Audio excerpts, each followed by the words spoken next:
Hello, everyone. Welcome to the NRG St. Paul, Minnesota Pioneer event today. I'm your host, Mason Clark, joined by my co-host, Dom Harvey. Dom, are you excited to watch some Pioneer today? Dom was so excited, he cut out. He just couldn't say it. I guess it's 11 a.m. here on the East Coast, but I'm very excited. We have some interesting decks to use a slightly euphemistic term here in the feature match area. We have a friend of the show, friend of the stream, George Jabbour, on a trademark Esper deck. Lots of cards, 80 cards in fact, full of Planeswalkers, full of the bargain basement blue-eye control cards from across the whole 10 years of Pioneer at this point. And then we have a Rakdos deck on the other side with four copies of Invoke Despair, just like we drew it up at the Pro Tour 2 weeks ago. So if you enjoyed watching that, well, I have good news for you here on this fine Saturday morning. That's going to be exciting. Hopefully, George Jabbour's Planeswalkers can survive having 4 Invoke Despairs. If it was good enough for Nathan Stoyer, it's probably going to be good enough for our feature match players. But we have a lot of other exciting things to talk about, like our Players to Watch leaderboard. This is our second event in our year-long series. The small change going on this year, in case you followed last year, every winner of our Showdown, that's going to be our 10K Saturday events, they're going to get a straight invite to our Players Championship at the end of the year. So last event, we saw Steven Dykman win both our events, Dom. So not only did he punch his ticket to the Players Championship at the end of the year, but he also got number 1 on the leaderboard here, which will be up in just 1 second. But yeah, we have a bunch of players like that. We have Sarah Shearing here in second place, Richard Papersky in third. A lot of other players. Some of them didn't make it out this weekend, like Oliver Tomiko, but people like A. Adams, who showed up a great performance in Pioneer with the top 8 in our last event back in April, back at it again this weekend. And there's a lot of different storylines going on. Joseph Bernal is back here in an event this weekend, a stake in our event. So it's going to be really exciting to see what exactly comes on from this weekend's events. Yeah, always nice when you're at the top of a leaderboard and you have more than twice the number of points as the next highest person who is up there because you beat them in the finals in the previous event. So Steven Dykman, as you said, already punched his ticket, or tickets plural perhaps, to our championship at the end of the year. So he's free from that obligation now. He can just turn up to whichever event he wants. But he's a competitive guy. He wants to run up the score. He wants to lap all these other players another time around. So we'll see if he can extend that lead once again this weekend. Yeah, and let's look at our Players to Watch leaderboard and just get an idea for who is here this weekend.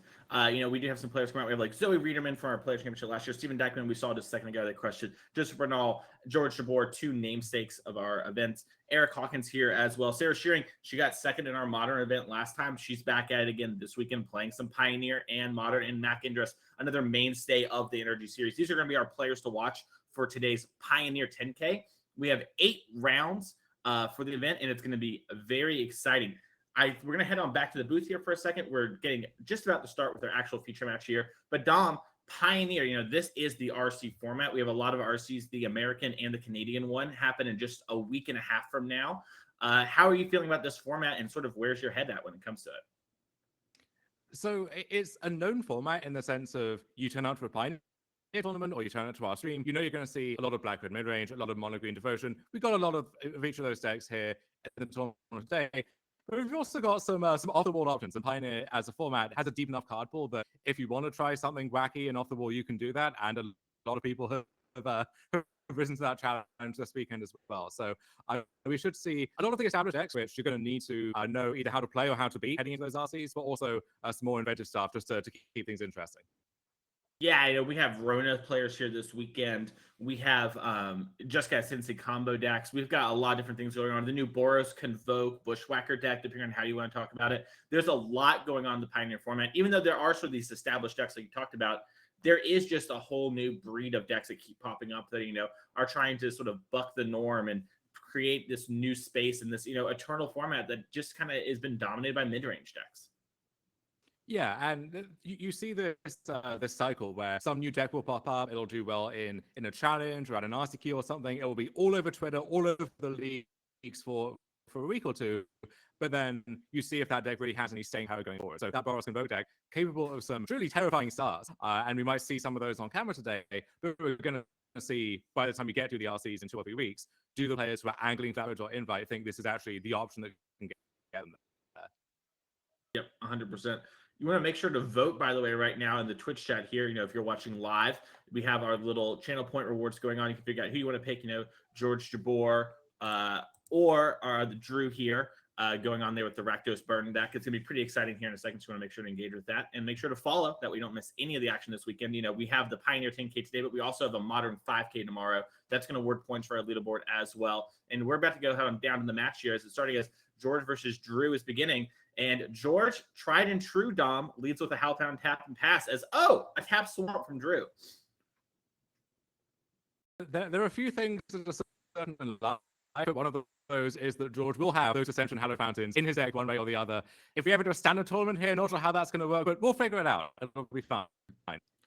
Yeah, as we do see a Blood-Tithe Harvester come down for Drew, and George responds with an Omen of the Sea. He's going to do a little scry to and figure it out. I will give, George some props. George always plays control decks. Has been doing a lot of unique and innovative stuff when it comes to Pioneer, and his deck this weekend really shows that. We have 5 different unique Planeswalkers, including the new Kaya from All Will Be One. So George's deck has a lot of spice going on, so you're going to see some exciting stuff despite being a control deck, because we do see an island and go for George. 3 mana, nothing to do. Attack for 3 from Drew here.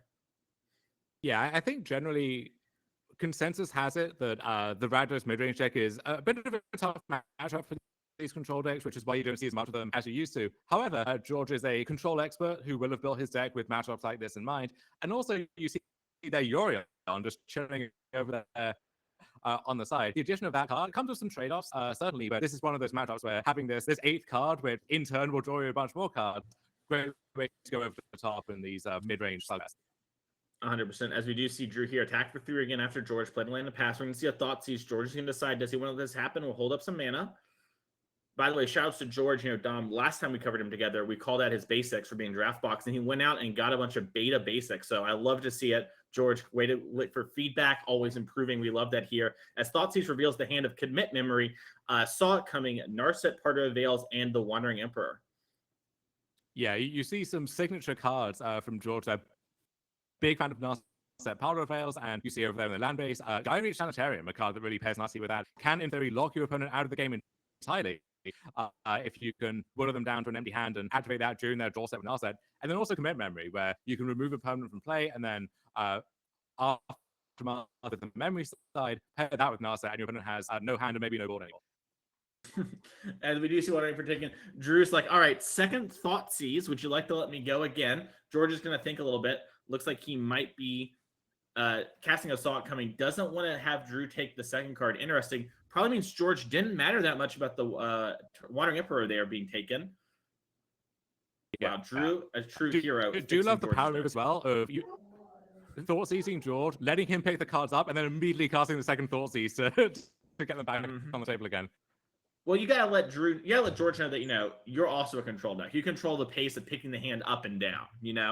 So we are going to see George play Watergrave and pass the turn.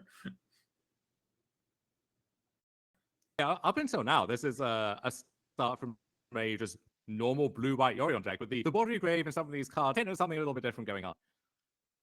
As we do see, a Memory Deluge was the draw for George, and that's going to be huge. He's going to look at the top 4 and put the 2 cards he wants the most in his hand, and he took those pretty quickly, Dom. Got me thinking there might be a Teferi 5 in there. Yeah, he knows exactly what he wants in this situation. And Memory Deluge, one of the best cards printed in years and years for these control decks. And so if these control decks are good, often Memory Deluge is a big part of that. Yeah, we do see George down 11 here, just played land go. We do see Drew activate a Castle Lockthwain. I don't know how many cards Drew has in hand, but I think he took a little 4-ball there. Castle Lockthwain lets you activate and draw a card, lose life for each card in your hand. It comes with a price, but against George, he doesn't really pressure that life total too much.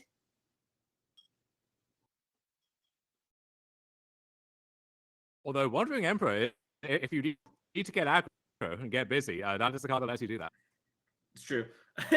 Yeah, George tries to get some loyalty to Omen of the Sea there, hanging out. George is going to go back up to 10 after the Wandering Emperor does exile Blood-Tithe Harvester. Now Drew has no pressure. There's no creature lands to activate at the moment, just Castle Lockthwain.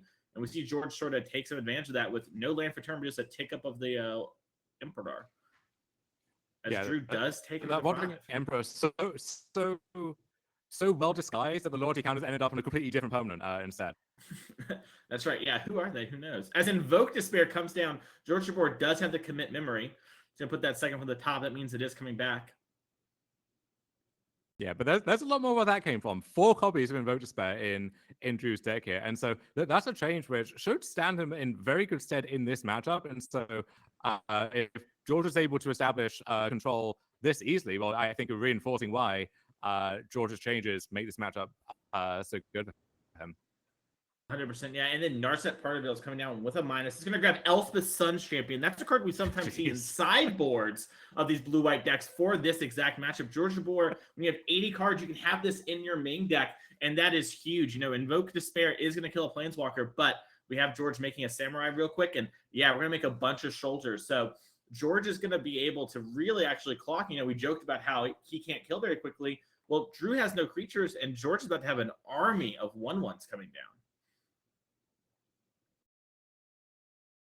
Wandering Emperor ticking up, Samurai getting in for 3, and then we mentioned Drew can afford to take a 4 damage here, take a 5 life loss here. That's not really the case anymore. that script is about to change.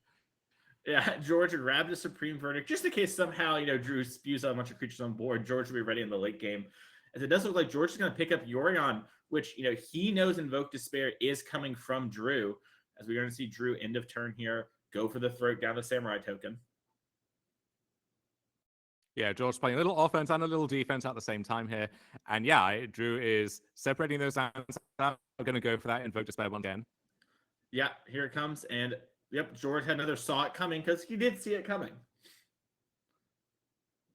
So here's the real question, Dom, is George, you know, has this commit memory. Will he do it for the viewers?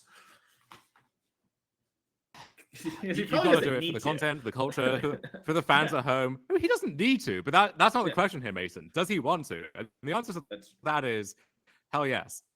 Yeah. If George wants a Twitch shout out, he's going to have to flashback this commit memory. If not, you're going to have to figure it out on your own. As we are seeing a bunch of mana tap. I think Elspeth Sun's Champion. All right. George wants to win the tournament. Okay. Whatever. I mean, reasonable. Yeah, this is probably a better use of 6 mana, but George. Buddy, come on. As we do see, Drew looks at the top card like, fine. Nope, not going to beat this unbeatable Planeswalker. We're going to game 2 there in a very fast game 1 for Blue White Control versus Rakdos Midrange. You know, sometimes we watch this matchup and the game 1 can last 20, 30 minutes really easily. Not the case here. We see why George has chosen to play this Esper deck and the ramifications that has. Let's take a look at these players' sideboards and see exactly what they might be going for in game number 2 here. As we are starting off with Drew. Drew has 3 Winning Volleys, 3 Duress, 2 Extinction Event, 2 Go Blank, 2 Brotherhood's End, 1 Necromantia, 1 Abrade, and 1 Kolaghan's Command. Dom, if you were Drew, what might you be going for here? I think it's the cards you would expect against a control deck. Those Duresses definitely coming in. The 2 Go Blanks, I think, as well. There isn't a ton in the way of graveyard synergies you're breaking up, but just good old-fashioned Mind Rot, I think, is perfectly acceptable as well. And then you can make a case for the Kolaghan's Command. You know, grind your game, you can finish off a Planeswalker, make your discard card, and buy back a Blood Tithe Harvester, something like that. Awesome, great, makes sense to me. I don't think there's going to be too much here. You know, Drew does have these Invoke Despairs, which, while very susceptible to counter spells, are heavy swing cards in these matchups. We're seeing Drew, you know, maybe not have as much as you would for other spots when it comes to grinding decks. George Jabbour, on the other hand, though, we have 80 cards for him. Let's see exactly what's going on over there. As we have 2 Thought Distortion, 2 Rest in Peace, 2 Temporary Lockdown, and then 1 of the rest of the way of Unmoored Ego, Meathook Massacre, Kaya, Orzhov Usurper, Farewell, Yorion, that's going to be our companion, a Cling to Dust, a Steinheim's Unleashed, Boonbringer Valkyrie, and Lyra Dawnbringer. We've got some booms in here. So the first question is, do you want the Angel package, if you want to call it that, the Lyra and the Boonbringer Valkyrie?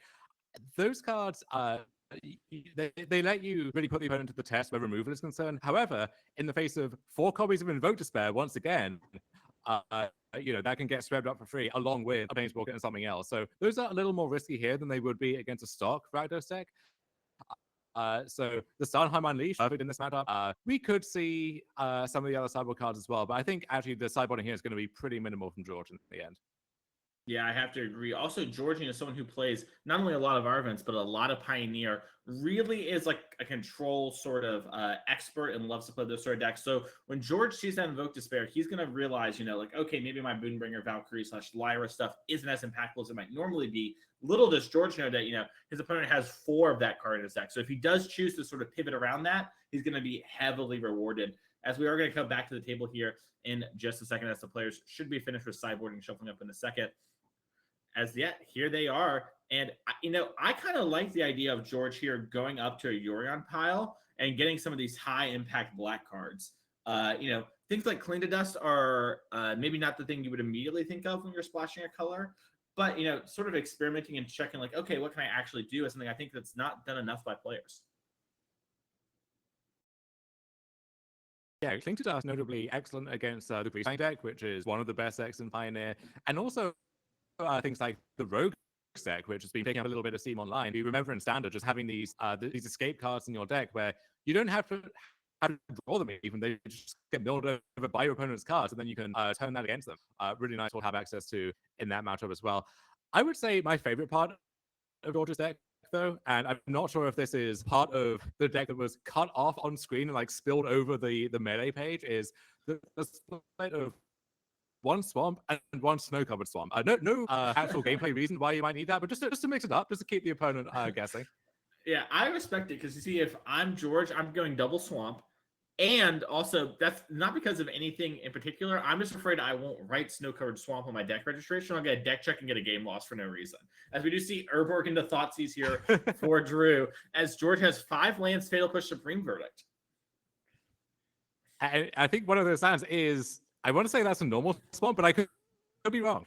It is a normal swamp. Now, here's the thing. So last time we mentioned we called out George on his basic lands, and he was using draft block lands, and all he plays is blue-white. He doesn't normally have black, so I'm not going to judge him on his swamp this time, because that's not what he normally does. He's experimenting right now, and I want to encourage his growth, as we do see Supreme Verdict be the take. But I think that was a normal swamp as an Esper Triome. Sorry, Rafine's Tower. I'm a professional. Thank you. Yes. So you see Blackleaf Lifts into Blood Tithe Harvester. And this is like a classic control hand, and as Chad is saying, a classic George hand, right? It's just pretty reactive, pretty slow, but has the tools to keep up and maybe win going on. Mm-hmm. As we do see another draw for turn here from Drew, and he has a Thoughtseize in hand. Looks like we're going to move to combat, get a Fatal Push, take down that Blood Tithe Harvester, and will Drew have a follow-up threat? We saw this was sort of the problem in game number 1 is, Drew didn't get extra stuff down, as it does look like we have a it's a pathway. Okay. We have to see what color Drew wants there using the checklist cards. And looks like we went on the red side. As Graveyard Trespasser, another checklist card coming down. Fable as well, I have to imagine, going to be checklist card too. So a lot of DFCs are going on in this Rakdos deck. 100%. Oh, you know what, Dom? You're right. That was a snow-covered swamp. Hey, GG's there, man. Good luck on the rest. As George passes the turn. 3-man, nothing to do per usual for George. As a Graveyard Trespasser each side of the excellent push. Luckily, Drew has Urborg in play, so every land currently is a swamp, snow-covered or otherwise. So Dorsey is going to get countered by Sora coming. Follow-up, regular Bankbuster from Drew, going along with a... and it looks like there should be Day again, because he did play 2 cells there. But either way, Graveyard Trespasser, a really nice sticky threat. Versatile across the board, especially good against control decks. Yep. We do see George play a Guileless Shrine tap, and is now thinking about what he wants to do. We don't know any of George's hand here, since we haven't seen the old Thoughtseize again. As it does look like George is actually just going to pass the turn. It's back to nighttime for Drew. We do see a swamp. That's a super swamp, like you mentioned, Urborg in play. MTGO players. Yeah, it's land dash swamp. I have to imagine, if you inspect the typeface carefully. That's right. So we just see another Blood Tithe Harvester resolve, get another blood, crew up the Bankbuster, and we're going to see George respond with an Omen of the Sea. Take a look-ski poo here. Probably looking for something like Fatal Push to answer the Bankbuster. Yeah, and that's an interesting decision point, right? Because if the Bank Buster sticks around, drawing a bunch of cards and then becomes a threat in its own right at the end, if you expose it to a Fatal Push here, you lose one of those sources of card advantage. But I think Drew senses weakness, wants to get the game over with, and sees his window to apply a lot of pressure. Yep. It looks like George playing Temporary Lockdown here. That's going to be a big one. It's going to get all these little things minus the Graveyard Trespasser underneath it. And George passes back. Funny enough, it hits George's own Omen of the Sea. So if George later in the game flickers it with Yorion, he might get more, but he'll also get a little draw off it. So, that's a little bit of deck building going on for George Jabbour here, as we do see the Graveyard Trespasser bashing for 4. And George is at, I think, 4 life here. Some would say if you just had left the Omen in play, you could flicker that with Yorion as well. And that's true, but that's not the point, Mason, is it? That's not the point. So George does have to ferry Hero Dominaria, attempting to stabilize here. Going to have to tuck the Trespasser, lose his other remaining card in the process. And notably, when George had the Temporary Lockdown, Drew lost those 2 blood tokens, didn't use those to cash in for a new card. So maybe suggesting, assuming remembered about that option, that 1 card left in hand is a banger, something he wants to keep. I would say I think Drew just maybe picked up a Shielder of the Apocalypse. It's also definitely just 1 turn away from the Graveyard Trespasser again. Well, Shieldred is a banger. That one certainly qualifies. Yeah. Teferi's Plus doesn't look very good when you're at 4 life against Shieldred, as it does look like Shieldred's coming down. George. Also, Invoke Despair, threatening to just end this game at any point. Yeah, that's a great point, actually. George here, knows that card's in the opponent's deck. George goes for the tick up. The stack isn't empty. George is pausing. Uh-oh. George, oh no, he had a shock land, so he couldn't cast his Farewell. He's going to move on to game number 3 here, and that is the power of Shieldred the Apocalypse. Getting that immediate 2 damage really mattered there. A card like Kalidas or Sorin the Mirthless, cards we've seen players maybe try in the past, aren't going to do that there. Shieldred's going to immediately get that too, as we see these players shuffling up for game 3. Wow, what an ending to that game. And Drew was on top of it as well. He jabbed his finger on that Shieldred right away. He wasn't going to let George get that extra card. So we will be going to game 3 here. We saw in that game 2 why I think the Rakdos deck starts ahead against these control decks, and then you have to pull back that edge in deck building and in the games as well. But George on the play with his configuration in game 3, probably liking his chances, I imagine. Yeah, I agree. I think, Pioneer, a lot of play draw matters a lot. And especially in this matchup, we saw how the Blood Tithe Harvester has gone down in all these games. And then it provides some pressure and force George to answer. If George can counter that early, or maybe counter a Bank Buster from Drew, that's going to really allow George the space to resolve his game-ending cards like Elspeth Sun Champion, like Teferi Hero Dominaria. And then, when Drew tries to stick those later game cards, hey, George is ready to fight 1-for-1 battles. That's what he does. Speaking of battles, Dom, I wanted to give a shout out to some of our future events coming up here, because, we are battling here in St. Paul this weekend, but maybe you're enjoying when I play the future one. So we have a couple other events this year that we've announced. Our next event is going to be in Chicagoland. It's going to be a Modern and Legacy event. So if you're a Legacy fan, this is the event you want to get out to. That's going to be June 24th and the 25th. Just over a month from this weekend. That's really exciting. That Modern 10K Showdown will be the winner. It's going to go to our Players Championship at the end of the year. Let's check out the other events coming up this year, because we did announce them over the past week. That's right. We're going to St. Louis again, July 8th and 9th. We're going to have a Team Showdown 10K and a Legacy Trial 5K.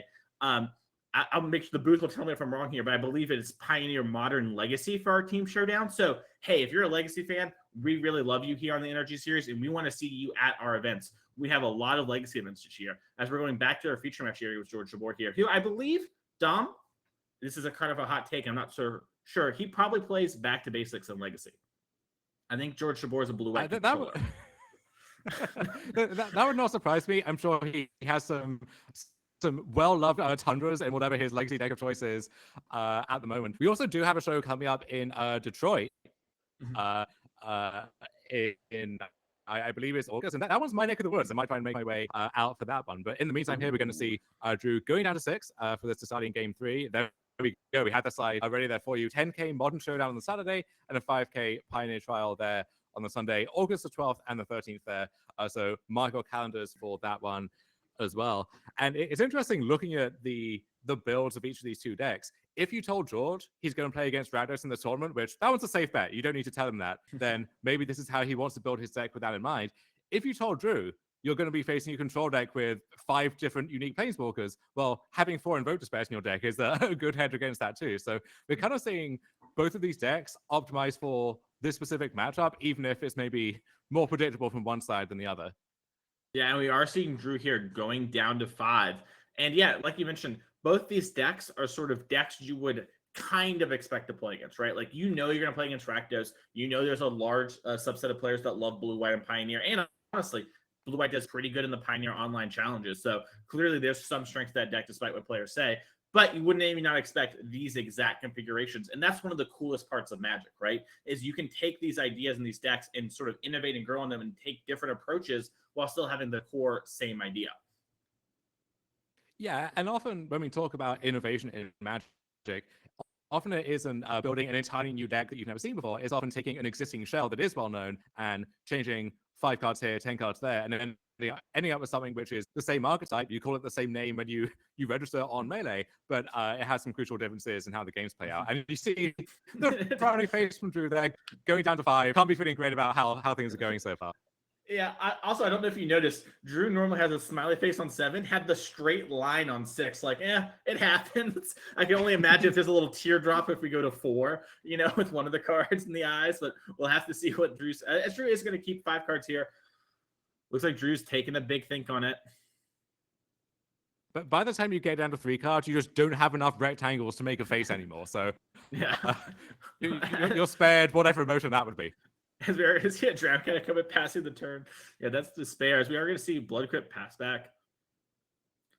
Another Drown Catacomb passing the turn. You know, this is one of the things about George's deck is he has a lot of these check lands. And against a deck like Mono White, which has fallen out of favor, George would be in trouble. But, you know, George knows that deck's not as popular in the metagame. He can afford to take these risks. As we do see Reckoner Bankbuster coming down into George's own version of Reckoner Bankbuster, Omen of the Sea, coming down for a little Scry 2, draw 1.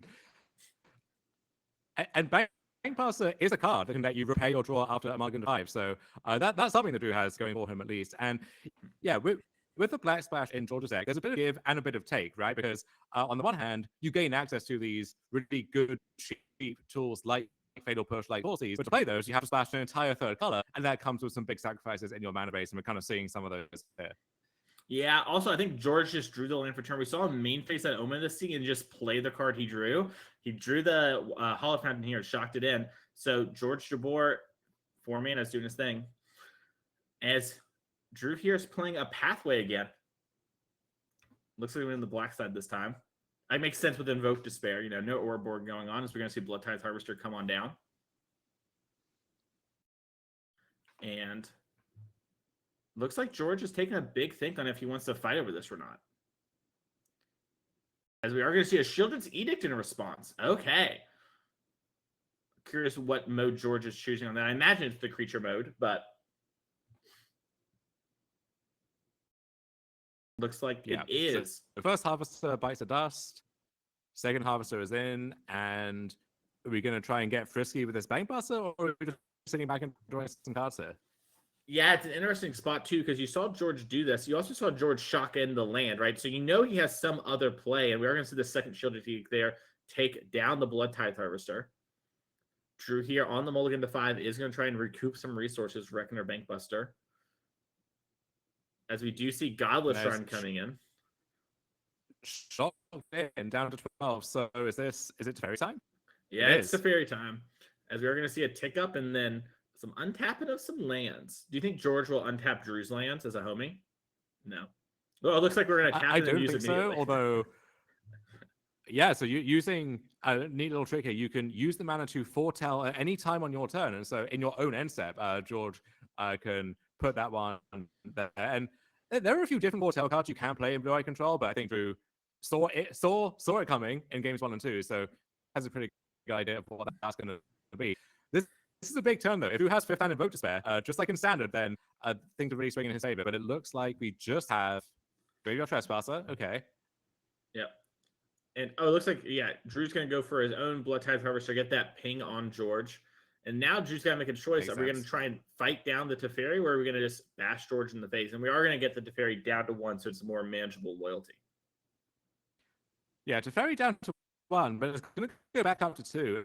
And when the opponent gets to untap with Teferi, then you can't feel good about things. And also, we did see among George's 95 cards hanging out in the sideboard, there is the one Starnheim Unleash. So that could be that card that's just chilling in the Foretell zone right now. It definitely could be. As yeah, it does look like George is main feigning the Wandering Emperor and is going after the Graveyard Trespasser. Is going to pay the ward cost, discard a Godless Shrine. As we are going to see Drew pop a Blood in response, discard a Pathway. And yeah, that's going to get exiled, and George is going to go back to 13. So George has got the battlefield back under control a little bit. Plays his Rafine's Tower, doesn't want to cycle it. And that's probably a really scary sign if you're Drew. George is like, I want my 6th land for sure.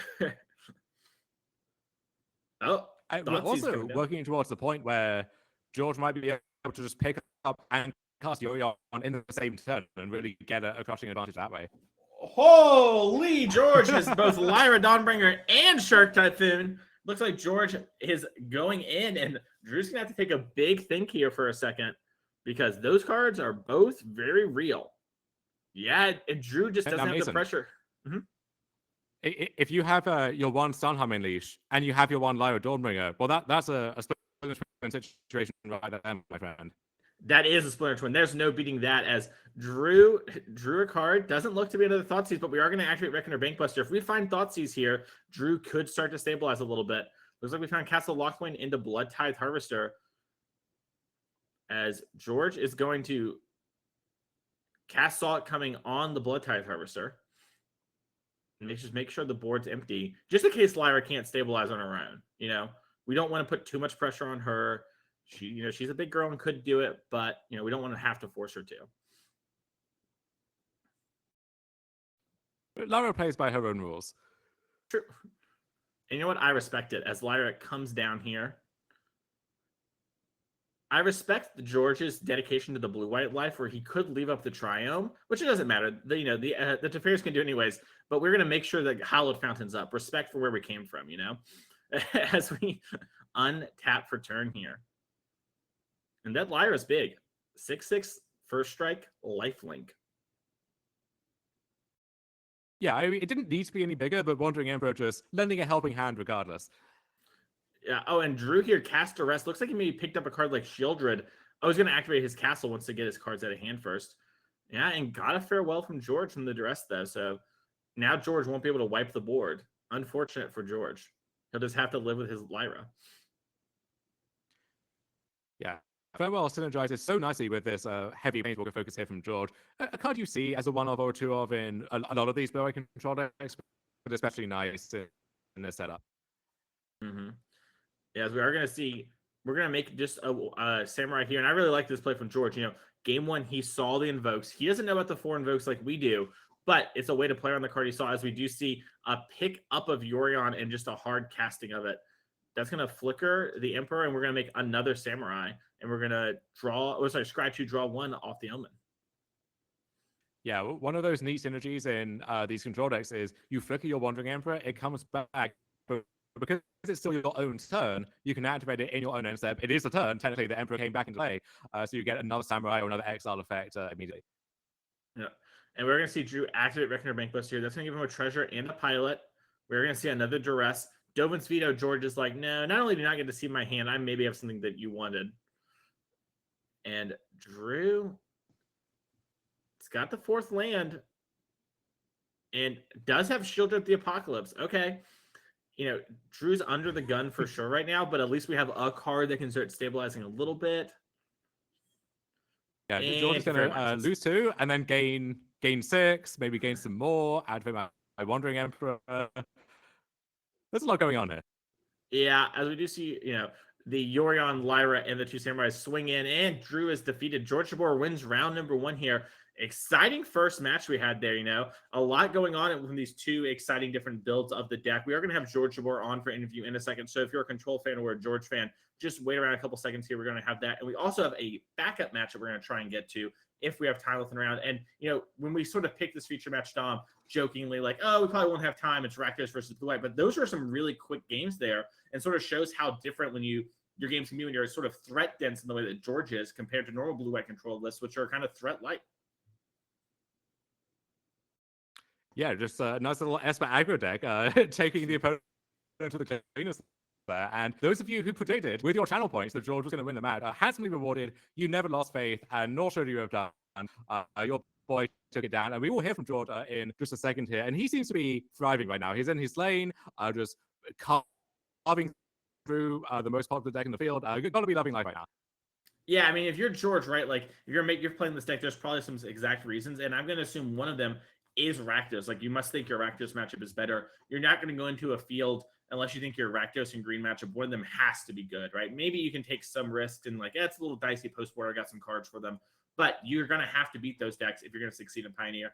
And George said that he plays a bunch of our events, and we have 8 rounds today. So getting a Rakdos win early on is got to have you feeling pretty good about like, okay, this is what I came to do. Sort of did it round 1. Let's just keep that up for the rest of the day. Yeah, going to be a long day, 8 rounds of splits there, and with a control deck like that, you often don't get that many free wins. You kind of have to work for them. You're not killing the opponent on turn 4 or picking up free wins that way. But George, this is the life he chose. This is the life he loves, and living it pretty well so far.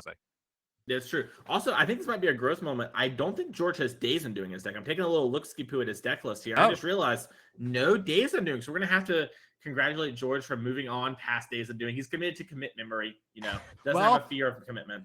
I was going to say, we're not moving away from that angle altogether. We can still do the Narset time twister thing, but just a little bit of a different approach to it.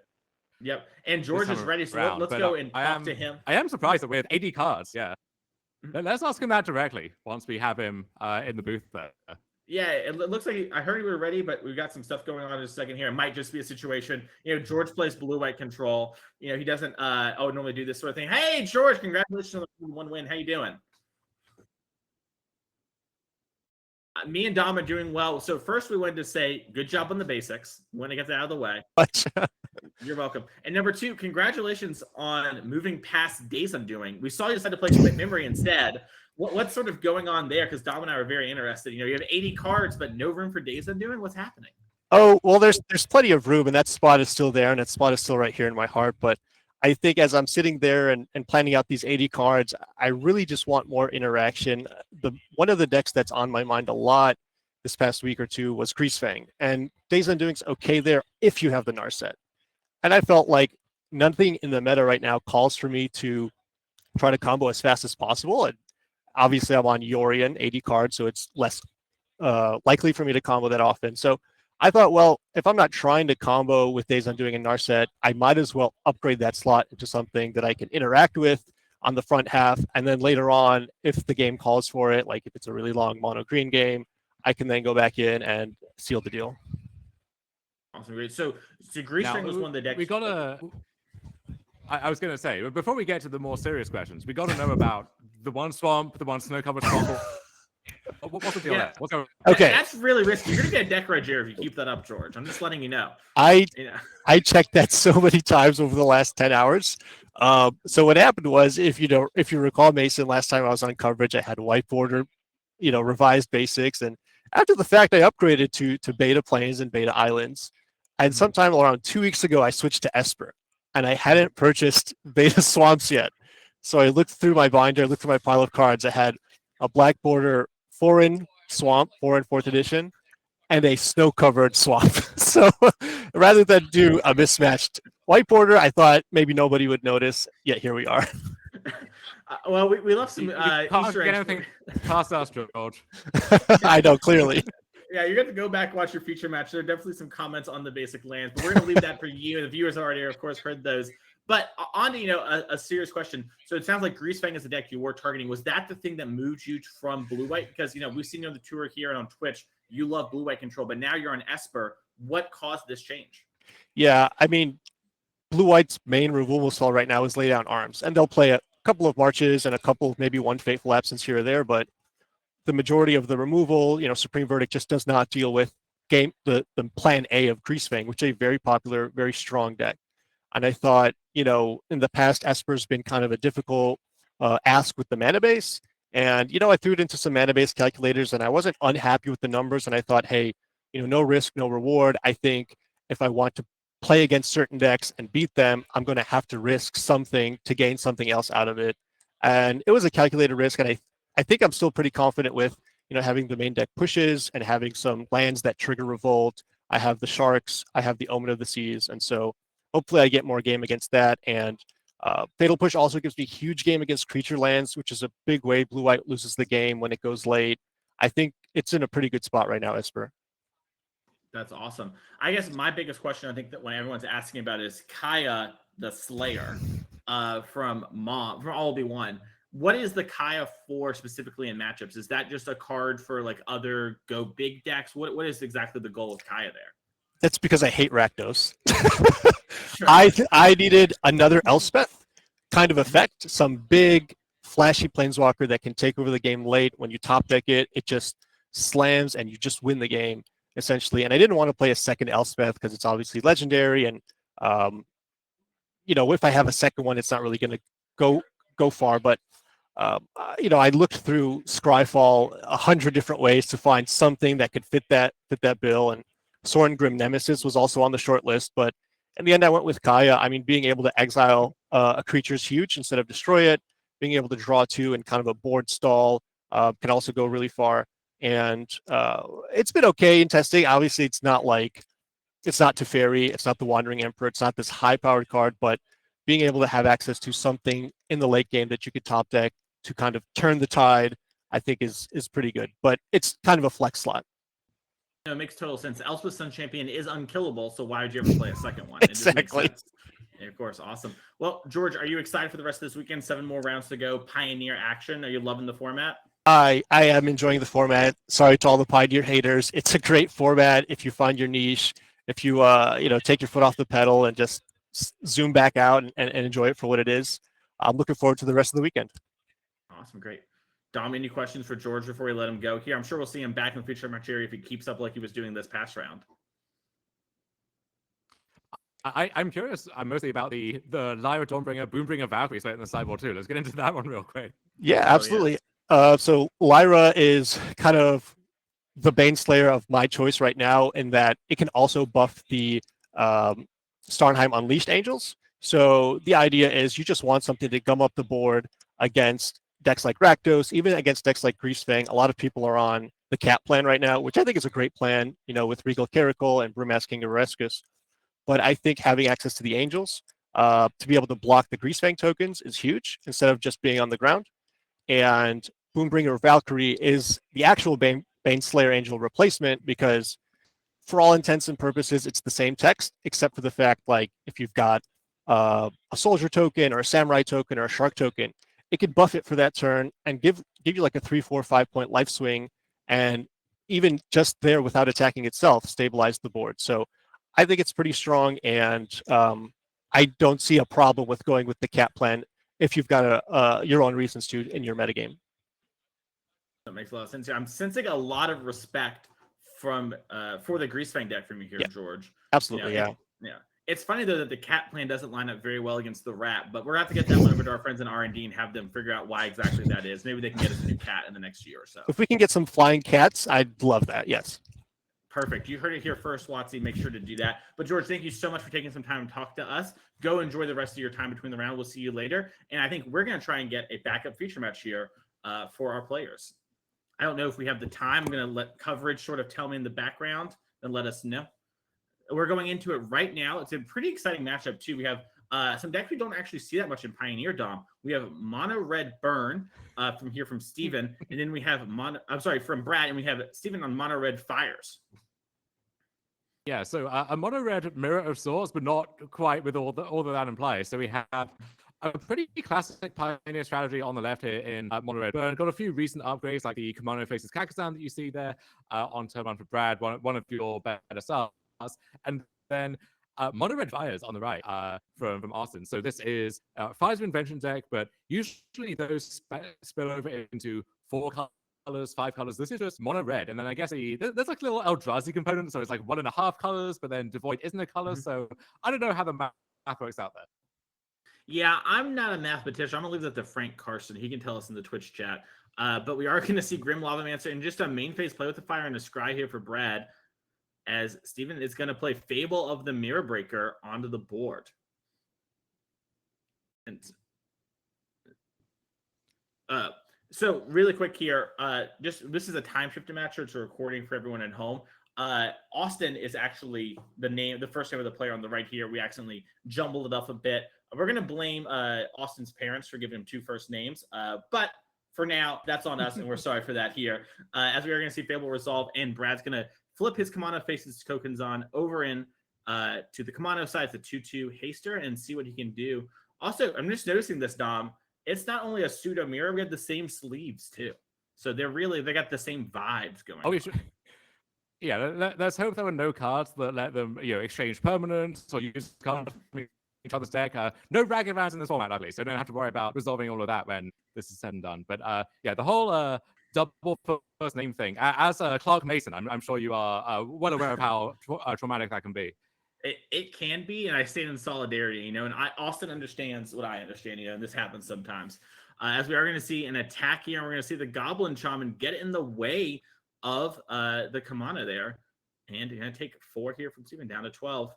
And this is the big turn, and this is a Fires mentioned red deck. So if we have the untapped land and the Fires, we're going to get to do it here. But first, we are going to resolve our Fable, the Mirror Breaker, get some rummaging going on. I'm really glad Fable is seeing play in our future match area here. Now, I think it's a card that players don't get to see enough of, and it's just like such a cool card.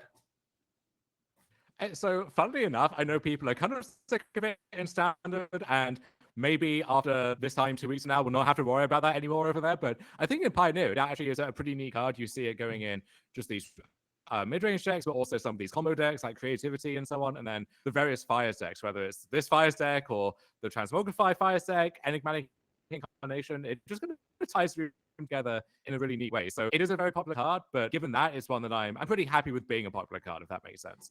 No, it makes total sense, and I have to agree. By the way, we're going to see the Mirrex into Fires I mentioned here from Austin. Then Austin's going to play Carnage Great Creator, and it looks like we are going to be minusing maybe. Oh, looks like he's actually okay.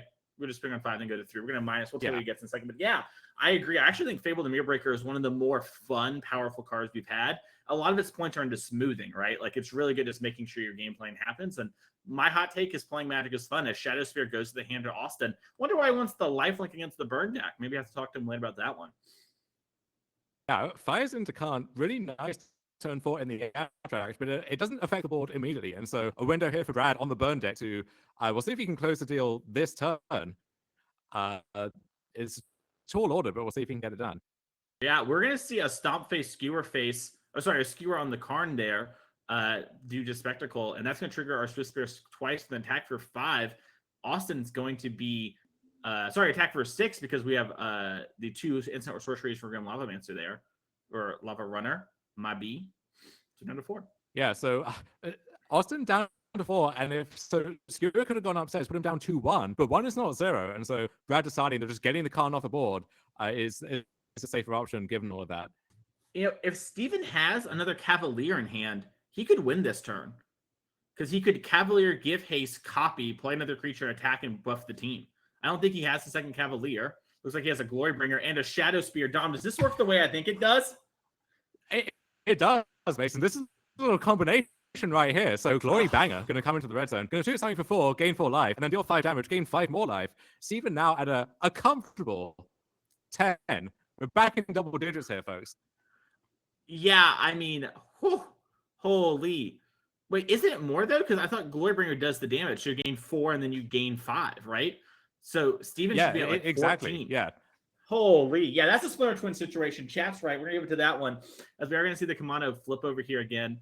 And wow, that is a swing from... You can see it in Austin's face, too. He's like, whew. All right, I was in a little bit of trouble. I'm not out of it yet, but now at least things are looking nice. Yeah, Shadow Spear being equipped back onto favor of the Mirror Breaker too, just letting that one play defense pretty nicely. Yeah, and looks like we are going to see an attack with all the creatures that can. Fail the Mirror Breaker is going to block the 2/2. It's going to end up being a net 2 license loss for Steven here. I'm sorry, Austin. And looks like there's no follow-ups play here from Brad. As you know, we're going to put our sleeve back on there for Glorybringer. A little way to notify Exert if you didn't play during the day. Yeah, they had those little cutout markers from those sheets that would come in the packs, but I don't think I've ever actually seen this used in the wild. People usually just find some inventive way to do this. Oh God, it's dragon time, Mason. Yeah, I hope you like dragons, Brad, because here they come and they're exerting. Steven doesn't even make a copy. We could have had 4 Glorybringers on screen, but instead we're just going to half the deal for losing half your board, gaining another 9 life, putting in more power and putting the Shadow Spear back on the Fable of the Mirror Breaker here. As wow, Austin has just really stabilized and asked the world, do you like dragons? I'm so happy we got to see this morning. This was worth waking up for. It really was. Also, this has been really great here. And there's been some really cool additions here to Austin's deck, right? Like the Mirax is a cool little land that, when Fire mentions you're looking for some amount of utility lands, ways to use your mana. That's a great way to sort of, against longer decks, maybe grind. And that's a cool little innovation here to see from Austin's deck. We're going to see if we can get more of this match for you here. We still have a couple minutes left in this round happening. I think we're just pulling up game number 2 here. But yeah, honestly, I did not expect Austin to get out of that. He was so far behind and just showed the swing power of Fire's Invention. And swing power of Glorybringer too. That one can really turn the tables quickly. And you saw that cheeky little grin there at the end from Brad. Like even despite being on the receiving end of that sudden pummeling, like he could appreciate it. He's having a good time.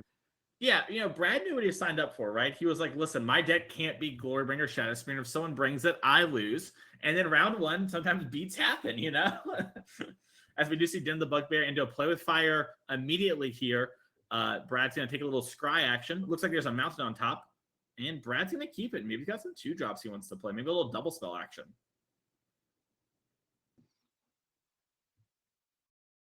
As Brad is going to play Vishino Pyromancer. Bang. 2 more. Steven down to 16. Yeah, someone play with fire. Never the ideal start unless it's shooting down a Llanowar Elves or something like that. You really want to be getting on the board quickly, 1-drop into 2-drop, and this isn't a terrible start from Brad, but it's not ideal, and so got to have a good follow-up here. Wizard's Lightning. Okay, so dealing more and more damage down to 13 already. Oh, and here's light up the stage. Looks like the 2 cards are off screen, so it's going to be a surprise to everyone. Looks like one of them was Play with Fire. Bang! Austin down. Yeah, those cards... Those cards did exit stage left there, so can't quite see what's going on. But we can figure it out. Stage left, you say? What a great choice of words! As we're going to see a stomp here on the Vishino Pyromancer, because Steven does have Sweltering Suns in hand, doesn't have the mana to cast it, and there just aren't many creatures this game. Last game we saw Brad flood the board. This game it's been all spells. As it looks like the last card was their own Bonecrusher Giant, a stomp on Steven's face and attack for 2, down to 7. As we're going to see a cycling of the Sweltering Suns, trying to find our big power cards. Glorybringer was one of the 2 draws for turn. Yeah, interesting that instead of just playing the Bonecrusher, we opted for the cycling. Yeah, but we did find the 4th land. We have fires, and we have Ordnauts here as well. A card that we haven't seen in a hot minute here, but that one's going to take out the removal spell from Brad's hand, leave him with just a second Den of the Bugbear left over, and looking to stabilize this board here. Yeah, Brad got a lot of damage in early and has Steven very low. But, like we just said, the Thought-Knot Seer stabilizing the board, took the kill spell for the Thought-Knot, and now Steven, he has the 5th land. He has Glorybringer for sure. Does he have anything else that he can cast? We know there's at least a Bonecrusher Giant on Adventure. And it looks like there's a Karn in hand. So Steven could get, Karn into Shadow Spear, attack for 5, and offer the trade. That would, give Brad the draw. Looks like we're just going to do Glorybringer plus Bonecrusher Giant. And then we're going to see, are we exerting or not? Looks like we are. We're going to take down the Bonecrusher Giant from Brad as Brad goes down to 16. Yeah, really nice there. Nice turn there from Arson. Yeah. Oh, we are going to see a Kamado face. Kamado faces Kaxan, a little late. Yeah. And then Grim Lava Runner coming down. Yeah, and Austin's down to 6 here from the ping. But we do have Karn plus Shadow Spear again. So as long as we didn't accidentally shuffle that into our deck, we should be able to play it equipped to the Bonecrusher and just gain 5 and then move it over to the Thought-Knot Seer or whichever way you think is best. And even if the Shadow Spear did wander off and get lost somewhere, we got some banks in the sideboard there we can find as well. But it is just going to be the Shadow Spear, the go-to card for good reason against any kind of aggressive red deck. Yep. as we are going to see an attack here for 5 and a move back over to the Bone Crusher Giant. I like this sort of maneuvering of it. You know, this way, if your opponent has to kill your blocker, they don't get to draw a card, and they'll lose some life in the exchange. So, pretty great here. We do see a Monetary Swift Spear gets a counter from Commander faces Sokenzan. If you think about what happened with Fires of Invention in this game, we paid 4 mana for it, but then we immediately got all of that back by casting a free Thorntos here, and then on the following turns, we played free Glorybringer, right? Free card, that got the Shadow Spear, which we could just cast for free, and then that left us mana to equip it, and then re-equip it again. So, oh god, it's Combustible Gearhulk. Combustible Gearhulk is entering the Let's battlefield. go. So, the way this works is Steven's going to reveal some cards on the top of the deck. Brad's either going to lose that life, or Steven's going to draw cards. Sorry, you have to choose beforehand, and Steven got to draw the cards, as we do find a Cavalier Flames. It's Cavalier, oh god. Everyone gains haste, and we're attacking with all these creatures. And an quick math, Mason. How much damage is this? 6, 12, 16, 25 damage coming in at Brad, and Brad's going to take a little handshake there. Congratulations to Steven there winning that round. Very exciting sort of deck there. And we saw, just like you mentioned, how strong Fire Dimension was, right? We spent 4 mana, we stabilized towards it, and then we got like 30 mana out of it over 2 turns, not even counting the fact that we got to, play our Shadow Spirit and equip and move that around. So very exciting deck there from Steven. Maybe we'll have to see it in the later rounds if he keeps up with winning. In our last event, Dom, we had a player playing a deck like this lose out in a win in for top 8. So it definitely is a deck that can succeed. Speaking of succeed, Dom, we're going to have more Magic for everyone here. So they're going to have a lot of fun this weekend. So they're going to make sure to follow the channel. But we are going to take a quick break before our round number 2. So go use the bathroom, get some water, and we'll be back in just a couple minutes with some more Magic the Gathering here from St. Paul.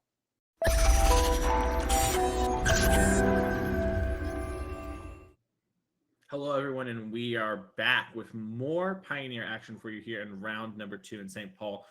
Before we get down to our main feature matches, we have a spicy deck for you this round. We do want to take a moment to look at our players to watch and sort of see how our yearly leaderboard's going after round number 1, sort of what's the thick of it. So let's pull that up here.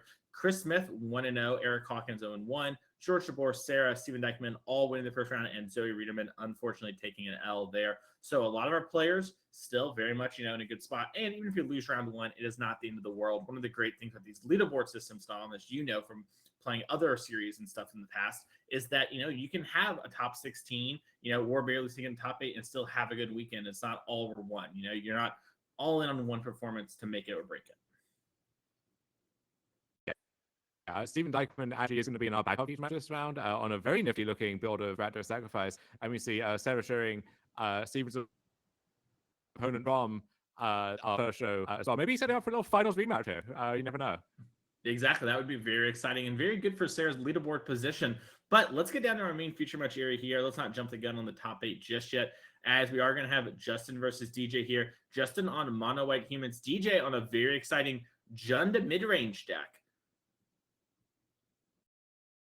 We're going to see Recruitment Officer as the term for Justin. Yeah, I mean, there is a crowd for whom Jund Midrange is inherently exciting for a certain contingent of players. So they'll be very excited to see, black, red, and green cards all working in tandem here in the feature match area. Yeah, as you know, we are going to see a Thoughtseize cast here for DJ, one of those Junji Ito ones. DJ holding the cards close, not letting us see.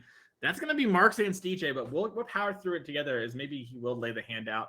Looks like he's taking a big look-ski-poo at it. Also, if you're Justin, you've got to know something's up, right? You're playing stock mono way, and you got the round 2 feature. Your opponent's they're onto something, You got to be careful. As we are going to see Luminarch Aspirin be the take here for Justin. This very pretty mono white deck looks to be all foil. Love the style. It looks like it is going to be Coppercoat Vanguard, a new card from MTG Aftermath. Attacking in here for 3. It's going to be +1/+0 and ward 1 to all other humans. Yeah, that set has been out for about a week. Not easy to get foils of those cards just yet, but Justin is on top of it, maintaining what, as you say, it seems to be fully foiled out mono white humans, which there are some decks in Pioneer which are easier to foil than others. I think it's safe to say maybe mono white, one of the easy ones, but still a very impressive achievement nonetheless. Real labor of love there. Yeah, so DJ here has one of the Phyrexian forests that are all black, and then that is Deathrite Shaman, Dom. That is one of the things. DJ here is a Jund deck, and we have Deathrite Shaman, a card banned in a lot of formats, in TJ's deck here. That's going to give him a good mana sink as the game goes on. It's a card that you kind of forget exists unless you play Vintage from time to time, and the fact that it's legal in Pioneer, you always have to do this double take and think, wait, hold on a second. But yeah, it's legal. It's just tough to use in a format where you don't have as many fetch lands on demand as you can get your hands on. But 3 copies of Deathbite Shaman just livening up this jump deck for DJ. Yeah, and we are going to see a Skrelv get stomped here by DJ, and looks like both players stuck on 2 lands. Neither player able to double spell yet. DJ sort of not getting run over by the mono white is at 13, but isn't out of things yet, as we are going to see Justin go with a hopeful initiate and a passing of the turn.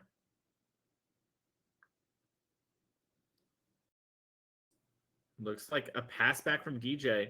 Doesn't have any sort of sorcery speed answer he wants to use on that. As we're going to see a Dauntless Bodyguard, and with it on the stack, we're going to stomp down the hopeful initiate, make sure it's gone, and we're 1 for 1 in all day. This is the Gen Life, baby.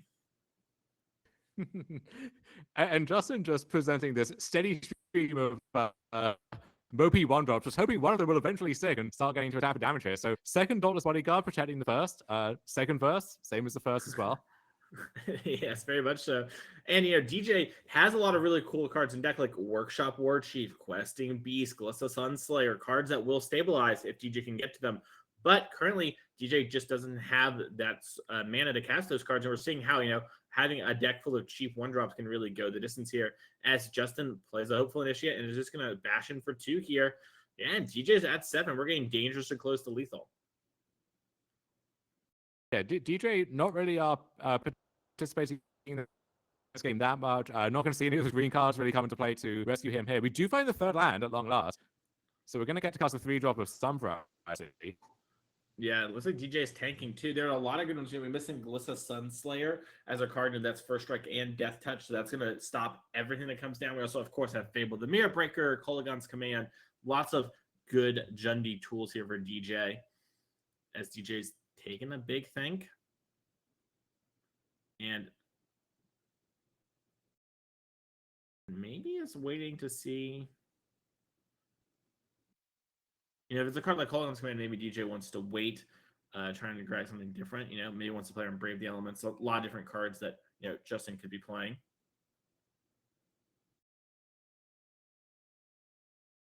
Yeah, Brave the Elements is a card that has fallen out of favor in these mono white decks a little bit. There's those flex slots a bit more up for grabs now. You have more removal spells like Ossification. You have additional 2-drops you can play, like the Cobbleko Vanguard that we see in Justin's list. So that card has kind of been edged out, but you don't know for sure, right? Like, this isn't an open deck of the tournament, so you always have to have that card at the back of your mind. But I think DJ in a position where you really can't play around anything, you just kind of have to play something, cross your fingers, and hope the best. Yeah, and we are going to get the Fable token. That is going to be our Showdown winner. Every time you win one of these 10K Showdowns, you actually get an Inkling custom token made that we hand out, and this is the one from the team of Max, Connor, and Thea that's Fable the Mirror Breaker. Looks like Justin did draw the 3rd land for turn, so figuring out exactly what he wants to do, lining up like, okay, if I attack, you block like this, how much damage am I pushing? Should I activate a Mutavault? Am I willing to lose a land to push some damage? Lots of different choices here for Justin, as it looks like we're going to tap 3 mana, and we're going to play Adelaine. Resplendent Cathar. And so this is not lethal exactly, but that 2/2 is going to have to jump in front of something. It can survive by blocking the human, but then DJ's down to 1 and has to deal with literally every card that's in play currently. So really tough spot. I think we're going to go to a game 2 here pretty shortly. And it looks like DJ is just going to pick it up. Knows he doesn't have any sort of wrath in his main deck, and Mono White did its thing. It got a fast start on the board, and both players sort of missed on land drops, and we sort of saw like, okay, if my deck's full of 1 and 2 mana cards, I can afford to miss here, and sometimes I double spell, and DJ had sort of a bigger mid-range deck, wasn't able to do that here. So unfortunately for DJ, is going to be down a game, but that's why we made game 2 and 3, Dom, so you can pull out your sideboard so to get the tools you want. And we're going to take a look at those in a second and see if DJ has something for this mono-white matchup. And he's got quite a few different things, it looks like, and even branching into green, some of those green cards going to do some for him as well, as long as he can cast them, which we saw in the first game is no guarantee. Yep. Yeah, even with cards like Deathbite Shaman, they are so strong in turn performance because the fetch line's a little worse here. speaking of Deathrite Shaman, let's see what this deck has. DJ has 2 Scavenging Ooze, 2 Abrupt Decay, 2 Assassin's Trophy, 2 Anger of the God, 2 Reclamation Sage, 2 Hubson Baloth, 2 Duress, and 1 Liliana the Last Hope. Dom, if you're a DJ, what are you bringing in? Well, I like the Liliana, I like the Anger of the Gods, I like these Obstinate Balos, another card which you kind of forget is legal in Pioneer, but as Brothers War, in fact, is a card you can put in your Pioneer deck, so we expect to see those coming in. And then I think I also like the Scavenging Uses, just as you trade off your removal spells for their creatures, that's a card which can become the biggest threat on the board and also give you that crucial life buffer to stabilize. Yeah, that all makes sense. Let's check out what Justin has here. What sort of mono-white spices in their sideboard. We have 4 wedding announcement. The 3 Brutal Cathars, these are in the sideboard this weekend. Sort of a change of pace from normal. 2 Rest in Peace, 2 Containment Priest, 2 Portable Hole, and 2 Redain, the God of Worthy. Dom, if you're Justin, what are you doing? Yeah, it turns out in a mono-white deck, you have less sideboard options to choose from, so a more kind of mainstream, streamlined sideboard here. I think it's just the wedding announcements and then calling it a day. Yeah, it makes sense to me. That card's sort of the thing that you traditionally bring in for Rakdos midrange. They have all the kill spells here, sort of lets you go wide, and the only thing that can really stop it is, either a fast block from your opponent or a Wrath. And we saw here only some Anchor the Gods for DJ, which is, not going to be enough to really stop the bigger creatures, and enough wedding announcements to actually invalidate an Anger of the Gods. So might be one of the most crucial cards there. So we have to see exactly how Justin and DJ do want to approach this matchup, as they are still shuffling up here for game number 2. Really quick, though, we do have some more events coming from the future I wanted to let you all know about. If you're liking this, you want to go out and play one, we have an event in Chicagoland, June 24th and 25th. It's a Saturday Modern Showdown 10K. Winner of that event is going to get an Inkling custom token and a spot into our end-of-the-year final for the series here. And then Sunday is a Legacy 5K trial. If you love Legacy, we love you. Come out and play. And then our next event, actually, is a team event over in St. Louis on July 8th and the 9th. That's a 10K team showdown, Modern, Pioneer, Legacy, and then a Legacy 5K trial on Sunday. So if you're a big Legacy head, we've got you covered here on the NRG series. Make sure to come and check out those events here coming up. And then there's one more, but we're going to be back in the feature match area. We're going to have to tell you that the other one later. It's in Detroit. That's all I'll say for now. Yes, no smiley faces for the opening hands this time around, and yeah, we're going out to Detroit August 12th and 13th. So keep that weekend free, and that's our reigning champion Steven Dykman, #1 on our leaderboard. That's his neck of the woods, and a lot of people, some of the Swiss gaming team, a lot of the Michigan crowd coming out to these events, and that will be their home turf. So we'll see if they can defend that there. Yeah, along those lines too, Roger Suleiman from that area as well. That's our NRG Series champion from last year. So a lot of big heat coming out from that area. If you want to play against the best, that's where to go. So we're just going to see a Stomping Ground pass, a Plains pass, and then the Bugbear pass. We're just passing back and forth as Immutable comes down. And this is the turn. Justice deck has a lot of powerful 2-drops. We cut a Brutal Cathar from the main deck to make room for these Coppercoat Vanguards. And now it's kind of the spot, as we can see him, as a Thalia Heretic Cathar comes down. Oh, sorry, it's Thalia Guardian 3, but my mistake. Yeah. There we go. A nice lineup there against potential Stomp from DJ. Looks like he did not have access to that. And we see this mana situation coming into play for DJ again, where game 1, we're stuck on 2 lands. Here, we're stuck on essentially a Gruul mana base the first 2 turns. Finally finds, I want to say that's an Overgrown 2, but these expeditions really putting us to the test. Yep. As we're going to see Justin here play Coppercoat Vanguard. That's going to make it very hard to kill this Thalia if you don't have an answer right now. As Thalia attacks him for 3. I will say Justin has the very awkward 3 lands wedding announcement in hand, but it's probably okay with that as long as the board isn't getting answered. And right now, it's going to be very hard to spot removal down this Thalia.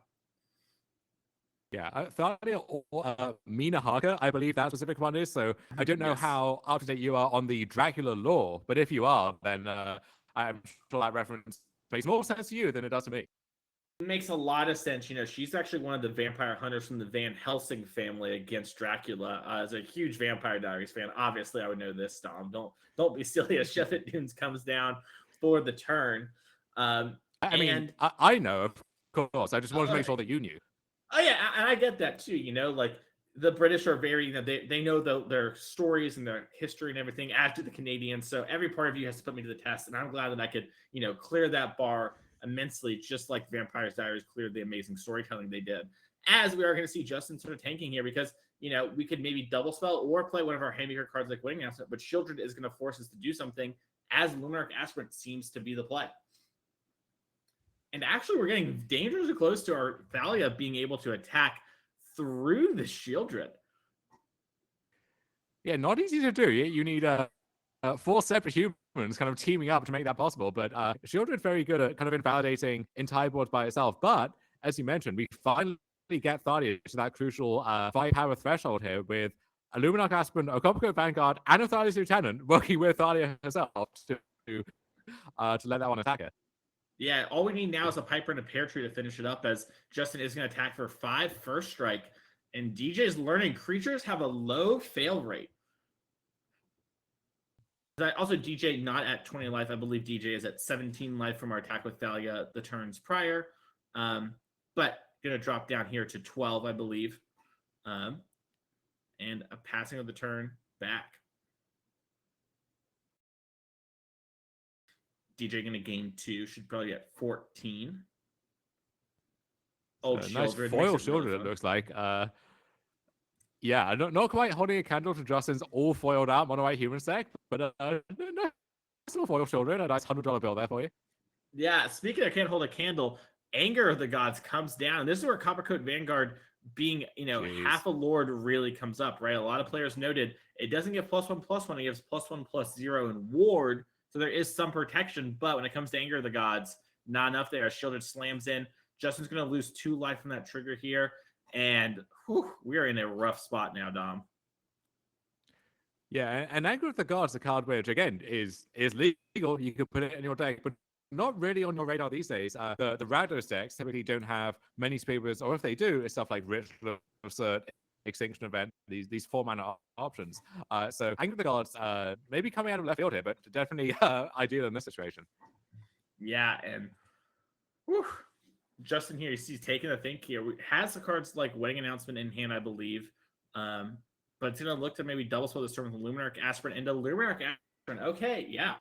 That's a good reason not to, you know, getting Wedding Announcement. Just get a real board presence here and maybe try to go around the Thalia or hope to draw one of your main deck ossifications. So we're going to see Shieldred gain 2. And, you know, Justin doesn't know exactly what's going on with DJ's deck, right? We saw Deathrite Shaman, some cards that look like Rakdos. You know it's Jund, obviously, but you don't know what the green's for. As Liliana the Veil here from DJ comes down. I'm going to take a second here to think about how we wanted to tap our mana. But, you know, we're definitely minusing. Nothing wrong with a little, you know, shortcut happening. As we do see Croxa off one of these sweet, sweet Phyrexian swamps.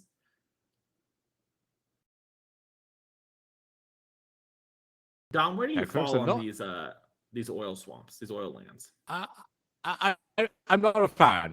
You know, if I had to rank these alongside basically any other basic lands, these would be right at the bottom. But this is the beauty of Magic, right? You can customize your deck however you want, and these apparently speak to a lot of people because we've seen these on coverage quite a bit over the past few shows. They really have, and it speaks to me in an angry way. But we're going to see Justin here play his lieutenant, grow the team up. Are you an angry guard, Mason? I am normally pretty cool about all the customization. I will just say that even in person, I have a hard time playing against these cards where knowing exactly what they are. I think if your deck's monocolor, I don't mind. But the moment your deck's 2 colors, I'm like, come on, give me a break. As we're going to see Fable the Mirror Breaker come on down here. Yeah, normally it's just a personal objection to these lands, but now that we're in the booth, this is a professional objection. You know, we get to operate on all of these different levels. That's right. As we're going to see Liliana tick up, lose the Blood Crypt here for DJ. Has some other card they want to hold in hand. I do think that we should have one more land tapped because there's a Thalia in play. I know it looks like not Thalia, but it is. So we're going to get that taken care of course. It probably won't end up mattering, but we'll have someone go down there and do that. Thalia cleverly disguised as Mina Harker once again. Yep. Professional vampire hunter, obviously.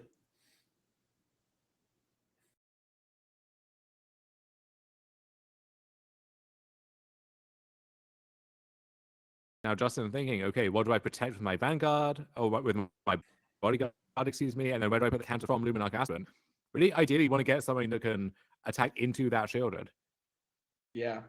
And it looks like, all right, we're gonna get our Thalia's Lieutenant trigger. We're gonna resolve that part, and then I think that was part. I think he did point to Thalia, and it looks like he is shooting up the Thalia too. So that all makes sense when it comes to getting that going. And Justin is losing some life every turn to the Shieldred.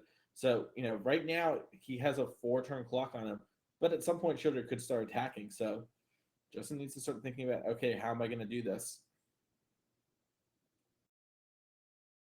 How are we getting out of here? Seems like he's... All right, well, we need to get a judge involved. We cannot cycle this land because we had a Thalia in play. We tried to get someone down there to the booth. Yeah, we're going to see if we can get that on pause real quick. And yeah, this looks like a stalled battlefield, right? Like you have these creatures staring at each other across the red zone there. But Shieldred puts a clock on that, right? Every single turn. Justin is falling further and further behind. DJ's getting further and further ahead. And so Justin has to make something happen pretty soon here. Yeah, it looks like the judge is getting involved here real quick. Last turn, we accidentally only tapped 3 mana for our Fable the Mirror Breaker underneath Thalia. It looks like we're going to actually let the judge know real quick as, the new rules updated. I don't know if the judge can hear me. Hey, judge. So our opponent played the Fable the Mirror Breaker player, played Fable, but forgot to pay the Thalia tax, and then used 3 mana to cycle. And so all the mana was used, but it wasn't supposed to be used because Fable should have cost 4 mana. So that was the sort of mistake happening here. Hopefully our judge will go and talk to the players. Y'all can't hear the judge. Yeah, they're going to go converse with them. If there's an update to the rules a couple of years back, Dom, it used to be, that here in commentary, we couldn't talk to judges and things like that. And you couldn't use coverage as a thing to sort of enforce rulings. But since they weren't exactly sure, they had the judge come and talk to us for a second and let us know what's going on. So the judge is sort of talking to the players. They're going to figure out exactly what happened. Make sure that we didn't miss something. Sometimes here in the booth, we can miss, a shorthand of a treasure or something little like that. But for the most part, looks like this is going to take care of it. And it's probably just going to be a warning here for these players for failure to maintain game state. I'm no judge, but I have failed to maintain game state a time or two. I don't know about you, Dom. My game states are always immaculate and pristine. I don't know what you're talking about. But luckily, even if we don't catch it ourselves, we have 500 of you watching along with us who, between those 500 pairs of eagle eyes, someone out there is going to catch it, and we can let the judge know and then let the players know and get that sorted out. Yep. And, honestly, probably just a small little mistake here. 99.9% of people are, playing Magic fair, clean heads up, and mistakes happen. These sort of things do occur, and, it's something that can happen to anybody. And, it's just part of the whole thing. As it does looks like, both players did sort of forget that ability on the game. Let's come back to the booth real quick here, because it does look like the judge is going to take a second. And, we can talk about some other stuff. No reason just to be staring at that board. It's 2 foil, by the way. I love the bling, but for the sake of commentary, like we're talking about the past lands, I just can't see anything. It's just all bright lights, Yeah, and DJ mixing it up for us too. We got those Phyrexian oil slick lands. We got the what is it? The module Den of the Bugbear. Got a foil Shieldred, and then some foil lands here, some non-foil lands here. So yeah, DJ putting it to the test, but I think we've passed with flying colors so far. Yeah, we've been doing really good, Dom. Not to pat ourselves on the back too much, but I think, we haven't had the Triome test yet, but we've been on top of it with everything, So I'm pretty proud of us. People on commentary, sometimes they mess it up. We had the Triumph test right there. DJ cycling A. Oh, Zia Torres Proving Ground.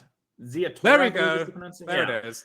Yeah, I'm a professional. All right. I get paid bucks. Okay. Let the record show. So. Okay. We had a Ruffine's Tower in the feature match last round. God only knows when a Jetmir's Garden is going to show up. Yeah. Do not get me started on the Spar's headquarters. Like, whew, what's going on there? Here's a question for you, Dom. How do you feel about, because, we have a new thing with Magic, right? So, like, with the Godzilla lands, with the Godzilla cards, we saw where, like, a card is Godzilla, Mecha Godzilla, but then it really is underneath, it had, like, its actual name, right? So what if when we go back to a Lara or something in the future, we just call it Bant Triome, and then underneath it's Spara's headquarters? Does that sound like a secret layer to you? Honestly, we don't need to wait to go back to a Lara in 2027 or whatever. We can do that right here, right now. We can make it happen. That's true. That's the power of Secret Lair. So you know what? I think Watsy just had some great ideas. We've been kind of giving it to them. Last round we told them about the flying cat. This round we got this going. As it looks like our judge call is being resolved right now at the table. We'll let y'all know exactly what the ruling is on that when it occurs here. But this should be finished in a minute. But yeah, a lot of cool stuff going on there. Dom, there's a couple decks in Pioneer at the beginning of the show we were talking about that are sort of popping up and players are sort of getting excited about. And now might be a good time to talk about them. Doomwake has been really promoting the sort of Boros, Convoke, Bushwhacker deck. What are your sort of thoughts on this deck? And give a quick rundown for someone if they haven't seen it yet. Yeah, it's a really exciting new deck that's the talk of the town at the moment. So this is using the two big Convoke payoffs. You've got the Wise Elephant, Venerated Loxodon, and also the new Night Aaron of Eos, 4 and a white. And then once you Convoke it out, you look at the top 6 and you can find creatures with CMC equal to or less than the number of creatures that convoked it, which in this deck, you can get it up to 5. You can just cast that thing for free pretty easily. And so we to get that initial setup of tokens, we're using stuff like Gleeful Demolition on our own Ornithopter, jumping through some hoops to make it work. But this can build a very wide board and also a very tall board with a Loxodon. And then you have these explosive turns with Reckless Bushwhacker, making your whole team bigger, giving it more haste. So you can really cause some fireworks, and hopefully we get to see the deck do that on camera. The big question is, does it do that consistently enough? Does it do it well enough in the face of disruption to have some staying power and not just be, this kind of a one-trick pony, which is all over Twitter this week and then is kind of disappeared by next week? Yeah, for sure. And it is going to be interesting sort of seeing, like, putting 1 mana cards in your deck is such a easy ask of players, right? 1 mana cards can be so impactful. They have such a low value, so they're easy to play. And then getting these Convoke synergies off them really actually kind of grows with their strength. So it's going to be interesting to see sort of, okay, right now we have these sort of 1 mana creatures, but like, is it better to have, maybe a Giant Killer and more of those cards, or maybe you want to have more like Ornithopters or less Ornithopters. There's a lot of different ways you can take the deck. But yeah, it's gonna be really interesting to see and be really cool to see, at the RCs and our events here. We have a couple players in the event today playing that deck. A couple of them are 1-0, so that's really exciting. If they keep it up, we'll probably see them on camera. But yeah, there's some pretty cool stuff there. All right, what about Rona combo, Dom? This is the deck everyone's sort of talking about. It's the new inverter. What's going on? What are we doing? Yeah, so there are a few different ways you can do this. So we're using Rona, Herald of Invasion, a new card from Martin Machine. So it's 2 mana. It's a looter, essentially. It just taps, draw a card, then discard a card. You can pay 5 and effectively to transform it into some like big, horrifying thing on the backside. But the crucial line of text here is whenever you cast a legendary spell, you get to untap Rona. And so if you have a way to graft some other ability that taps onto it, well, now you can potentially use that ability several times in a turn. And so we're using that with Retraction Helix, a card which gives that creature the ability to tap to bounce a permanent to its owner's hand and Mox Amber. So we're effectively bouncing and then recasting the Mox Amber, which untaps the Rona to bounce the Mox Amber again, and just keep going with that. That's going to get us infinite mana, and then we can transform Rona, we can loot a bunch of times. We're off the races there. And then that core, it's pretty flexible, right? So it's a mono blue combo. So you can slot that into a Jeskai shell with cards like Jeskai Ascendancy and Emery and some other backup combos. We have Sarah Shearing, number 2 on our leaderboard, playing against that this round. And then we also have these Sultai lists, cards like Tyvar, which is another kind of exciting build around we saw recently. And then the usual Thoughtseize, Fatal Push, interact cards to kind of buy you time to stitch that combo together. So it's an exciting concept and lots of ways you can build around it and flesh that out, and hope you get to see some of that on camera this weekend as well. Awesome. We're heading back to our feature match area to see sort of what's happened. Looks like what's going to happen. Interesting. All right, so it was a GRV was handed out, and we're actually rewinding the game state to the point of error. So what it looks like, from the sake of us as the viewers, is this DJ is going to have 1 more land tapped. We're not going to be able to cycle the Triumph, and Justin here is going to get a chance to cast Dauntless Bodyguard again, assign everything, and we're just going to pick it up from there. So able to get a fix there going on and making sure the life totals are correct. But basically, for the sake of the viewers at home and everyone, Justin's going to end up doing the same things, because it's not like Justin, really gained any information really, except there's a Triumph in hand. But Justin kind of knew that nothing could be cast because of Thalia before, and DJ is just going to be 1 card not as deep in deck. And so, since the card in hand was the Triumph and sort of everything going on, it doesn't really change too much here, is my understanding. And we draw the Dauntless Bodyguard, we lose the life, we're back on the same spot. It's like, let's do the time warp again, sort of situation. Yeah, we're doing the twist again like we did last summer, and now we're doing it once again here, and hopefully going to reach a different outcome this time. Yeah, so we are going to have Dauntless Bodyguard. Justin now, does get a chance. We saw him tank on it last turn, and it was a big decision. He gets another chance to do so here. Looks like he is going to remember Thalia Lieutenant trigger again. And I imagine, if you're Justin in this spot, you got to stick with your gut. You figured it out the first time it was Thalia. It's probably still Thalia. And the same for the Luminarch Aspirant trigger. And it looks like we're in the same spot as we were before. We're going to see a pass back to DJ. We all know DJ has the old Triumph in hand. So DJ is going to go up to 20 and then going to activate the Fable of the Mirror Breakers trigger. I'm gonna call a shot in the dark here, Dom. We might see that land get discarded and draw a new card. It looks like, 2 lands off the top, and we're going to discard both of them, draw 2, gain 4 life.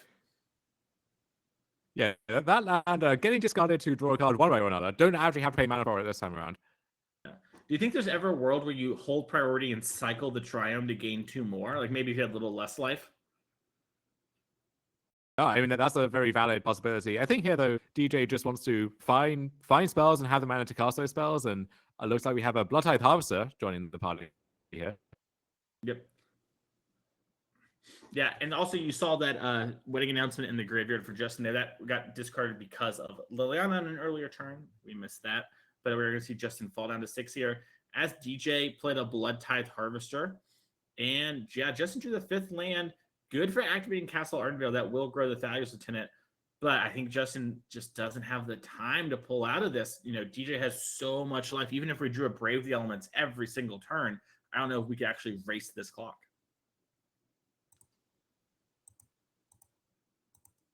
And yeah, you see Justin just head in the hand, just thinking like,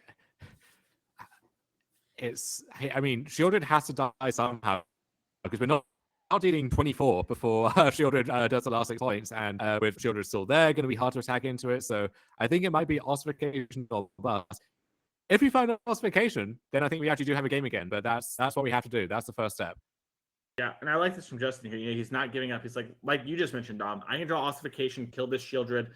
I'm just going to attack in and get my points and, sort of start chip-shotting DJ. If I'm going to win this game, I need to get shots in now. I have these tokens. I can chump block some stuff. So, force DJ to do something. DJ does have Den the Bugbear.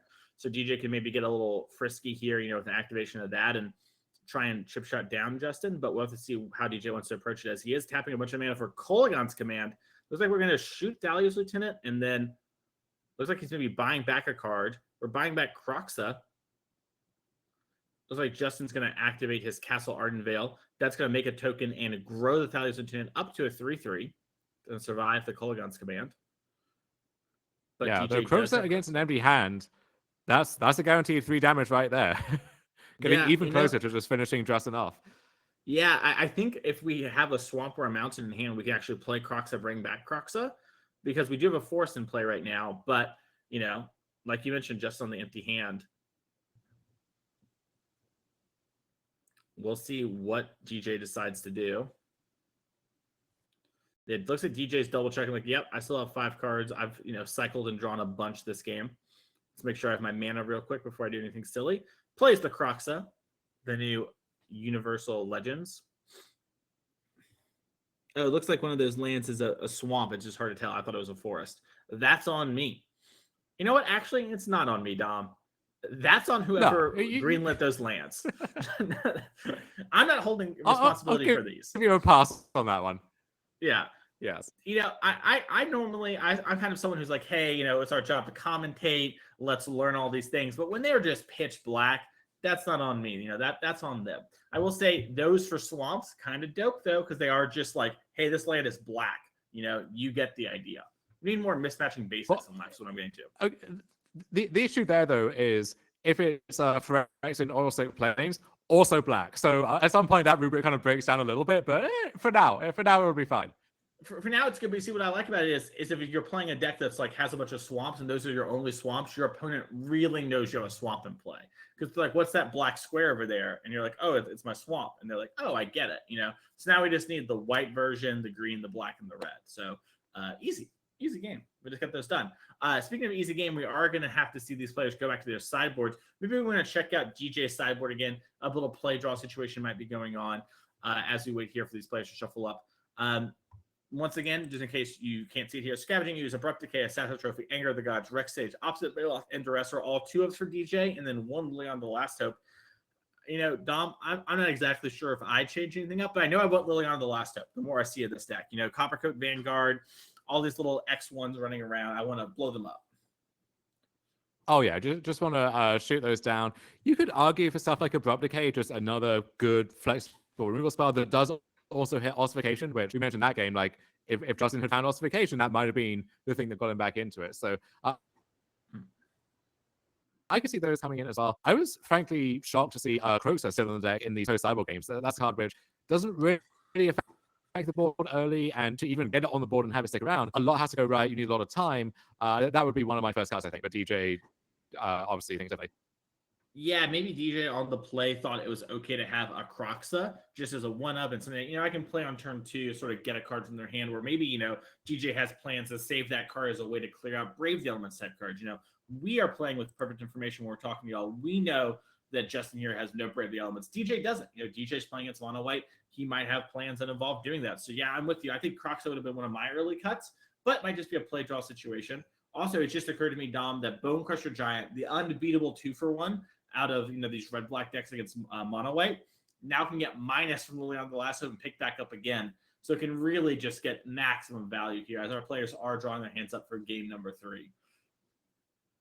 Yeah, Liliana is a nice one here. You can sacrifice your Blood Tithe Harvester to kill something, and then minus and just get back the Harvester again, and get another blood token out of all of that. So if they kill your Shieldred, well, Shieldred's coming back for a second shot. So really sweet card. And yeah, if you think you're going to be playing these kind of a longer, grindier games, Liliana is phenomenal at those.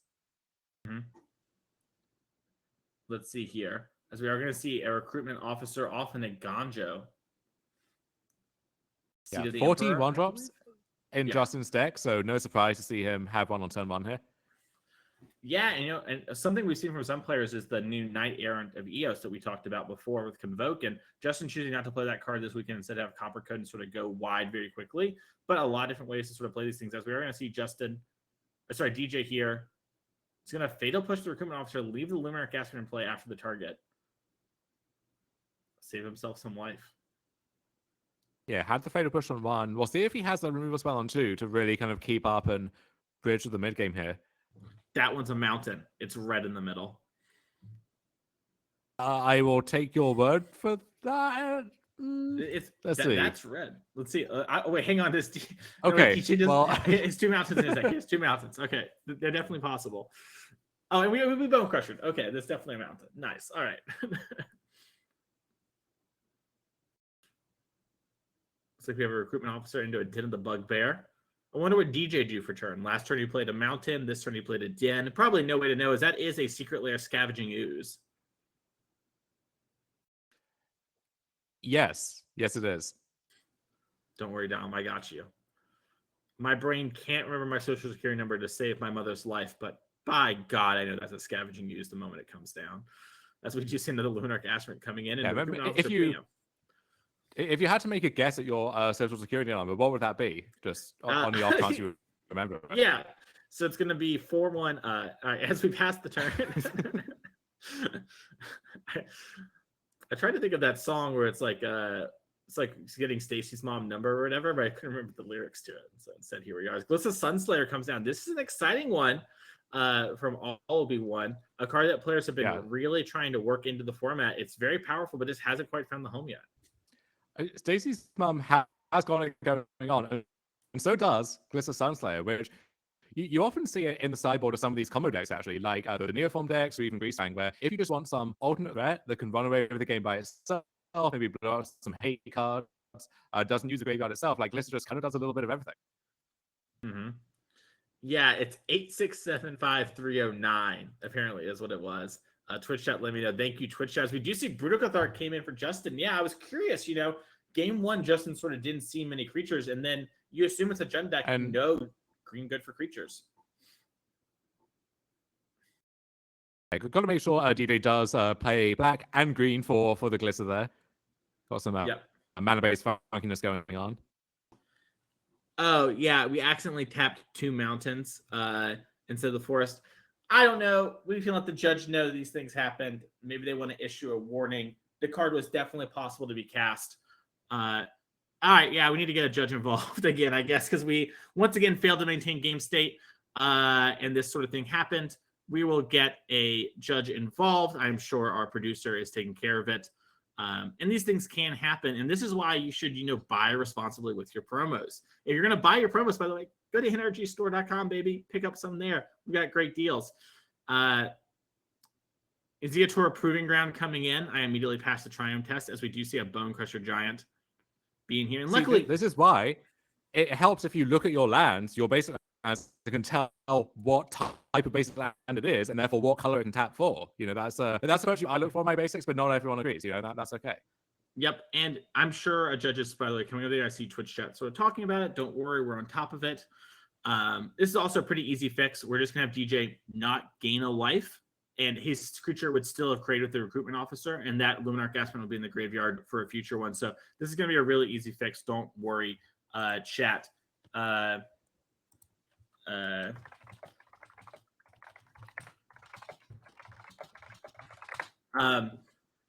Yeah, it looks like, the judge is here. They're sort of checking about the thing. That's that hand you see right there. What happened is, if the judge needs our story, Glissa Sunslayer was paid off 2 mountains instead of the Shockland. Looks like the judge is coming over.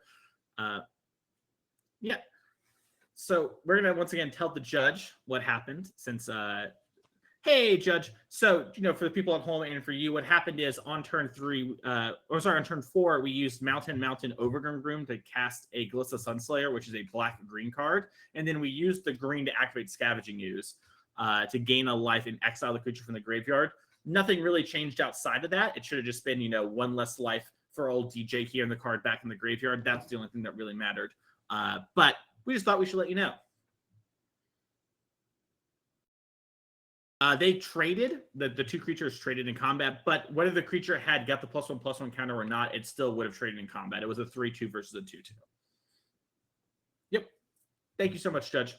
And, now the judge gets to hear that. We're going to take care of it. Once again, these sort of things happen. And, people make honest mistakes. Sometimes people get a little anxious playing future matches as well. That could be sort of what's happening here. Looks like it was just oopsie poopsie, as we say in the business.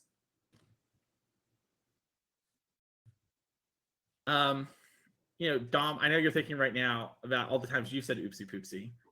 So you don't have to back me up on that. It's a very common British saying, and I do my best to spread that wherever possible. So we had a little oopsie poopsie here in the feature match area, but hopefully not again. Yeah, and it sort of happens, and this is one of the things that you need to be diligent about when you're playing paper. Honestly, like we said before, 99.9, and I think in the case of DJ here, it's just an accidental error, nothing malicious going on. But we do want to be on top of these sort of things and play good, clean Magic.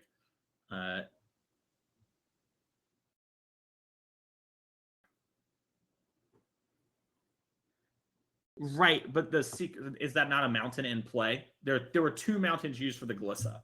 I'm sorry. I'm talking to the judge again, which probably shouldn't be how we do these things on coverage, but it is what we're doing right now.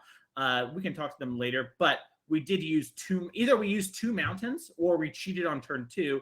There is no in between. Something happened where we have messed up what was going on. We are aware that's a forest. It's because Glissa Sunslayer requires both black and green to cast.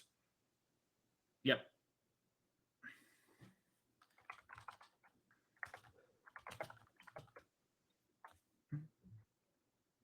Sure. Let's continue to play. We'll pass it along to the judge, and they can make sure to make a note of it in the future. Probably won't end up mattering.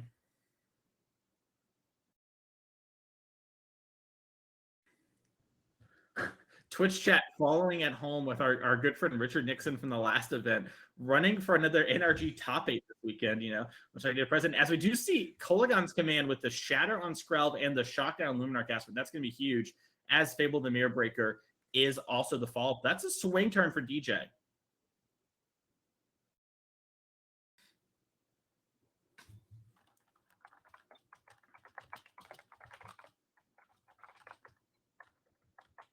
Dom, what are your thoughts here on how Justin can get out of this? It's tough. I mean, so in theory, recruitment officer can provide a stream of action. You activate that, but in practice, you're activating that. That's taking up your whole turn, and then you need to find these very specific threats to just compete with what's going on the board, let alone what DJ might draw. So it's tough. It's really difficult to break serve from these spots as the mono white human deck. Yeah, and that's one of the things about this deck, right? Is that how do I say it? It's like when you are playing the white deck, you're sort of getting on board early, and if you fall too far behind, you have a few cards that can catch you back up. You have things like Thalios and stuff like that, but they require you to have a board state, and that's why these Rakdos matchups have been so hard. Is that even though this is Jund, very similar, they have spot removal and creatures, so they can sort of invalidate your creatures, with something like a Bone Crusher Giant there that can just block or whatever and eat a lot of your creatures in combat, and also, double up as kill spells. So it's going to be very big here as we see DJ sort of going. As we are going to see, 4 mana. That's normally Shieldred, but this time it's Questing the Beast. Yes, the Beast is released. Now, Dom, we got a reader. We got a reader. Yes, we do. And so, Vigilance, Haste, Death Touch, can't be blocked by creatures with power 2 or less. And hang on, I'm closing my eyes to make sure Dom can cover me here. And then when it deals damage to a player, it deals that much damage to all the Planeswalkers. Did I nail it? Did I get all the lines? I think I did. That sounds about right. Yeah, but whenever my opponent plays a Questing Beast, I always pick it up and read it again, just in case some new line of text has snuck its way in there since I last checked. Yeah, honestly, I can't imagine being a historic player against that card with the erratas that happen. You'll never know. You'll never know what's going to happen. As we are going to see a little on the veil come down and minus here using the treasure token from Fable of the Mirror Breaker. Looks like Justin's figuring out, do I want this Skrell to protect a future threat / my Brutal Cathar has this Glissa Sunslayer. I do not want Justin getting back. What I want to get this recruitment officer. As we are going to see a pass back here. I'm going to assume we had a little attack for 4 there since it was a clean attack, but it's hard to know. Sometimes players just say, attack and pass.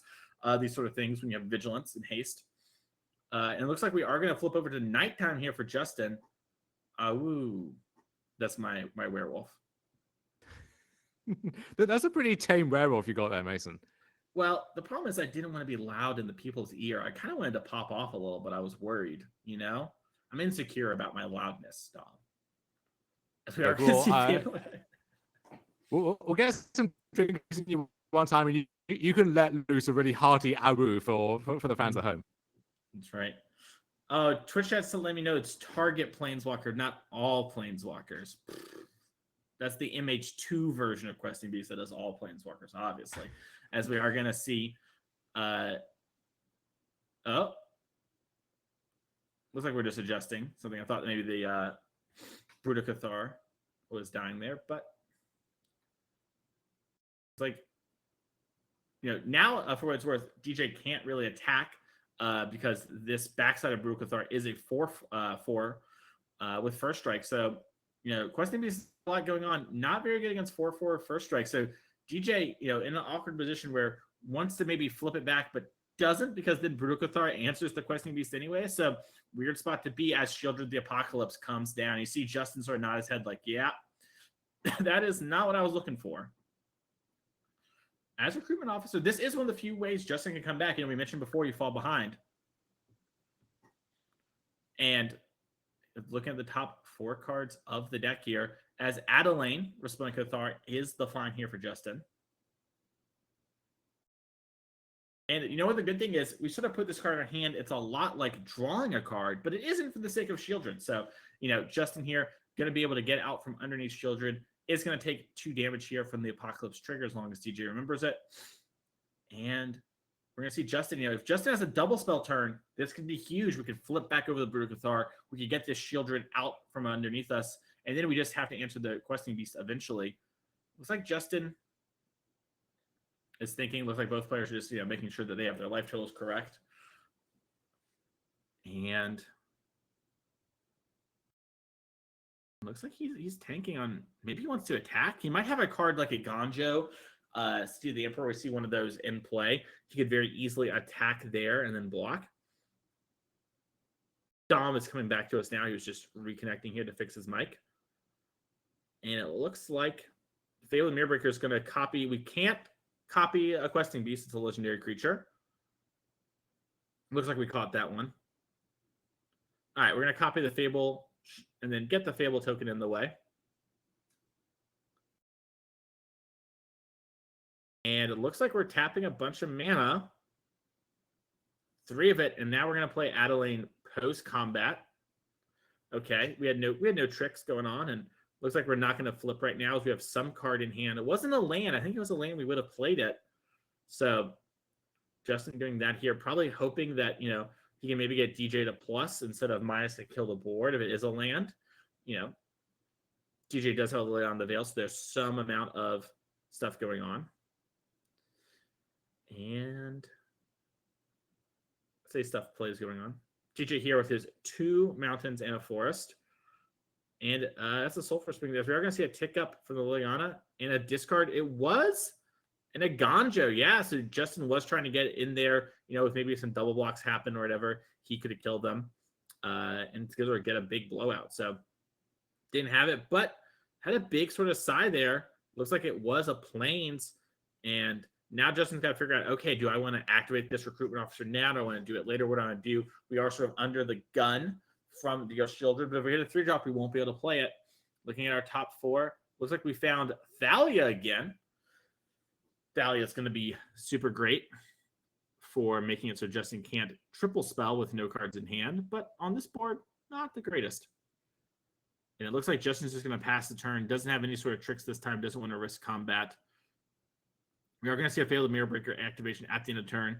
Sort of lets you do this for free here. Now you have another Goblin Shaman. You can attack in with that, not really lose very much and bank a treasure, for the future. You might have a turn where you have to cycle a couple Triomes or whatever. Good technical play here from DJ.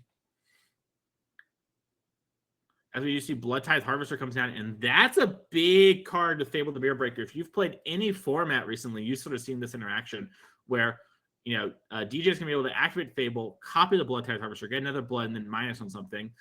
Now we're seeing a Leon the Veil minus from DJ here. Justin's going to sacrifice his Dauntless Bodyguard. Looks like he's going to wait on the Blood Tithe Harvester. No real need to do it yet. Can always make a chump blocker with the Fable. Decide not to attack with the Goblin Shaman token. Would have got a treasure, but not the end of the world. As we're going to see Thalia Lieutenant come on down and bulk up the team. As we do see, making sure sort of what happens here. And the Brutal Cathar does not get a trigger. We're going to activate Fable. And we're making another Blood Tithe Harvester. I think DJ's forgotten that Blood Tithe Harvester can only be activated at sorcery speed. But, not the end of the world. DJ's going to get a blood token for his troubles.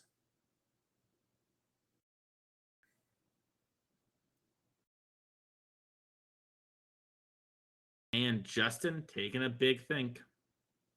You see DJ's like, okay, I've got this huge board. My opponent has this huge board. I'm so close to winning with Shieldred the Apocalypse. I just need to eke out a little bit longer. And now we have this Fable plus Blood Tithe Harvester combo that can activate.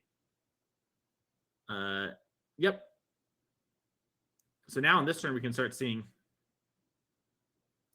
Also, DJ at so much life.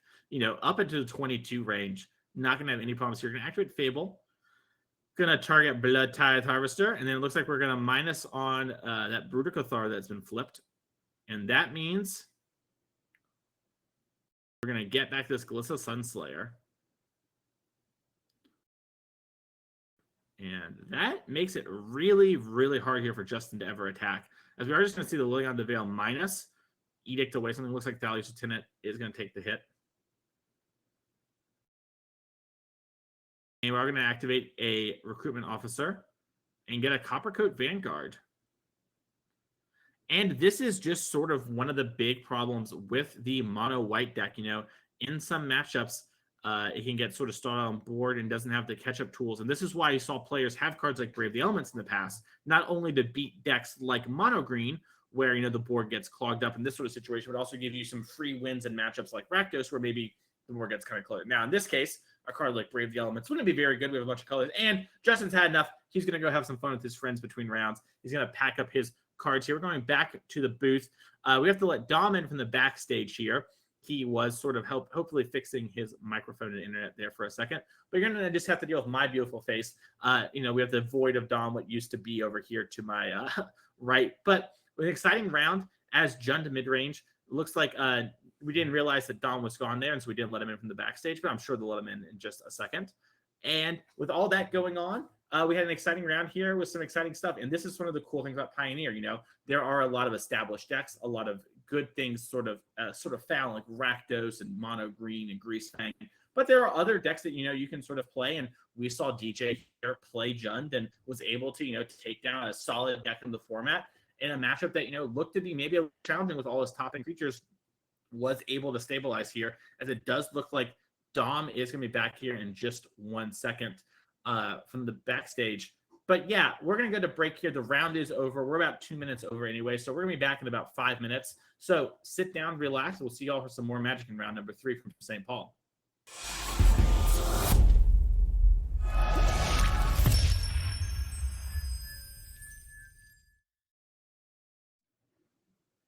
Hello, everyone, and welcome back to St. Paul for the NRG Pioneer 10K. It's Mason and Dom back in the booth this round, and we've got some exciting matches for you this round. Dom, you want to tell me about what our main feature is going to be? Yeah, so on the one side, we have Rakdos Midrange, staple of the format. You love to see it, or maybe not, depending on your perspective. But we got a spicy one on the other side of the table here. We have the Jeskai Ascendancy Rona combo deck. So we covered the ins and outs of that a little bit during some of the downtime in our last round, but we're actually going to see it in action, hopefully, in our feature match here. Yeah, it's going to be a pretty exciting deck. We're going to cover that more in a second. We have a backup match of, the Convoke deck we talked about before and Mono Green. So a lot of exciting matches of Magic to get to. This round is going to be really fun. We're going to have our players sing down and join them just in a second. But just a friendly reminder to follow the Twitch channel if you're liking the commentary and you're liking the stream. Paper Magic is dope, and we love it so much, and we hope y'all love it. And you don't want to miss any of the action. So follow and make sure you don't miss anything like that. Even when it's just, mono green mirrors, there's something pretty magical about Paper Magic here. Speaking of wanting to play, we do have our next event in Chicagoland, June 24th and the 25th. It's going to be a modern 10K and then a legacy 5K on Sunday. So if you like those formats, you want to go and check that out there. That is definitely something that's coming up soon. You can pick up your cards from nrgstore.com. Get everything you need for that sort of event. That's going to be really fun. Legacy has had a lot of great innovations recently. And then after that, we actually have a event in St. Louis on July 8th and the 9th. It's going to be our team showdown. It's going to be Pioneer, Modern, Legacy. And then all the Legacy players, you get a 5K trial on the next day. So, hey, people talk about Legacy never get support. Not here on the NRG series. Very different. And then finally, we're going to Detroit on August 12th through the 13th for a Modern 10K showdown and then a Pioneer 5K trial. Dom, you said you maybe want to make it out to this event. It's in your neck of the woods. Hopefully, we can see some amulet action live and in paper. Yeah, well, we love Legacy. We know a lot of you out there love Legacy. So great to have Legacy supported here on the series. And Legacy actually in a pretty interesting place right now. We had some bans recently. Delver being cut down to size, losing aggressive iteration. White Paper Adventure his short stay in the format is finally over. And so now things are kind of wide open again, and there's a lot going on. So very, very excited to see some proper Paper Legacy on camera once again before too long. Yep, and let's see if our players are already here. Andrea has a Castle Lockman passing of the turn. The memes never stop when it comes to this deck, when a Castle Lockman having the mana. But on turn 1, not always the end of the world, as Taylor does have a Hallowed Fountain into... I'm not actually sure what that card is, Tom. They've got me. Oh, it's Mishra's Research Desk. Ooh, is that the... Yes, there we go. A lot of these little trinkets, these cheap artifacts in the deck, powering cards like Emery, and then also keeping the cards firing with Ascendancy on your combo turn. Yep, very cool card. Did you see a Thought Thieves come down the Junji Ito Secret Lair? An all-timer. As it looks like we have Jace French Prodigy, Bitter Reunion, Portable Hole, and Emery Lurker of the Lock. Pretty interesting. I wonder what the take is. Yeah, here, so tough to know exactly. Yeah, it's tough to know, right? Like if you have a removal spell lined up for the Emery or the Jace, then you can probably afford to leave those there. Maybe you take the Bitter Reunion, honestly, just as the card which can kind of like repair whatever hole the Thoughtseizes is meant to leave in your hand. Yeah, definitely. And it looks like JVP here is the take. Oh, and a second Thoughtseize. Okay, all right. So now, looks like, we're going down to 16 here. And now we're just going to take the Emery. We're going to take the 2 creatures and just call it a day. Probably a good sign. She doesn't have much spot removal in hand. Her deck full of that. So if you're Taylor here, you have a good chance like, okay, Bone Crusher, Giant, and Friends, they're maybe not coming down anytime soon. Taylor here playing a Lava Glide Pathway.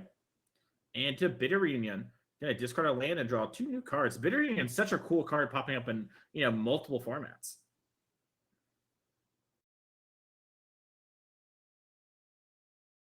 You do see, and in this deck is a card which on your combo turn can let Emery do something right away. It gives Rona haste, gives Jace Prince Prodigy haste. So a great card on turn 2 just to fill your draw, and then a great card on turn 4 or 5 when you're trying to actually go off. Yep, and we're going to see a Fable the Mirror Breaker cast off a Haunted Ridge here.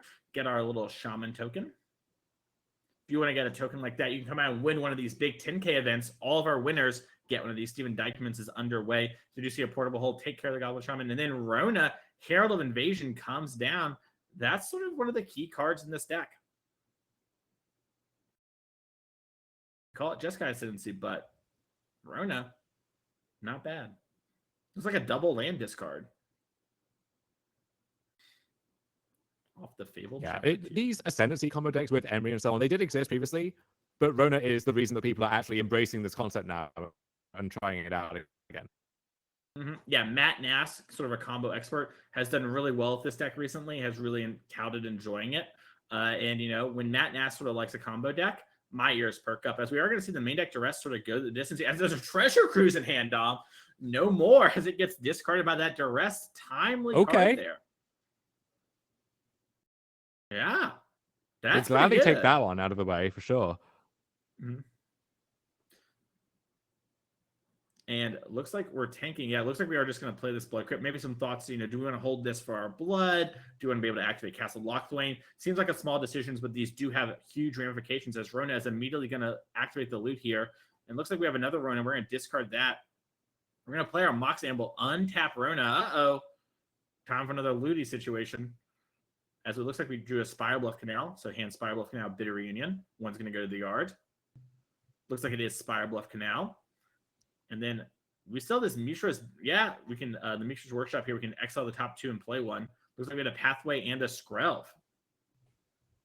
Skrelv's legendary, Dom. That's another loot if we play it. Oh, it sure is. Yeah, you can easily activate Rona 3 or 4 times just by casting your spells and then casting more spells, because Rona is finding more spells to cast. So even from this art, Taylor doesn't really have a lot going on, but still has a lot going on somehow. Yeah, we are going to see an activation of Rona here. And it looks like we're going to discard that Bitter Reunion, so that new card we picked up, whatever it was better. And it looks like it was third path Iconoclast, sorry. And that's going to generate a bunch of bodies. I've had in the board earlier. You can see how, a top deck Treasure Cruise like that might put Taylor way over the top of this Rakdos deck. As we did get a huge raid from Jim Davis do and want friends. to, Thanks, Jim. Oh, did I steal your thunder, Dom? Yeah, 600 players or viewers. I do want to thank Jim. Yeah, 600 in that raiding party, joining the 500 that we had here before. A really nice boost. So we welcome all of you to a nice day of Pioneer here on the NRG series. We're seeing this really cool Jeskai Ascendancy common deck trying to do a thing here in the beach match area. Yeah, and Andrea here taking a moment and thinking about, okay, what do I want to do? I And want to offer this. after only a few minutes, we can report that on the back table, a Cliff Boyardee on the Boros Convoke deck that we flagged up fast aggro deck, already taking game 1 over Monochrome Devotion. So the villain is going down there quickly over on the back table. We'll see if we have time to cut to that would have Yeah, I some was point. gonna say, That one's Dom, not gonna don't give last up too all long, I the think. secrets. We might get to watch the whole match. Who knows? As we do see a Mishra's Workshop here get activated again. Portable Hole and Seachrome Coast are the hits. Looks like that Portable Hole timely. Gonna get a 3rd class token, and looks like we're gonna be able to hit that Blood Tithe Harvester if we don't have a response with it on the stack. And looks This like board is getting cluttered up real fast. yeah, it is not an easy to read board state. I will say this though, Taylor kind of has everything ready to go, which I really appreciate. It's got the tokens, it's ready with the proper ones. Taylor is sort of like, hey, I'm playing this complicated deck, I'm gonna do it, and taking a good amount of time to think through the decisions, right? Taylor's like, all right, do I want to hold this land so I can loot more Throna? Do I need to play this land to, potentially play a spell and pop off more? Really like the attention to detail Taylor has going on here. As Andrea draws for turn, takes a big old think.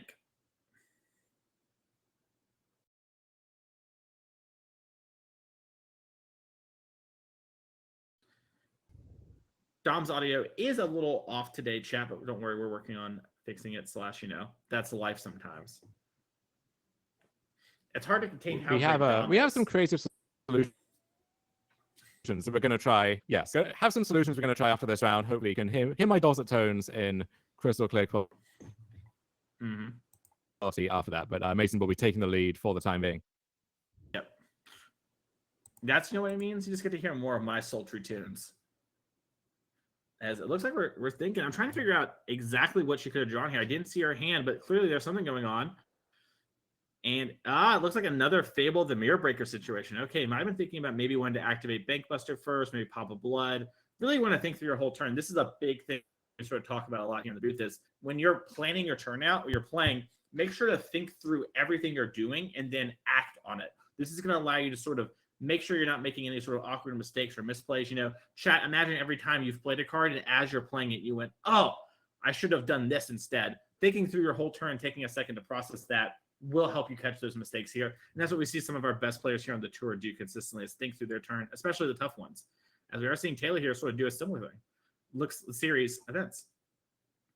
As it looks like we have 3 mana. Oh, we're putting Giganta in hand. I didn't even notice the Giganta over there. And then we're going to activate Rhoda. I like this. Giganta, 3 mana, get up a card. It looks like we're just going to discard it. And Dom, we drew Treasure Cruise. So that's going to be pretty good. Looks like Taylor has both Emery and Treasure Cruise in hand. Leaning on Emery first, once they have, the full delve knowledge. Hits a Rona, another Treasure Cruise, an Emery, and a Retraction Helix. And yep, here's the Treasure Cruise. Here's the Iconoclast. Get another token. Yeah, we're going to see Taylor exile a bunch of cards that you can't JVP War Emery back. Yeah. It is a little sad though to see Giganta reduced to what is my purpose? It is to spend 3 mana and be discarded to Rona. But it is sort of life in that way. And honestly, that is often its role in these Ascendancy combo decks is you want to have spare cards in hand to discard, and this just is a card that you can put into your hand. It's a black rectangle, or blank rectangle, as people like to say. Yes. We do see a Sacred Foundry shocked in, and is that another Portable Hole? It looks to be, and that's going to trigger the Iconoclast, and that's going to take the Goblin Shaman token. We are going to see a crewing of the, we might crew the Bankbuster first. And decide, if you want to expose that to any sort of, I guess there's no mana up, but, you maybe don't want to block with it. Maybe you want to have your 2/2. And it looks like we are going to crew the Bankbuster just so we have a blocker. Some attacks get in there. Third Path Iconoclast might want to trade with a Fable, but not anymore. There's a Bankbuster in the way. And we're going to get a draw for turn. And we have a Fable, the Mirror Breaker trigger on the stack. So we're going to figure out exactly what we want to discard and sort of do the thing. I know Twitch chat isn't used to Fable the Mirror Breaker. It's a card that's sort of fringe in play. It's sort of a choice that certain Rakdos players choose to make. So just so you know, when Chapter 2 happens, you can discard up to 2 and draw up to 2. Looks like we're just going to discard 1 Sokenzan and draw 1. So that's a pretty cool card. Maybe consider it putting in your deck or picking up some copies from NRGstore.com. Yeah, the Jund deck that we saw in the feature match last round, only 3 copies. Got to make room for those green cards somehow. Yeah, exactly. Well, with the Fable, you see, you find more Fables because of the churn through your deck. So really, it's like you're playing 9 copies when you think about it. I see. Yeah. As we do have an army of portable holes over at the top of the screen. Just all 3 of them buckled up together. Like, yeah, we got stuff going on. How do you even see what is under all of those portable holes at this stage? Everything's just like clustered over there on the left. As part of the, I want to say 15 permanents that Taylor currently controls. Yeah, we also seen a braid here. It's funny, I was about to mention, all she has is one braid in order to answer it. But even if she does, Emery can just come back and maybe get something that's actually even better than before. So we are going to see Skrelv activated, spend 2 life to protect the Emery. We don't know the color that's named. Maybe it's per red to prevent any sort of attacks. But it's going to force her hand if she has a sorcery speed kill spell, where something like a Dreadbore won't be usable this turn on Emery. And it looks like we're moving to combat with this. Oh, no, never mind. Sorry, I thought we were picking up the Fable to attack. And it looks like we do have Power Word Kill that we're going to use in response to kill the Emery. Make sure, no more Mishra's Workshops don't come back from the graveyard, and Taylor can sculpt the hand. But Taylor's sort of in a dominating position here, despite kind of getting ripped apart in the early turns. So it really shows the power of Treasure Cruise.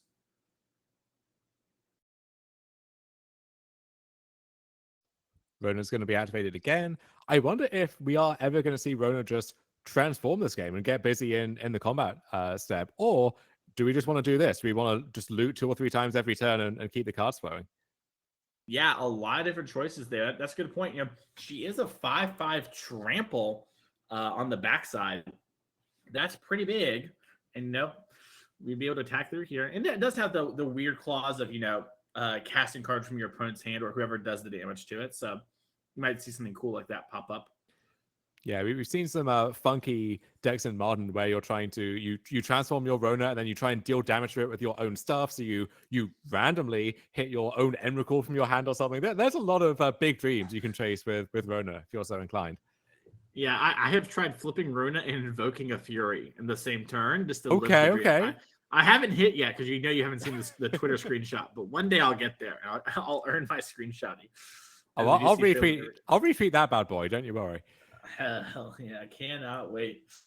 Hopefully we see that here on the NRG series tomorrow, because we are getting our Pioneer 10K today, but we got some Modern action for you tomorrow. Maybe Taylor will be back with some of that spice, as we are going to see an activation of the Reckoner Bank Buster. We do have double Fable, which is normally a somewhat scary end game, but Taylor has so many chump blockers right now. His life total is kind of good, and Andrea doesn't have many lands to make a bunch of copies, so it's sort of an awkward spot where normally you're pretty happy to be in this place, but no longer the case as we see a Bone Crusher Giant stomping the skull. Yeah, Andrea doing her best to just trade off with permanents as Rakdos is good at doing, but when your opponent has 15 different permanents, that doesn't sound so appealing anymore. Mm-hmm.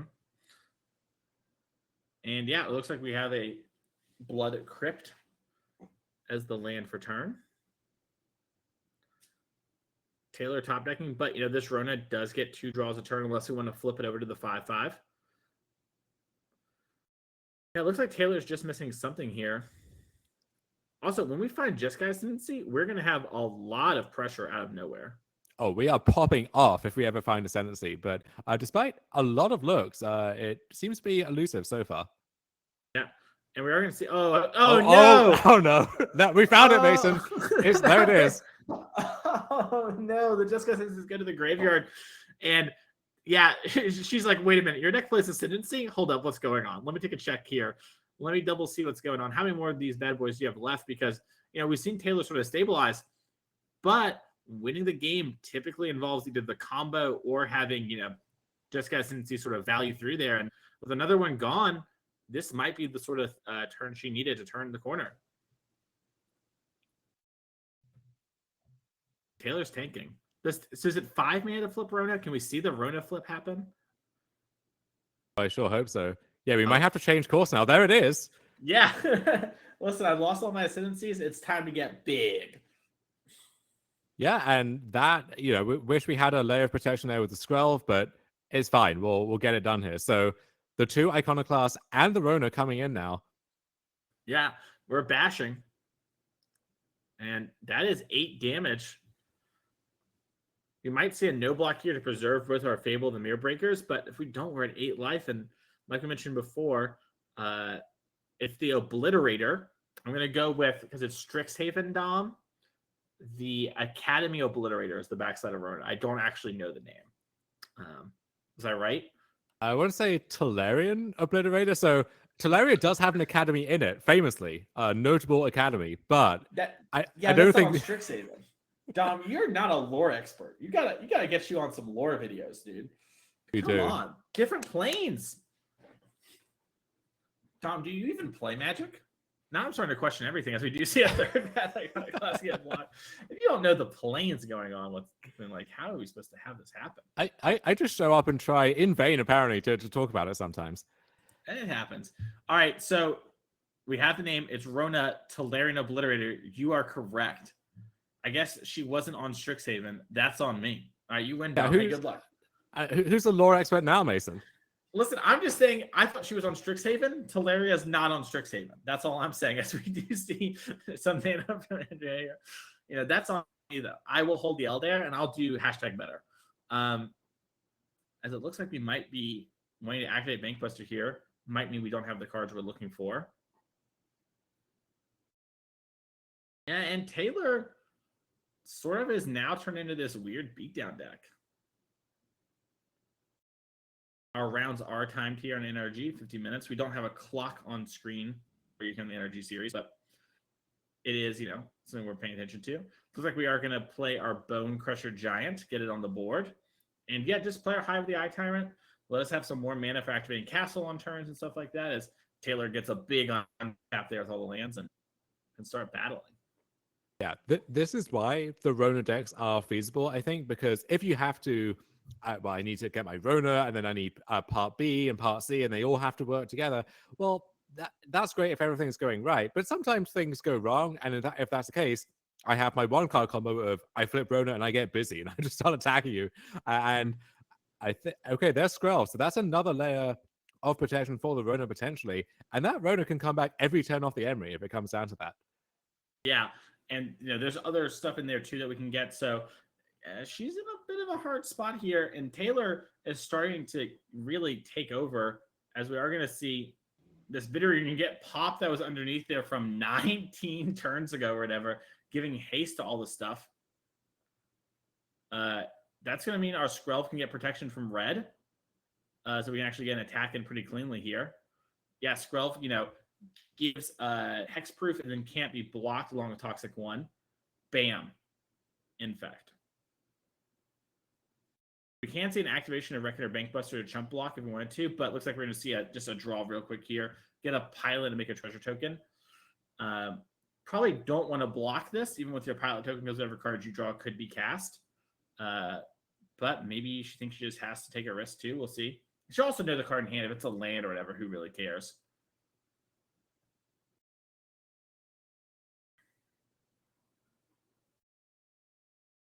All right, we're tanking here.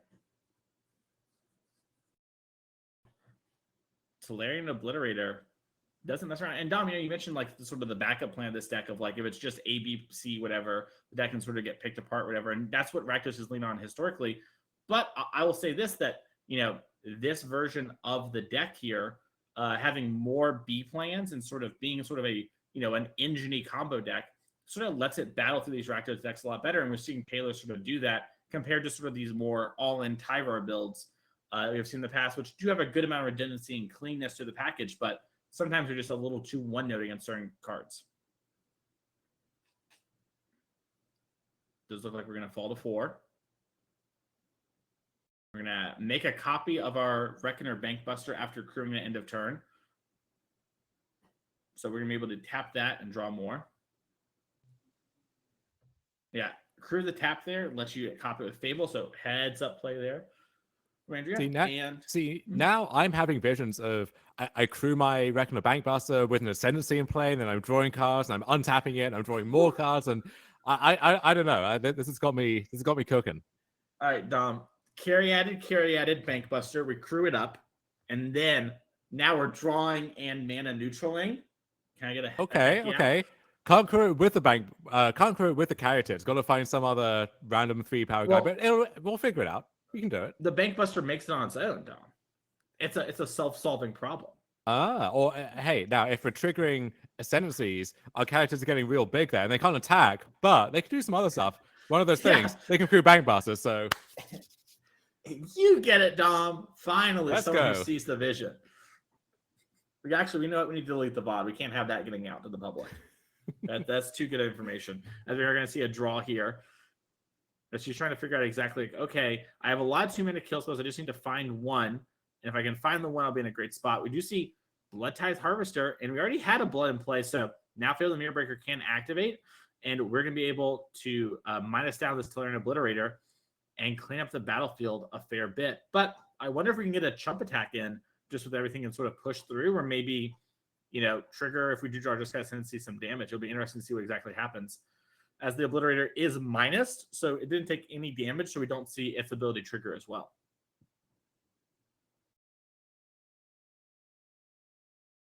Yeah, although those 1/1s might finally come into play here. Just Andrea's only at 4, can only block a certain number of things. Like maybe those 1/1s can actually be that missing piece that gets across the finish line.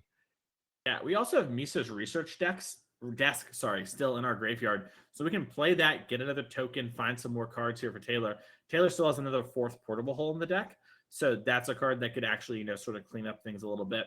So a lot of options here for Taylor. Looks like it's going to lead on a Seacrum Coast and just pass the turn. Interesting. Okay. And goes without saying, if we ever find one of those elusive copies of Jeskai Ascendancy, we are off to the races. But Andrea almost on the verge of stabilizing, it looks like. Yeah, especially with this Fable and Blood Tithe Harvester. We can see a lot of different things start happening here. It's going to be very interesting to see what exactly she chooses to do. Looks like she's going to copy the Blood Tithe Harvester. Taylor allows it. Up to 4 blood tokens now. Yeah. And those blood tokens do add up. Like she will eventually hit a land pocket, and having some way to, sort of move through that pocket there will be very important for stabilizing. Taylor's going to protect the Emery once again. Probably naming Pro black, maybe red, who knows? If you name red, you can stop attackers, and Taylor does only have 12 life, although probably wouldn't see Andrea be attacking too much. Yeah, notably, it's not protection in the traditional sense. It just means you get hexproof from that color and can't be blocked, which isn't really relevant on the opponent's turn. So Bone Crusher could still get busy if it wants to. Yeah, it looks like we are going to activate a blood now. Discard another Blood Crypt. Is that a flavor win or a flavor fail if the blood token discards the Blood Crypt? I think it's a flavor win, because you're using the blood to sort of move through that part of your life, It's like you're moving past this. We do have another Reckoner Bankbuster on the board. That's going to be some more cards. And, Taylor has cards like Treasure Cruise, which we saw sort of push Taylor really far ahead in game number 1. Earlier in this game 1. But Andrea here has a bunch of cards that actually just generate raw, advantage. And so Taylor, while looting and stuff like that, has, seen a lot of the deck, hasn't gone up the cards a bunch outside the Treasure Cruise, and it's starting to catch up with them. Yeah, and notably one card that we haven't seen from Andrea's side this game so far is Shieldred, right? You can imagine those turns where Taylor was activating Rona 3 times a turn. If Shieldred was in play there, that's a hefty tax, which you can't really afford to pay. So one of the missing links, which if Andrea ever finds Shieldred, great for her, but maybe on the verge of stabilizing even without it. Yeah, it looks like we're going to bring back Skrelv again. We're sort of presenting a loop. I will bring Skrelv, you will make a blood and kill my Skrelv. We will continue, And so, of course, Emery will probably die came to the end. Also worth noting, she has a Mutavault here and Castle Lochlann sort of bridging the gap between the two divides, right? As we do see these blood tokens I just talked about, you're going to hit a land patch eventually, and having a way to sort of churn through those lands is going to really matter. And she just did there, landed the land with the discarded blood. Wow, what a game so far. I wonder if Taylor exiled Mishra's research decks to that first Treasure Cruise because they had to, and that's why that's not coming back, because it also has Unearth. All right, we're going to kill the Skrelv again. We decided to get rid of that and not worry about killing the Emery. probably fine with that interaction still happening. Oh, it looks like we have a fatal push. And yeah, that's going to trigger a revolt from Blood Tithe. And Taylor's had enough. I'm too far behind. I don't think I can actually win. And Andrea wins game number 1 in impressive fashion. Looked really bad for her for multiple turns there, Dom.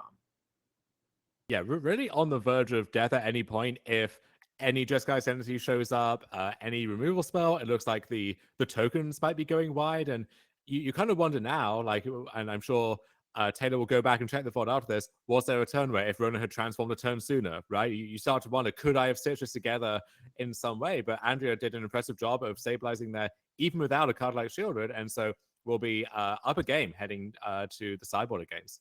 Yeah, speaking of sideboard, let's check out these players' sideboard and see exactly what they have here. Taylor here has 4 Rending Volley, 2 Disdainful Stroke, 2 Spell Pierce, 2 Silence, 2 Abrupt Decay, Pithy Needle, Roast, and the Companion of Giganta. Dom, what do you like here? Yeah, I don't think any of these cards really stand out. And with a combo deck like this, you don't really want to be just trading off one for one. You kind of need all your cards to contribute to your game plan if possible. So I expect Taylor will present basically the same deck with maybe 1 or 2 slight changes. Yeah, I imagine so too. With these decks, you really don't want to over sideboard, and those 4 Rending Volleys is really a testament to, okay, those matchups are bad, and that is sort of all of what I'm doing there. So if you're someone at home who likes to throw decks, try not to over sideboard. You're going to dilute your deck just a bit too much. Let's check out what Andrea has. I keep saying Andrea. As we have Extinction Event times 3, 2 Duress, 2 Noxious Grass, 2 Pithy Needle, 2 Reckoner Bankbuster, 2 Unlicensed Hearse, a Braid, and a Ritual of Soot. Dom, what do you like in this matchup? So here I can imagine most of these cards having some kind of use, but the Duresses I think are important. Just attack the Ascendancy. Rakdos famously are not good at hitting enchantments. You kind of need your Invoke Despairs like we saw in the first round to compete with those. So getting rid of Ascendancy is the utmost priority. And then Unlicensed Hearse can break up some of these graveyard synergies. And then some of these 1-for-1 removal spells, like do you want a Braid? Do you want stuff like Noxious Grasp? Could see diversifying your removal suite that way. And then Pithy Needle as well, actually. Needle can shut down not just one Emery, but all the Emerys. Same thing with Rona as well, right? Or Squirrel. So the Needle's not there for this matchup, but could actually do some good work here, I think. Yeah, Pithy Needle is such an all-star card in sort of sideboards like this because it has its spots like mono green where you're very happy to have it. But then sometimes, you run into the Rona Ascendancy deck in round 3 and you're like, oh my goodness, I'm so happy to have such a flexible and cheap sideboard card. And that's why you see Rakdos players, move between 1 and 2 of this in their sideboard a lot. And we're going to have to see exactly how those players do it as they are shuffling up here for game number 2.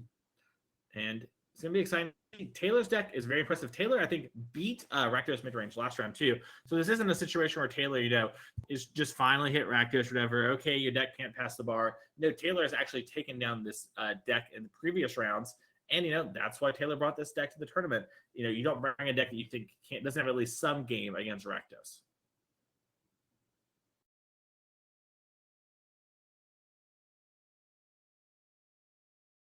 I like that her jacket matches the sleeves. That is nice. A little coordination there. Love to see that. Mm-hmm. Style.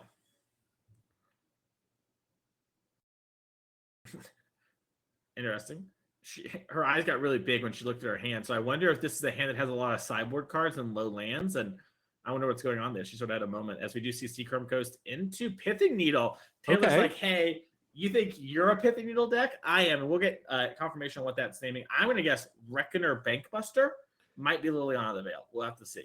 Yeah, you almost don't want to play that one in the dark before you know which of the cards your opponent is relying on. But this suggests to me Taylor is setting up for something like a turn 2 Emery potentially and just need that artifact there for the discount.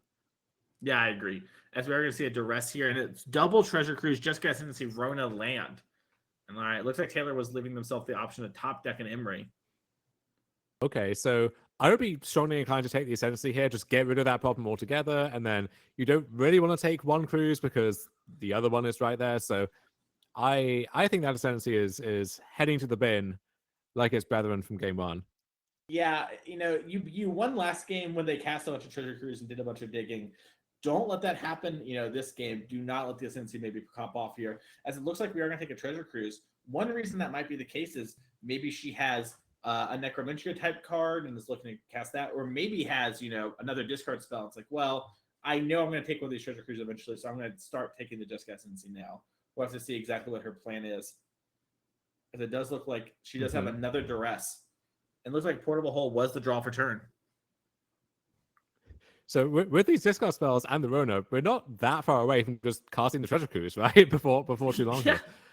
That's actually a great point. I wonder if maybe you're supposed to take the cruise now. I think leaving the Jeskai Ascendancy is very awkward, but inversely, if you have like a Fatal Push in hand, you can kill this Rona, and you take the cruise now, Taylor's sort of out of gas, right?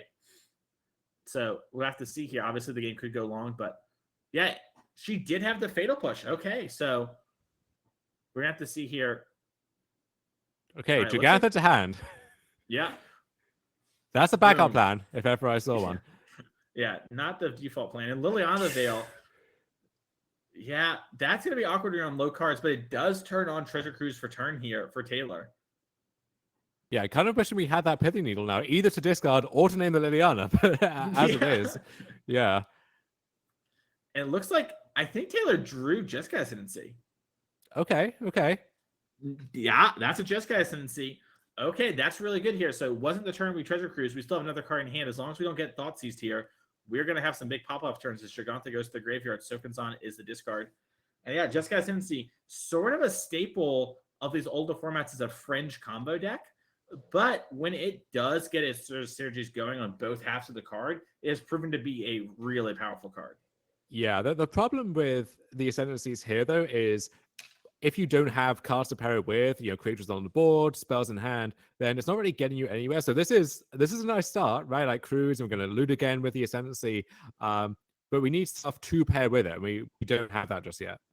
Yep, as we do see a JVP discarded to the loot off Jeskai Ascendancy, and then a draw 3 here. I'd be pretty worried if my opponent discarded JVP against me. It's like, all right, hold up. I do have this Liliana that can answer it, but that is a powerful card. As we do see Mox Amber come down and get a loot going. Looking maybe for a land this turn or something. Yeah, the Jace, it's a little tricky in the face of an on-board Liliana, right? Where that thing can minus 8, which maybe is fine. Like, you don't want that thing getting to 6 and then ultimating. So maybe that's a sacrifice we have to make. But okay, so Pithing Needle is naming something that wasn't Bankbuster or Liliana Veil. Maybe we can get confirmation. Oh, what was that, Floor Judge? Oh, it was Unlicensed Hearse. Okay, sure. That's a reasonable name from Taylor there. Very common sideboard card. She does have 2 in her deck, so that makes sense. Makes some sense as well with 2 copies of Treasure Cruise in your opening hand, where Add of Hearse is going to blank both of those. So makes sense, but getting punished here with a different card with very powerful abilities that we wish we could shut off instead. Yeah. This is another spot where Mutavault might let you double spell here and get a little pressure going. Although if you do that, you won't be able to draw with the Bank Buster. And we're really close to the ultimate. Well, okay, knew it. We knew it. Yeah, I like this actually because you could play it and then like maybe swip with the Pithing Needle, but it looks like she wants to start banging in here for some damage because even if she ultimates Liliana, there's no guarantee that the game is going to be over. Well, the other nice thing about this Rakdos midrange deck is between Bloodtithe Harvester, Favorite Breaker, and now Liliana, if you draw a dead card, it's not rotting in your hand. You can actually find a productive use for it at some point. Yeah, I agree. And speaking of rotting in hand, Taylor's Treasure Cruises would never, as another one was found. So we're going to loot and then draw 3 more. It looks like we discarded a land to the loot. And, Taylor might be getting ultimate this turn. We might just see, a tick up and try to go to 7. But Taylor's going to have enough resources to probably battle through Liliana ultimate.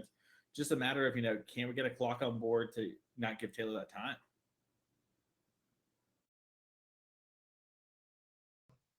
Really interesting game here. This sort of feels like, a real testament to Taylor's deck. Whether Taylor wins or loses, got all the key cards sort of destroyed in the early turns, right? We had 3 power cards in Treasure Cruise and then Jeskai Ascendancy, and we lost 2 of them, and we got our Rona Fatal Push, but still really battling right now. Through all of that happening and a Liliana, kind of a testament to what this deck could do. As we do see Bank Buster activated. Trying to figure out if we want to ultimate the Liliana, and if we do, what exactly we want to take. For all you Zoomers who are not used to Liliana sticking around for forever because you minus it to kill Fable the Mirror Breaker, you pick 2 piles. You make 2 piles, sorry, and the opponent picks 1 to keep, and the other all gets sacrificed.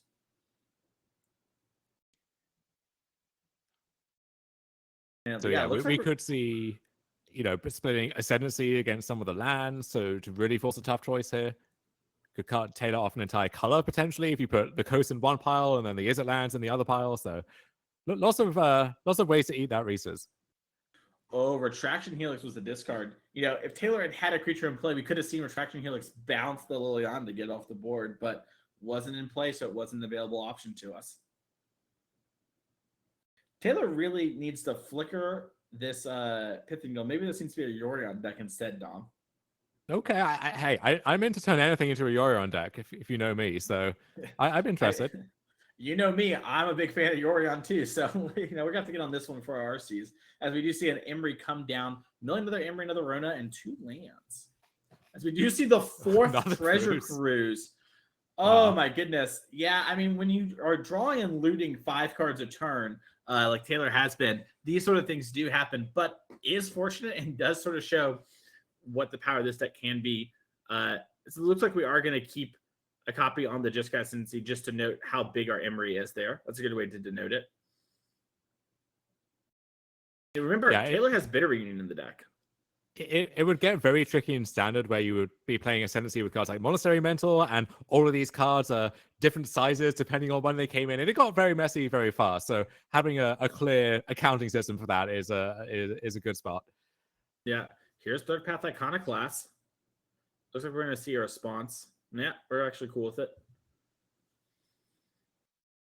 Yeah. So now, Andrew's got to find a way to kill this Emry, and that might just be. Oh, wait. Okay, Bitter Reunion. So, all right. Okay, does have the Timely Braid. That's, very good there. It is going to still trigger. So it looks like what they're doing is they're leaving the dice on 1, because while it should be at 2, these creatures weren't buffed before. So for the sake of, game state, as soon as you strike twice, but these creatures all have only been buffed once. So not worrying too much about that. Looks like we're figuring out, if we have a land, I don't think we played a land for turn. Looks like we're resolving the Bitter Reunion and the Jeskai Ascendancy loot. Unsure what exactly. Oh, looks like, so we resolved the loot from Ascendancy. Now we're deciding what we're going to rummage away with Bitter Reunion. And if we hit a red land, we can haste up and make it so this Liliana doesn't get to ultimate next turn without dying, at least. Well, actually, no, it just would it would die because of the buff.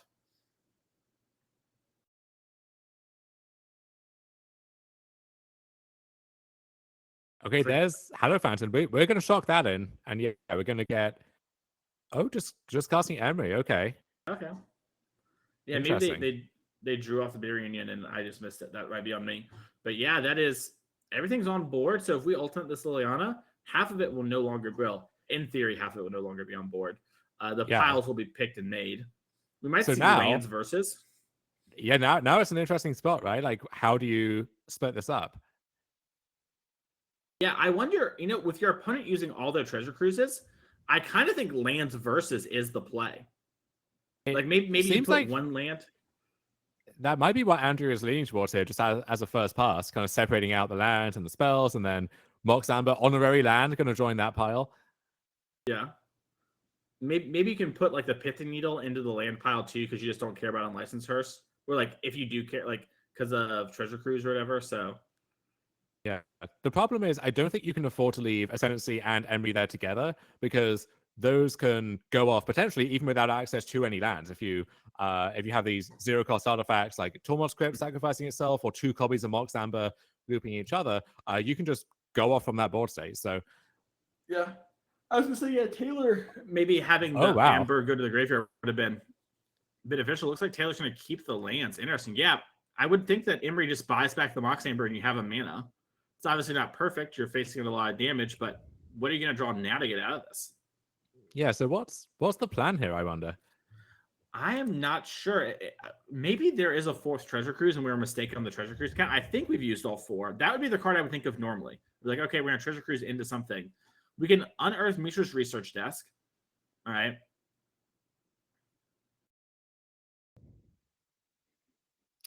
Okay, so we can cast Ascendancy, but then we're just dead, right? Mhm. Yeah. Yeah, okay. it looks like we died there. So interesting round. We're gonna get an interview here with our winner on Rakdos Midrange. But yeah, what a real strike from the deck there from Taylor. I mean, Taylor didn't ultimately end up winning any of the games or the match, but really showed like, hey, my deck sort of can power through and look at these strong things. It just didn't quite come together that game. But you could easily imagine, we draw an Ascendancy in game one, or things work out slightly differently there. We Pithing Needle, we hold the Pithing Needle because maybe we have a different one drop we want to play. All those things that work out really differently, and we might have seen a very different outcome here. That's sort of the cool part about Magic is your skill can really shine through in those ways. But I think that deck looks very impressive so far. Yeah, if you think about what happened in that second game, Taylor played a Needle, which ended up being on a card that didn't really show up, so was down a card from that, and then got Duress twice and had a creature Fatal Push in the first 2 turns, and was still able to kind of slog through that on the back of Treasure Cruise, which one of the most broken cards in all of Pioneer. I think a lot of people kind of baffled that it's still legal, even though it's not as popular as it once was. And you're kind of seeing there why that card has been pretty dangerous in formats across the years, especially in conjunction with Jeskai Sensei. Yeah. I mean, that's another card, right, that we've seen in the past where there have been talks to remove that card from certain points in modern history, right? Actually, early on with Treasure Cruise and Jeskai Ascendancy, that was the thing that players were comboing together. And now we're seeing that here in Pioneer. And it's really powerful and really impressive. And obviously, there's a lot of Treasure Cruise into Treasure Cruise in that last game we just saw. But, imagine spots where we just, draw different cards. We don't have to Treasure Cruise and Treasure Cruise, right? It's just a situation where we got sort of the high roll potential, and maybe getting on board would have been better for us. So, things looked really bad there, but ultimately came through. And I think we're ready for our interview. I'm not exactly sure. I'm sure our producer will let us know when the time comes. And boom, we're here. Congratulations on the win. How you feeling? Good. A little stressed out, but it was a good one. And always happy to get the 2-0 for sure. Nice. You said stressed out there. So did you have any idea sort of what was going on in the early turns there? Because we saw you sort of like pick up their graveyard when they cast Jeskai Ascendancy and take a look-ski poo. What was sort of going through your head? No, I tested against that deck a little bit. One of my local friends here is on that deck, so I knew basically what was going on there.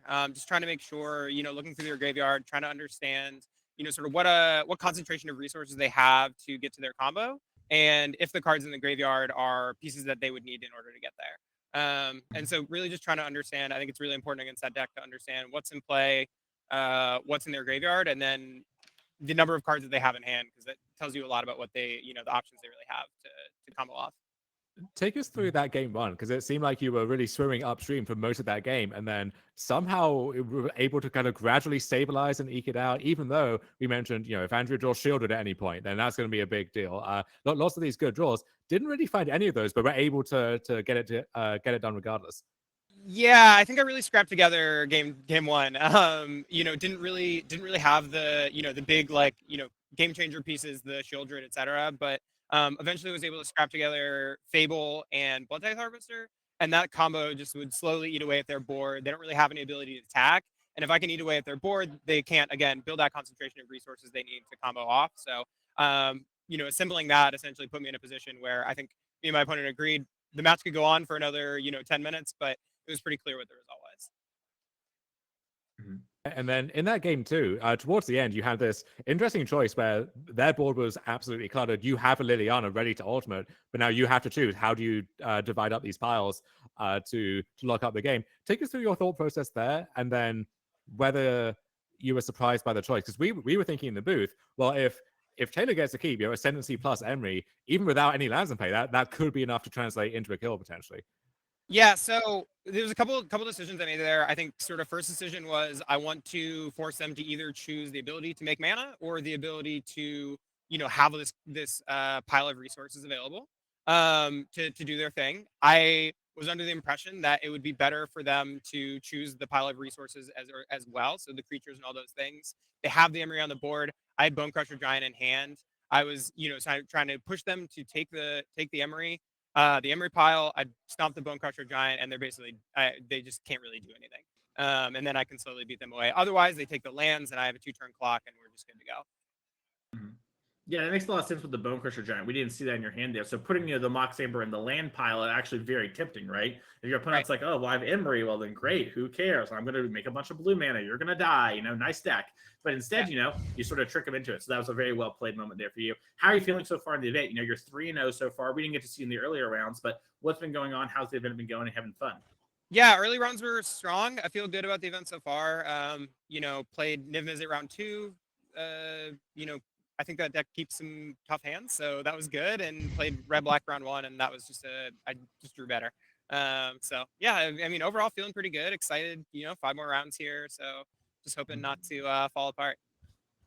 Nice, we love it. Yeah, and you're making a sort of run at our series this year, right? Like we saw you do very well back in Chicagoland just 2 months ago. Is this something where we're expecting to see you a lot this year? Is that like a fair assessment? Where's sort of your head out when it comes to the NRG series and making it around our leaderboard? Gosh, I would love to make a run at the leaderboard. Trying to figure out if I'm if I'm of the right stuff to do it. So we'll see how this weekend goes, and if it goes well, we'll keep grinding.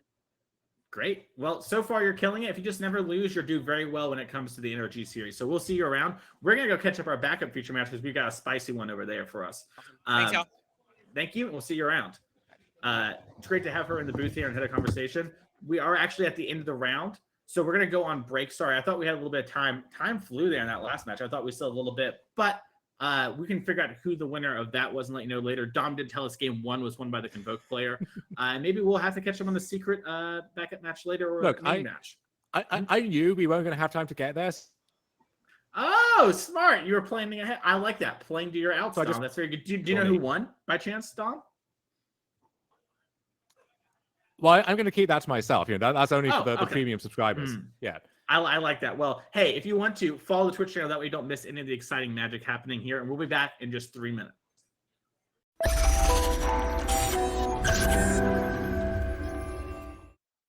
Hello and welcome back to the St. Paul NRG Series Pioneer 10K.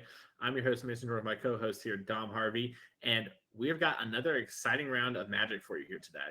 We are going to be watching some Neoform here in just a minute. But first, let's take a look at our players to watch and sort of see how the weekend's been going so far for some of our mainstays here on the NRG series. Chris Smith at 2-1, Aaron Hawkins at 2-1, George Jabbour having a harsh turnaround since our feature in round 1, now 1-2. Sarah Shearing also 1-2. Steven Dykman looking for the run back from last time, winning both tournaments. 3-0 so far, and Zoe Reederman, unfortunately, 1-2. Was there any doubt, Mason, about Steven starting off this tournament 3-0? I thought that this was going to be sorted by record, and so, okay, 2-1 and a bunch of 1-2s roughly at the office for our featured players, but not all of them. Steven Dykman just having a very good day at the office, as it turns out. Yeah, we'd like to give a little surprise here at the NRG series. Keep it there, near the bottom. Keep you on your toes. But yeah, Dykman in position. We're at the halfway point of our day. We have 8 rounds of Swiss today. We are starting round number 4. So if Steven can keep this up, he gets another 3-0. We could be looking at a top 8 run and potentially another win for Dykman, which would be huge. And he's playing a very interesting deck. So I really hope we get to see him playing well as by far the number 1 on the leaderboard. If you split his record in half, each of those 2 halves would be tied for number 1 on the leaderboard themselves. So looking to run up the score even further here after another great start. You'll have to see it if you're a Steven Dykman fan. 100%. And we have our feature match just about ready for you here. We have Jake versus Caleb. It's going to be Atraxa Neoform versus Mono White. Don, we saw the Atraxa deck actually in our last Pioneer event, top 8. And the deck has sort of, taken off and done pretty well since then. What's sort of the read on that deck for players who haven't played against it yet?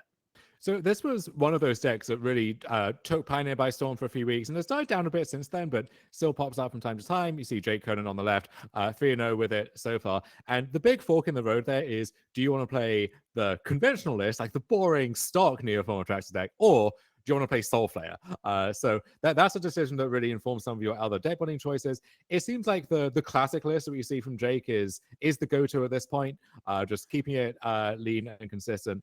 And starting off with founding the third path here on turn 2 for Jake. Yeah, big card there. That card enables a lot of what's going on with this deck, as it does look like we have a Copper Coat Vanguard here attacking in for 3. That's going to put Jake down to 15. Yeah, we've seen a lot of Mono White humans this weekend. A lot of copies in our tournament. Gets a big new addition with Copper Coat Vanguard in the Aftermath set for March of the Machine. And this was a deck which is always pretty popular, pretty cheap and accessible if you're looking to take more turn and Pioneer, and just got a big upgrade. So yeah, no surprise to see that deck doing well. 100%. As we do see the mill of 4 here, that's going to set up our delve if we wanted to do such a thing. But it looks like we're going to tap. Oh, Jake's deciding it's some different tapping of the mana. As we do see another founding of the third path here. And it looks like we're going to go straight to chapter 2. So we're going to mill 4 more cards. Hit an otherworldly gaze there. That's a cool little flashback card. And then we're going to delve up for Tasigur here. And that's going to set up our Neoform. And we found the Neoform in the graveyard for the Atraxa. So big draw step here for Caleb to find an answer for this Tasigur. Yeah, Caleb knows the onus on them now to find an answer to the Tasigur this turn. And that's 3 mana for... There's Brutal Cathar taking care of Tasigur. So that's the answer that they needed. Crunching in for 5 again. So Jake now on the back foot in a pretty perilous position. Yeah, this matchup is one where there are only a few cards Caleb really has that can swing things, but they are very high impact. So Brutal Cathar, or actually Caleb have some Fateful Absences in the main deck. That sort of tech decision is going to go a long way here. As you know, Jake now has to trigger chapter 3 of both of these, and you must exile it. So, Otherworldly Gaze and Thoughtseize seem to be the ones that way we can keep Neoform for later, but Jake's going to have to do that here. And you have to spend the mana too if you want to cast them. So spending a blue, look at the top 3 and put some back or put them in the graveyard. Yeah, we do have Revolt now, so a Fatal Push could unlock the Tasigur from underneath the Brutal Cathar, but that needs to happen, and it needs to happen right now, I think, for Jake to stay in this game. Yeah. We do see a Hooting Mandrill, so that's Okay. going to allow some blocking. It looks like we're going to keep the Otherworldly Gaze in the graveyard. And we're going to but there's Neoform. Okay, I spoke too soon. Wow. So we're going to have an 8/8 Atraxa with our +1/+1 counter, just the cherry on top, coming in here. And the beauty of Atraxa is even if you whiff, so to speak, on the trigger, you still have an 8/8 vigilant, flying, lifelinking, death touch creature. That's going to be good enough a lot of the time. Yes. Yeah, even without the extra cards drawn right now, this 8/8 Vigilance Lifelink, more than enough. The flying, chef's kiss on that here. So we're going to see Caleb cut the deck, and then Jake's going to need to reveal the top 10 cards of their deck. And we're going to put one of each card type into our hand. So, we'll get to see exactly what Jake picks, but you can, from what we've seen so far, a sorcery, a land, a creature are all going to be in Jake's hand, just a matter of which one. And it looks like that's all we hit is land and sorcery and creature. So looks like we're grabbing Neoform and Tasigur so we can run it back, as the kids say, and we just grab an island. Yeah, so Caleb is going to need... doing the math quickly on if Brave the Elements will get the job done. So it looks like we would come up just short, in fact. I think, so Caleb has 8 power in play, is that right? Yes. With the Vanguard, and then so if there's a Thaddeus Lieutenant, another Coppercoat Vanguard, Luminarch Aspirant, even that could get him over the finish line in conjunction with the Brave. Otherwise, gonna need one of those removal spells, and there aren't that many left. 100%. As we do see a land for the turn, not exactly what you want for Caleb if you're having to think. Jake's tapped out, and so if you had a clean answer, you'd be able to go the distance here. But now it's figuring out, like, okay, what exactly want to do? There is some merit to not casting anything. Your Brutal Cathar flips, and then you might be able to flip it back. And it looks like that's what Caleb's doing here, just ending the turn. And yeah, now if we double spell, we actually have a way to get through this Atraxa. We do see an attack for 8. Jake up to 17, Caleb down to 12. Yeah, at a much healthier life level now, can afford to maybe take a hit from those creatures, and now, a top deck Brave the Elements or something would not be enough to get Caleb across the line. Yep. We see Jake thinking here. I think Jake has another Atraxa in hand and a Stubborn Denial. So Stubborn Denial is really good at sort of stopping non-creature spells, which Caleb does have a few that are pretty pivotal. We were talking about a second ago there. So that will come in handy, but Jake's trying to figure out what exactly we want to do here. It looks like we are just going to maybe hard cast this Tasigur. So some tapping and untapping, figuring out what exactly we want to do. Yeah, it looks like we're going to spend 4 mana and just play Tasigur and pass the turn. That will play around any sort of spot removal that's a creature base there. And the Tasigur also a meaningful blocker now as well. Bigger than any single creature on Caleb's side of the board. Yep. As we do see another Coppercoat Vanguard, that is going to push the power on the board, but maybe not enough to go through. As we do double spell here into Luminarch Aspirant, that's going to be at the end of turn here for Caleb. Brutal Cathar is going to flip and re-get this Atraxa, and that's going to be big game for actually pushing through lethal as we see Dauntless Bodyguard get the trigger. And boom, we're flipping back, and maybe Tassiger gets picked, but I doubt it. Now we do have the other Neoform in hand, so we just need to fade the Atraxa for the draw for turn here. Maybe gonna see an Otherworldly Gaze activation just to make sure you don't draw Atraxa.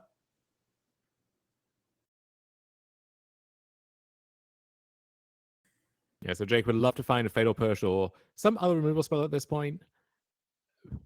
May not need it though. Another 8/8 Atraxa coming down and another look at the top 10 cards.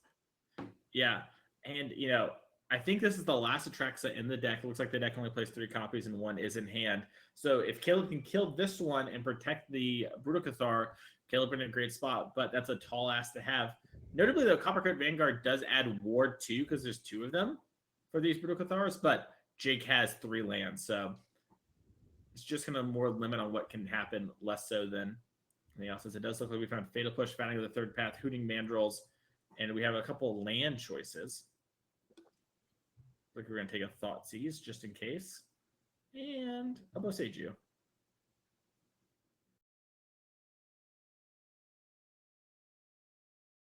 Yeah, I wonder if you are supposed to just Brutal Cathar, like Fatal Push the Brutal Cathar now, Dom, and get your other Atraxa trigger and just legend away the smaller one, or if you're supposed to just hold off and wait for a little while. Yeah, I think if you do it now, you maybe open yourself up to what if Caleb draws like another Brutal Cathar or what one of those handful of removal spells. Whereas this way, you can force Caleb to try and reflip the Cathar or try and do something and then fire back with it at a later date. But we have Thoughtseize to clear the way. See what's hiding out over there. Looks like just 1 spell and 2 lands. One of those lands wasn't a Ganja, though, so that could matter when it comes to, blocking situations, especially with a Tassiger or Hooting Mandrills.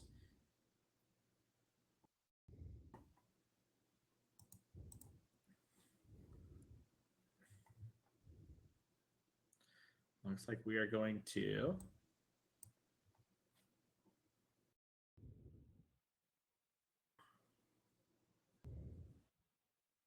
be tanking for a second and figuring out exactly if we can attack through this Atraxa, because it is possible to grow your team big enough that, as much as 8 life would swing things, you could technically attack through it. We might also just see Caleb be like, yeah, it's time to flip my Brutal Cathar back to Knight and hope to double spell on the turn.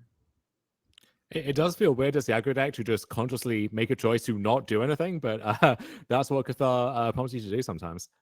Yeah, and we are seeing a Luminarch Aspirant trigger. It looks like we're going to grow the Cathar.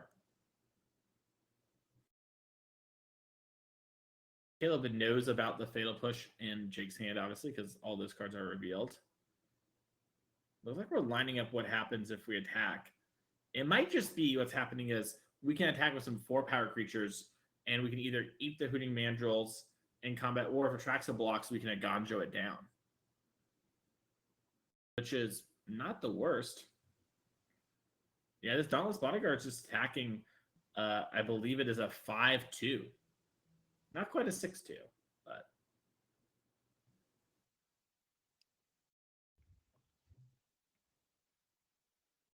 Jake's taking a think. And it does look like wants to take the trade, preserve the life total.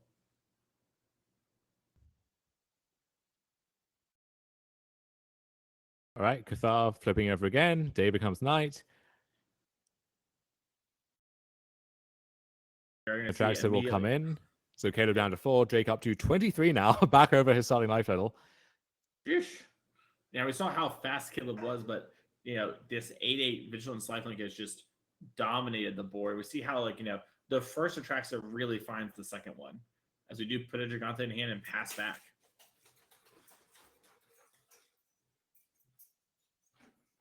Caleb once again in an interesting spot. The backside of Brutal card does have first strike, so it can actually attack into this Atraxa, and a Ganjo combination, you'd actually kill it. Yeah, you can also get funky sometimes and Iganjo your own attacker that's being blocked by the Atraxa to deny the lifelink, but that only works if the rest of your attackers add up to their life total, and tough to counter 23 at this stage. Big agree. I can't do it normally, let alone at this stage. It looks like Did we double spell? Why is the Atraxa going underneath?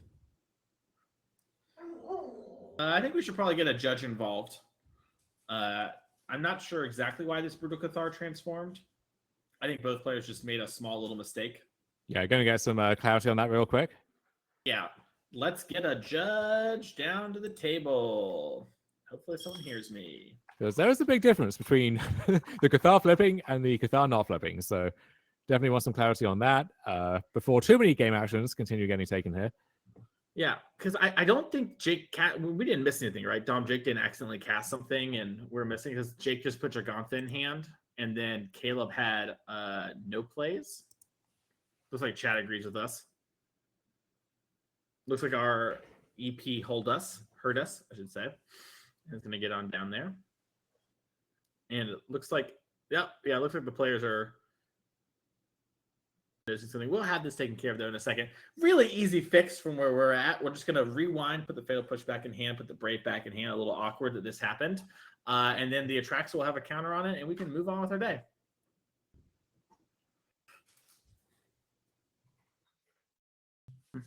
Yep. We're going to come back to the booth here and the judge is going to figure it out. This is a really sort of easy fix and everything's just going to take a second. You know, even when the fix is easy, we want to make sure that we have everything correct and we're not, rushing through something. So we're going to be back here for a second and we're going to talk about this matchup a little bit because it's been impressive how much the mono white player has been able to stay in this against Atraxa. It's been a very strange game, right? Like the mono white deck hasn't attacked for 4 or 5 turns at this point, but that's just how it goes. So we are going to talk to the judge directly ourselves real quick just to get this all clarified. Hi there. So it seems like the Brutal Cathar transformed back from the night side to the day side without 2 spells having been played by its controller. Yep. Perfect. And so they're going to check that out for us real quick. Super easy fix.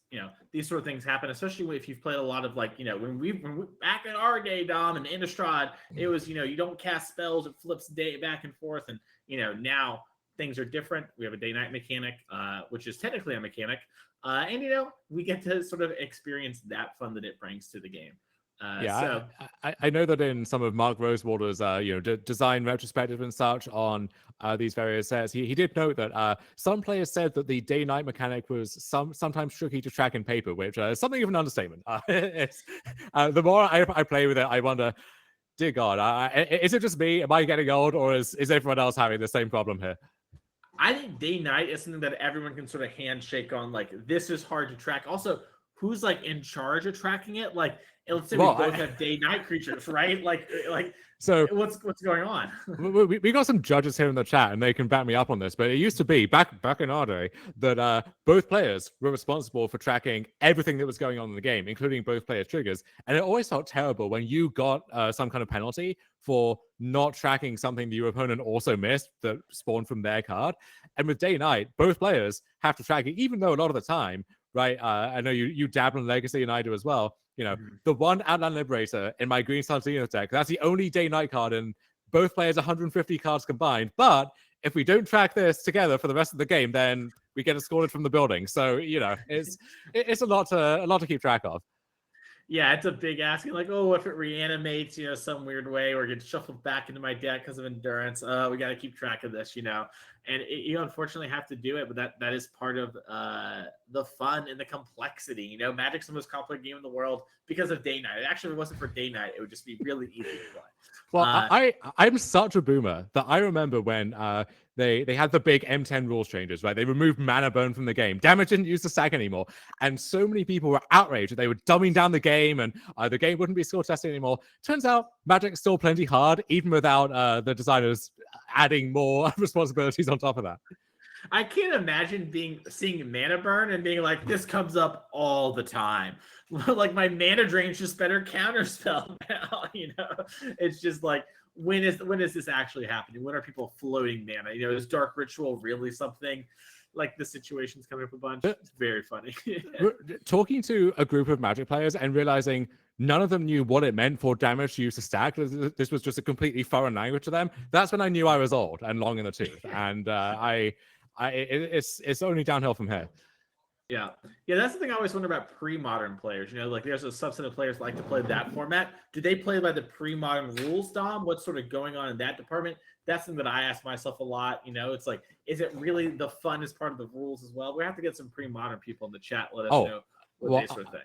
I'm a pre-modern person, Mason, and we Oh, do play with the modern rule set. It is kind of funny to think about, right? All these complaints about the London Mulligan and so on. You don't want to go back to the 90s. You don't want to play under the real old school rules because no one's having a good time with that. that's fair. We're going to check and see what's going on with the judge here. I assume that they'll be fixed really soon here. It's still going on. Okay. Once again, you want to be sure to make the right sort of thing and make sure there's no ill intent. I think it's just a pretty easy mistake. But, you know, that's not my job to figure out. That's for the judges to do. And that's, you know, the very important, helpful part of the game to, you know, let these tournaments happen for us. But yeah, no, I mean, there's a lot going on with current Magic and sort of stuff happening. Speaking of current Magic, Dom, this is something that might be important for the NRG series later. What do you think about the new standard rule changes? You know, so now we're standard, if you haven't heard, it's going to be 3 years for rotation, which means we're going to get another year with Kamigawa and friends. And then a year plus from now, they'll rotate away. So, Dom, what do you think about these changes? It's a seismic shift. It's a big deal, and maybe something like that needs to happen just to give Standard that jolt in the arm that it needs to come back as a paper format. I have my reservations, though, because we've seen a lot of these emergency bans or just regular scheduled bans have to happen in Standard over the past 2 years. A big part of why I think confidence in the format has dimmed down, and they're going to need to try and bring that back. So I do worry that, you know, mid-season, you're going to see some card emerge as just too dominant, something has to be taken down a peg, and we're going to have to wait for months for that to happen. And outside of that scheduled fall banning event towards the latter half of the year, then you have this brief window after a set releases where you can do that, but they've already said that's an emergency measure. We hope to not have to resort to that. Given the past 2 years, I think they're probably going to have to resort to that. So we'll see what the reaction is if and when that happens. But I want to be optimistic about this, but that phase of the announcement has me a little concerned. Yeah, we're going to have to see. You know, there is going to be, we haven't heard already, there's going to be, I think it's next week, May 29th, we're going to get an emergency sort of status quo update with the idea of being like, hey, the original intention wasn't to have all of these cards together. So we're going to do some pre-bans, not only to shake up the format you're playing right now, which is pretty exciting. You know, we've seen Rakdos really dominate. Who knows what exactly the bans will be, but also this will help make the Eldraine Ixalan card shine a bit more because we weren't intending to have these two things together. We think it just won't play out well. So we're going to sort of patch our game a little bit and we'll sort of see what happens from there. And then, you know, now we also have the yearly announcement, which is part 2 of this, right, Dom? You and I are really big Modern and Legacy and Pioneer fans, and having, you know, once a year, essentially minus special occasions, a ban situation really lets us not only know how to create content and think about that sort of thing, but also like, hey, it's safer to buy into these decks. You know, you're going to have it for at least a year. It looks like we have breaking news coming in from the floor. What's going on there, floor reporter?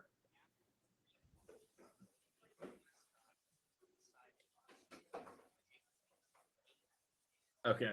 So it looks like what happened is the rewind was decided. Caleb's like, oh, well, if this rewind's happening and I sort of done this already, I'm dead on board. Let's pick up my cards and game number 2. So let's check out this player's sideboard. So just in case you didn't get it, the mono white player is like, oh, if the track is going to hit me, I'm going to die. Why play it out? Meanwhile, the mono white player's sideboard is going to have a couple cards this matchup. They have 4 winning announcement, 3 rest in peace, 2 containment priests, 2 destroy evil, 2 portable hole, and 2 redain. Dom, what are the cards you're sort of winning in this matchup? I like a lot of these. I think if you were building your mono white human snake with this matchup in mind, this is how you would do it. To say nothing of that one scavenger grounds hiding out in the main deck there. Very, very hateful choice, but great matchup for it. But for these sideboard cards, the rest in pieces, we love those. Destroy evil can hit the delve creatures, all the attacks that after it comes down. Containment priest, also fantastic, can play that in response to an form and just gobble up the whole thing. So love all of those and maybe shave some of the cards like Brave the Elements or some of the weaker creatures. I love that as well. Also surprised in the main deck. And then moving over to the Neoform side. Yeah, go ahead. Yeah, I was just going to say, let's go to the Neoform side. Surprised not to see any Sheffet Dunes if we have the Scavenging Grounds. But we have 3 Glissa Sunslayer, 3 Mystical Dispute, 3 Raven Fuelment, 2 Abrupt Decay, 2 Terra Cinder, Giganta, and Duress as the sideboard for Jake here. What do you like if you're Jake with these cards? So I love the Raven Enfeeblements, of course, just another really good versatile removal spell. We got some Duresses and Stump Denials stinking out the joint in the main decks. We got a lot of room to fill. So I like the Rays, like the Abrupt Decays on the same basis, can also hit Rest in Pieces, which you have to think are going to be there in some number. And then I also like Glitter Sunslayer a lot. So this is a card which can threaten a good attack to blow up a Rest in Peace. Very difficult to block or to attack into as well. First strike and Death Touch, really potent combination against any kind of creature deck. Yeah, I big agree. I'm excited to see sort of exactly how Jake approaches those games. Glissa, like we just mentioned, it's really hard to attack into. It also, if you start attacking with it, it's going to answer some of those problematic cards. Ossification's another card that the mono white deck can easily have. It's really funny also to think about Glissa as a creativity hate card. If they try to worm combo you, Glissa just sits there strongly down, like slaying down the worms. But we're going to see exactly what the players do. I hadn't considered that angle, but that is very funny. I hope we get to see that come up. Yeah. I have had to fight through a Glissa Sunslayer before. It is rough. But let's see what's going on here. The players are shuffling up for game number 2. And if you're enjoying the NRG series, make sure to follow. That way you won't miss any of the action happening. You can also follow us out to our next event. We're going to the Chicagolandia area and June 24th and 25th for a modern 10K and a legacy trial 5K. So if you win our Saturday 10K event, you're going straight to the NRG series championship at the end of the year. The trial will award leaderboard points, just like everything else. But if you love Legacy, it's a great way to do it. And then in July, we're going to St. Louis on the 8th and the 9th. We have a team showdown, so you and your friends get together, have some fun there. The formats are Pioneer, Modern, and Legacy. And for you Legacy heads, we have a 5K trial on the next day. Also, that is a team showdown, just like I mentioned for both today and the Chicagolandia. If you and your friends qualify and win that one, all 3 of you go to our series event at our championship at the end of the year for the series. So that's a great way for you and your friends to sort of take your shot together and make it to our end of the year tournament, which is big cash prizes, bigger than ever. And then we also are going to Detroit still this year. We're heading out over there August 12th to the 13th. We have another Modern Showdown 10K and a Pioneer 5K trial.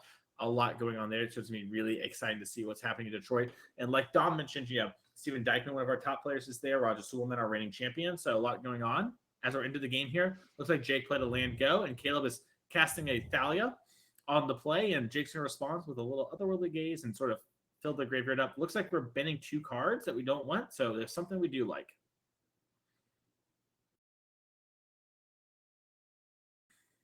Does it see an overgrown tomb? Also very nice to just get that graveyard stocked for your dog features, which... Yeah, there we go. So another planes there. And there is Rest in Peace through Thalia with attacks there for Caleb Spicer. So going to force Jake to have an answer to that to continue participating in this game. See if they have Glitter would be ideal here, but even something like Abrupt Decay just to keep things moving. 100%. As we do see a Mana Confluence, we're going to spin 3 life, and we're going to cast Strategic Planning. Look at our top 3, put 1 hand, 2 in the yard. And yeah, that's not going to feel good. Mm-hmm. Yeah, so ball very much in Caleb's court here. See if they have a good follow-up to continue applying some pressure. There's hope for the initiate. And here is Goblin Vanguard. Okay, so that counts. That qualifies. Yeah, and that's a lot of pressure on the board.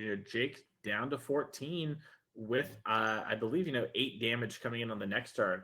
That's a lot. You're talking about a 2-turn clock with no real way to get a creature in play. You're going to need something like Glissa Sunslayer or a Fatal Push. And if you want to Fatal Push Thalia, it's going to cost you a bunch of mana. Not only is Thalia in play, but Copper Hoop gives other humans a Ward 1. It looks like Jake has taken a think. Looks like gonna play Darkslick Shore past.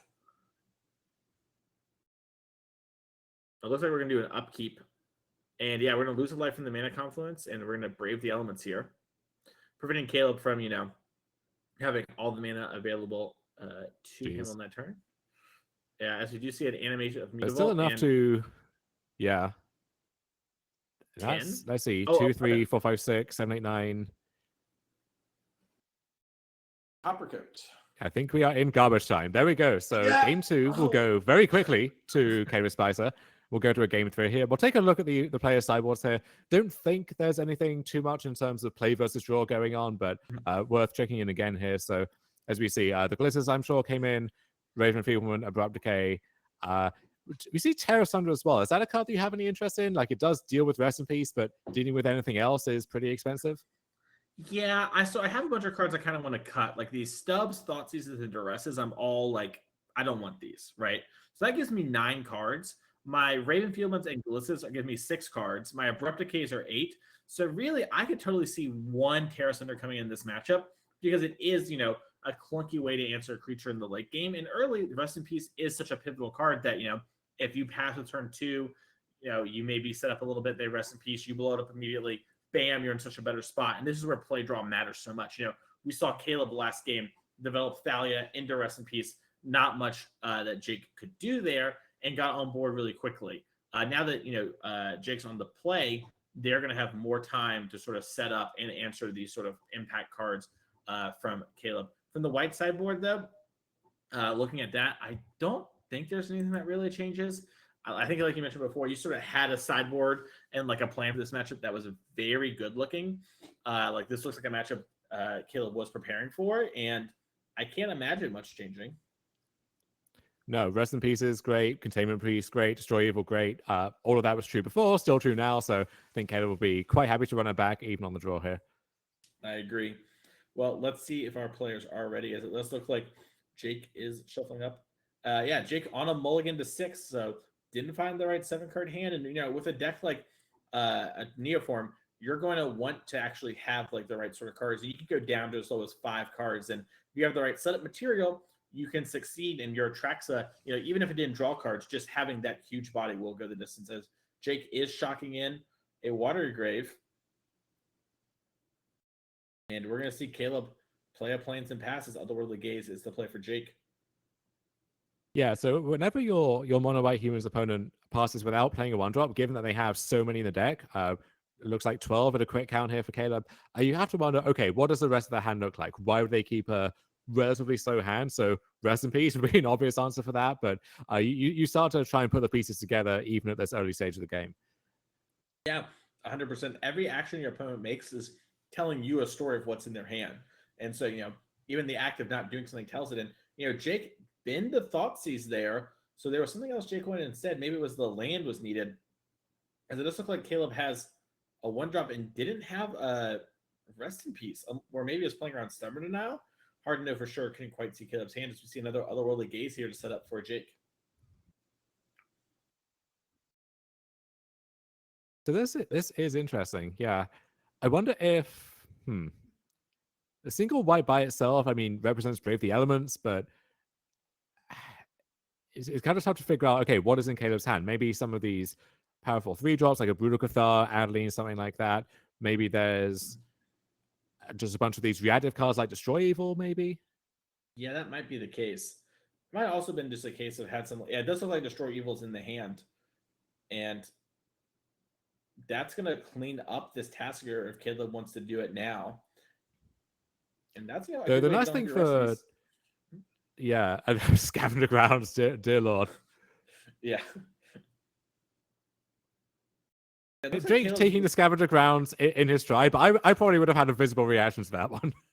Yeah, I would have asked to read that one. Be like, this is all, as bad as I think it is, right? Like, I can't win if this resolves. Okay, cool.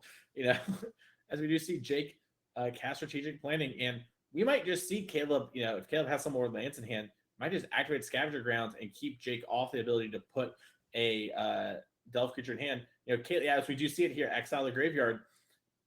Jake has a lot of spells in hand, but clearly doesn't have much going on, doesn't have the land, so you can't hardcast anything. Just sort of, you know, rest in peace at home. It does look like Caleb is going to play this Mutavault. Nope. He's going to play this Aganjo and attack for 2. Holding up Brave the Elements some more.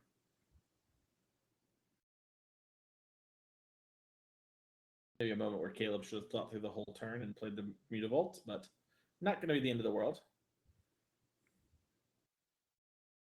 Here is this Adeline? Yeah, there she is. Adeline. And yeah, we're going to fatal push the Dauntless Bodyguard to prevent any sort of trigger from happening. And Raven Feebleman here, is that? Yeah, that would be the card. You gotta hope so. But there is that pesky 1 white mana threatening to protect it. But okay, Abrupt Decay does say Adeline down. And now Jake Mhm. doing not a bad job at stabilizing, but stabilizing isn't enough. You got to follow that up with some action, and we don't have that just yet. 100%, yeah. And we're seeing Caleb does have, develop Jabbour plus activate Mutavault. It looks like another Adeline into animate Mutavault, bam, attack, get 3 damage and get a token. Now Caleb's actually, it gets out of hand really quickly with Adeline. One of the best aggro white creatures we've seen in a very long time. Absolutely. Yeah. And it's weird to think just how many good white 3-drops for aggro have been printed, and it's a testament that you kind of need to support lower down the curve, like the 1s and the 2s. It's part of why mono white hasn't really gained any traction in standard, but going to these larger formats where, yeah, you can have 12 1-drops in your deck and a bunch of these good 2s, Adeline, perfect curve decks like that. Yep. And we're going to see Coppercoat Vanguard into Recruitment Officer into Animate Mutavault attack for 5. And then Jake's on the back foot. If Jake And can now this get is, yeah, Jake is dead on board. Yeah. If Jake can go like Fatal Push, have a land, play a Tasker, we might be able to chump block our way through. But it does look like Jake is just fallen too far behind. And Caleb, showed us just how close it was in game 1 with everything, and then came in the post-board games and really ran over Jake. So congratulations to Caleb there, winning that. We're going to see if Caleb wants to do an interview here with us in a second with the old W. But congratulations there, and really sort of a masterclass on how you can break up this Atraxa deck. And even though it can be overwhelmingly strong, it does need to sort of get the engines going before having that in state. Yeah, so we're going to see if we're going to interview him or if we're going to head down to our feature. It sounds like the feature there is going to go to game 3, so we're going to join them for that, join them live, and see how that matchup plays out. I guess I spoiled what happened in the first two games. I'm sorry about that, but third one, we'll keep the sense of mystery there. Yeah, exactly.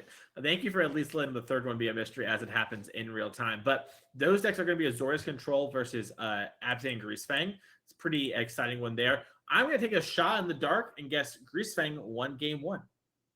That's typically how these things go. As it is one to do, yeah, the kind of deck which left with its own devices will just run over most opposition, and then the post-cyber games tend to be a little tougher. But it sounds like that was actually flipped around in this case. So Azorius Control from Sean Gallagher took the first game, Absent Greasefang from Captain Miller-Granger took game 2, and so Sean will be on the play again if that is correct heading into this third and final game. Yeah, and being on the play matters so much. We talked about last game how that was going to put our Atraxa player in a spot where maybe they could, develop a little bit, stop the counter answers, and then move forward. For a deck like Azorius Control, being able to slam a Rest in Peace and then untap with counter spells makes only cards like Boseiju as an answer.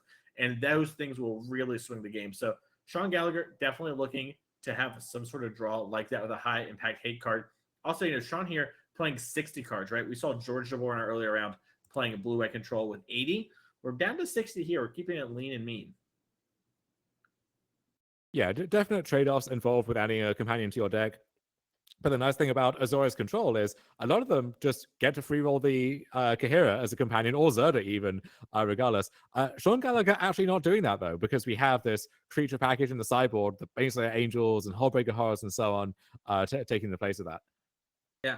Dom, here's a question I have. I think about a lot is we can pull up these deck lists real quick while we're taking a mulligan really quick here from Kat. Do you think Sean should just play a Kahira even though sometimes we sideboard into these other stuff? I think you probably should. Yeah, like it's as low impact as it's possible for a companion to really be. And in game 1 scenarios, like you turn on all of the removal spells which you want to blank by being an otherwise creatureless deck. But even with that, I think like how important is that 15th sideboard slot really? Having the Kahira, I think is usually worth the sacrifice. I couldn't see, though, on that logic, if you think, okay, this is never coming up in game 1, and then post-sideboard, I'm basically always boarding in either my Angels over here or my Hullbreaker Horrors and so on over here. At that point, when is the Kahira actually staying eligible in your deck? It's not a large set of matchups. For sure. Yeah, it's interesting. It's sort of like only in the super late game. It's just always curious to me. Players go like, oh, I've got this one Baneslayer. And in this case, we have a lot of creatures, but it's definitely a curious spot here. As we do see some land goes, a cycling of an irrigated farmland for Sean. Kat Miller holding up Grizzly Salvage, and then boom, she plays it. We're going to see a Dovin's Veto on that. No setup cards here today. Yeah, if you can counter the enablers like the Grizzly Salvage, then you don't have to worry as much about just taking the shields down and then Greasefang surprising you out of nowhere. As we do see, But there is Parhelion. Yeah, Rafine's Informant connives away the Parhelion. So now not only do you have pressure on board, we have this sort of combo looming over the game where, at any point, if Cat decides to tap out for a Greasefang, we're going to be a good spot. Sean does have Settle the Wreckage in hand, though. So that will not only answer the Parhelion cleanly, but exile it. So definitely big. Yeah, Settle the Wreckage, a pretty controversial card in these control decks, I think, tends to be overrated by less experienced players, but in certain situations, it is the biggest blowout you can imagine, and a pretty good insurance against these big turns in the Greasefang decks. Yeah, Sean has 2 of them. It's something that you definitely see players also consider more an open deck list, right? Once your opponent knows you have Settle the Wreckage, that sort of gives you some amount of value, right? Where it's like, okay, maybe they outthink themselves in these spots. As it does look like Cat is going to attack for 3, get it in, and then play in a Seeker's Chariot and just be like, hey, guess what? I've got this backup plan. What are you going to do? Yeah, the Settle is a little less reliable in the face of cards like Thoughtseize, and then post sideboard, usually there's stuff like Jures's, Liliana of the Veil. We see both in Cat's deck. And so you just sitting back, passing with your very obvious 4-mana open, if the opponent sniffs that out and they have the tools, they can do something about that. Mm-hmm. We are going to see a Field of Ruin make a Samurai with this Emperor that came down the end of the turn and pass the turn back. And yeah, we've got a little bit of a board state going here with this Wandering Emperor. It chose not to, exile away the Rafine Informant. Going to make the game about the Emperor for a couple turns. Looks like Kat Miller is shocking in. She has plans for all her mana.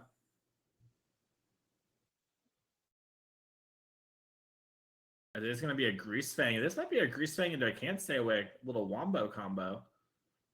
As we are going to see Cat. Yeah, Sean's in a spot where, if Sean can trick Cat into, trick, quote unquote, into animating with the Chariot, attacking with everything, getting the Settle the Wreckage, we could see a huge blowout turn here. As it does look like Dom has disconnected for a second. So we're going to get a judge call, probably looking for Oracle text on a card. It's possible this Greasefang is maybe non-English. And so, it's always good just to get that happen here. Also, it might be an interaction question here. Dom, as you're come back here, it looks like Sean is getting a Oracle text situation / asking how something works, which is pretty exciting. Love to learn. Don't you love learning? Maybe. It depends what the answer is, I suppose. Sure. Yeah, I do love to learn, especially lore. I mean, the more lore I can learn, absolutely. You love to see it and you love to learn it. It's true. Speaking of lore, Dom, do you even know what happened in Aftermath? Looks like Sean's back. He saved you. Lucky.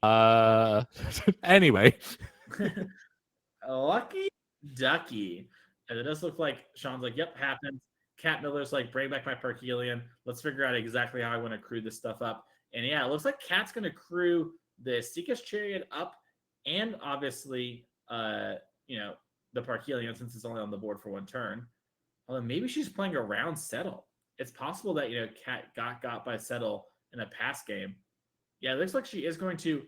Oh, she's crewing the Parhelion with the Cats. And then, okay, she's going to crew the Greasefang. So I thought she was maybe keeping Greasefang untapped to play around the Wandering Emperor. And it does look like we're going to have all these creatures come in. The 2 angels will be attacking somewhere. Sean's going to, let her do her thing. She's going to copy the token. Yeah, so it looks like the question may be, can you copy an angel token that's being brought in from the Parhelion? The answer there is no, because you have to declare the target when the Chariot trigger goes on the stack, and those triggers will go on the stack at the same time. So only going to get a Cat out of the equation here, which will be relevant given that everything is about to disappear in the face of that Settle the Wreckage. Yeah, this Settle the Wreckage is going to be nice from Sean. It is really going to prevent this creature from being a problem. And Cat here only has 1 basic in the deck. So it's not even like Cat's going to, get this huge mana advantage and be able to sort of burst ahead. Yeah. And, we're going to have to search the deck for 7 lands. So it's like, okay, well, the 2 Cats are still on the board. These are... Yes. There they go. Okay. And a third cat from the chariot. There we go. So yeah, these are the visions that you have when you put the card Settle the Wreckage in your deck. You imagine scenarios like this happening, and Sean gets to live that dream here. It is also, you are obliged to remind your opponent that they can search for basic lands with a card like Settle. So it's an awkward interaction sometimes if you know that they don't have any basics left, and they know that you know, but just for the sake of rules, you gotta remind them regardless. Yeah, it's like, you sure you don't want a basic over there, buddy? Yeah. Hey, friend, I noticed you only grabbed one planes from your deck. Just a reminder, I just 9 for 1G. You could get 8 more if you'd like. Yeah, I'll say this too. Players talked about this when it first came out, but the Wandering Emperor and Settle the Wreckage do work nicely together. That is a small little nod in that direction. Like, how do you play around both? As we are going to see just a Supreme Verdict as the play here. Really no board left. And it looks like we're going to minus the Emperor and get a Samurai. Yes, that is the rarely seen Fleeting Spirit there from Cat. One of these 3 Discard outlets, which can also flicker itself until the end of turn in the face of a sweeper like Supreme Verdict. So nice little addition there. And here's Liliana the Veil, one of 4 copies in Cat 75, 2 in the main deck and then 2 more on the sideboard.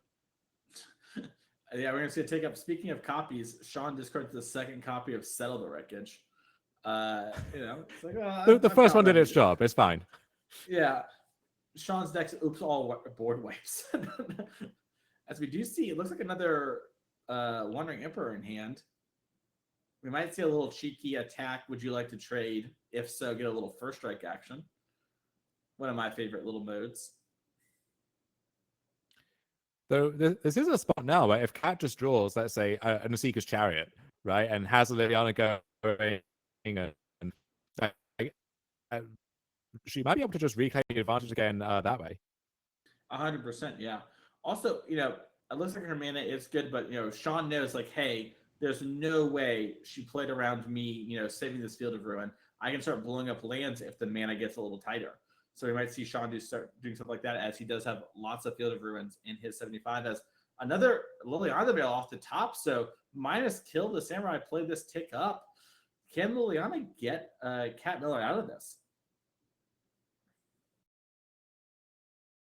Yeah, Wandering Emperor showing its stuff as a combat trick there, just letting the token eat the Rafine's Informant in combat. So Sean has the edge on the board, and Hall of Storm Giants, a phenomenal attacker and blocker with enough mana.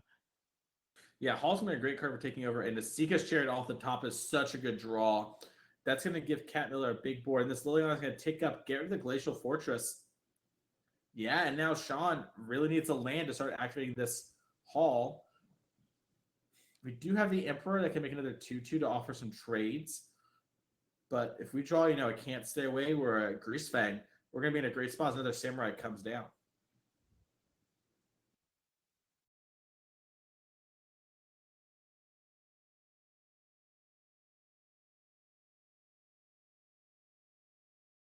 Ooh, Cat drew a spell. She's thinking. Do you think there's ever a world where Cat minuses, Sean activates Hall of Storm Giants and sacrifices it? It's pretty deep. You could. I mean, the Hall is so good if you find that extra land, though. But it's... Oh, Shard Typhoon. Okay. Oh, that's big. That is really big. And crucially now, Liliana can get attacked down by the shark. Is not going to be able to ultimate next turn. So yeah, really big turn there for Sean Gallagher. Yeah, that Liliana was sort of Cat's big way of winning the game. The Liliana did a great job of getting Cat back in this game. This Liliana, the Lilianas have really stabilized, but now with this huge shark in the way, and we have to figure out how we're going to get through it. I wonder if we might see Cat Miller just a Seeker's Chariot and try to attack down this Emperor, make some more Cat tokens, and then just hope to, have the shark get cleanly answered by Liliana minus in the next turn. Seems like the only out. I don't know. It's gonna be a hard one for her to figure out.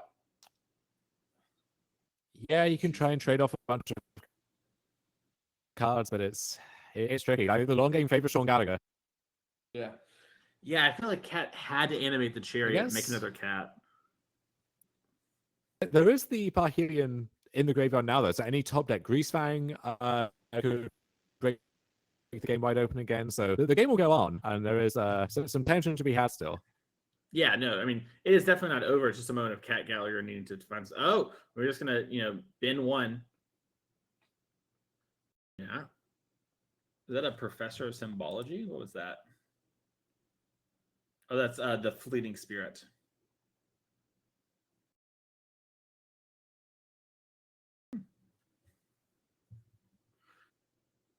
Looks like we're tanking again here.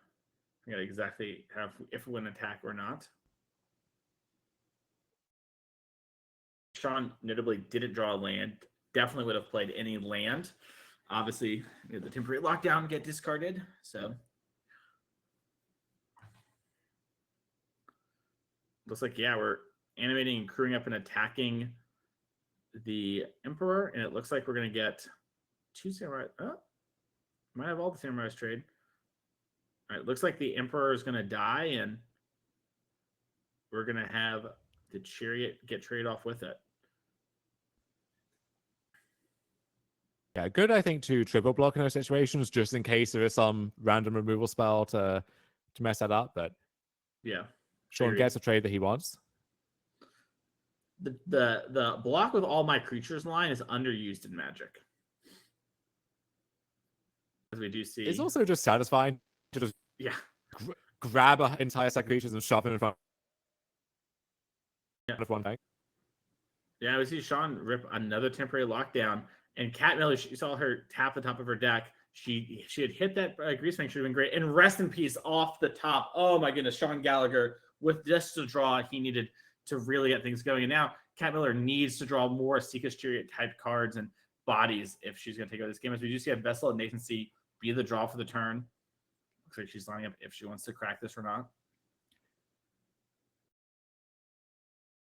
Looks like we are going to crack it. In a weird way, the rest in peace.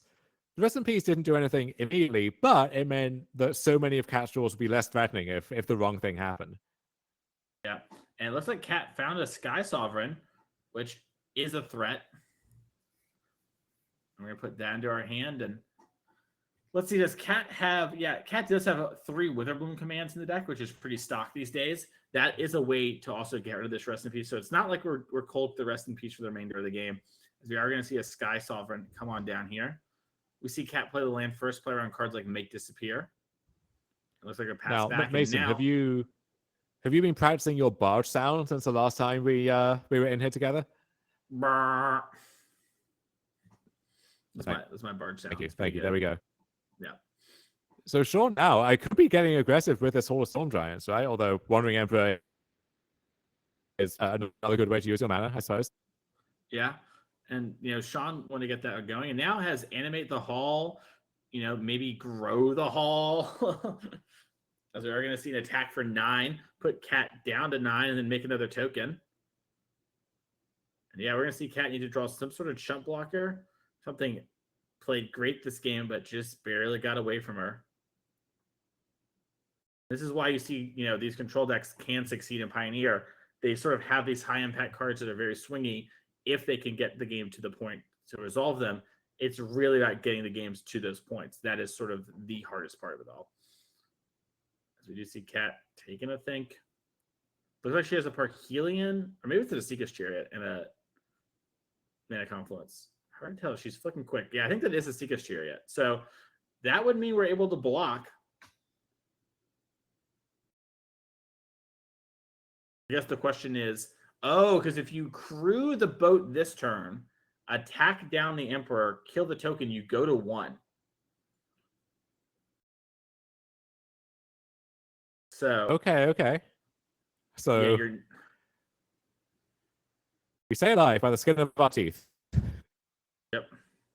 And it looks like Sean has the Dovin's Veto in hand.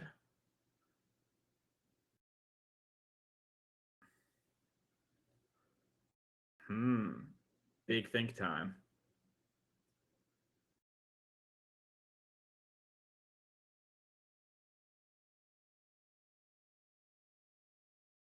Yeah, and it looks like Sean's just going to take up and pass. Pretty good sign for Cat.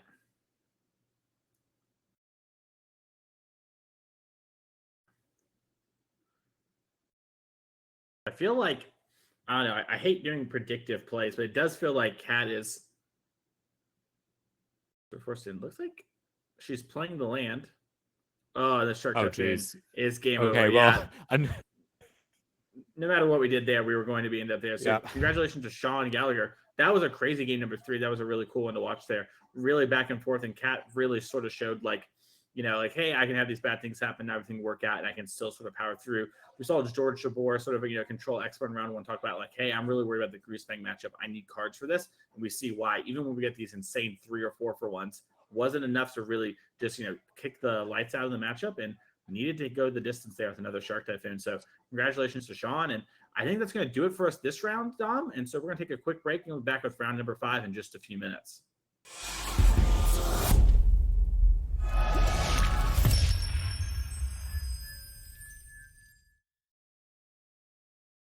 Hello and welcome back to the NRG series in St. Paul, Minnesota. I am Mason Clark with my co-host Dom Harvey here, and we have one more round together. There's still a bunch more rounds today, but we're going to have other co-hosts come in and commentate those in a bit. But we've got a real banger for you this round. And before we get into that, though, little tease, let's check out our players to watch through the board real quick and sort of see how everyone's doing the last couple rounds. We saw Steven Dykman was 3-0.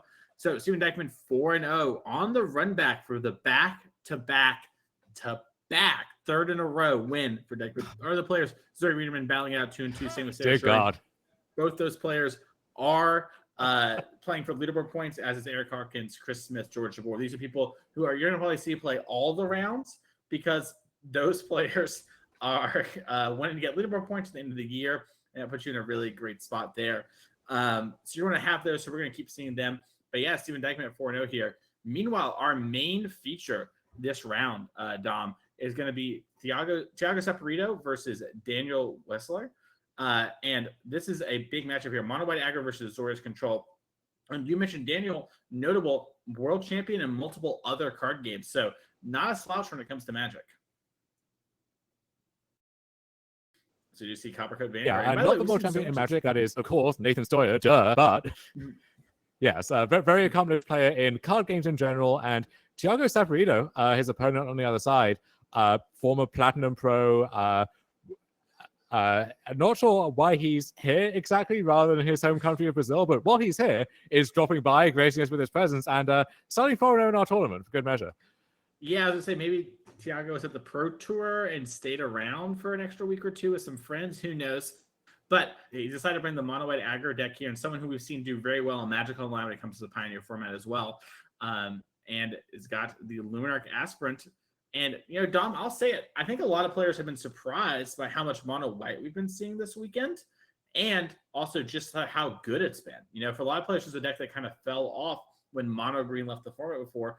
But this new Coppercoat Vanguard has been a huge add to the deck. Yeah, we have prominent figures on the NRG series like Jesse Robkin, like a few others, who are big advocates for the deck. And even they had kind of moved away from it recently, but it's really picking up again. Big resurgence this weekend, and picking up again online as well. Yeah, Coppercoat's a card that's very divisive. I know Jesse wasn't a huge fan of it. Sort of said like maybe this is good in certain spots, but I'm not feeling it right now. And we're sort of seeing a lot of players show up with it and kind of lower the deck's curve and just kind of get on board way quicker.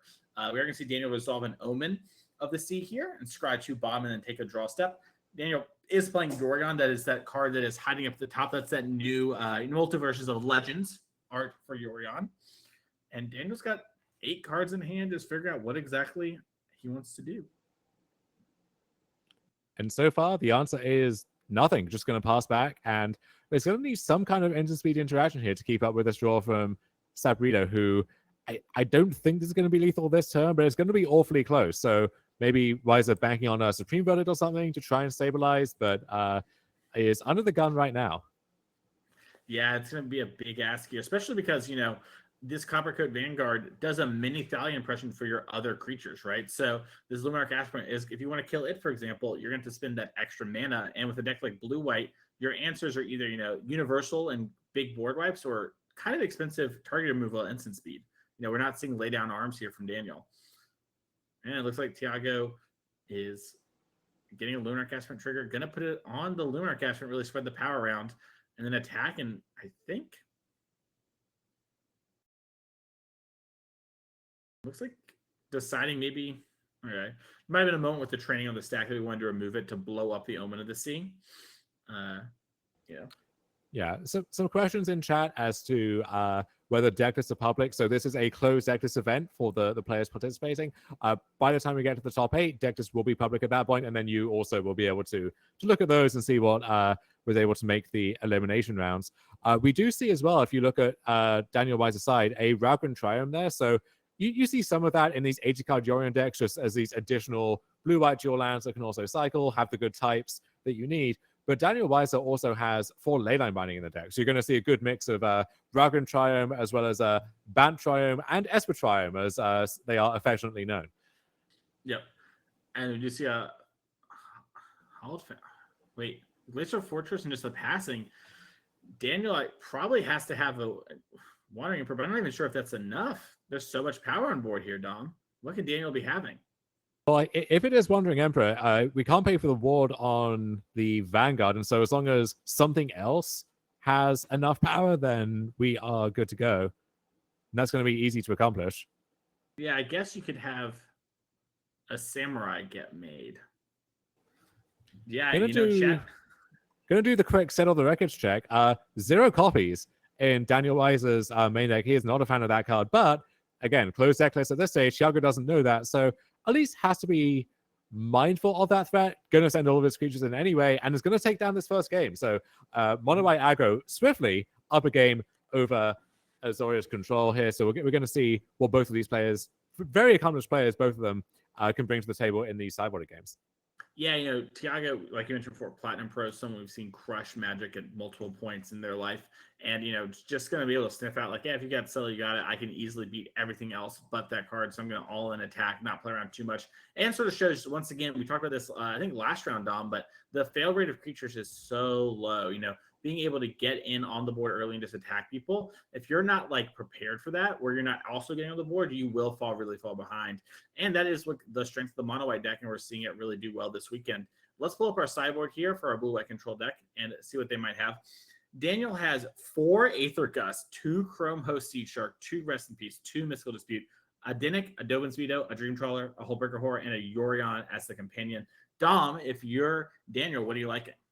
Well, I did like those Aether Gusts, I can tell you that much. I do like the Sea Sharks. I like the Dinnick, just a nice life-linking blocker. 2-3, actually pretty good stat line against some of these cheap humans. And then the Dream Trawler as well, good way to stabilize once the game reaches that point. But it seems like Daniel actually does not have a ton in his sideboard for this specific matchup, so may get punished by that here. Probably going to want to shave some of these clunky counters like the rewinds. Those can get the hell out of there. Interesting to see that card there. And then maybe some of the other counter magic as well. Dovin's Veto, have to imagine, is going to get out of there. Going to lean hard, I think, on the 4 temporary lockdowns that we see in the main deck. So nice card to play with Yorion, and also just a great way to keep up with these mono white starts. 100%. Let's check out Thiago's sideboard. We have 4 Wedding Announcement, 3 Rest in Peace, 2 Portable Hole, 2 Redain, 2 Destroy Evil, a Gideon, the ally of Zendikar, and 1 Invasion of Gobrakhan. Dom, what do you like out of this one? So I like the Redain's good way of taxing cards like Supreme Verdict, and also some of the top end stuff, Wandering Emperor, and so on, that the blue-eyed deck can play. Gideon, just a great sticky threat that survives a sweeper, continues churning out attackers, and then Wedding Announcement on the same basis. Also, the Invasion of Gobrakhan as well can take a Supreme Verdict from their hand, give you that perfect info, and then if you can flip it, which it is a trade-off, right? Because you're not attacking them, you're attacking the battle instead. But if you do, then that's another great line of defense there. So a lot of good options in the sideboard. Notably, though, all of those cost 3 or 4 mana. So there is a question of, are you clunking up your deck a little bit too much with all of that? But we don't want these ossifications, don't want these brutal cathars. So 7 in, 7 out, 7 in. That seemed like an easy spot to me. Yeah, 100%. Those are things that can be happening there, and we're going to see exactly how Thiago wants to, set themselves up for game number 2 here as the players are shuffling up and getting ready for that match. Looks like they're about to be presenting their decks. But yeah, it is sort of, I mentioned a couple of times, it's impressive to see this white deck sort of get a new card, lower its curve a little bit, and just sort of come back in force. Did you have a lot of respect for the white deck? Sort of where was your head at when it comes to all these cards? It was one of those decks which I couldn't buy a win with myself, but I would always lose to. And so, I had as much respect as I could given that, but it's definitely definitely a deck which, with the regional championships coming up, I know I have mine in a few weeks. You have yours as well. This is going to be a popular deck, I think. It's Yeah. accessible, easy to build, somewhat easy to play, although the combat math can get tricky. You get a lot of free wins, and as you said, you put the opponent to the test. You make them keep up with what you're doing, and if they stumble at all, you can just run them over, and the new Vanguard makes that even easier. Yeah, I think, what we saw before is that mono white was really good versus mono green, and that mono green sort of re-entered the metagame. And I think we're seeing players, sort of like, hey, I know how to beat that. Let's go back to mono white. This deck got some upgrades. It can be more lean now, and now I can, more easily go wide and really pressure those mono green players. And now with a bunch of ossifications in your main deck too, cards like Lucanos are not nearly as a problem, as Daniel is going to keep a 7 and Thiago is going to go down to 6.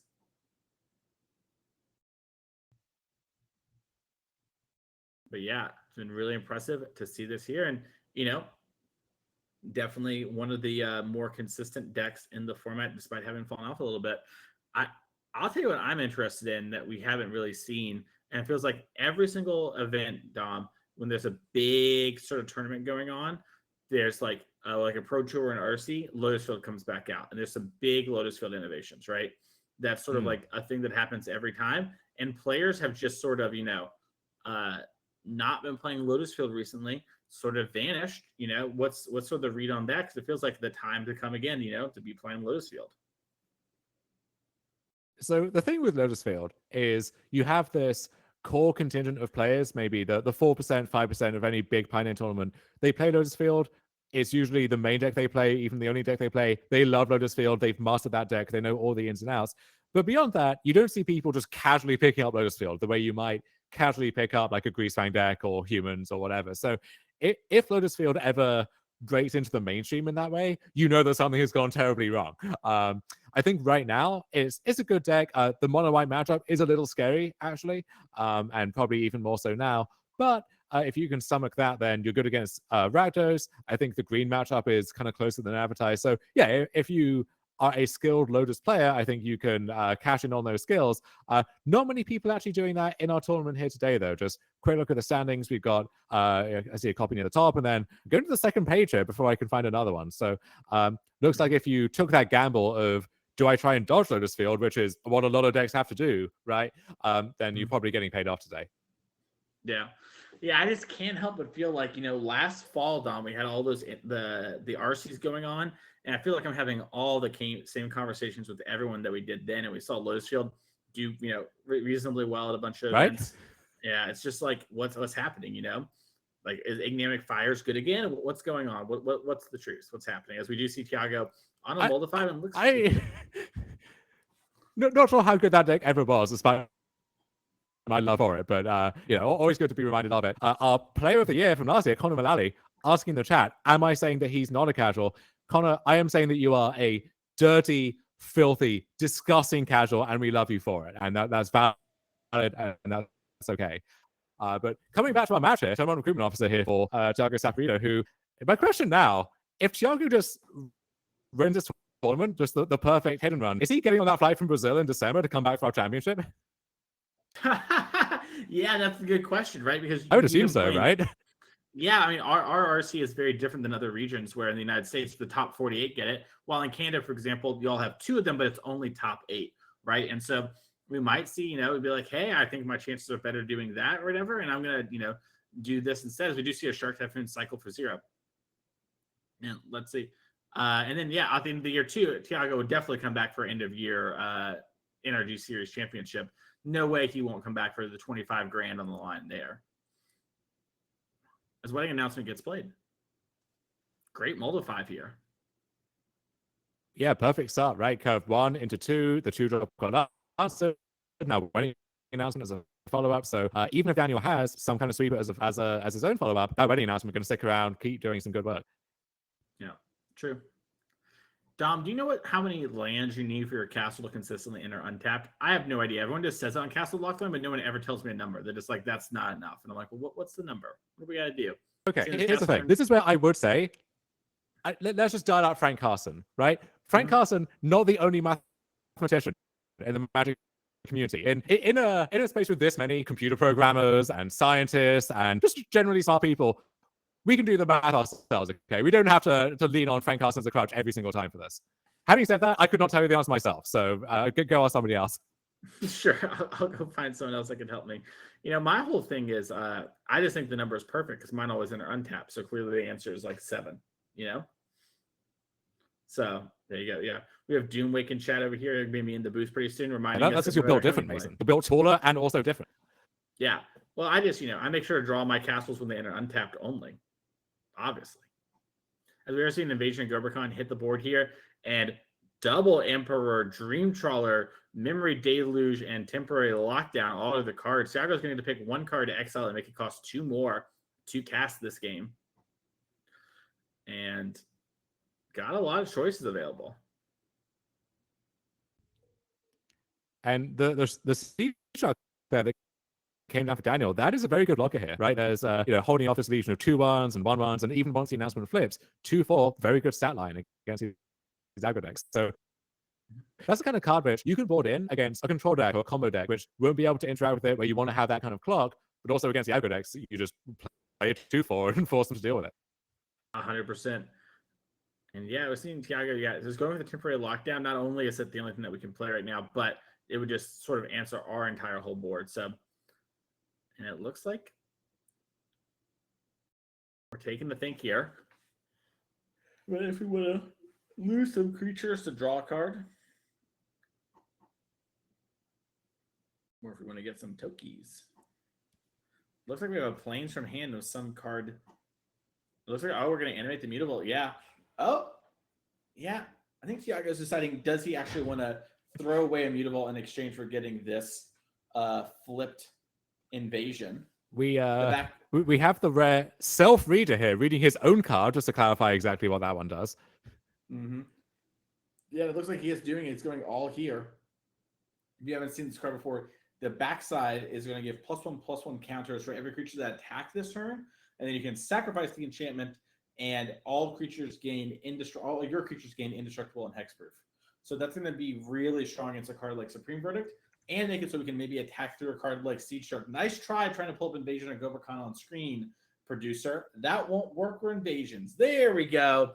We do have the Light Shield Array, though. The backsides will work. Looks like we're tanking on exactly do you want to kill here's a good trivia game you can play with your friends. I was going to say, a good trivia game you can play with your friends who may not remain your friends if you keep doing this. It's to ask them to name and then recite the text of the backside of all of these various invasions, which, if you were preparing Limited for the Pro Tour, you had to do that work yourself. But otherwise, it's impressive if someone can actually go undefeated there. Yeah, that is very impressive. I can't do it. As we do see Mutavault here going to the back line. And looks like we drew, okay, Jawari's Disruption on the backside here is Jawari's Ruins. It's going to be a tapped land. Technically a land as we're going to add Yorga under our hand and pass back. And Thiago is in the kind of a decent spot here, given, how many powerful cards are in Daniel's hand.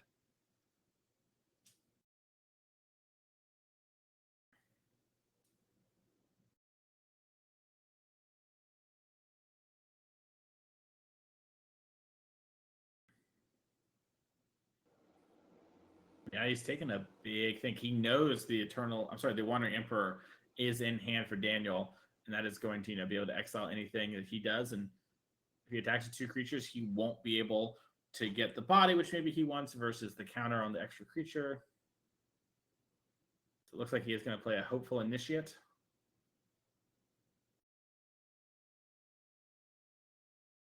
And yeah. Looks like he didn't want to attack with Mutavault to get a counter on it. Interesting. Maybe is Siege Shark a 3/4? Am I mistaken? Who knows? That's a 2/4. All right.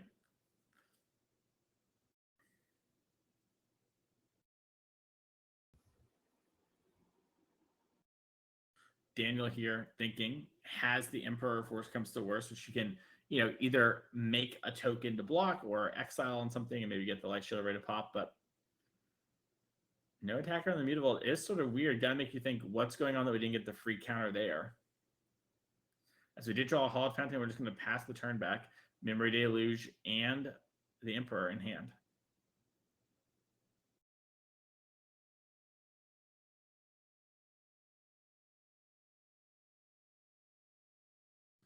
The board's pretty big now, Dom. Yeah, we saw this in another one of our feature matches with Mono White. Sometimes you build this big board, it's going wide, but just one big thing on the other side means you don't actually have good attacks. But I think we're reaching the point pretty soon where Thiago does have good attacks. The question then is, well, what if Daniel has a removal spell? Or what if there's a, 2 mana on this and then flip the incubate token and then block here? And it is easy for what seems like a good attack suddenly turn into a very bad attack. Yeah, 100%. Also, this temporary lockdown could come down at any point now. It does cost 2 more still, even though the Light Shield Array is now in the backline. It's no longer Gobakon. But that's going to clean up a lot of the pressure Thiago has. So he's almost forced into making some attacks. One other thing, though, he does have going for him is the Hopeful Initiate can remove 2 counters from among his creatures, destroy the temporary lockdown in response to that enters the battlefield trigger, and then the creatures don't get eaten up by that. So the Hopeful Initiate might actually be the most valuable piece on the board in the short term. I agree. Yeah, and it looks like Thiago's attacking with everything. These 2 creatures, trigger training. It's got 2 cards in hand. And Daniel's taking a little think. What exactly is going on? How am I going to maneuver through this?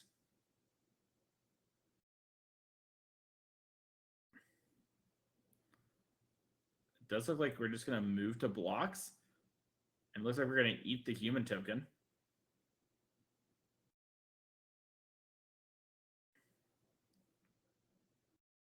Oh, we're going to play the Wandering Emperor and tick up on the Chrome Seed Shark. This looks like what the non-verbal was there. We're going to take the 2. You're going to get that 4/4 incubate token as well. Yep. Yeah, and that is really big. Those incubate tokens obviously line up a little awkwardly with temporary lockdown at the moment, but those are sort of huge sort of mana sinks you can use. Yeah, and it looks like the shark is going to get bigger and first strike down the human.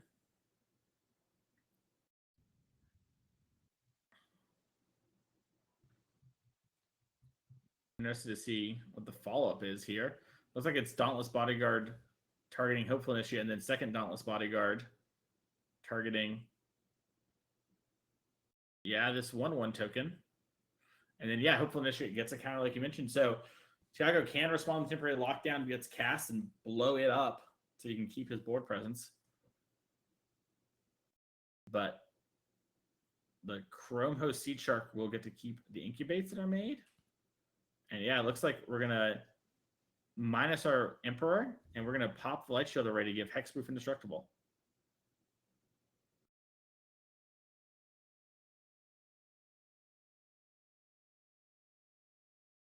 Uh-oh, that's land number 6, Dom. Do you think we're going to see Dream Trawler?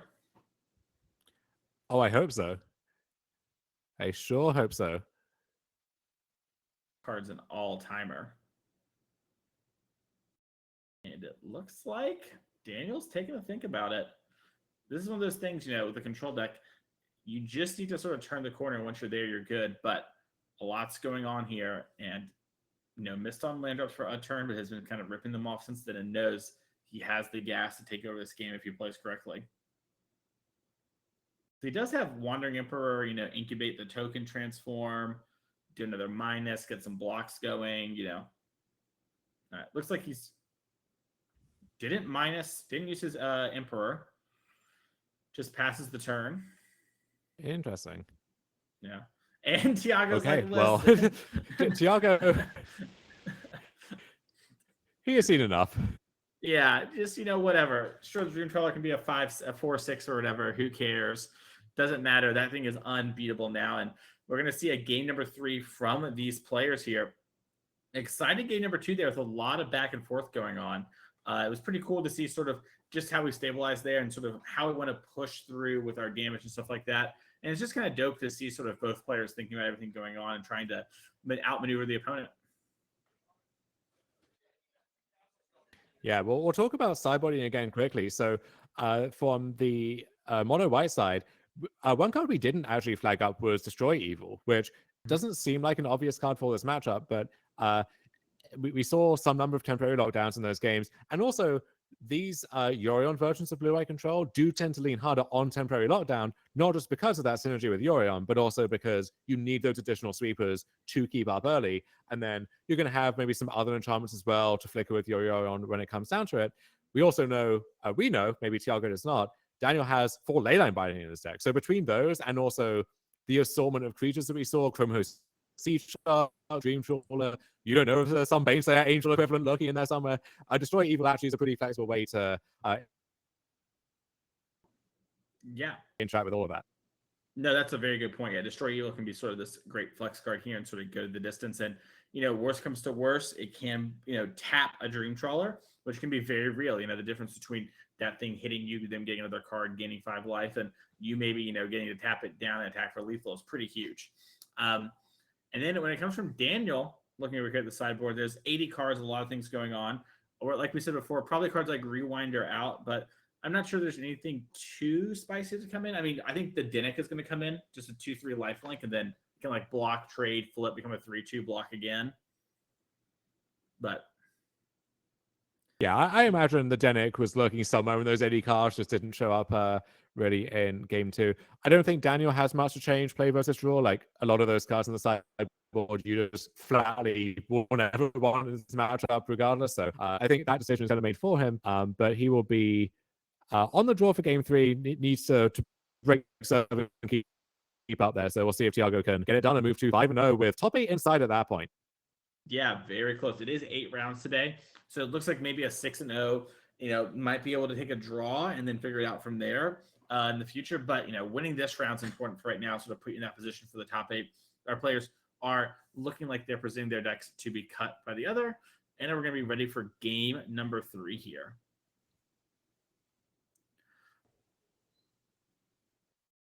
We're going to get a little wheeling dealing. By the way, if you haven't already, make sure to follow the stream. We got a bunch of y'all here in chat. We want to make sure you don't miss any of the NRG action. We're going to be playing out our entire tournament today, including the top 8. And then tomorrow morning, you're going to see myself and Drake Sesser back at it to cover the modern 5K trial. So you don't want to miss that action. You want to click the follow button. It looks like both players are keeping is Thiago plays, plans, and pass. Rafine's tower pass back. Donjo into Thalia. Boom. Turn to Thalia. Yeah, we'd love to have the 1-drop to pair with that. And again, a lot of those in the deck. So the fact that Thiago doesn't, even though post-war curves a little bit higher, suggests we got some nice stuff coming down the pipeline too. Yeah, we saw him really willing to go to 5 last game and still, kind of made a real game of it. We can easily imagine it happening here as well. And it looks like we're thinking exactly about this. And this is something we noticed in the past a lot too, is our mono white players have so many powerful 3-drops. That these sort of pivotal turns here, they're deciding what they're gonna do. It looks like doesn't have the 3rd land, just gonna play a Coppercoat Vanguard and smack for 3. And now this Thalia is super hard to spot remove. Yes, it can be awkward sometimes when you have those wedding announcements in your hand and in your deck. And now Thalia is stopping you from casting your own wedding announcement. And no 3rd land drop from Thiago just yet. This is gonna be a big one if he can find it though. Yeah. And looks like we've got a spell. It might be Thalia's Lieutenant. That's going to grow up the creatures. Yeah, and Thalia can attack in now. As is the Coppercoat. Yeah, because, it's a 3/3. Doesn't miss a beat. But now, if this is temporary lockdown, it would be absolutely crushing. Yeah, I mean, temporary lockdown, we might just see Thiago pick up his cards on the next turn. He does have a Redain in hand. Well, and a wedding announcement. I have to pick them all up to put under the temporary lockdown. But the funny thing is, if lockdown removes the Thalia, well, that would free up Destroy Evil to be cast again if it is in Thiago's hand, even if he doesn't find the 3rd land. So a little bit of a give and take here. But Is that another wedding announcement? Uncastable wedding announcement drawn from Thiago? It might be. Yeah, this is sometimes the things you'll see. Thiago here playing 22 lands this weekend. You see a lot of mono white players in the past play 23. And it's because of situations like this where, your deck actually post-board becomes very demanding of mana and you really want to double spell, It's not like Burn and other formats where 2 lands can sort of make you go the distance. You kind of need all 3 of your lands in the beginning. But, chose to have a little bit more power and a little less mana. Yeah, this mono white deck actually has a lot of really good mana sinks. So among your lands, even you have Iganjo, Shepherd Dunes in most lists, right? Mutavault, Carlos, so it's very hard to draw too many lands and not really have something to do with those. And then among your creatures, well, Recruitment Officer, good mana sink, Hopeful Initiate sometimes. So that's why you see even with a deck with a curve that's 23 or even 24 lands in some builds. 100%. And it looks like Thiago's moving to combat and just attacking with only the Thalia. Maybe playing around another shark in the form of a Typhoon.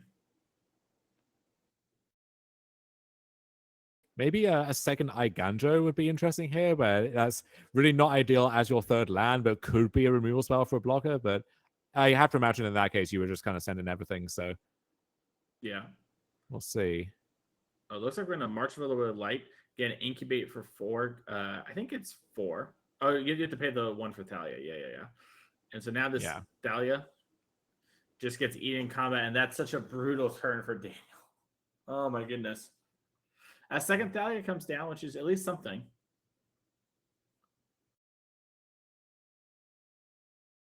But you can sort of start feeling it slip away. We're going to need a land off the top very soon for Thiago.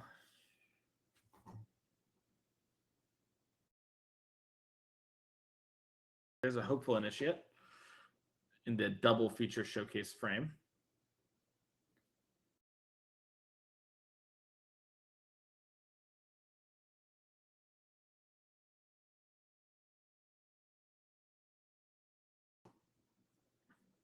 As it does look like, Dauntless Bodyguard is the follow-up. Okay, so we get to make one big attacker that we can send in, but still highly vulnerable to anything like Wandering Emperor, another removal spell. So Daniel's still in the driver's seat. 100%. And it looks like, there's like maybe a Make Disappear in hand, and he's just cashing it in while he can. And this still leaves up the Incubate, which is huge when it comes to attacking and blocking. So now going to see that transform into a 3/3. And this Chrome Host Seed Shark is sort of like a very reasonable card in these decks that are just trying to hold up mana and pass, right? You just sort of play your big spells, make big creatures, and just keep holding up your counter spells and never really have to commit to doing much.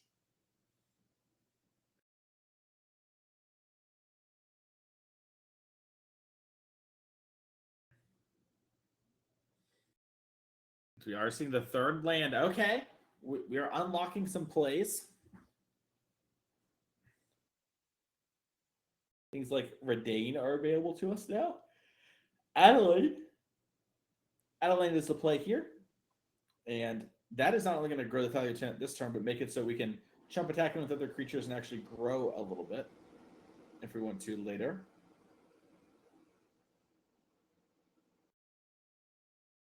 Memory Deluge. Memory Deluge. Yeah, and Memory Deluge. And okay, here's the thing. There's a Thalia. So we're paying 5 mana for this Memory Deluge, which means we're looking at 5 cards. Yeah. It's funny. It says, look at the top X cards of your library where X is the mana you spent. So we only get a 4/4 Incubate, but we do get to look at 5 cards. We should get to see. And it's Daniel. There. Yeah, Daniel should actually be looking at the 5th card there. So I guess a judge should note that if possible. But good problem to have. Good problem to have. Yep. Yeah. If you're ever playing with the card, that's why when you flash it back for 7 mana, you get to look at 7 cards. It's because of the mana you spent. So that, if Daniel continues to make all his land drops here and Thiago still has a Thalia in play, it will be 8 cards in the future as Teferi, Hero of Dominaria, comes down. and does what he does best and start taking over the game. As we do have a 5/5 incubate token, we tick up on our Teferi. Wow, NRG series, we only have 2 incubates. Come on. People learn that lesson the hard way sometimes, where they do something that lets you cast a spell for free, like Torrential Gearhulk and Memory Deluge is not the combo that you want it to be, for example. But you learn that lesson once and then don't need to learn it again. 100%. As Thiago draws for turn here, and you can see at the nonverbal, hand in the head, looking at the battlefield, how am I going to attack through all these creatures? And Daniel, is showing, hey, I have cards like make this appear up that I could counter if your thing's actually good, or I can turn one of these incubate tokens into a creature and actually get through it. So Thiago, not a stranger to getting out of sticky situations, going to figure out what's going on here. Yeah, and the Shark combining really nicely with Teferi, where Teferi's untapping 2 lands at the end of your turn, the exact amount of mana you need to flip over that 5/5 incubate token and defend the Teferi. And honestly, this game has been a fantastic advertisement for Chrome Sea Shark, just as a sideboard card. So would not be shocked to see that one become one of these go-to pivot creatures in the sideboard for various control decks. Yeah, like cards like Lyra sort of come down and immediately stabilize, but these Chrome Host Sea Sharks come down earlier in the game and can block and do some incidental stuff. And if you do your game plan, still sort of reach the end state you want. So definitely some considerations to both here, as we are going to see an attack that's going to trigger the token, which is going to grow the Thalia's Lieutenant. So Thalia's Lieutenant is a 5/5, and the Laehn is a 5/4.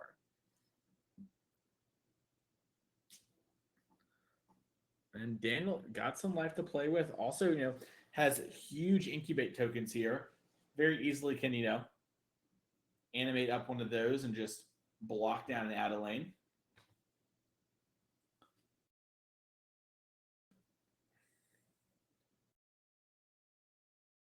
I'm unsure which one. It looks like he didn't announce he's transforming one, but I'm unsure which one. Okay, it is the 4/4. So yeah, transforming the fake incubator right there, but now on its flip side. Yeah, and it looks like we're gonna get a chump block to save some life here, playing around cards like Brave the Elements. And that's gonna trade with the Laehn. Fun fact, incubate tokens, Dom, first double-sided tokens where both sides are mattering to one another. Hell yeah. First of many, perhaps, but we would expect to see this come back before too long. 100%. As it does look like, I'm not sure why Chrome Host Sea Shark's blocking the 1/1 token behind the Laehn. That's what it's doing. Okay. That makes sense. It might get a Gonchoed, but so be it if you do. It wouldn't even be the end of the world, as you know. That would give you a turn off for Thiago, eat the board up a little bit. Be pretty happy. So we do see a Redain come down. A little late, but a card that's going to make cards like Supreme Verdict a little bit harder. Would have been nice to have a little earlier in the game to stop this Teferi 5 from entering the battlefield.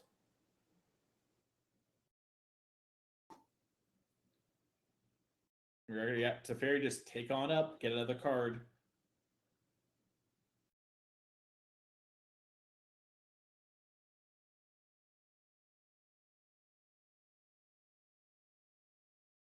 As Daniel's sort of getting really close to having this game stabilized, right, Dom?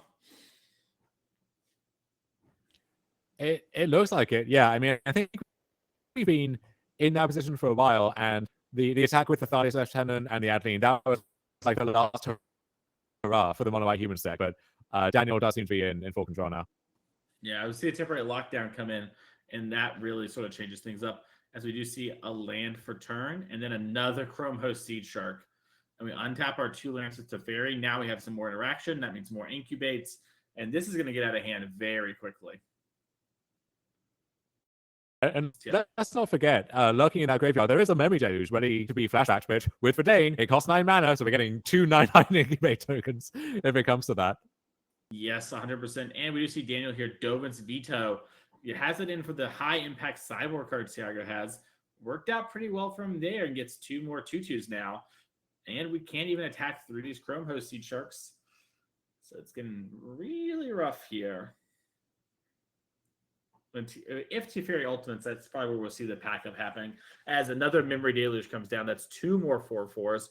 We're actually just main phasing this because Teferi will untap some lands.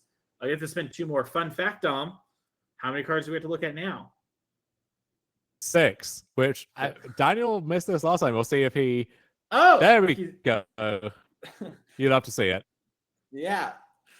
And, a little maybe oopsie poopsie on the first time, but we got it this time when it really mattered. And, nothing like getting to spend 6 mana to look at the top 6. Yeah, and we're untapping. I do love as well that Yorion has just been. Yorion's just chilling there on the sidelines watching. Don't need him, don't want him. He's just hanging out, he's vibing. Yeah, we'll get him when we need to. Right now, we don't need to. As a wedding announcement enters the battlefield, and Daniel's like, yeah, sure. And then Thalia's Lieutenant comes down. It's going to grow at the end of turn when the 1/1's made. And we are going to see Daniel here transform his 2 4/4 incubate tokens. And that's going to allow Daniel to start turning the corner if he wants to, or just hold back on defense more. So you do see Teferi tick up to 8. We are very close to that ultimate.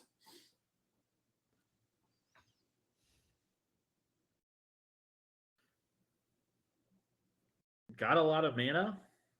Got an Omen of the Sea. Make 2 twos. Try to draw 1, 2 2/2s. For the Twitch chat, there is a round clock. It's just not on screen for y'all. These rounds are timed. Yeah, we ran out of incubator tokens long ago. Now we're just going whatever we have, whatever's in the box, just give it to him. 100%. As it's getting out of hand, and Thiago has drawn a land, and it's going to extend it there. Teferi here, Dominar. It takes over the game for Daniel Wiseman. Congratulations on that. Moving on to 5-0. And we're going to try and get Daniel in for an interview. And if not, maybe we can catch a couple minutes of one of our backup feature matches. That game did go kind of long, as things sort of do against control deck sometimes. But Chrome Host C-Chart from Daniel there. Very impressive, like you're mentioning, Dom. Yeah, you see a lot of these creatures like the Baneslayer Angels and the Hullbreaker Horrors of the world and so on. Often there's a limit to how many of those you can have and how flexible those can be. But with a card like this, it is so cheap, so flexible, so low commitment, you can board that in against basically everyone. And if they don't remove it on site, well, that's going to take over the game pretty easily, given enough time. So I think that's a great innovation there. Definitely keen to hear what Daniel has to say about his choice of this deck and also his build of this deck as well, as you mentioned. World champion in 2 other card games, Minnesota local, so well known to the Minnesota Magic scene. So really putting on a good show on his home turf. Yeah, we had this happen a lot where there's just some local killers that, they don't travel all over the United States with us for the NRG series. But when we come to their towns, they come out and play, and they often show up in force. That's one of the cool things about this series is you get to play people from, all over, right? Thiago's from Brazil, and we had him out here playing today at 4-1. And so it'd be pretty interesting to get that there. Looks like we are probably going to get our interview here. I'm unsure on this round status. I don't know if we're going to get to our backup. Probably depends on how our interview goes. But we're going to see that as it comes. But this blue-white control deck has been, pretty good so far. It sort of dominated the Magic Online Challengers, right?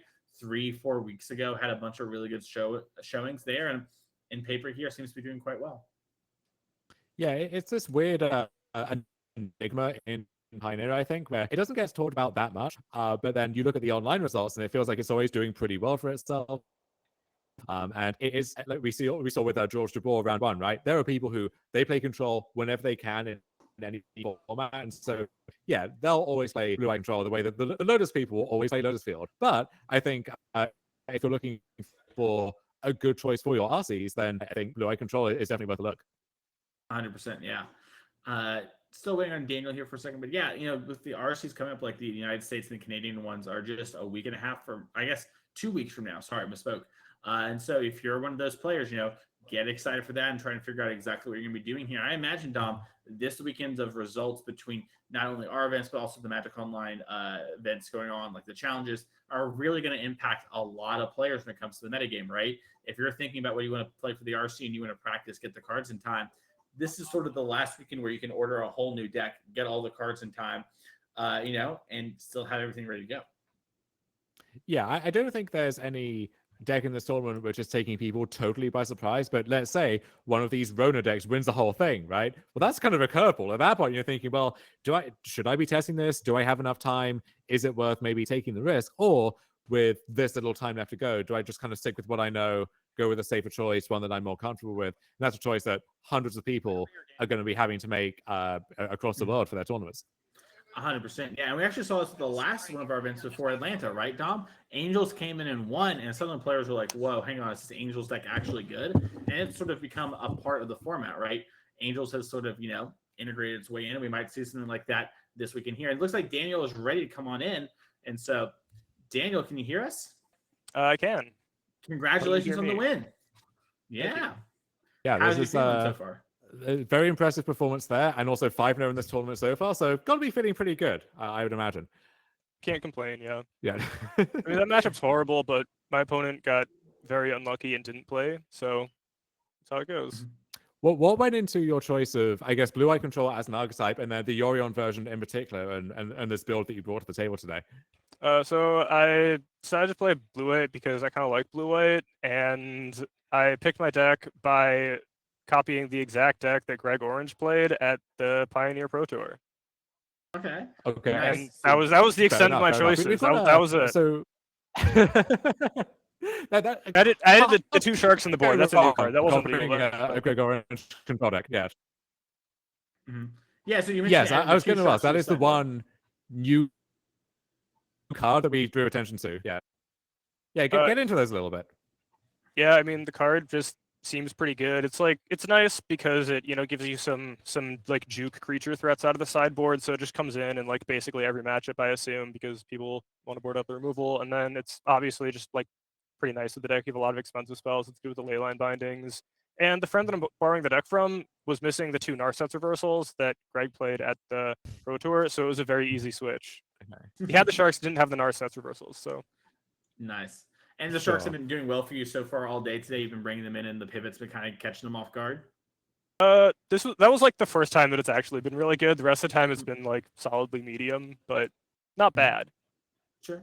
Hey, solidly medium gets you pretty far when you're playing Blue White Control. Well, are you having fun this weekend, by the way? You're 5-0. You can't be having that bad of a time. Yeah. I mean, I just playing this tournament for fun, basically. Nice. Well, thank you so much. Are there any? I was going to say, now that you've played 5 rounds with a Greg Orange special, are there any card choices which you thought were a bit strange but make more sense in retrospect, or the other way, cards where you're like, Greg, what the hell is going on here?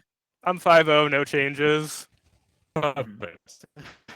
Perfect. Well, Daniel, thank you so much for taking your time to come and talk to us. Go enjoy your rest around before the next round goes up. You got a couple of minutes left. You're a control player. Enjoy that time. We're going to head on. Nice. Thank you so much, Daniel, for taking the time to talk to us. But yes, that's going to do it for Dom and I here in the booth today.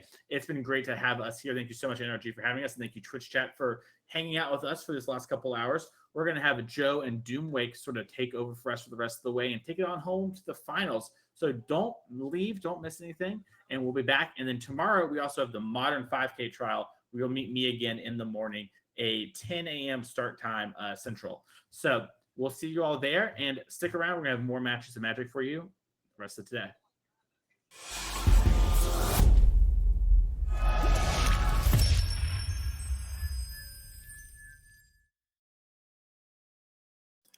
All right, good afternoon. Joe Lissette and Devin O'Donnell stepping in for NRG Series for the rest of the afternoon. Devin, we're here, we're back, and your deck's going to be on camera this round, or at least your deck of the moment, because I know you play a lot of things. Red-white tokens, what do you feel about this right now?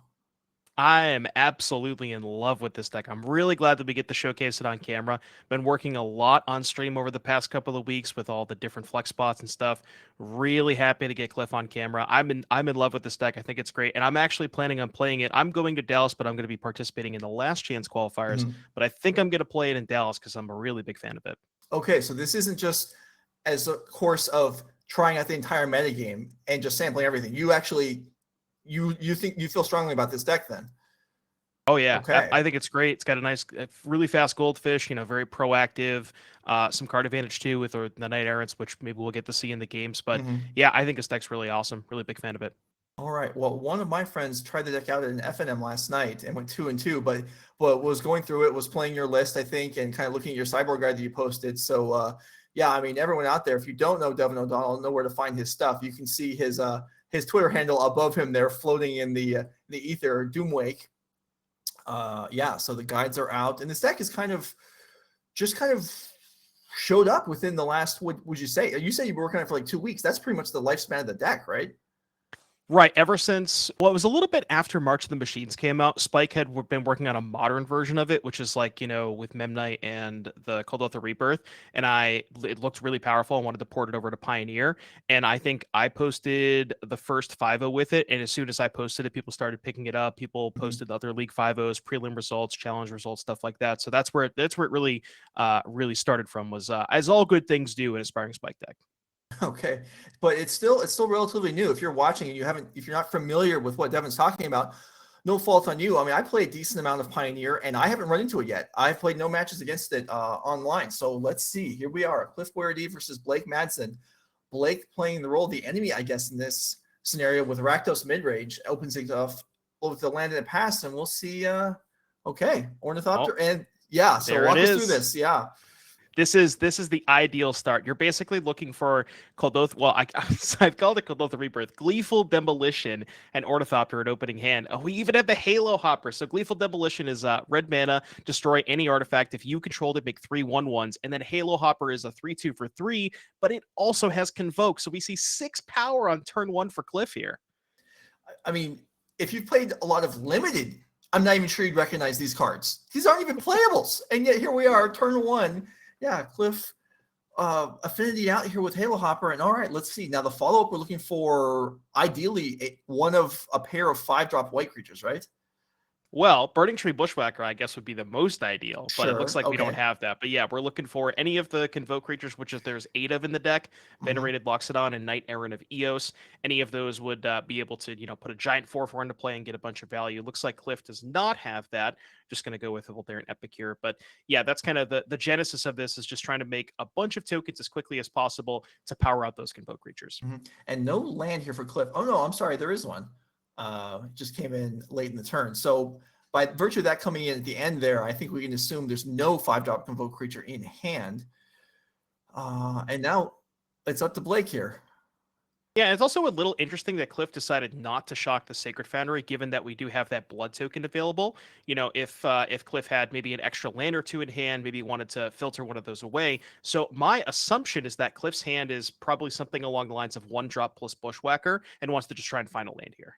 Okay, well, let's see if that's the case. I mean, Blake with a Fable, that's a great card and everything, but not. I'm going to put you to the test, Joe. Do you know what this card is? Not a chance.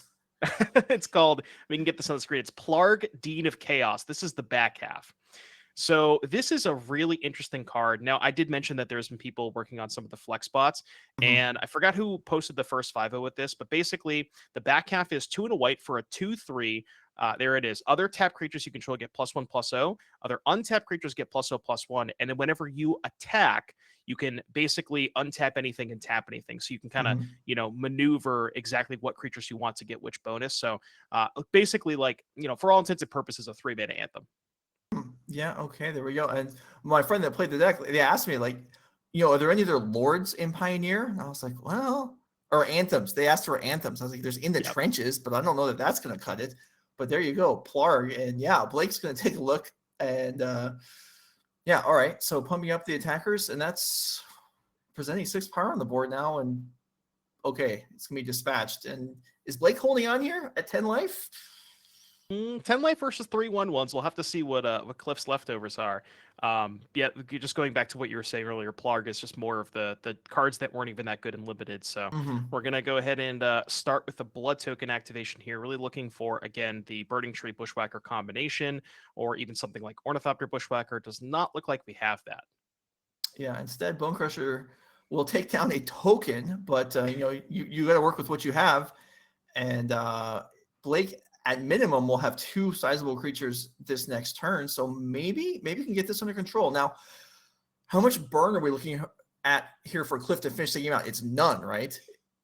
Outside of dealing 1 damage with Voldarin Epicure, yeah, there's not really any like Mhm. Boros Charm, Lightning Strike, anything of that nature. The really what I think Cliff's best draw at this point is probably the Knight Errant of Eos, given that we're Mhm. so low on gas. You could say use 2 of the tokens to convoke out the Knight Errant, and then to enter the battlefield trigger, maybe find 2 creatures, maybe looking for like a Burning Tree and something else. But it does not look like Cliff has that. No, this is not. This was an exciting opening, but it has petered out here, and now Blake is probably feeling okay. And 8 life probably seems, not so bad. Yeah, and we're even going to start, now this is almost past the point of no return here. We're going to start copying Blood Tithe, and we could use the copy Blood Tithe to pick off the tokens. Mhm. You could even, get maybe a little bit more aggressive next turn and copy Bone Crusher Giant. And with no creatures in play, Knight, like the Convoke cards are fine as 5-mana 4/4s, but specifically with the Knight Errant, if you don't use anything to convoke with it, you can't hit any creatures off of the ability because it requires you it allows you to take creatures that have mana value equal or less than the number of creatures that convoked it. So if you just tap 5 lands, then you can only find Ornithopters at that point. Right. Okay. So here we have. Is that an Embercleave? It is an Oh. Embercleave, but they'll be met with a Power Word kill. I forgot. Yeah, I had mentioned you mentioned Reach, and I forgot that Cliff was playing 2 Embercleaves. But yeah, that was an Embercleave, but that was met with a Power Word kill. So Okay. Well, that's game 1 for the Black Red, on the way to potentially a top 8 berth here. We are in round 6 of 8. So generally, if you're familiar with larger Swiss, or actually any size Swiss events, undefeated with 2 rounds to go usually means you're in. So let's go ahead and take a look at the deck list and see what Blake Madson has got working with as far as how outside of stock are we. And we can kind of scan through some singletons here. Looks like we've got a Duress and a Liliana. 2 Croaks has kind of become more common these days, hasn't it? I feel like I've seen that a lot lately. yeah, it has. I don't know if that's a misplaced Ginger thing or if I think it might be, as well as the 3 Castle Lock Twains, which is this looks like more of a misplaced Ginger list than, because I've seen some other lists that have had 4 Shieldred Meat Evolve, but we don't see those here. Mhm. As far as sideboard cards for Blake here, again, a lot of spot removal, but we're going to be really looking for those sweepers. So 3 Extinction Event and a Ritualist Soot, those are slam dunks. Past that, not. I mean, I guess you could Noxious Scraps to kill the Convoke 4/4s. And maybe you could shave on some of your spot removal because that's not as good when you're pointing it at a third of a card with the exchange of Lethal Mhm. Demolition. All right, and then let's go ahead and look at Cliff Boyardee's Boros aggro deck here. Again, this is relatively new, I would say in development deck, but it comes out very fast, very hard. And then, so the lists that I personally had seen did not have Embercleaves in them, but that is there. Here's potentially a finisher, especially great on your Convoke creatures.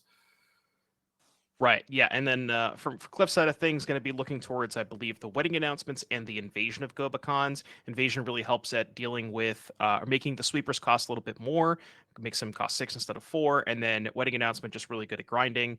Going to be looking to, I would imagine, cut some of the one-ofs, like the Legion Loyalist, maybe the Giant Killer, possibly the Plarg, maybe the Forbidden Friendship, maybe the Embercleaves, but we'll have to see what Cliff does. Okay, so as the players are getting ready for game number 2, thanks for being with us. Devin and I just showed up, but we're going to be here for the rest of the day. We are going to be playing the entire tournament today. That's not always how things go in the Rich Gaming, but today we are going to be running all the way through the finals. So you don't have to wake up early tomorrow to watch the semis and finals, but just give yourself an extra hour of sleep and then tune in for the Modern 5K, which will begin, I believe, at 10 a.m. Central. But okay, Devin, so this is the deck you've been working on, and you're talking about playing it at the Last Chance in Dallas. Is now you've played, for other people that may be thinking about making attempts at like that, you've played in the Last Chance in Atlanta. How would you say, did you show up? Are you planning on showing up with a deck and then you're going to play it, or do you think I'll play this deck, maybe have some alternate sideboard cards, maybe even an alternate deck to shift into as the day goes along? Well, when I went to Atlanta, I brought most of my collection, so I think I ended up playing I think I played 4 Last Chance qualifiers, and I played 4 different decks. So, yeah, that might not have been the best idea because I'm just kind of I'm questioning my last minute ideas. But Yeah, the structure also was not the best in Atlanta as far as I remember the very last chance there was like I think they closed registration at 6 and there was 8 people in line and they're like, okay, we'll just fire an 8-person LCQ even though they're supposed to be 32. So but yeah, I'll probably bring a couple of different decks just in case things go poorly. Okay, well, maybe we can talk more about that later as we are underway in game 2. Cliff Boyardee leads off with Legion's Landing. So that stayed in. I believe is this a singleton? I don't have the deck list up in front of me at the moment. See, I want to say there were 2 copies. Okay. Scanning. Yeah, 2 copies. All right. And it's very important here for Cliff to start on a white creature specifically, because the Convoke creatures are both white. So if you can imagine, if you start with like Voldaren Epicure into the Gleeful Demolition, those are all red creatures, so you can't Convoke. So you need to have a white creature available. And here we see a really aggressive start. So landing into Burning Tree Bushwhacker to flip that landing on turn 2. Yeah, this is pretty hot stuff here. As the Trade Inspector will come down off the bonus mana from Legion's Landing. And Blake, Blake's sweepers cost 4. Is he going to get to turn 4? That's a question right now. Yeah, it's an interesting use of Reckless Bushwhacker there, because typically you want to, you would ideally want to save it until you have more creatures in play. But the backside of Legion's Landing, just being able to produce a token every single turn, even in the face of sweepers, very, very potent against Rakdos. All right, so Blake hoping for a reprieve here, and Cliff just setting up what kind of assault to send here this turn. 4 mana. It's a lot of mana. And it's a token. This is a main phase token, so this would then probably be a Convoke creature? Most likely, yeah. So either Venerated Loxodon or the Knight Errant. I think Cliff would probably prefer the Loxodon, does have the Knight. But this could find another copy of, say, Reckless Bushwhacker plus anything to turn it on next turn. And that is almost certainly going to be lethal next turn. So, all right. So Knight Errant Avios. There it is. Looks fine. Yeah, wow. Okay, so Blake can see what's coming. That doesn't mean there's an answer for it. You're really going to need a copy of Thoughtseize to take that Bushwhacker out of the hand. Yeah, and that's just for starters. That doesn't deal with the board. Including the Knight, which is now, unlike all the other creatures which are on the smaller end, the Knight is a solid body. And this has been rather quick, but we might be heading off to a game 3 momentarily here. And also notably, so Blake had 3 copies of Extinction Event. If you look at Cliff's board, it's fairly spread out in terms of the mana value. So you have the Knight, the Bushwhacker, and the Thraben, which are odd, and then the 2 tokens in the Burning Tree, which are even. So if you cast Extinction Event, you're only getting half of the creatures here. So that is a very nice thing about splitting up the mana cost as well. All right, so another Blood Tithe Harvester. All right, take down the biggest creature, fine. That will maybe get Blake another turn. So at 13 life, Burning Tree, Bushwhacker, 1 blocker. So you block one of the Burning Trees. You take 2, 4, 6, 8. I think I counted 10. 1, 2, 3, 4, 5, 6, 7 attackers. 6 get through. No, I think it's 13 actually. I think it's Xaxes. It's a lot. Enough, most likely. Here it comes. And as you're pointing out, all right, so Blake's like, what's the biggest one? I'll block it. Yeah, it should be exactly 13. And Okay. it is. We are going to game 3. Well, That's a nice start. There's a good chance we'll get to the backup match this round, I'm going to say. That is a very good estimation. Yeah, you're probably correct on that. All right, so Blake Madson here on the play this time. That makes these sweepers a little more viable. Yeah, tough to even decide. Really, what do you want? Do you want to turn to Blood Tithe Harvester? Do you want a removal spell? I mean, I guess it doesn't really matter, right? You just want to do anything you can the first few turns of the game and then have a sweeper on turn 4, and that's the best shot you have.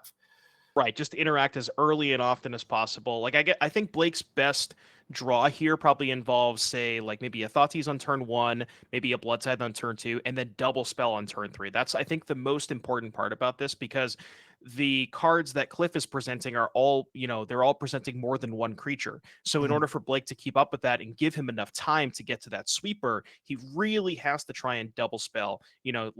Harvester, like turn 1 nothing, turn 2 Harvester, turn 3 Fable. That's not going to get the job done. You really got to have a lot of interaction early on.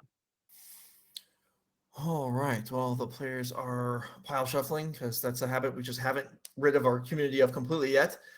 And Cliff here with yeah.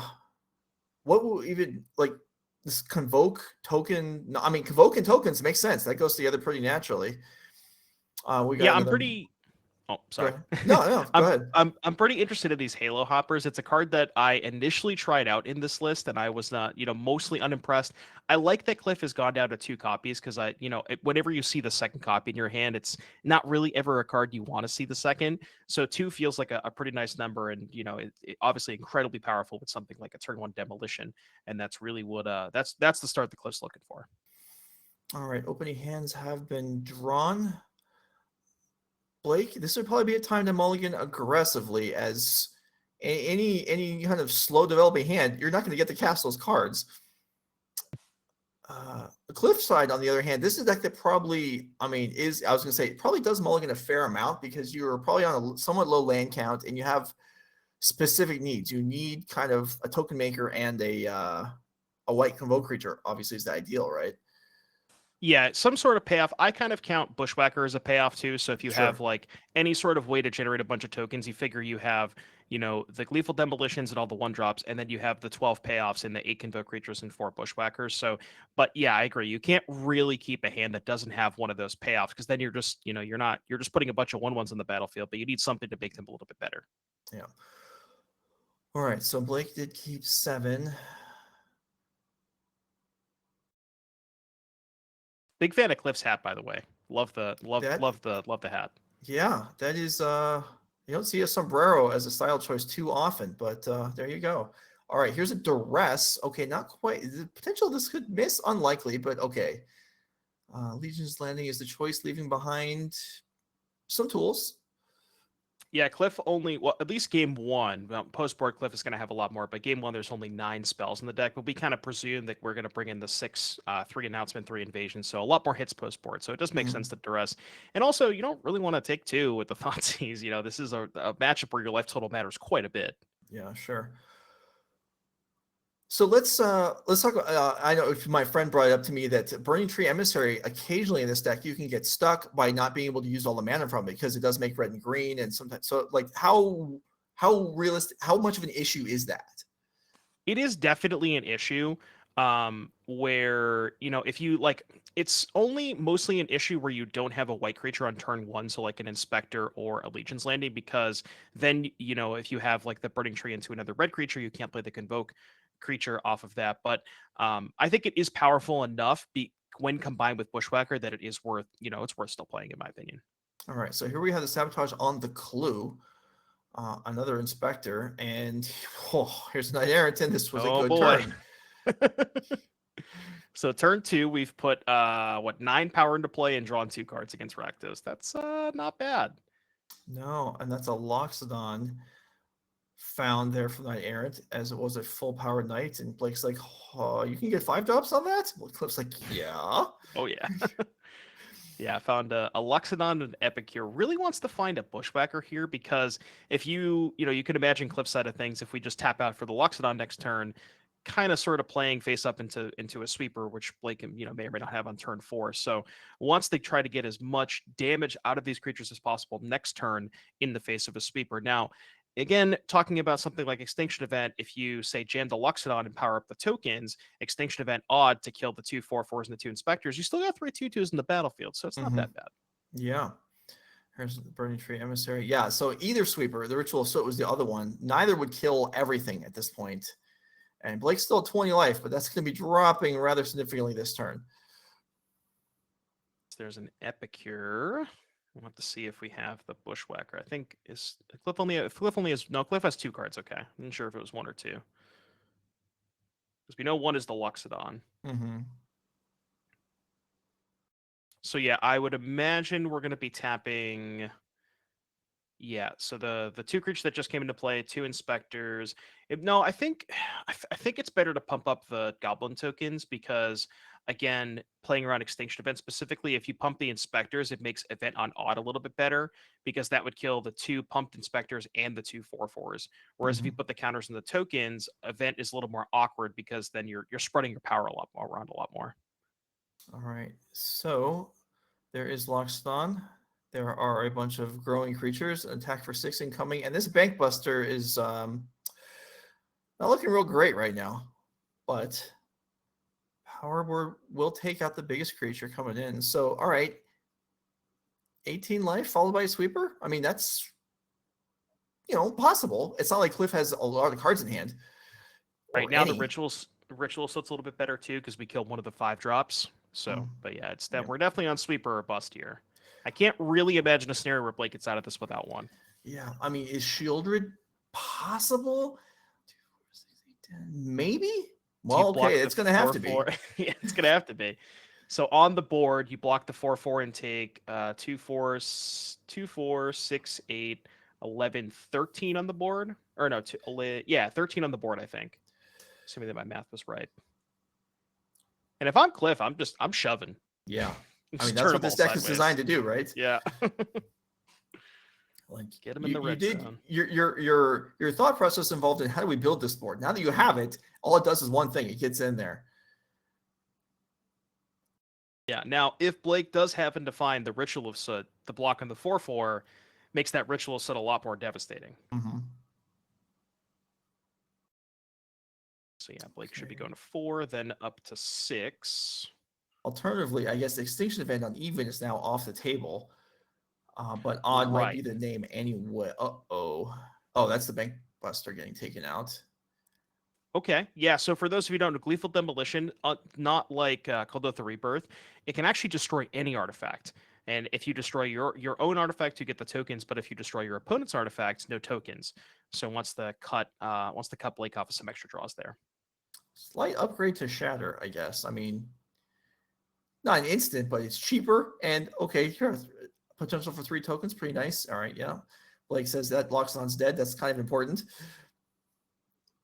Yeah, but definitely an important one. Yeah, okay, a pass there. I mean, is 2 spot removal spells even enough here? 1, 2, 3. I think it isn't. We've life total at 4. I believe Blake's at 6. Yeah, I was gonna say that, assuming that Blake remembered the trigger. But let's if Blake's at 6, you go block Emissary, even say double removal spell, block Emissary, 2 removal spells. That's still lethal. Yeah, all right. There's one. 3 removal spells, maybe. I guess it's possible. There's a push. That's not enough. That is 6 damage. Yeah, and that is dead. All right. And well, that looked pretty solid.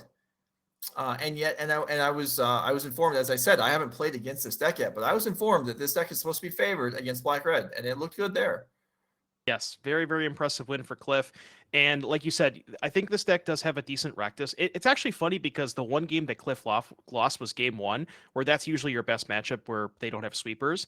So kind of funny that Cliff, stole, or not, I guess not stole, but won both the post-board games in fairly dominant fashion. Those none of those post-board games were really that close. And, maybe if Blake found a sweeper, we would have had maybe a slightly different story. But yeah, congratulations to Cliff. Yeah. And so something to consider, and something that I'm having to think about now ever since, yesterday, is that we've got 2 weeks until Dallas. And this could reasonably, if this deck is good, which it certainly seems like it has a lot of potential, I'm gonna not be too hasty and say it's obviously great. At this point, it's just too early.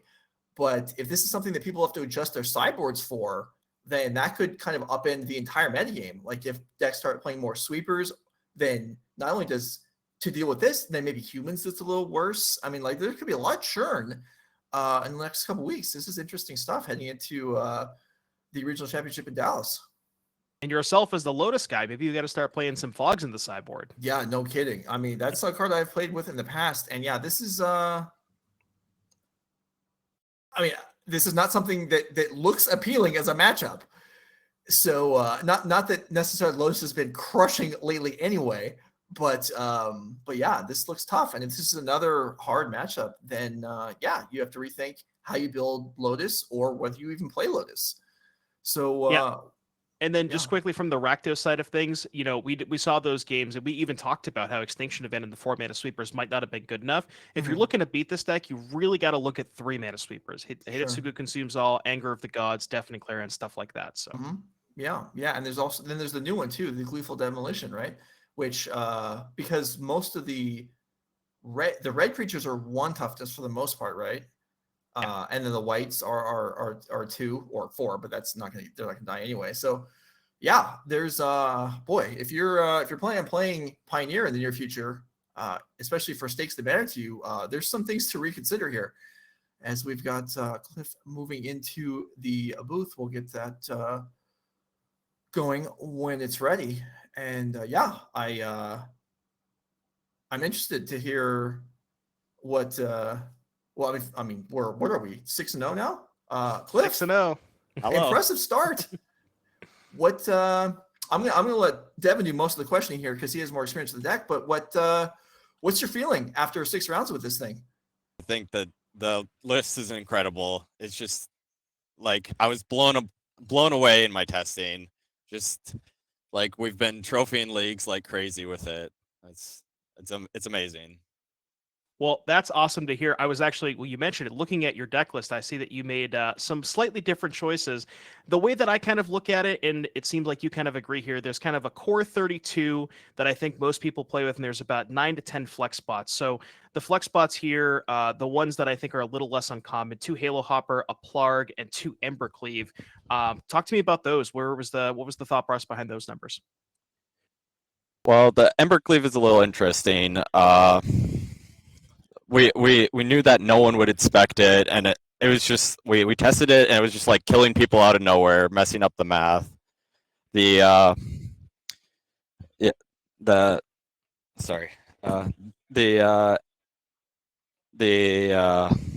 Plarg's really nice as a one of. Like there's some one ofs that you want to try to get off the Knight Errant, and whenever you need them, and yeah. All right, so let me ask here: what's a one of, or what's a card that didn't make the cut that you like but wasn't quite good enough for today? We didn't like the white 2-drops because you couldn't cast them off Burning Tree. Okay. I didn't want to play too many Legion Loyalists. I wasn't super impressed with that card either, and we didn't want to play too many Forbidden Friendships. Because we were making room for more non-creatures like the Embercleave, so you don't want to dilute your deck too much from the with the Knight Errant. Yeah, and that's kind of been my experience too. I've tried some, like you said, some different 2-drops. I think it's the Resolute Reinforcement some people play. But yeah, I mean, this list looks really, really good. I was, very impressed. I like a lot of these numbers. Embercleave is something that I haven't had the opportunity to try yet, but I definitely, with your performance, I got to try it now. It looks looking pretty good.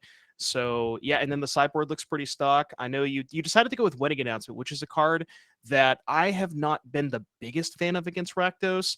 But talk to me, like, have you had the opportunity to cast that, and like, how does that feel against Rakdos? It's been pretty nice. It's like it's pretty fine. I definitely want to bring it in because I'm taking out the Embercleaves. The Embercleaves aren't very good against their removal. It's sometimes you got to grind them out. Like keep making your 1/1s, keep convoking and drawing more cards. Sometimes it comes down to like a Legion's Landing flipped and a Wedding Announcement that's taking over. All right, we've got a question from the chat. How many hats are you wearing right now? I'm wearing 2. I was wearing 4 this morning. 4? Boy, sometimes you need more hats. That's how you go 6-0 in these tournaments. I've been that's living my life wrong. Wow. Okay, that's how it works. All right, yeah, 6-0, potentially double drawing into top 8. All right. Yep, hopefully. Cliff Boyardee, excellent start. Now I want to give you a chance here. You said we a couple times as far as people you're working with this deck on. You want to shout anybody out that's helped out with this? Well, it's a little private. I'm gonna keep it secret. Okay. Yeah, just one other person basically. We've been testing all week. Okay, so it's the royal we. Cliff Boyardee, yeah. getting it done here today. Congratulations, and we will probably see you in the elimination rounds. Yep, thank you. All right. So back to us, Devin. That was awesome. yeah, that was. I like to see players that do well and then like actually know what they're talking about. Like Cliff knows the cards that, were barely in, the ones that kind of came up short, work's been put into this, and this deck looks like a force. Yeah, very, very big fan. Like you said, have to see if if it ends up winning the whole tournament. Cliff's obviously doing an incredibly very good job here this weekend. Have to see if the metagame's going to change or adapt in any way. And very excited to see the evolution, because those last 10, we talked about this. The last 10 flex spots are kind of up in the air, and they're really open for interpretation. And there's a lot of different ways you can go with that. So, and I do like a lot of Cliff's choices. All right, so we'll await word here as to whether we've got time for a backup match, or if we're heading to a break, or what's going on. But thanks for being here with us. Follow if you're new and want to have. Okay, well, let me cut that off, and we are in. We do have a backup match. We have Fletcher Johnson against Samantha Welch, Lotus Field versus Mono White Humans. All right, so from your neck of the woods over to mine a little bit. I was gonna say that. Yeah, we get to see my pet deck on camera, and now we get to see your pet deck on camera. It's just a pet deck fest over here. All right, so these two players at 4-1. Looks like Samantha is on a mulligan, and Fletcher begins off with here just a blue land. And all right, things are underway. Kithian to apply pressure. And so from the Lotus perspective here, really you're looking for mana development. Well, okay, so we are playing in Fletcher's seat with the main deck mana creatures. That's not something Samantha's gonna be too happy about here. Now, from I don't have a ton of experience with Lotus Field. I do have kind of a broad estimation of some of the matchups, but I have to imagine this is not the matchup that you want to sit down across from. No, it's not ideal. Although it is, it's much less painful in a closed deckless event like the Midrange events, because Samantha cannot sit down and just know that mulling to Thalia is probably a good idea. True. And with Fletcher going first here, with Hope Tender, with Lotus, I mean, this is an excellent start. And also, he has the knowledge that if Samantha had Thalia, it would be on the board right now. Right. We're getting the dice out on turn 3. Yeah. Okay. I mean, it is possible. Yeah, you don't see this very often, but the Hope Tender definitely helps that, because with the hidden strings, if you untap the Hope Tender and the Lotus Field, that's effectively another copy of Lotus Field. So, yeah. So one trick that you can do with the Lotus coming down on turn 3 in this scenario is you can exert Hope Tender and untap the Lotus, and one of the lands that's about to be sacrificed and get an extra mana before it goes to the graveyard. You would only want to do that if you had something like an ultimatum coming down this turn. Otherwise, it probably wouldn't be worth the exertion, but this is still a good turn. Here's a strings. So 2 floating, and then we're going to go generate up to 5. So it looks like potential 7 mana here right now. Or did I do my math wrong? Yeah, it's 6. Hope Tender does cost, well, okay, let's maybe 7, okay. Okay.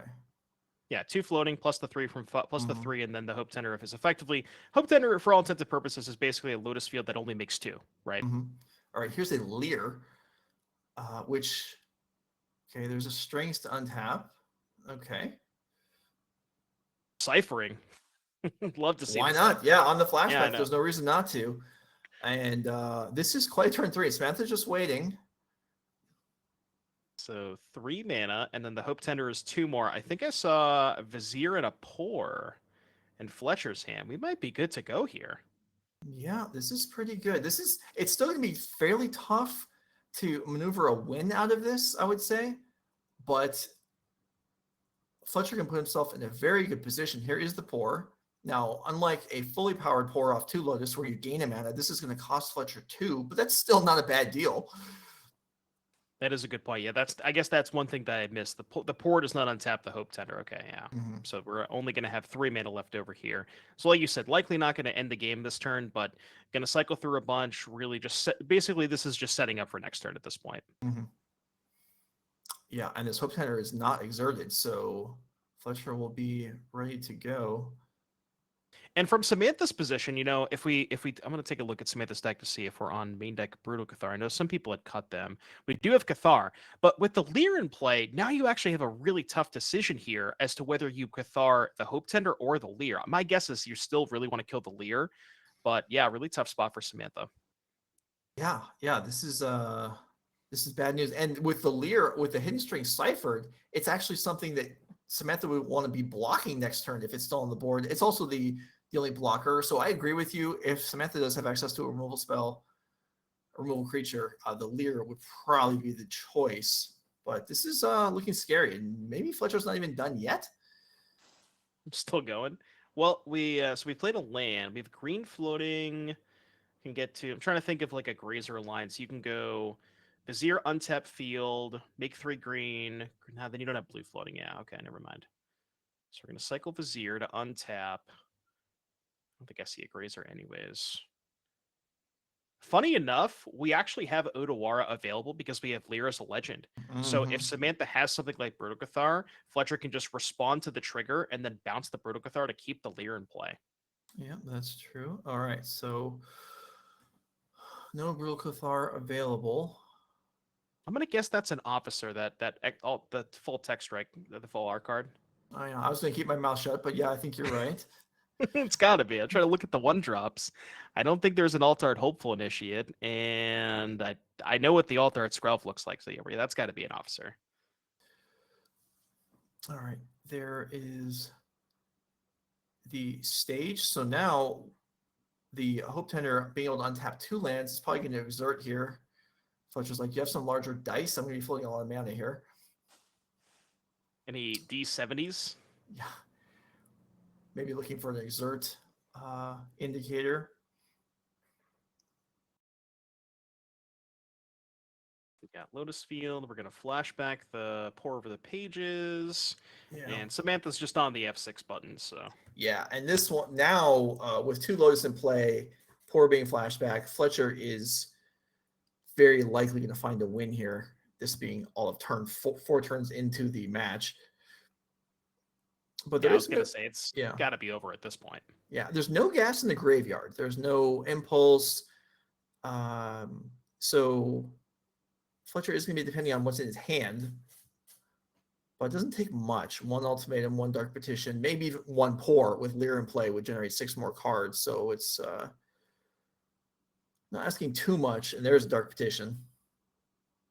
So then petition, which will go up to 3rd. Do we have? Wait, we don't. I don't think we have spell mastery. Oh right? boy, that would be a real big problem. There's a Sylvan Scrying in the graveyard for sure. That's all I see. I see Beseju, Pool, Stage, Vizier, Scrying. This is an easy mistake to make. It does happen Yeah. frequently. Unless we're missing something. Could be off camera. It could be. There could be something else, or it could be something. I mean, that graveyard is kind of a just a mash of stuff. So there could be another spell in there.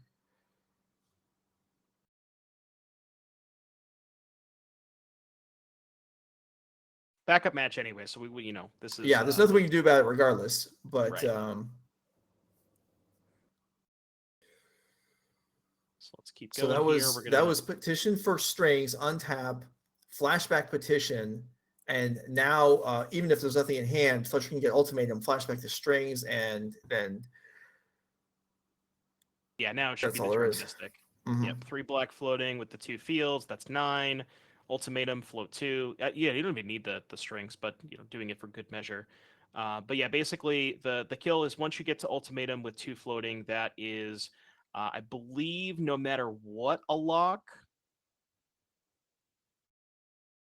Yeah, it's a lot of because the strings doesn't even open untap the 2 Lotus. It taps Lotus plus Hope Tender, which generates another 5. Oh, right, because the strings can keep on tapping the tender, which is even Yeah. more mana. Yeah, okay. Yeah, so here's ultimatum. So there are some. Okay, Samantha's gonna pick it up here, which is understandable. As we get to the deck list, we'll take a look and see if there's any new cards that Fletcher has adopted. But we'll start with Samantha Waltz's Mono White Humans deck, which is down a game in a matchup that is, I would say, slightly favorable for the Humans deck. It's not overwhelming, but she has some new cards. And something like Mono White Humans, like you mentioned, doesn't have it doesn't have as fast of a goldfish as some of the other decks. So, but as far as Samantha's sideboard, we got a couple of Redains. Definitely going to look towards those. Past that, I mean, you could maybe talk about Rest in Peace for Leer, but I'm not sure if I like that. Same with Destroy Evil for Omniscience. These are like really off corner case cards that I don't really know if you're supposed to bring in against Lotus Field, but Yeah, Rest in Peace is okay. It does show off spell mastery also. So there are some uses. It's generally a card that it makes things harder, but by itself it's not enough. But when you combine, when you combine with some of the other cards, it being in your sideboard, I expect it to come in, but you can't like mulligan for it or anything. Right, exactly. All right, so let's go ahead and look at the other list. Fletcher Johnson. So the card we're looking for here, the card I'm looking for here is Chandra, and it is there. So Ooh, Fletcher talk to me is about that. playing the new kill condition for the Lotus Field deck.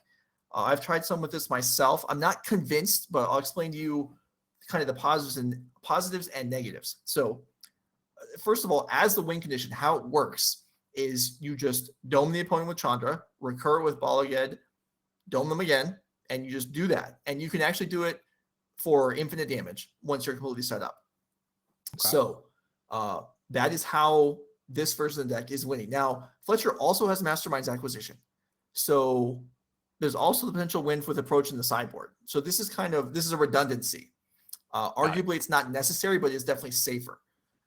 The drawbacks to Chandra as opposed to approach is that you have to utilize the graveyard. So with approach, if there's a Rest in Peace in play, the approach after the first cast never hits the graveyard, so it doesn't actually value up. Chandra does. So you actually can't win with Rest in Peace in play with Chandra. So that's kind of the plus and minus. Fletcher here with the full redundancy also has Lair of the Hydra. So the players out there with Bring to Light for Slaughter Games looking for a free win, Fletcher is going to deny you that very much. Yeah, Fletcher not short of win conditions this week. And as far as sideboarding is concerned, I don't think a ton comes in here because you have the masterminds to get from the sideboard. I want to say the Zakambas do. Does that sound about right? Yeah. So we can go ahead and roll game number 2 now. But so there's actually maybe not universal agreement on how to sideboard with Lotus, but there are a significant number of people who take out the ultimatums, all the expensive stuff, and bring in sweepers and Zakamas and just win with the creatures. That is something that is done. It's not my preferred approach, but I'm not sure that I'm right in this case.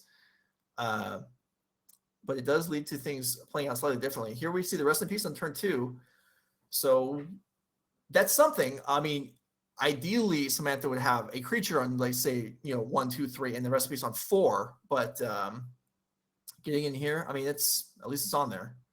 And not quite as good as Thalia here, but like you said, it does kind of hamper Fletcher's ability to combo off a little bit. Does shut off the Dark Petition, shuts off the Leer lines, and Wedding Announcement. That is an interesting one to bring in. Okay, yeah. So Wedding Announcements certainly going to give Samantha some strength as the game goes long, and maybe draw 2 sideboard cards that she doesn't have in hand yet. But it's also, again, the clock is not as much as it could be with Rest in Peace into Wedding Announcements here. Yeah, you could imagine, something like, say 1 drop into Copper Coat into Adelaide or something. There's a lot more pressure on the battlefield. So yeah. Fletcher's going to have a lot more time to set up here, given the, mostly anemic battlefield that Samantha has currently. Not like you said, still has to fight through the Rest in Peace, but we definitely have ways around that. It's Sylvan Scrying for Lotus Field, which I'm imagining is going to get cast here or played, excuse me. And we'll have to see what Samantha's follow-up is. All right, it's Immunity Vault and coming across for 5. All right. Bodyguard. So, okay, the attack's getting more impressive next turn. Wedding Announcements will pick up a card here. Yeah, we got Fletcher on 11. So on the battlefield right now, we have 2, 4, 6, 7. So any Anthem effect is lethal, which would be Coppercoat Vanguard or Thalia's Lieutenant. Both of those would present a lethal attack next turn. And, we'll have to see if Fletcher maybe has one of the sweepers. Now, looking over Fletcher's list, I actually didn't see which sweepers we have. So we have a Sunfall, Languish, a Ritual of Sudden, a Path of Peril. Do most of those stay in the sideboard for Masterminds, or I'm assuming you board those in this matchup, right? You do, yeah. You're going to board them in. So it's possible the Masterminds went out on the All Sweepers and Zakama plan. Yeah, it's possible. It's possible that the Masterminds went out. But either way, yeah, it's not something where, like, if you think you need a sweeper to survive, you're not going to have time to Masterminds for it. Samantha is in here, does have the Copper Coat, like you said, but Fletcher with a Hope Tender. We're blocking with that thing. Yeah. My guess is you probably want to block the Mutavault here because it makes your sweeper better. I'm gonna go with the That is Vanguard. Certainly a reasonable point. Vanguard also, whatever it's protecting, as long as your sweeper isn't Sunfall, I guess, or Languish, would matter as well. One of the things about Sunfall in the sideboard, and I am playing it also, is that you do get around indestructible creatures, which is really nice. But Fletcher doesn't have enough. All right, and I'm being informed. So one of the perils of having matches on replay, that game 3 was very long, and we're not going to have time for it. So apologize for that. Fletcher did win the match. So the Lotus player did take down Mono Humans in that one. And So Joe, now yes. that we have my deck 1 and your deck 1, now we have to play each other, right? Well, we have to play each other, or we're going to pair up these players against each other. We'll see. Maybe they'll face each other in top 8, as I don't think Cliff is going to be looking to. We'd have to get paired down. I think Fletcher already had. The players we just watched, I believe, already had a loss. I think they did. So, but yeah, all right. Well, if they do, that's how we're going to determine who's the better man. I don't think I like this competition. I think the Lotus side is in trouble. But if that's how it has to be, that's how it has to be. All right. We're having a good time here at NRG Gaming. Thanks for being here. We're going to step away probably, and we'll be back for round number 7 momentarily.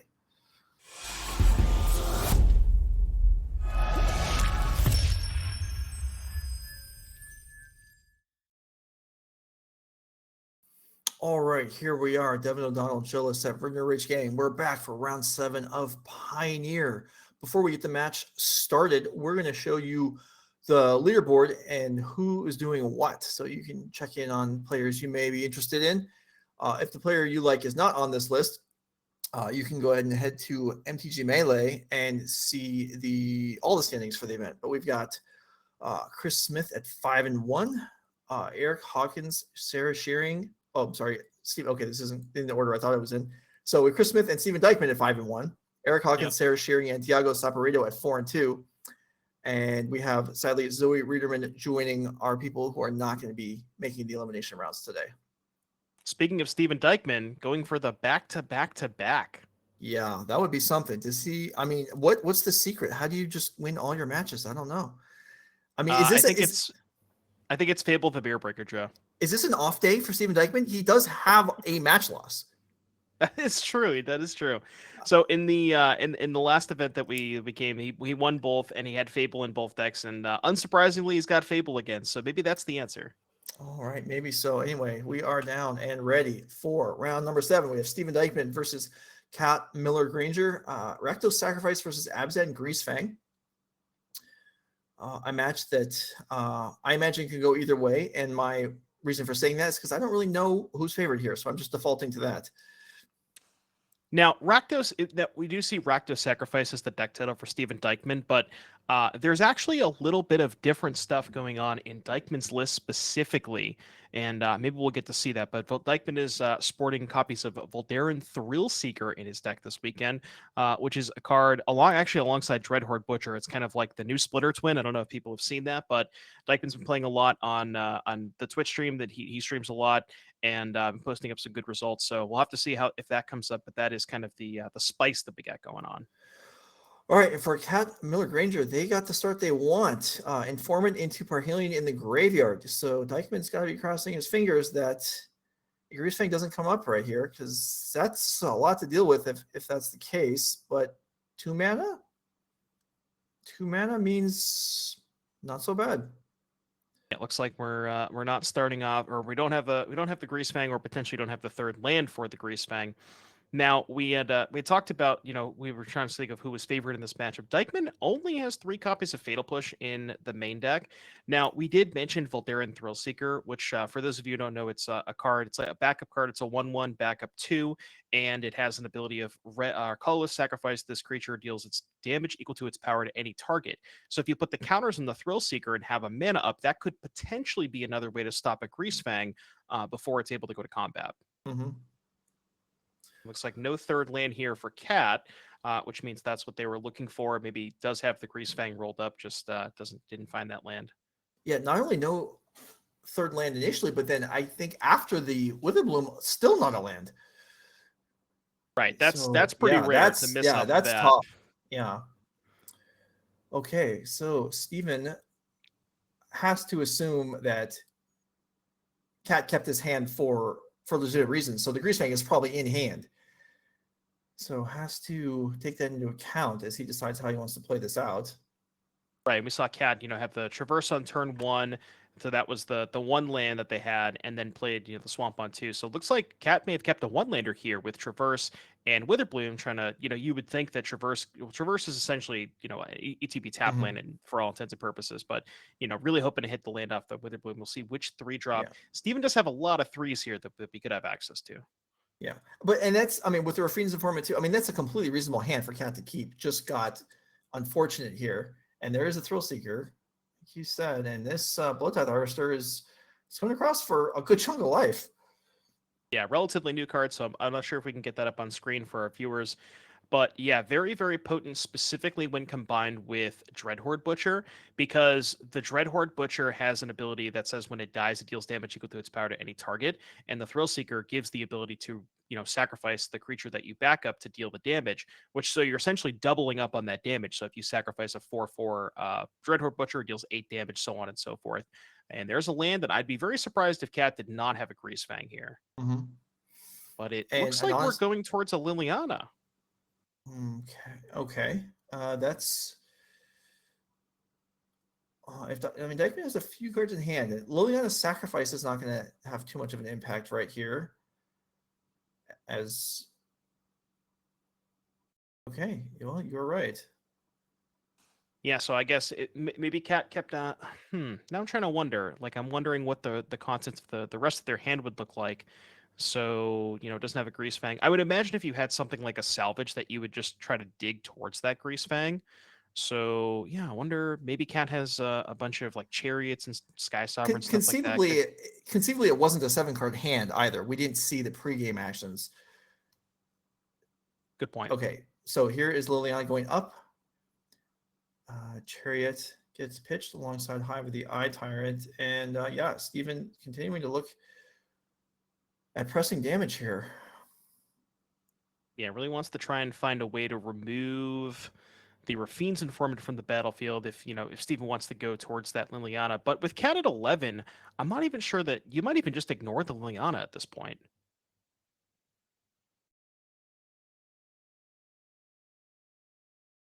As long as the Cauldron Failure is still on the board, what does Steven even care about having to sacrifice here? So an attack Potentially an attack with Bloodtithe Harvester at Cat's life total is certainly going to put them to the test on giving up their only creature or losing effectively half their life. Yeah, you could even potentially see maybe if Dykman has something, say, land and second Thrill Seeker, you could go Thrill Seeker counters on Familiar, throw the Familiar at the Informant, and then send both at face for 6, put Cat to 5. You could even see, I would imagine if we had claimed the Firstborn, that would have already been cast by now, so probably doesn't have something like that. We're just going to go right to combat. All right, everything in. Steven willing to give up a creature here. Granted, it's not a huge sacrifice that he's looking at. I suppose if Cat were to block Cauldron Familiar, Steven could choose to sacrifice the Thrill Seeker post-combat to finish off the Informant if he thought that was worth a while, which would be questionable in the face of Liliana, so maybe not. Yeah. Maybe Dykman has more creatures to follow up with to protect Liliana. Now, I saw a Fatal Push in Dykman's hand. Very interesting that we didn't want to just go and Fatal Push their Informant and just kind of send everything, because that's 5, 6, 7, put Cat to 4, and then you have the Thrill Seeker to put them to 3. So I guess really, really wants to, hold. It looks like we're holding up the Fatal Push for a potential Greasefang, which also does make sense.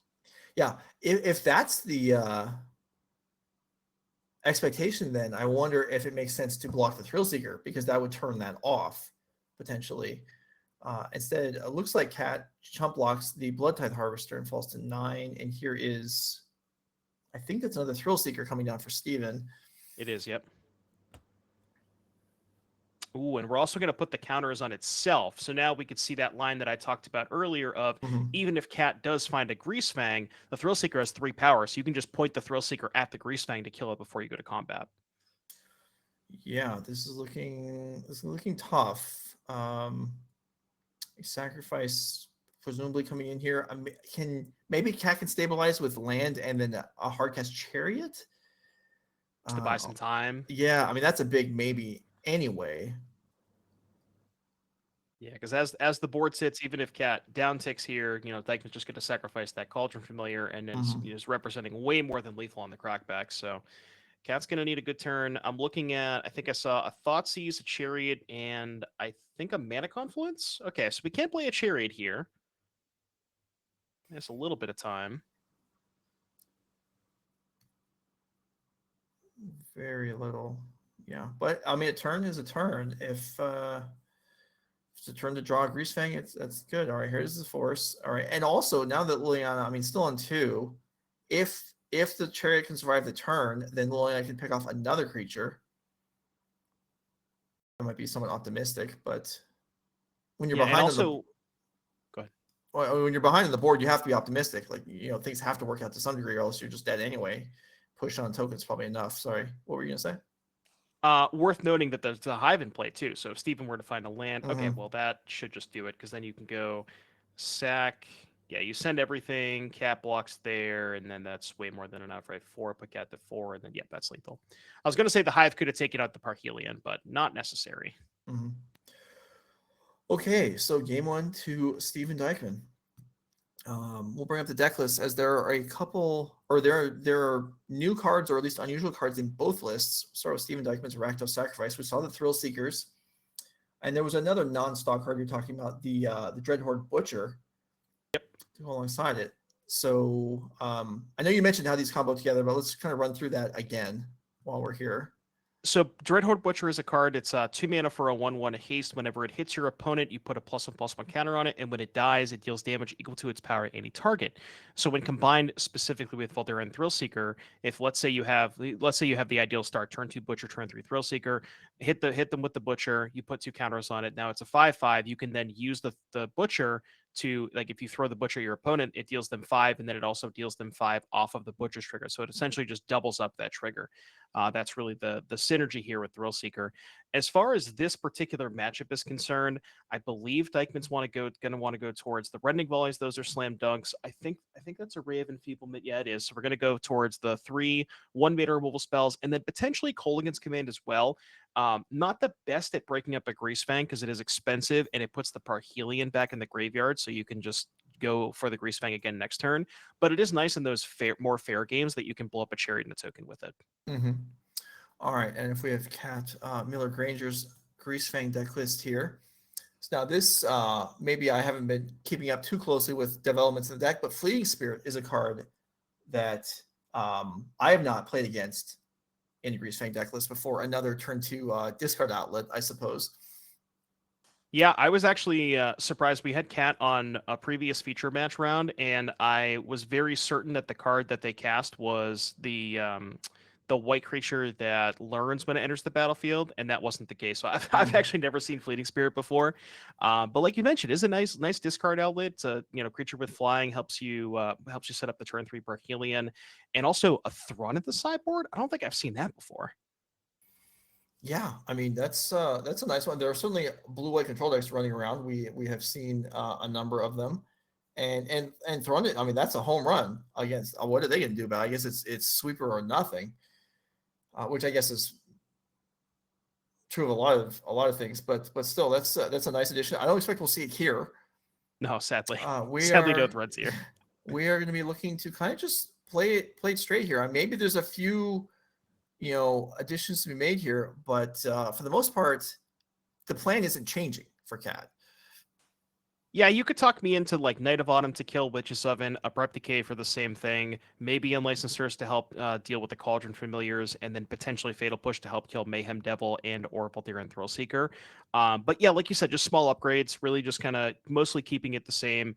Cat has just gonna play in their lane, and that's gonna be what we're gonna see. All right, so let's see if the players are ready. We're not on time shift anymore. We're back to live magic, so I can't just roll a match when I want. We have to wait for the players. But all right, here we go. Cat Miller-Granger trying to end Steven Dykman's run of top 8ing our events.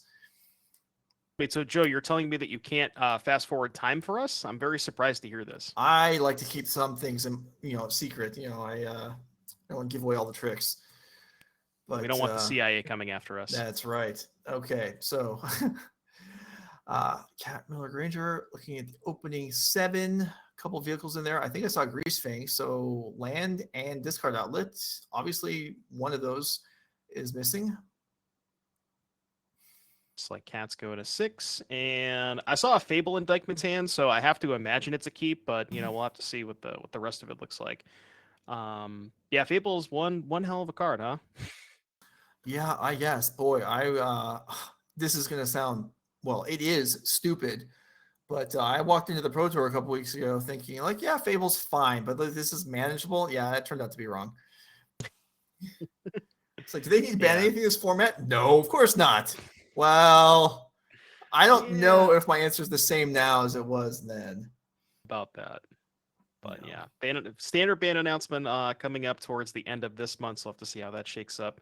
And speaking of that, I don't know why I said speaking of that, but we'll have to see if Cat decides to keep their 6. It looks like they are. So we are on to game 2 here. All right, turn 1 vessel. That will work. Finding this finds lands or creatures. Right, that's Grizzly Salvage. Does this find anything else? Is it just permanents? I haven't played this card in a very long time. I want to say, I'm not going to look, but I'm going to guess. I think it's artifacts, creature, land, enchantment, planeswalker. I think it specifies types, but that would be my guess. Now I'm going to go look and probably see about how wrong I was. All right. In the meantime, Dykman thoughts uses away the Greasefang. Cat's remaining cards are land, a Fatal Push, and a Chariot. So Vessel could do, work here, and Cat could be off to the races next turn. But we'll see. And Steven knows what he's up against. Joe, I'm pleased to inform you that I still got it, and I got it right. So. All right. It was never in doubt. I had faith. Okay. So we see, so the Dreadhorde Butcher is kind of interesting here. Cat's really in a weird bind where they really want to crack the Vessel, but they also really want to Fatal Push this thing because the longer you let it go, you could probably take one hit and use your mana efficiency. Yeah, I agree with this choice because if Cat hits Jackpot here, then you live with a turn 2, Dreadhorde, and if not, then okay, Fatal Push is online next turn, and there's not anything else to do with the mana yet at this point. There's a Chariot in the graveyard. Speaking of Jackpot, we do have a draw step here. Let's see if we can find the little rat boy. Does not look like we found it, though. All right, but Fatal Push and then a Hardcast Chariot. I mean, that's something. Cat looking able to contest the board over the next couple turns. Yeah, I'm trying to think of, maybe this is a dumb question, but who wins in like a heads-up fair fight? Fable by itself or Chariot by itself? It's kind of close, isn't it? I hope not, but part of the reason Fable's so strong, it's rarely by itself, because if your hand stinks, Fable's just gonna clean it up for you, and then you're like, oh, cool, I'll get rid of this Chariot. Good luck. Yeah, now Dykman with the Fatal Push pace up does not want to go for, say, a Thrill Seeker here yet. So we're just going to see an attack. We'll see a Fatal Push, and I would imagine Dykman's likely going to follow up with that Fable, unless we don't have a third land. And it looks like we do. So yeah, I would have to, or we're going to go maybe discard spell plus. Oh, that's huge. Taking that Chariot there. So it looks like discard spell plus 2-drop. That's a good turn for Dykman. Yeah, Blood Tithe Harvester. All right, and yeah, Cat. All right, the time is now. Find something. For a Greasefang, no. Can't Stay Away. I don't think we have Can't Stay Away in this deck list. No Can't Stay Away. So we're looking for Greasefang, Chariot, but yeah, unfortunately for Cat, no draw here. And this has got to be the Fable turn, I would imagine, unless we found something better to do. But yeah, we're gonna go for Fable. Okay, so Dykman will add another creature onto the board with the Fable token, and now there's this looming clock of the reflection. I mean, a few turns away, but if Cat is just playing lands, I mean, building up to Hardcast Power Healing is not really a plan. So, Well, Sky Well, Sovereign could be something to play towards. That's yeah, I think yeah. at this point in the game, that's probably Cat's best out at this point. I could maybe see Greasefang for Chariot being maybe good enough, although I don't know if it can test the current board. But yeah, we're probably going to need something like a Sky Sovereign at this point. Mm-hmm. Yeah, that would be a good start. Because at this point, there's no. I mean, especially after this rummaging here, Steven might just be able to remove Greasefang. There's no guarantee it's actually going to get to do its thing. Steven playing, yeah, you're missing a couple land drops here, so maybe he's holding lands to pitch to Fable, or maybe he's just short on mana here. But I'm not sure he really needs much more. Yeah, because you have the Fable token to generate treasures anyways, so you can kind of get some more mana there. I really wants I would assume looking for like a Thrill Seeker here, just to kind of up the pressure a little bit, because Thrill Seeker is 7 power, which puts Cat on a 2-turn clock. So that would be, I think, the most ideal situation for Dykman, because he wants to give Cat as few draw steps as possible. All right, so Hive goes away, as well as the draw 2. 5 across. Cat will fall to 9. Second Fable, maybe? Ooh, Devil. That's going to be tough for Cat to beat. Yep. All right. Yeah. I'll do it. Well, all right. Steven Dykman, pick up round number 7, advance to 6-1. Whether you can draw or have to play last round, we will find out. Alongside all you wonderful viewers are with us on this Saturday afternoon. We'll find out in about half an hour. In the meantime, we should have another match. So we are ready to go. We have Brandon Nelson against Connor Laehn. Sorry, Sounds Connor, if that's not correct. Rakdos Midrange versus Mono Blue Spirits. Okay. I believe we got note from coverage thing. This was game 2. Not 100% certain who won game 1, but maybe we can see based on who goes first or something like that.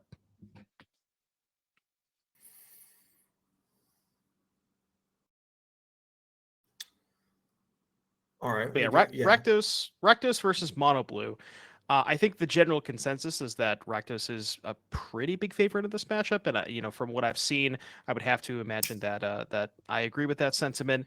Although depending, there are some sideboard cards that Connor could have. So I'm gonna take a wild guess and say Brandon won game 1, but we'll have to see. All right.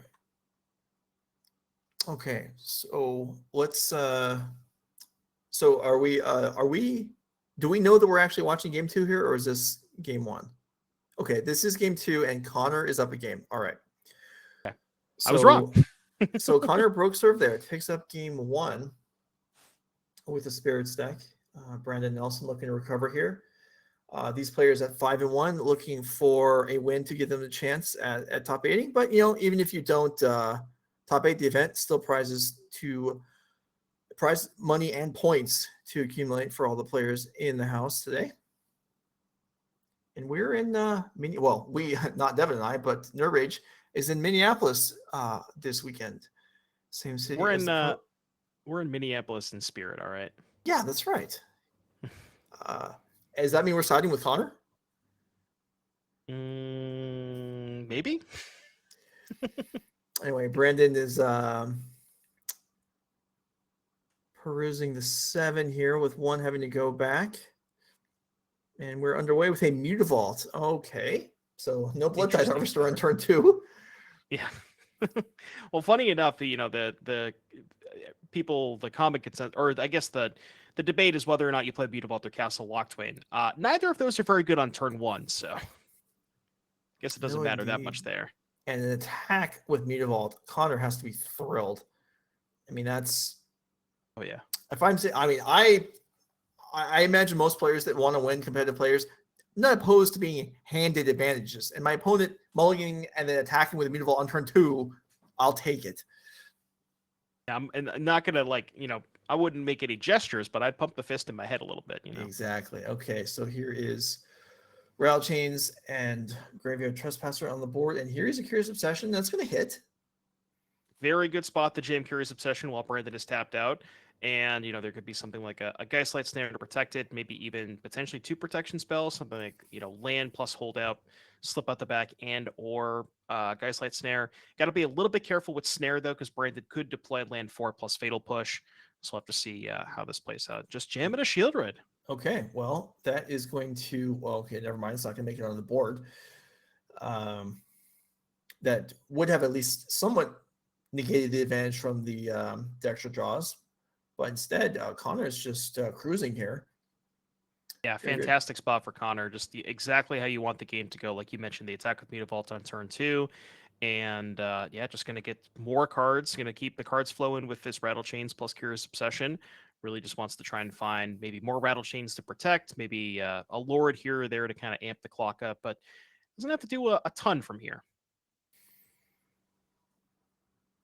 All right, across. Connor gave some thought to the pre-combat there. So maybe there is a Lord that he considered playing. Instead, Brand's going to get to flip Graveyard Trespasser into Graveyard Glutton, I think is the backside.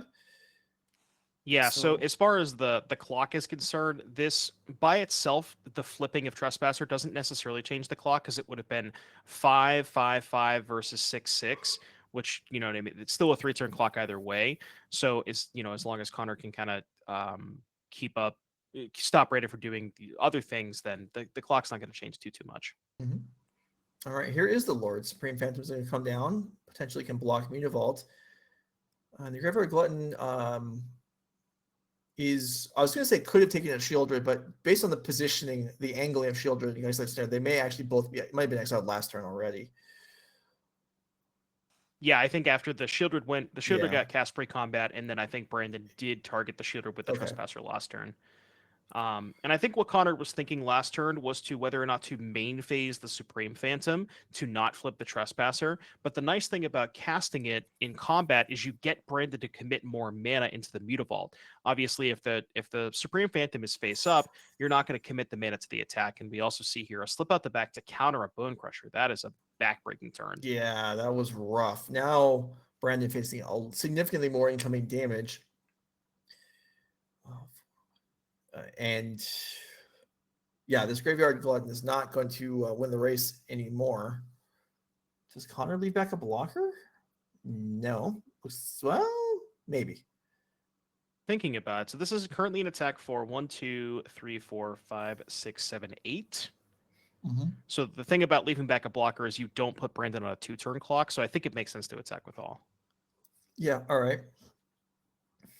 And Connor's got pretty full hand, so if he doesn't have flash blockers, he's going to have counters, and he only needs probably one or the other. Right, and even with the single, there's one creature in the graveyard currently, even with the single point of life gain from the Trespasser, that puts Brandon to 8, that's still 8 damage. 9 actually now with the Curious Obsession, So Connor valuing the mana next turn, throws down Curious Obsession post-combat this turn on top of the Sailor. Not a play you see very often, but speaks to Connor having some experience. Right. So we're not going to go for the Mutavault. Brandon just going to go right to combat, and that is going to be half of Connor's life total with the trigger from the Trespasser. So Brandon 8, Connor on 5, and have to see what Brandon has for removal and what Connor may or may not have for protection.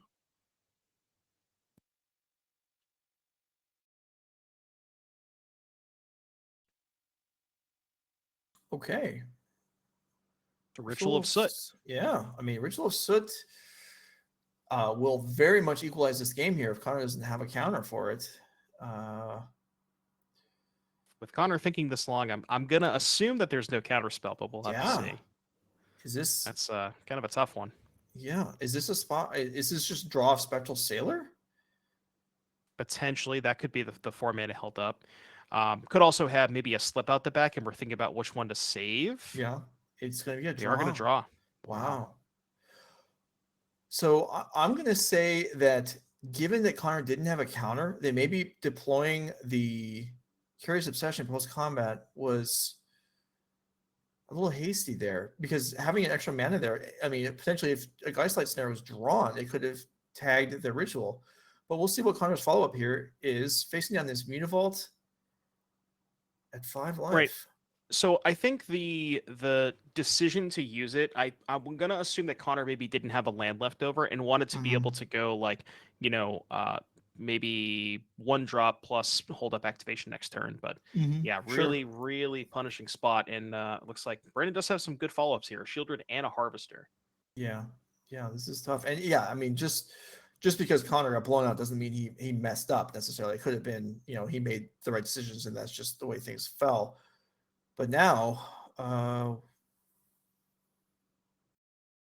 Brandon's at 8. Rattle Chains. Okay. That's 4 power. Yeah. Brandon is tapped out. So 4 power here. A Lord gets us to 6 power. Which is still not quite enough. Land's not going to do it. That's What's a lot this? of mana. Whoa! Blue Sun grab Shieldred. Wow. I will take that. Thank you very much. Yeah, well, that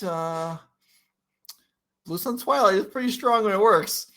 Yeah, and Connor even had the mana for 7, but obviously stealing extra, getting a copy of Shieldred is not going to do you too much good here. And Brandon, well, what you got?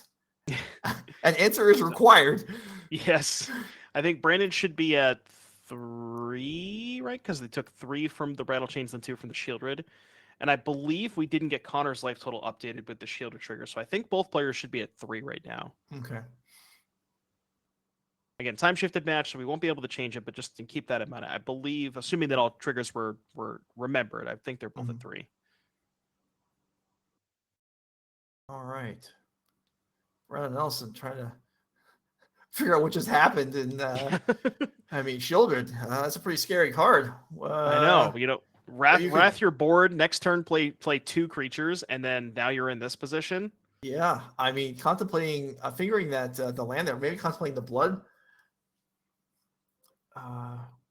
which, if you're right, the light tolls would put him down to 1. And there's a land in hand, so I don't think Brandon has a choice. Yeah, I think Brandon is thinking about sacking Harvester first. Sure. That's the decision here. So it's like, because once you sack the blood, the Harvester doesn't do anything. Looks like we're not going to do that.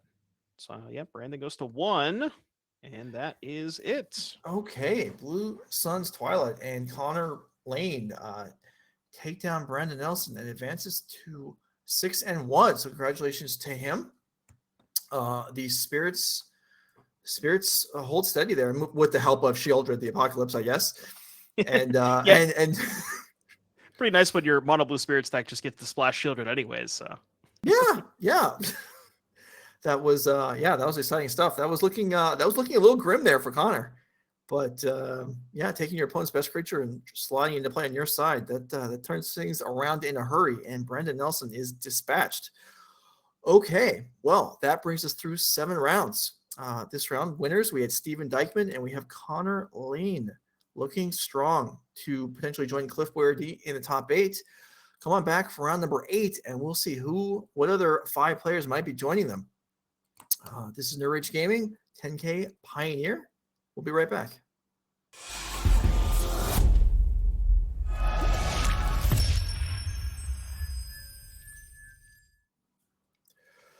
All right, we're back. We've got 1 round of Swiss left, and then all the elimination rounds being played out tonight.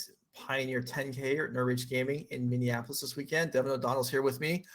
I feel like we've been doing pretty good the last few hours. Had some interesting stuff. Last round was a little short, so we had a bit of a break. Sorry about that, but we are ready to go. We've got, we think, 2 matches playing for top 8, but it sounds like one of the matches might draw anyway, which is not a good idea for those players, but we'll get to that when we get to it. In the meantime, Devin, in the primary match, we've got Connor Laehn against Sam Duchow, mono white and mono blue.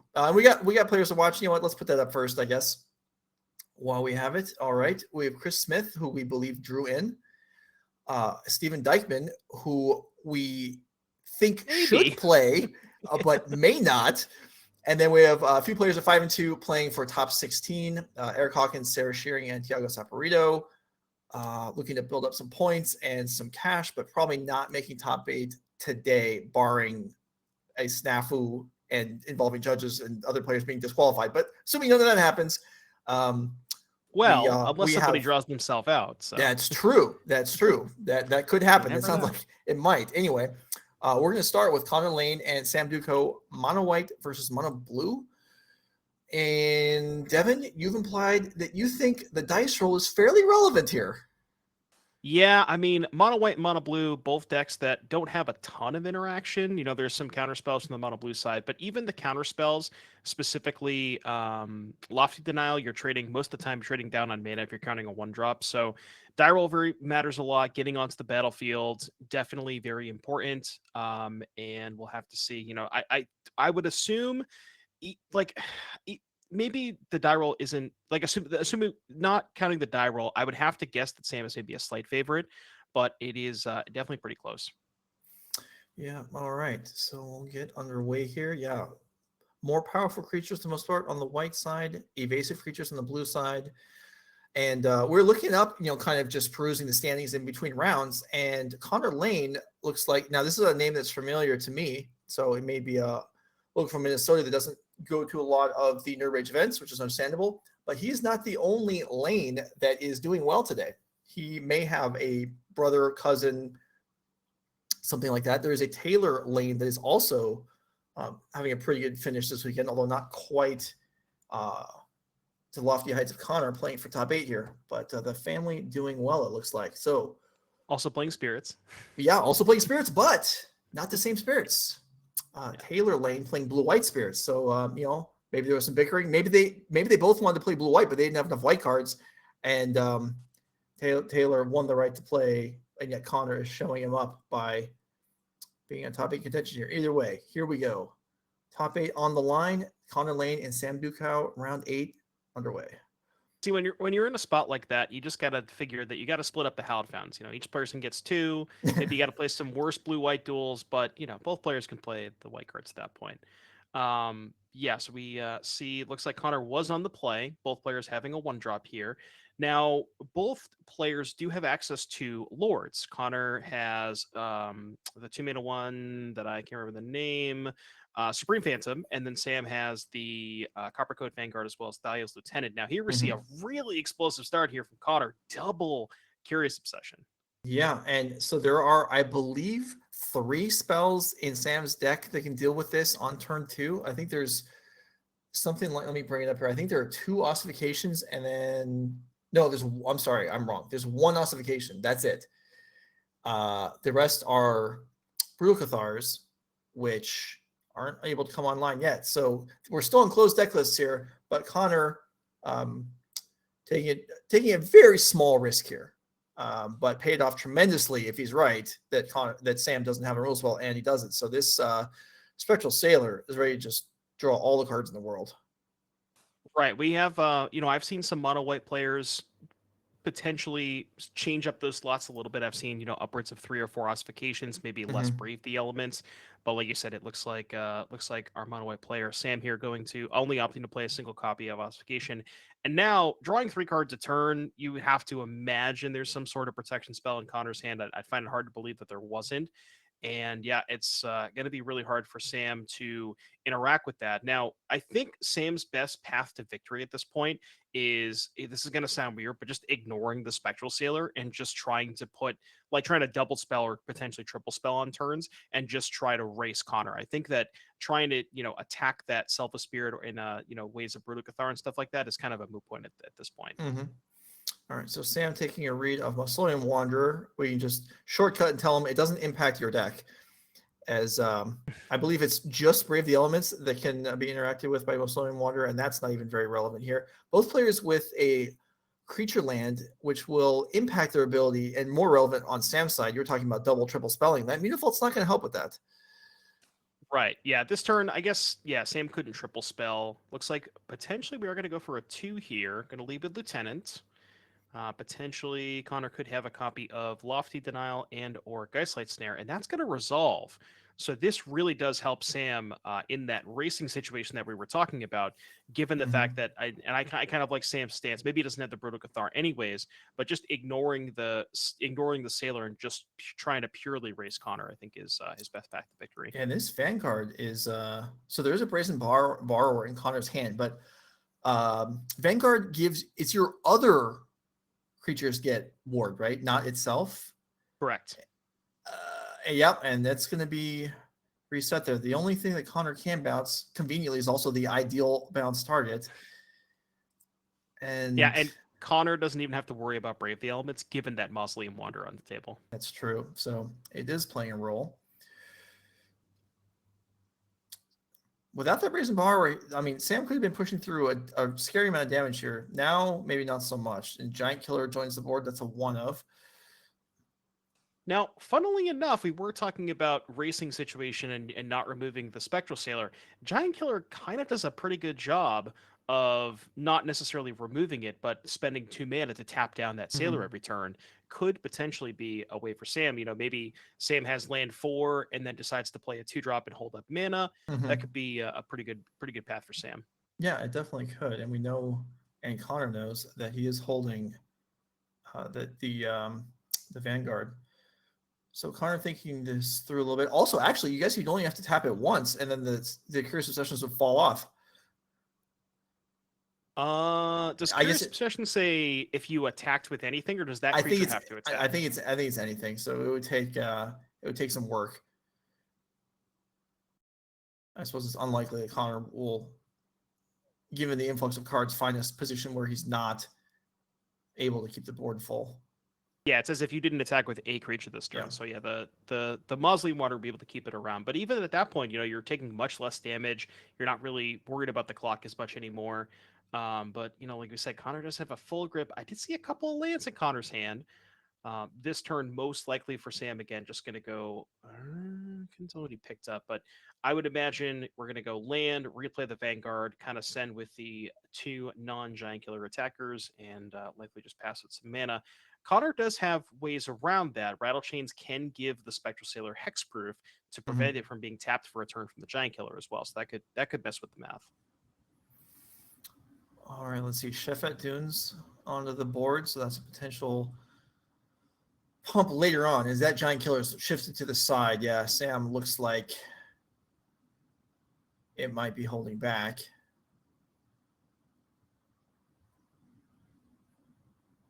So if we see a Vanguard to start with, that would put the Recruitment Officer at 4 power and the Lieutenant also at 4 power. That's an attack for 8, which is more than half of Connor's life total.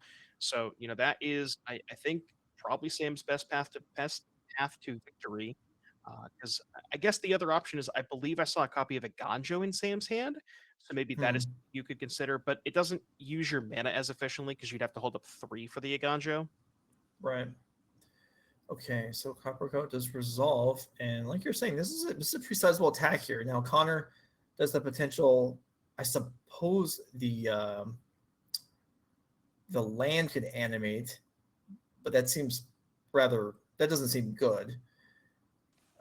Yeah, so the Haven could threaten a trade, but also at that point, if Connor taps 3 mana for the Haven, you could even see the Giant Killer just tap down the Haven, and then Connor would still be taking 8 damage. And Sam is in a spot where he's not really threatened by the crackback. I guess the one instance would be, because remember, the Faceless Haven has Vigilance. So one instance could be Connor could go, say, land 4, declare attacks with my 3 creatures, and then after attackers, before blockers, then use the Haven for mana to maybe, say, Brazen Bar with the Copper Code Vanguard. So a lot of things to think about here. Connor with 6 in hand, it looks like, including a slip out the back of the bottom, I believe I can make out. Connor keeping it really close to the chest. It's hard to tell.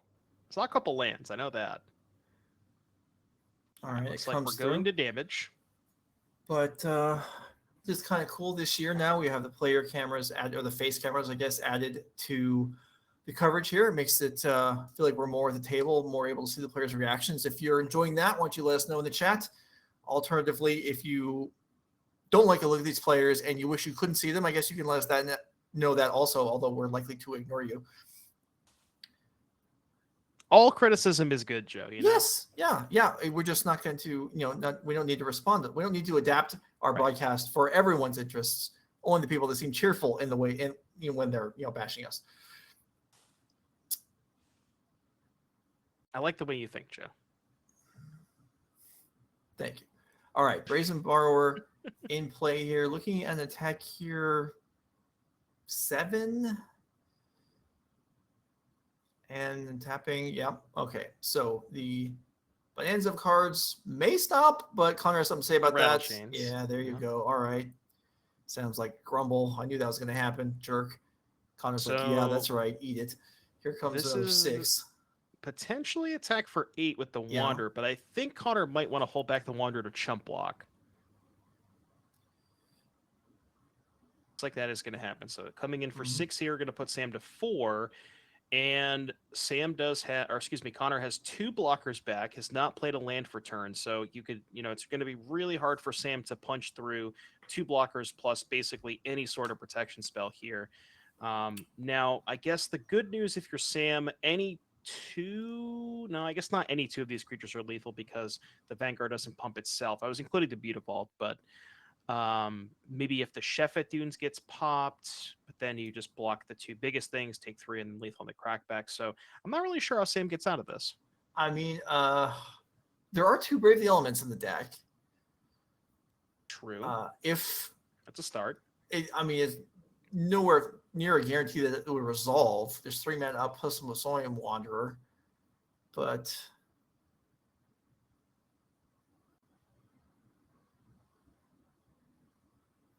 I think I see. I want to say a Thalia, a Bodyguard, and then the Agantra that was just played. So I think that's what it was. That's what I saw as well, or at least that's what I thought I saw as well. And that is not going to do it.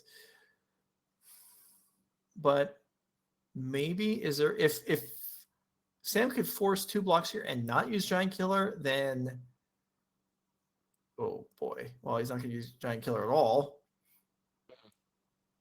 Now we got more blockers. Yeah. So Animate Mutavault, block 3, still only taking 2.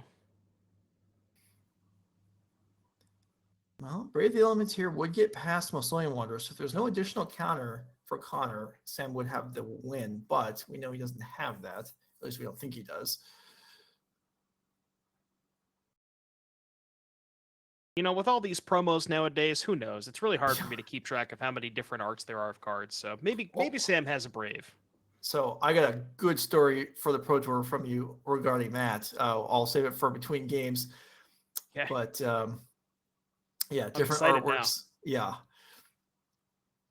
Okay. All right. Here's the Mutavault. So sending in everything he can, but with 3 blockers up, it's just. This is what we in the business call an F6 check.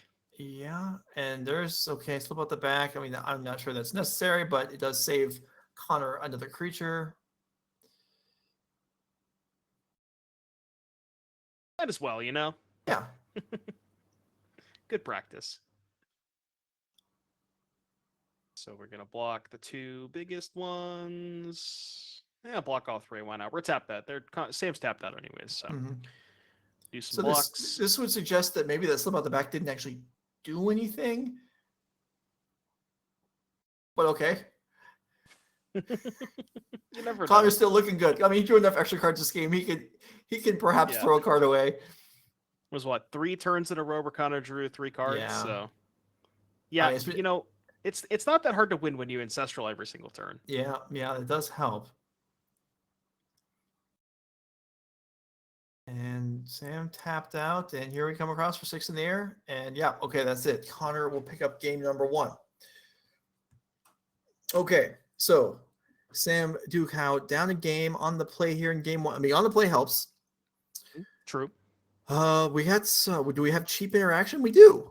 So, okay. I mean, portable hole, that seems reasonable.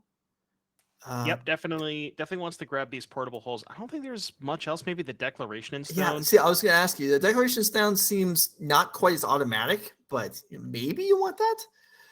It's awkward because 2 mana, sorcery speed, and kind of gets Yeah. blown out by rattle chains. Like the nice thing about Portable Hole, yes, it is sorcery speed, but it's only 1 mana. So when you get rattle chains, it's not as bad of a blowout.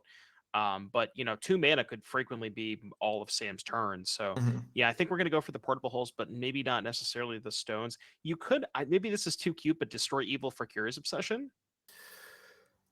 Boy, that's. It's probably too cute.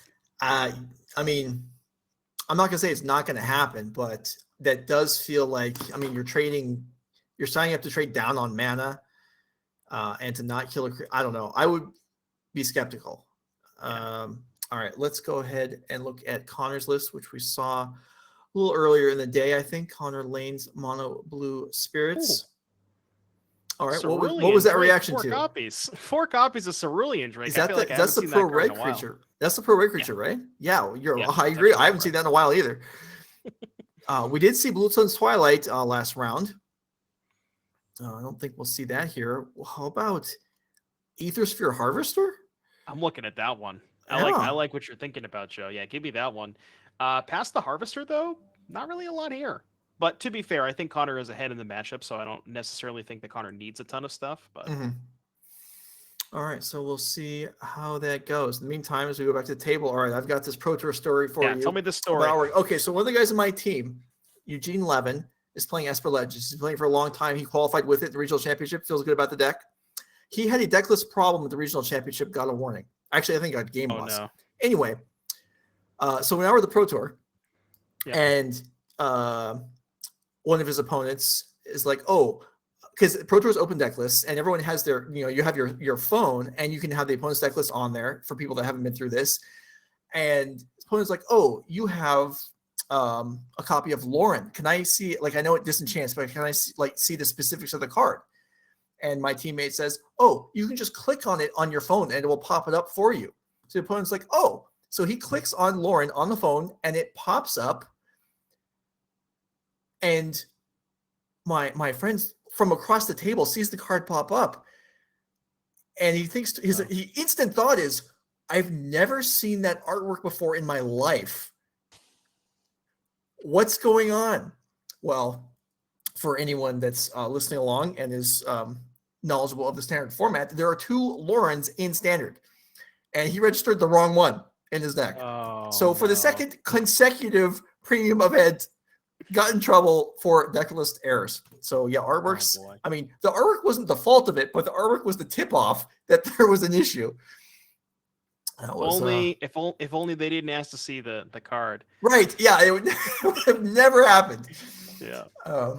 But I had a similar situation where, I don't know if you remember this, but when they changed the frame and the frame on the cards, I think it was around M15, where they went from Theros to M15, and I wanted to. It was the Pro Tour was the Block Pro Tour. I forget the Journey to Nyx, and I wanted to play with these new lands. So I was like, okay, well I think I was playing a black green deck that had like 9 forests, 7 swamps, and I wanted to play with these new sweet lands. So I added the lands to my deck. Thought nothing of it.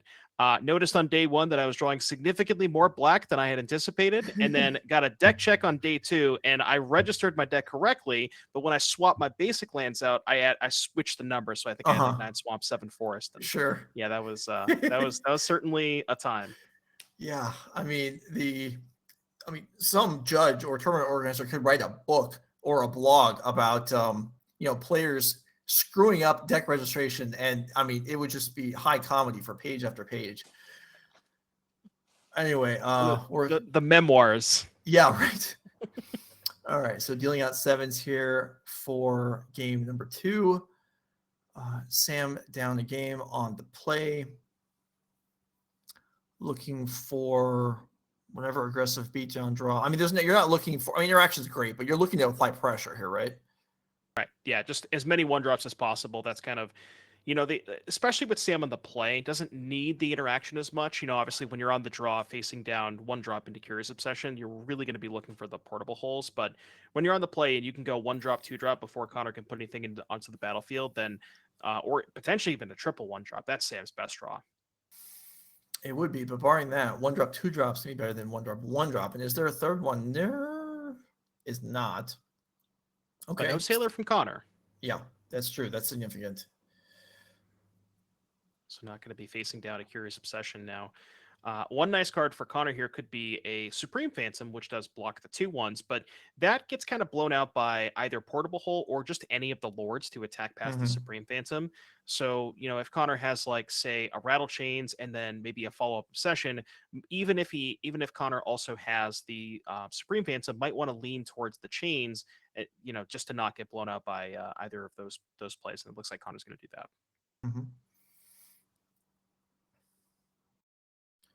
All right, so now Sam facing down against a deck with counter magic. Do you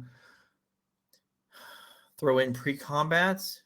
You wait, try and get in for 4, and then play post-combat so you can't get flash blocked or anything? We'll see how he decides to play this. He does have a third land. Okay. Depends on what the play is. Like something, say Adeline. Maybe you want to resolve that card enough that you're willing to give up the token. Yeah. Or the other line of thinking is, well, if Connor counters this, then I'm free to attack anyways. But looks like we are going to main phase it and gets rewarded. Connor does not have a counter spell. All right. Adeline is a very big deal.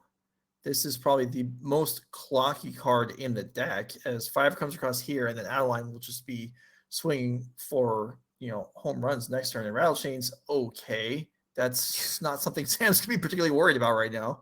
Yeah, I mean, it's a creature, but, it's a 2-mana card, and it doesn't trade for the 3-mana card, and trades either with half of the 3-mana card or a 1-mana card. So, yeah, this is a rough spot for Connor. Oh, yeah. And I mean, okay, here's Obsession attack. I mean, this worked last game, but there wasn't, a dozen power on the board across from it. Now Connor's got 2 mana to deal with all this. There is a Brazen Borrower, so I guess he can reset that line, but he's still eating big chunks of damage. Right. Yeah. I mean, even at this point, even if there was a Brazen Borrower on Adeline, I feel like there's too much other pressure on the battlefield. The one thing that Connor could have here is an instant speed Supreme Phantom, given the Rattle Chains in play, to maybe swallow up one of the 2/1s. But does Sam really even care about that? Probably not. He's attacking for so much damage. Yeah.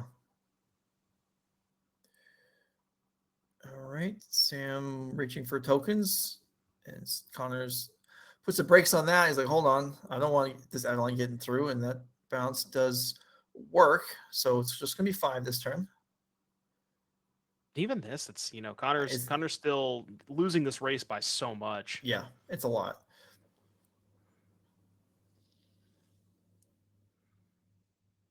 Looks like we're gonna follow it up with, I think I saw Hopeful Initiate, or even get a portable hole. Yeah, that's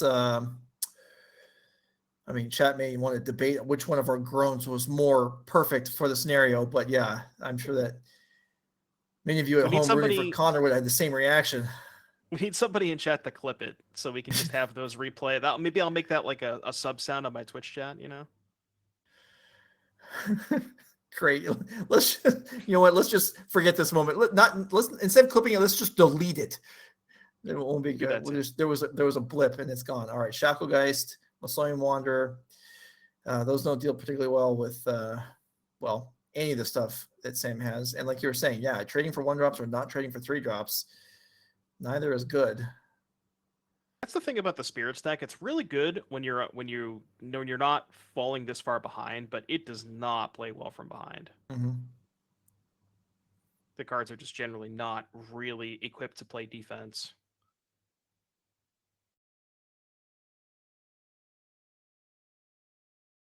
Sam with a 5th land, and then is this Brutal Cathar? I mean, it almost doesn't even matter. It is a Brutal Cathar. It's a very brutal play. And crickets. I will see myself out. Thank you very much. All right. I guess it prevents Adeline from getting in this turn. Token still will come in and join in and attack. It will end up being for 6, which is 3/4 of Connor's life. And Connor's like, yeah, forget. Yeah, we're off it. There is no blue damnation. No, I mean, Blue Sun's Twilight was good enough against Brandon Nelson, grabbing the shielder. But here, less to do and not the man to spend. And Connor Laehn, loses that game, but still has, the play this game. And like we said, going first, big deal in this matchup. Right. Yeah. And I do kind of think that is the most important part of this matchup. We saw Connor on the play game 1 obviously had the Stone Nuts and the turn 1 drop into turn 2 double obsession. But even, on the play, even just 1 drop into a single obsession, you're drawing 2 cards a turn. You have a lot of cheap interaction to prevent your opponent from doing stuff. So, yeah, this is as close to a coin flip as we can get in terms of play drop. But I think I like Connor game 3 on the play. All right. And for Sam's white deck here, are there things that are going to change going first versus going second? Likely not. Yeah, we thought, like I said, I mentioned the Destroy Evils. Those are a lot worse on the draw. So definitely don't even want to consider those in the draw. But yeah, there's not really a ton here. Maybe you want the Deck Stones. Those are the kind of the cards that we weren't 100% sure on. But yeah, there's not really a ton to change here. Play draw. It's just, give me the portable holes and just cross your fingers. Okay, well, they're going to do some pretty thorough shuffling. So shuffling? I don't know. I have no comment. I don't have a camera on them right now, so we'll just assume that they have left that to the wayside. Maybe something to the bathroom. You never know. It's reasonable that you could be nervous at this point. This is for any individual person. The stakes of different matches, your experience playing Magic is determined how important, how nervous you get for any future match. So for a lot of people, playing for top 8 of a 10K is a big deal. And I think even for I've played in a number of Pro Tours. I've done well a couple of times. Playing for top 8 of a 10K is still a big deal. So I wouldn't fault it. Yeah. I get nervous when I play for a top 8 of an RCQ. I can't even imagine. Sure. These things matter. The jitters. Yeah. Everyone's experience is gonna be different. Basically, for me, if we're above FNM, I probably care about the outcome. So maybe your hands are sweaty. Maybe you need to, take a drink. Maybe you need to go to the bathroom. Maybe you just need to do some extra shuffling as you get ready for, game 3 of round 8. You've been here all day. You gave up your day for this, and you're a game away from the top 8. Yeah, and one of my favorite parts about playing Magic is, which I haven't experienced in a while, but you know the feeling when you sit down for day 1 of the draft of the Pro Tour, and it's just, you look at the packs and you see the people next to you, and it's just this rush of adrenaline just goes through you. It's an unforgettable experience. Yeah. For me, the morning, whether it's a Pro Tour or a 5K, it doesn't even matter. For me, the 2 times I feel nervous usually are when they announce pairings for round 1, and then if I'm playing for top 8. But the middle 5 or 6 hours, I'm fine. But the very beginning of the day and very end of the day, that's when I feel it. But that's gonna be different for different people. All right, players are presenting. Let's go to the table. Round 8, game 3. Connor Laehn, Sam Duchow. Who is gonna join Cliff Boyardee and a number of other players in the top 8? Cliff already clinched up a top 8 berth, 2 hours ago at this point? Yeah, he got to take a dinner break if he wanted it.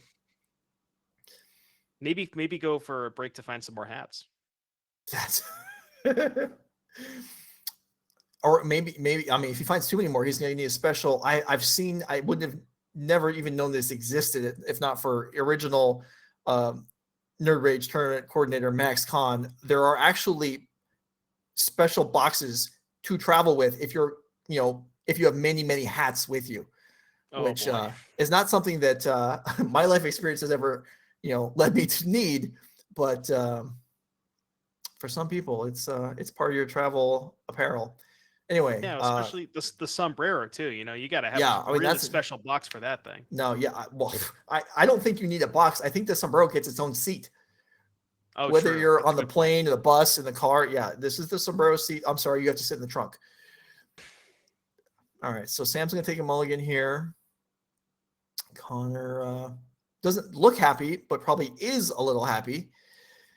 Poker face. Yeah. I look at Connor and I say, that's the face of a man who's got 1 drop into double obsession.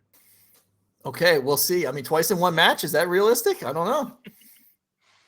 These spirits players, Joe, you know the deal. I don't know. I don't know that I associate with any spirits players. But maybe Connor's looking around. Maybe his potential family member, the other Laehn that's in the tournament, is birding the match at this point. All right, Sam keep a 6 here. 6-card hand, we're still very much in the running. We're still fully capable of competing. Once we get them below 6, then it gets a little tougher. Yeah, it looks like lands and spells. I think I saw 2 lands, Mutavault, a couple 1-drops, maybe an Adeline. So. I saw an Adeline, so that's, yeah, I agree that that's there. So, okay, so it sounds like a capable hand there. It's just the decision here is not whether to mulligan, it's what to put back. Right. Yeah, I think maybe Sam thinking about on the draw whether I put the 3rd land back for Adeline. And I think we kept the land, but let's take a look. All right, for the 3rd game in a row, Connor with no turn 1 main phase play. But see, I told you. Yeah, there's a sailor. I told you. How many? How many, Connor? Don't prove me wrong. You gotta have at least one, right? No. Ah, okay. Okay, Right. Spectral Sailor comes across. I mean, it's not as safe as it was in game 1. There are more ways that Sam could punish him for it. Yeah, I'm thinking like if you jam 1 copy and Mhm. maybe you have like if you have a slip out the back or Geistlight Snare, maybe you're worried about maybe Sam having double portable hole. But yeah, I would assume if Connor had it, you probably jam at least 1. Yeah.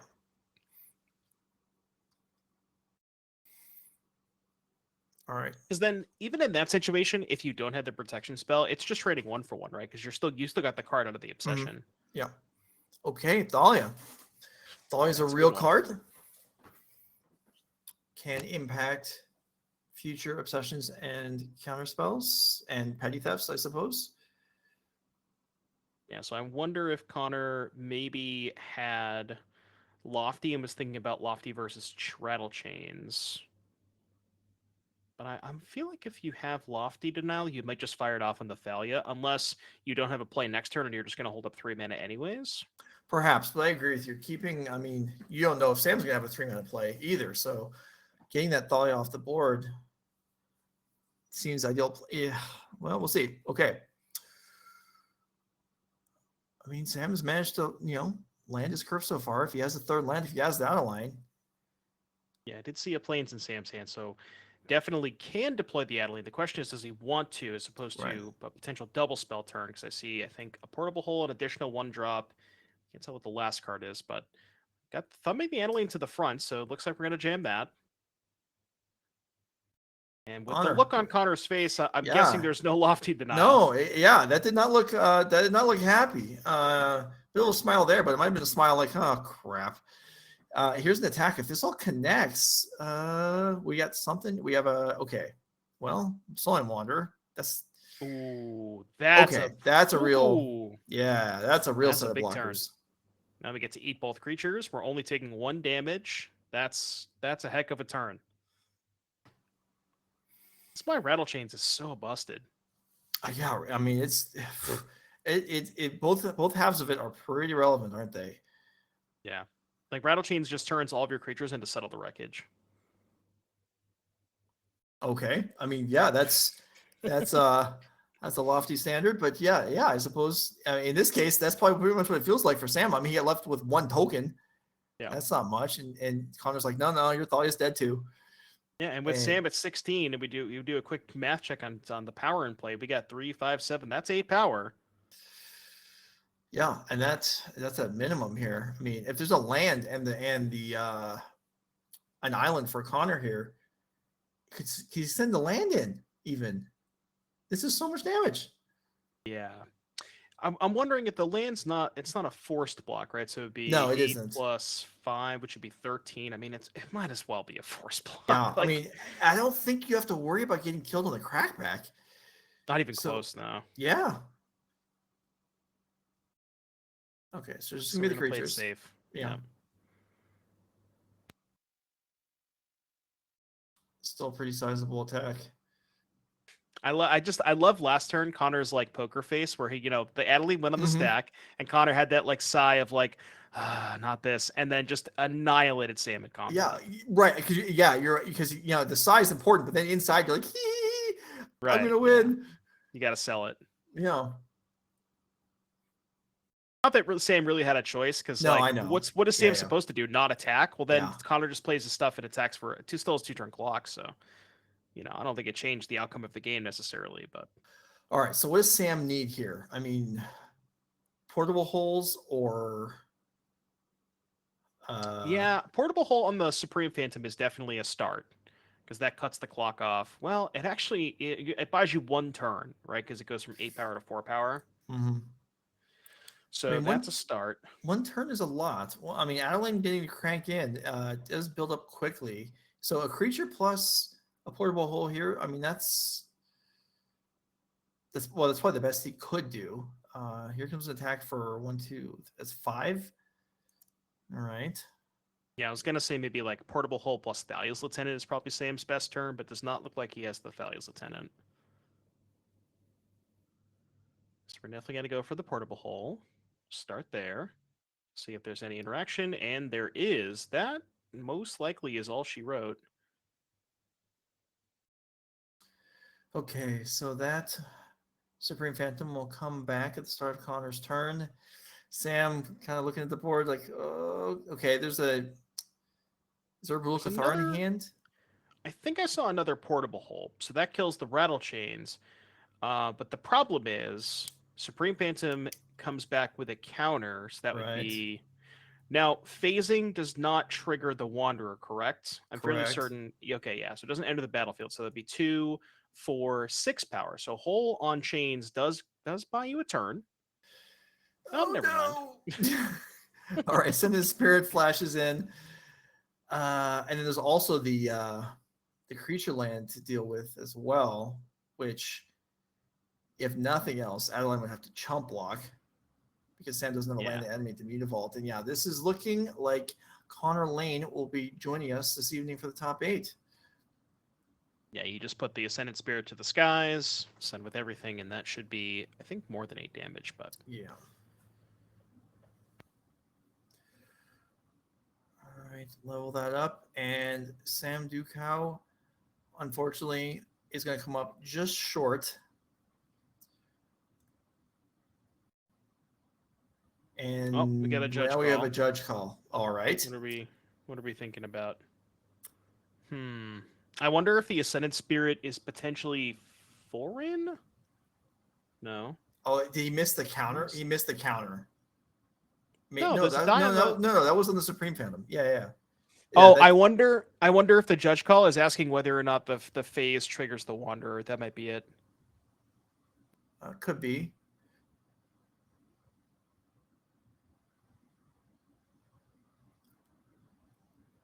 Not exactly sure. We'll try and see if we can maybe get... All right, well, the game's over anyway, so all right. It doesn't really matter that much. So congratulations to Connor.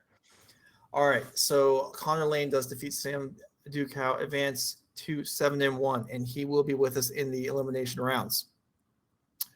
So congratulations to him. Congratulations to Cliff Boyardee. And there were other people that drew. I don't have a list of all the people that drew in, but we do have another match of players playing to get in. I believe it was Stephen Dykman and Fletcher Johnson. So we will roll that when it's ready to go. And they're ready to go right now. Okay, let's kick it off. We've got to put one more player in the top 8. Fletcher Johnson, low skill combo, who we saw earlier today defeating Mono White, and Stephen Dykman with a Rakdos Sacrifice. So we also saw, I believe, last round against Greasefang.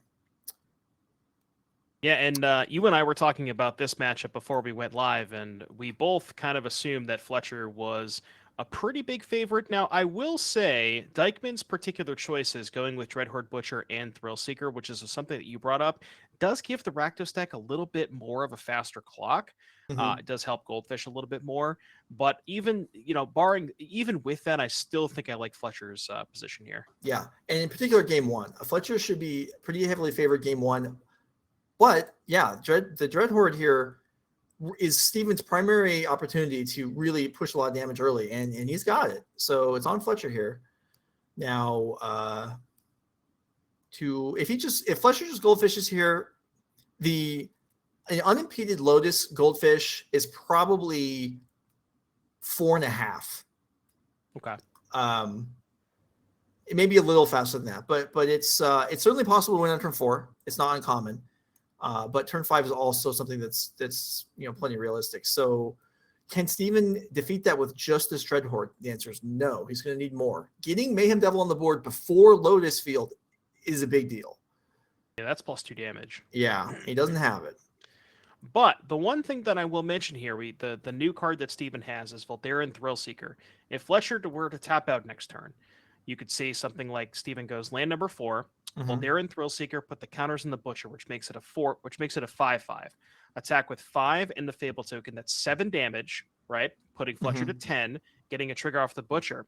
And then when you sacrifice the Butcher to Thrillseeker, that deals Fletcher 12 damage. So if Dykman has land Thrillseeker, we're done.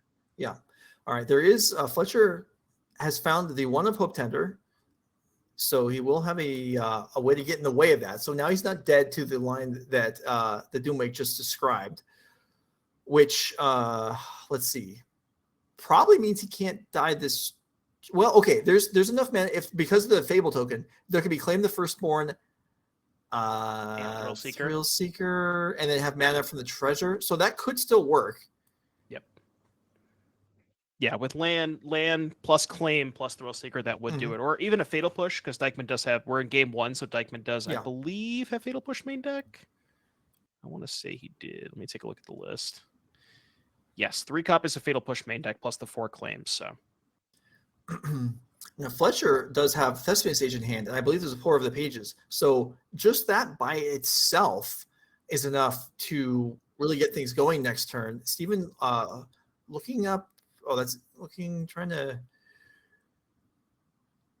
He's got his hand separated in 2 different piles and was looking at one section of it. So I wonder if he is trying to determine whether something. Oh, I'm sorry. This is the rummaging. We're resolving the Fable. We're still in the Fable draw step. Yeah. Okay.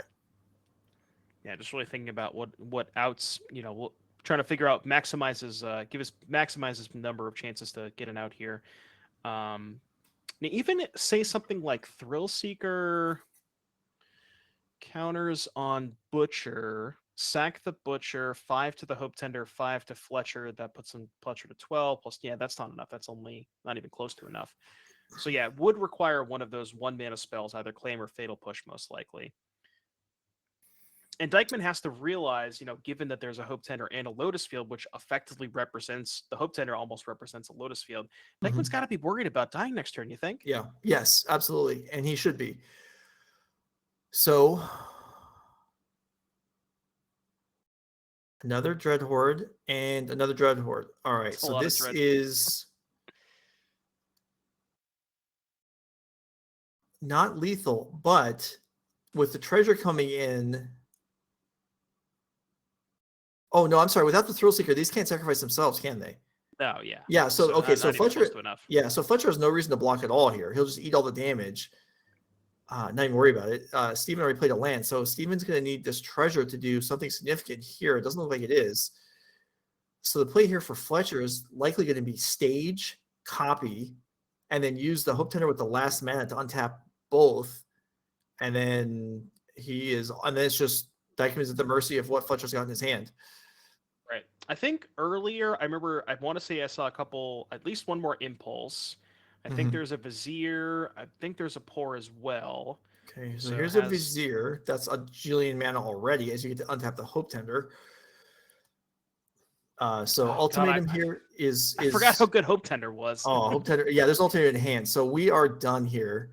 Fletcher just needs to go through the motions.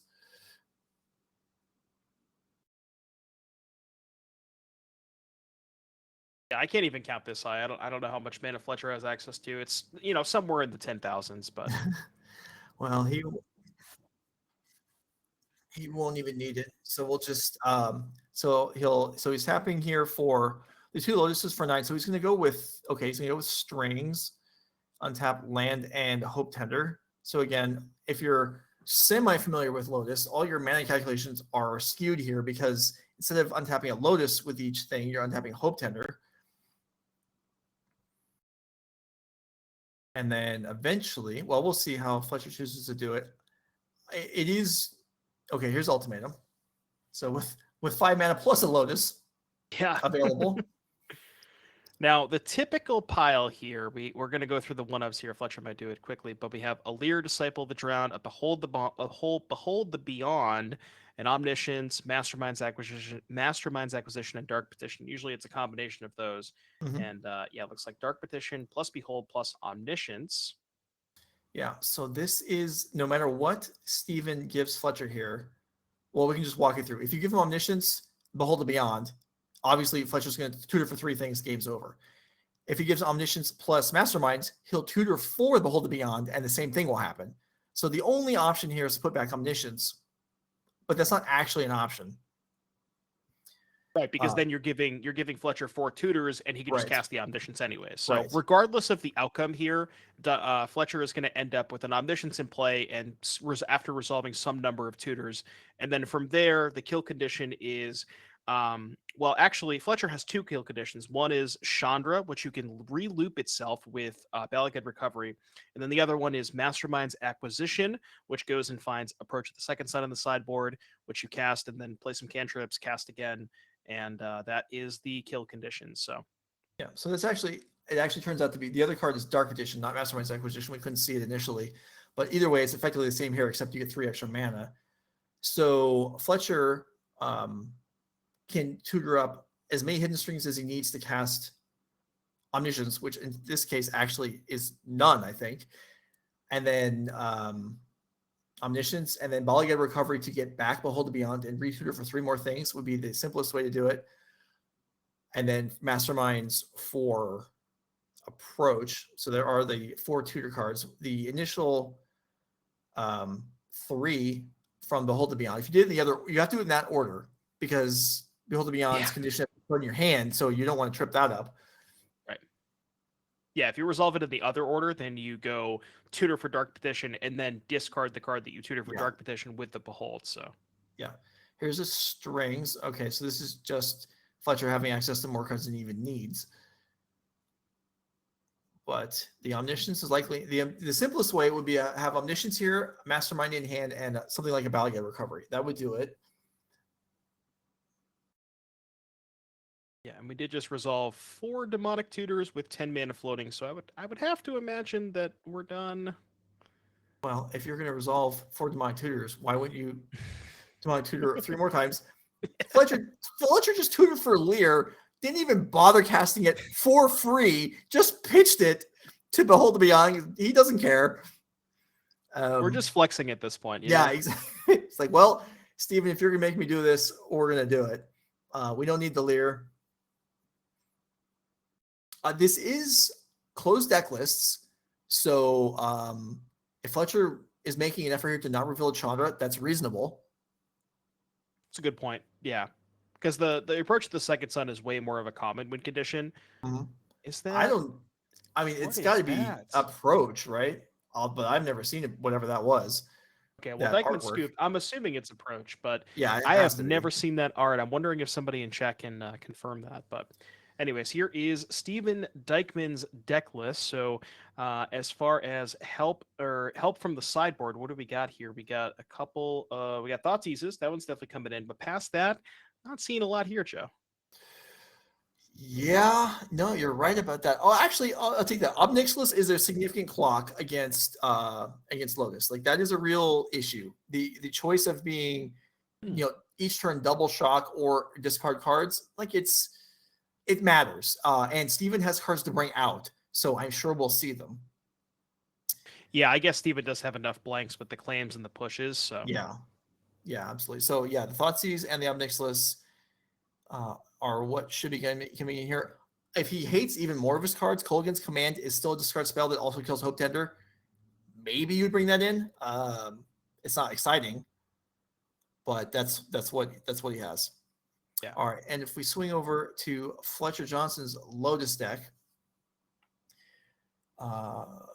again, pretty solidly favored, especially in game 1 here. And really, he doesn't need to do all that much. The ideal card to have would be Laehn. He doesn't have any. So maybe Fading Hope and a sweeper.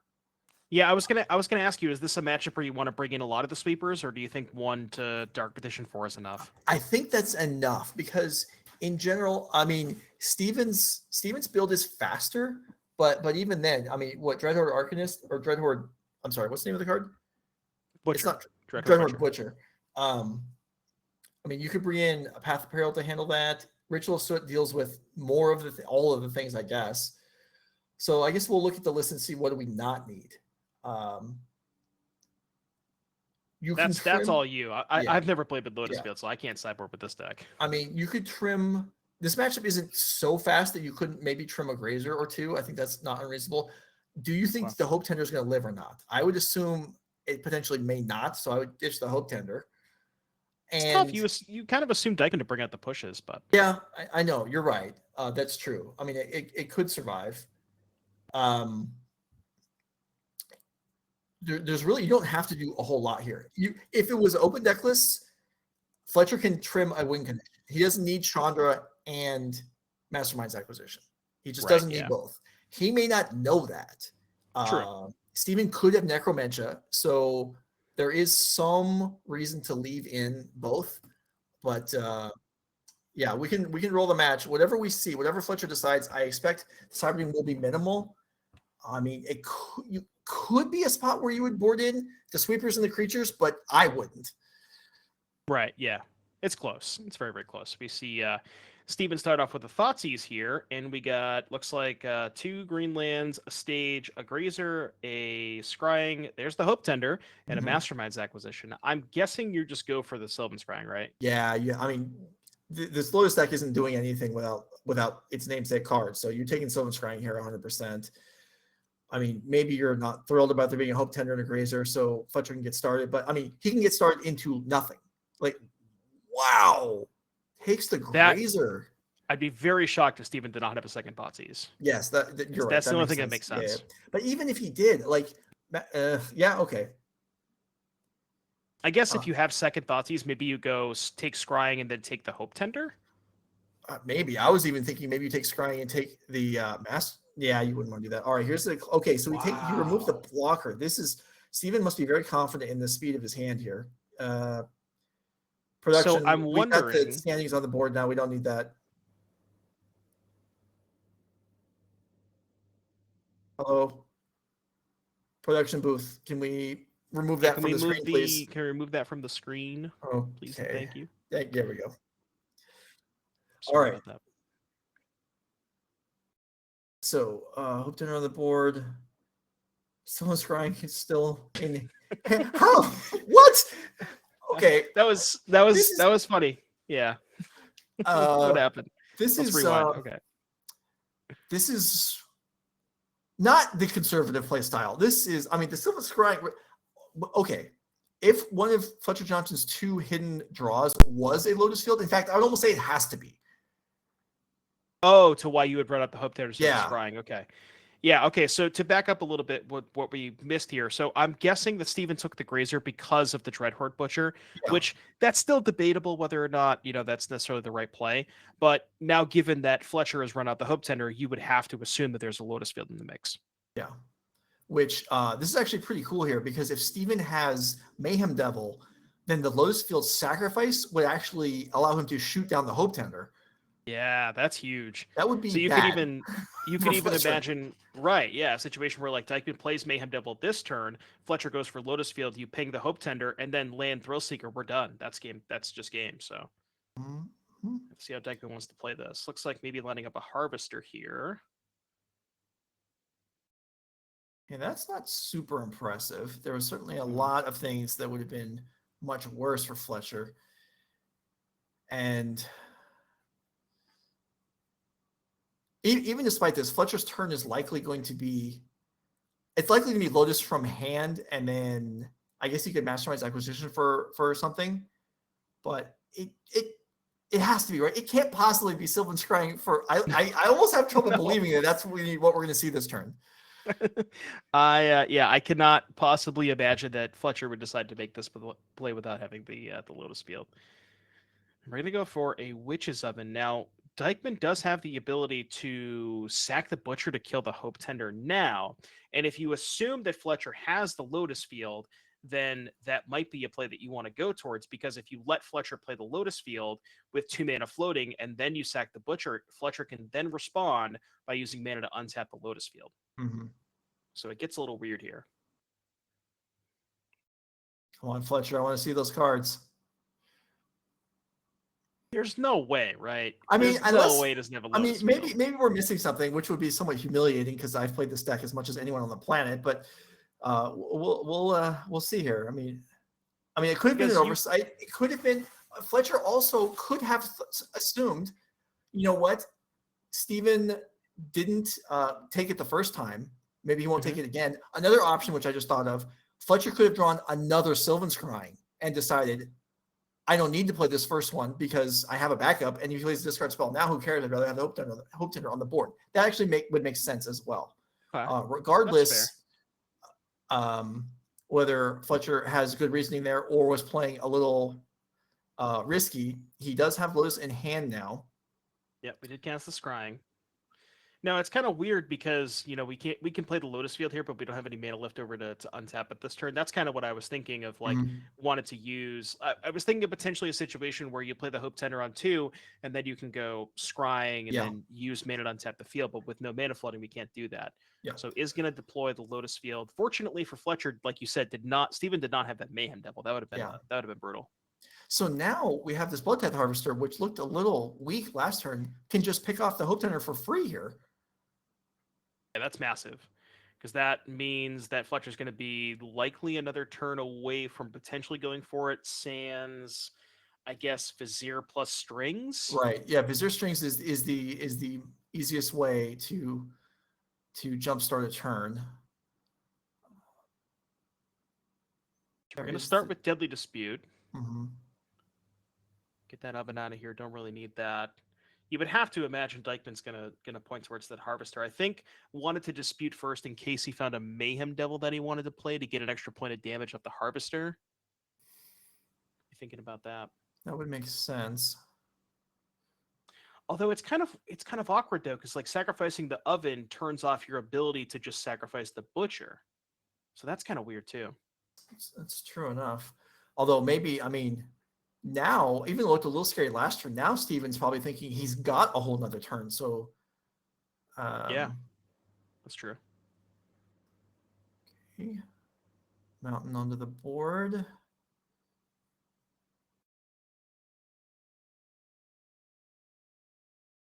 Discarding some land or another, I guess. I don't know what that is. I don't even know what that is. It's gotta be. I think it's a swamp. Looks like it's altered or something. Okay. All right. There's Anyways, a replacement, which is Butcher. oven. Yeah. So There's the second oven. all right. So there is a Vizier. So Vizier Strings or Vizier Land would at least allow Fletcher to do a decent amount. Starting with Vizier makes sense. So yeah, 1 floating, Lotus Field at the 4, stage copy down to 2, and then Strings get you started. I don't think I saw the Strings in Fletcher's hand though. He does have Sunfall, which makes that Witch's Oven even more important to dodge that and at least get some damage out of your. Or maybe I'm wrong. I thought I saw Sunfall, but maybe not. No, you did. Yeah, I saw that too. Yep. Okay, and that's there gonna it be is. cast. So we're gonna throw the Butcher, and then that'll dome Fletcher for 4. Yeah. But I mean, that's a really big turn. Even though you're only getting 1 for 1, you're removing that giant threat from the battlefield. And also, not even just the creature itself, but Dykman had a potential out to Thrill Seeker into the Butcher next turn. Now that out is off the table. Although, I wonder if Dykman has enough mana if he still has Thrill Seeker plus Butcher rolled up. Because you go Butcher, counter on 2 with Thrill Seeker. Okay, it doesn't look like he has that, but. Okay, Cauldron Familiar. That's the grindy type of damage that Lotus isn't going to care too much about unless it's joined by a Mayhem Devil. Was that Giganta to hand? Okay. That was Giganta to hand. That's a rough spot for Steven. Yep, that's not much. And I'm gonna assume that there is okay, well. All right. Depending on Fletcher's leftovers, this game is I would guess likely over. Let's see. We know there's still Mastermind's Acquisition. There's an Impulse. I don't know what else there is. That's not enough by itself to do a whole lot. But also, he's not necessarily in trouble. Okay, Lear's pretty good. And Lear's it for the turn. Okay. Yeah, there's not a lot in the graveyard, right? There's a Strings and a Scrying, and that's it. So Oh yeah, I Looks suppose like that's Fletcher true. just didn't find a payoff. Yeah. Well, he's set up, and that's not bad for the turn. I mean, he copied Lotus this turn. That's generally takes a turn anyway, and now he's protected from Steven drawing another Thoughtseize.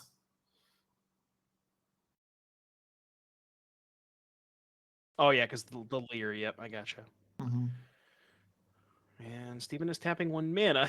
Speaking There's of Thoughtseize. which, Okay, yeah. So those are just the 2 cards. So Mastermind Impulse. Okay, Mastermind goes. Again, that doesn't matter too much as long as the Leer lives. So there's 7 mana on the board, and there's Giganta. Okay, good luck. That might be tough. All right, so there's 7 mana on the board. Strings is +4. That's 11. So if Fletcher manages the mana correctly, that could be Masterminds 4 Ultimatum. That would, however, exile the Masterminds. So if he boarded out the Chandra, he might get stuck in that scenario. that's a good point. Okay.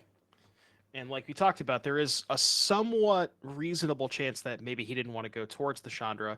Again, like we said, closed deck list. Fletcher is not aware that Steven doesn't have a card like Necromancer or Slaughter Games, but maybe just wanted to keep the Chandra in to play around stuff like that. So we'll have to see what Fletcher decides to go with. We're making some mana, can still flashback the Impulse to go from there, and have to see what he finds.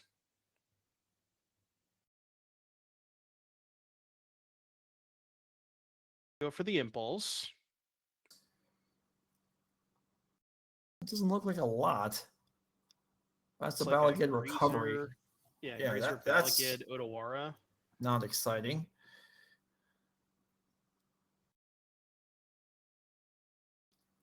Let's see.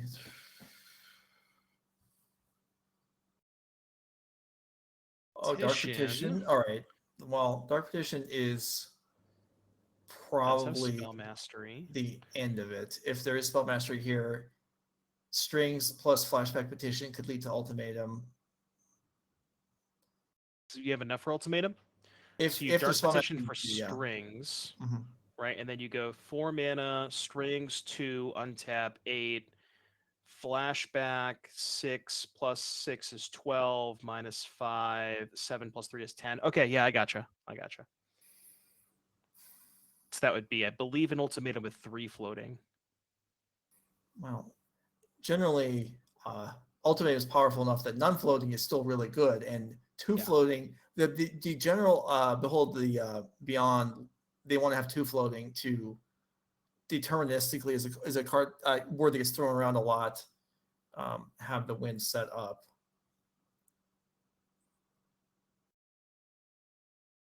Impulse. Interesting.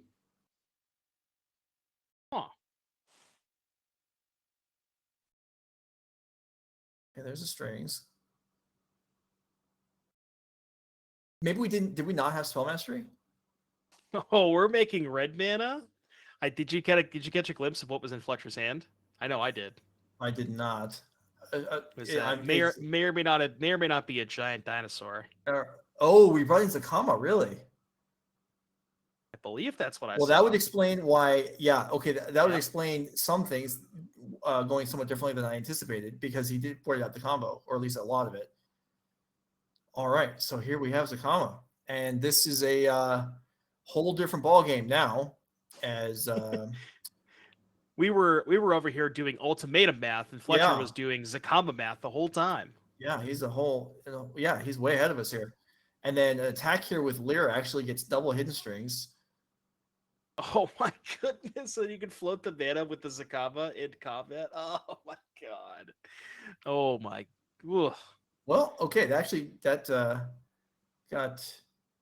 Oh, we can block with the cat. Okay. He shouldn't be able to, because the Zakama can just shoot down the cat before blocking. It's okay. Well, okay, that didn't happen. But Dykman has 4 food though, so Dykman can keep bringing back the cat over and over again. Oh, you're okay. You're right. But I'm not really sure how Dykman beats Zakama on the battlefield. It's gonna be pretty tough. Maybe he brought in. There's no way he brought in Furnace Rains, right? Yeah, I'm saying that's all I can think way. of. That's not how this game is going to end. There is no. I refuse to believe that's how this game ends. All right. That How would about be unreal. how about 5 blood and blood pet harvester? All right. Fletcher's probably gonna gain life. No, he's just gonna pick it off.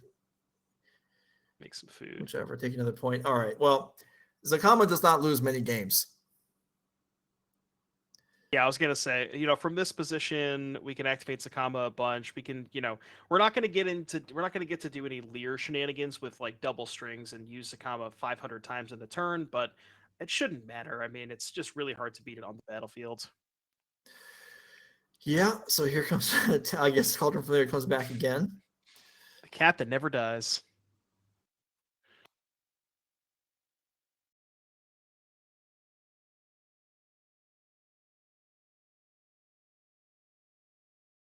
Yeah, and with Sakama having trample, there's really no chump blocks from the cat here, so you can put the cat on the Lear, and this turn, Fletcher is going to gain enough life, I think, to even put him out of Furnace Rain's range. Most likely. Sakama gains 5, right? Yeah. Okay. I think so. I haven't played it in quite a while, but yeah, it's 5. You're the Lotus Field guy, Joe. I know, but I'm the Lotus Field guy who doesn't play Zakama.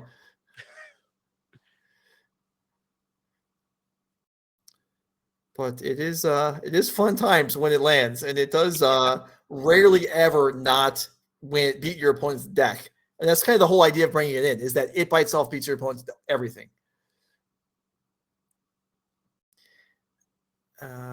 Steven Dykman. Yeah, we're surveying the field. Yeah, hands on head, trying to figure out how can I make my 3rd top 8 in a row. What's the answer? And I don't think there is one. So theoretically, okay, Furnace Uh-huh. Reigns Yeah. steals a combo. Fletcher Johnson has a Lotus Field up, so we can gain 5, go to 12. Zakama attacks for 9, puts Fletcher to 3. Now, Zakama doesn't go upstairs, right? It just deals No. to a creature, Right. I believe. Yeah. So Dykman would get a treasure off of the Furnace Reigns trigger. Make the treasure. You get the cat back, put Fletcher to 2. Use 3 mana from Zakama to shoot the cat, get the cat back, put Fletcher to 1, but you're still a point short even with the Furnace Reigns. Oh, it only gains 3, chat's saying. Okay, so that would actually be lethal still. Right. I don't know why I thought it was gain 5. Because Kenrith is Kenrith gain 5? That might be what I'm thinking of, yeah. Well, Steven's thinking here, so he's not willing to concede just yet.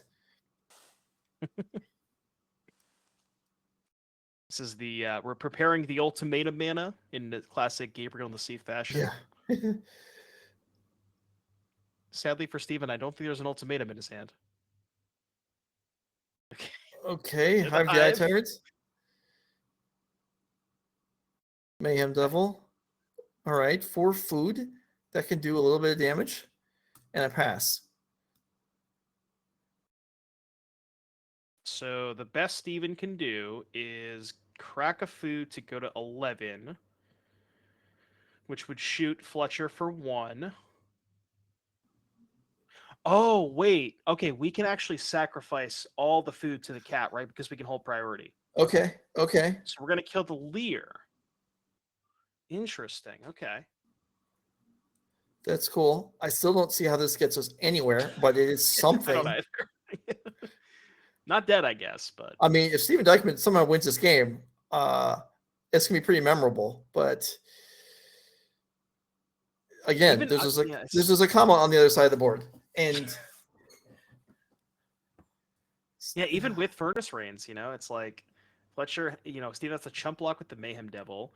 Fletcher can still gain... that wasn't even a chump. That was a shot. The Mayhem Devil just got blown off the board.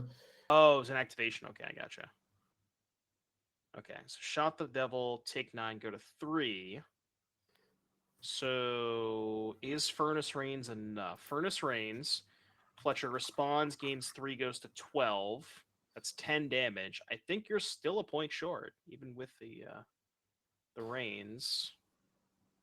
That's assuming Dykman even brought it in, which... Yeah, right. I mean, you almost have to at this point. All right, he's going to draw off the Cauldron Familiar, and Fletcher Johnson's like, I don't understand how you haven't given up. All right, Furnace Reigns plus. Nope. Okay, never mind. Are we done? We're done. All right. Finally. Steven Dykman's reign of glory or terror, depending on how many times you play against him, is over. He will not win again. No one else has won a NRG event this year, right? It's just been him. There's only been one weekend. He won both events. All right. Dykman, so Dykman not going to repeat the back-to-back. So that's it. Fletcher Johnson advances alongside Connor to the top 8. We'll look at the whole bracket, find out who the top 8 competitors are, what the matchups are, and we were going to play it all out tonight. That's a change from the way NRG normally goes. Don't tune out after the top 8 round. We'll be here for all the elimination rounds tonight. Devin and I will be right back. Stick around.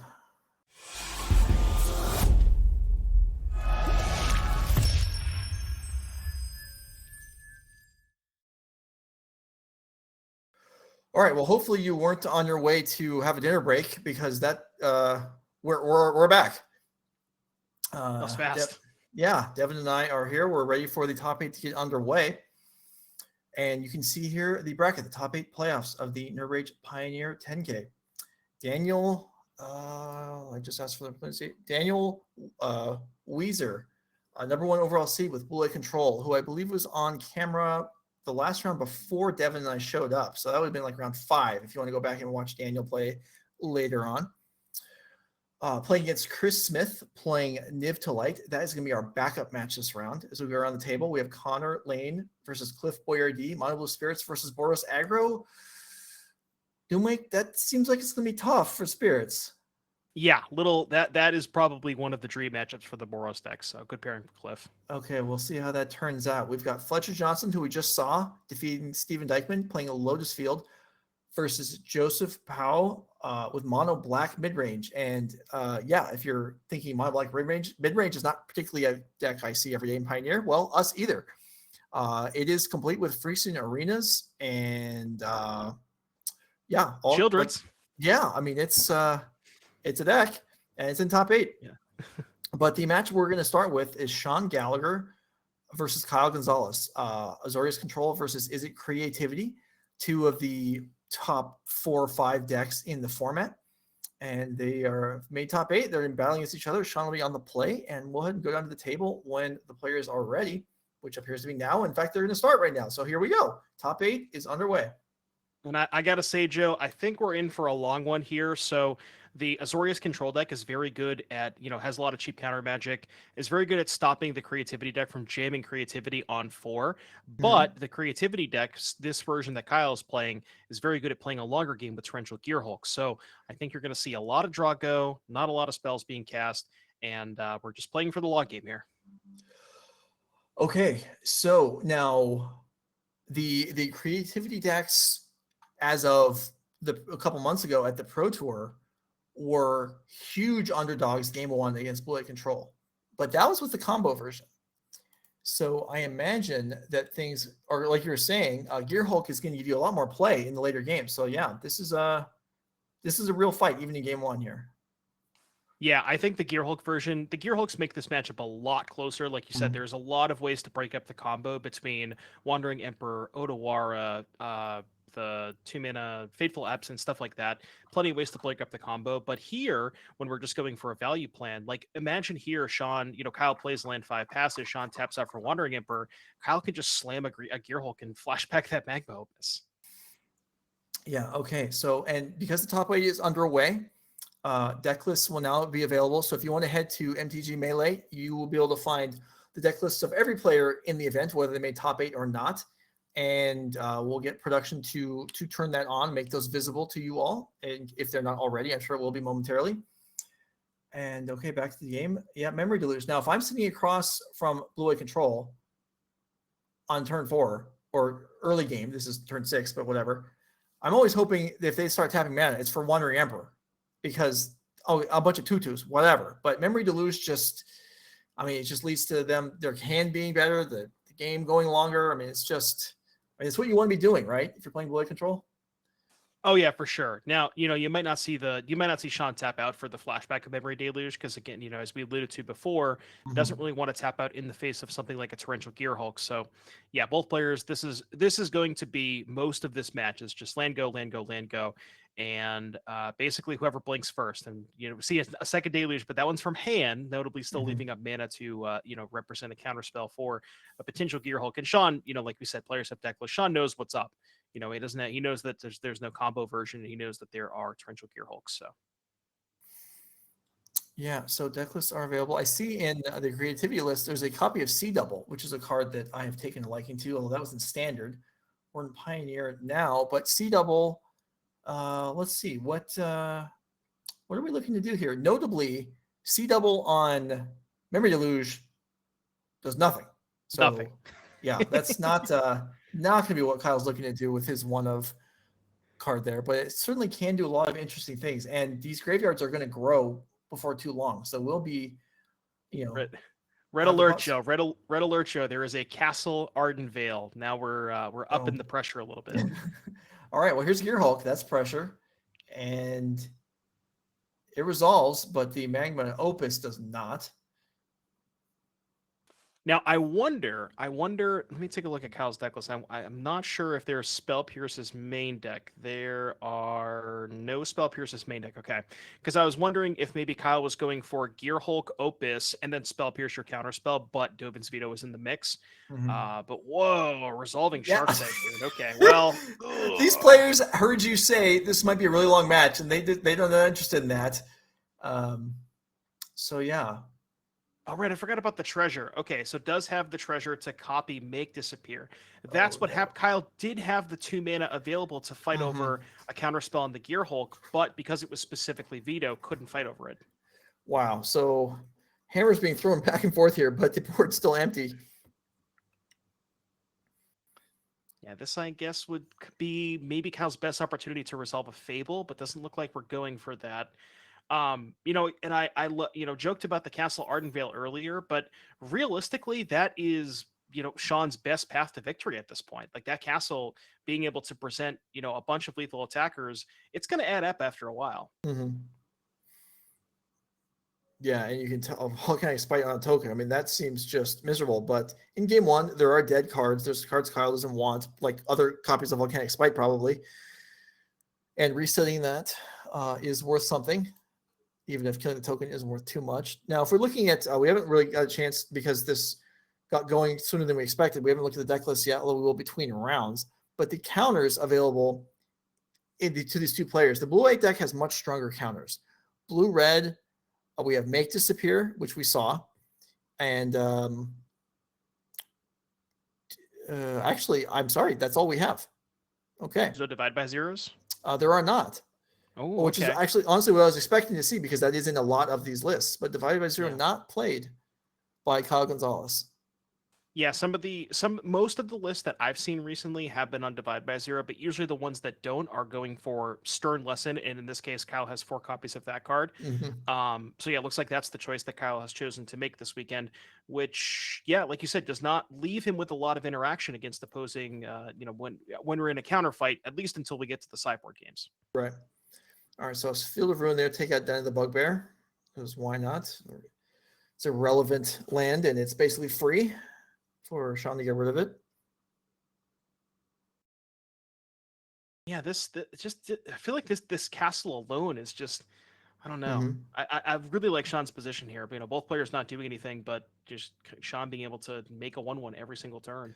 Right. I mean, yeah. So Kyle with some filtering here, and it's Stern Lesson. I mean, this isn't even card drawing. This is just, improving the quality of your cards, which is fine, but it doesn't stack up against Memory Deluge. And before too long, we're going to get to a point where Sean's going to feel comfortable flashing those back. All right. Sean says no token this turn. We're going to go right for the Emperor. Notably has 3 mana available. And, as we talked about, no Divide by Zero. So does not have to fear that. Just worried about a Make Disappear, which there's no creature in play to casualty that.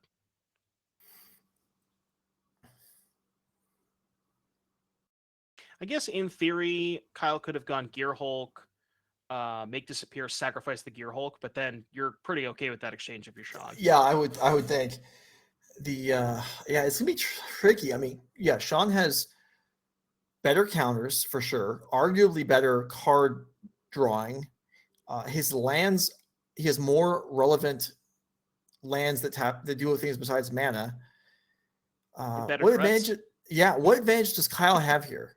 Really, I mean, Well, this is the issue is, I think that just fundamentally speaking, the creativity deck, the way that it's constructed has a lot of removal spells, Fiery Impulse, Volcanic Spite, to make it so that it can keep up with these other aggressive strategies. But even when you're changing your creativity target from Worm to Gearhulk, you still are incredibly behind in this matchup, at least from a game one perspective. Now, maybe when we get to post-board games, you get to see Kyle cut some of these Fiery Impulses and Volcanic Spites and maybe some Spike Field Hazards and make some upgrade card quality. But game one is it's a real uphill battle for Kyle. Here is a Shark Typhoon, and I believe there's only 2 copies. Yeah, there's only 2 copies in the deck.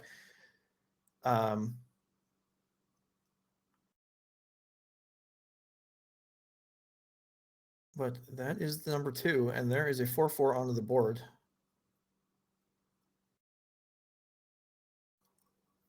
Look at Sean's deck list here. Just, in terms of like threats that we're looking at, like you said, the 2 Shark Typhoons, 3 Teferi 5s, 4 copies of Wandering Emperor, and then as far as the utility lands, 2 Halls, a blue castle, and a white castle as well.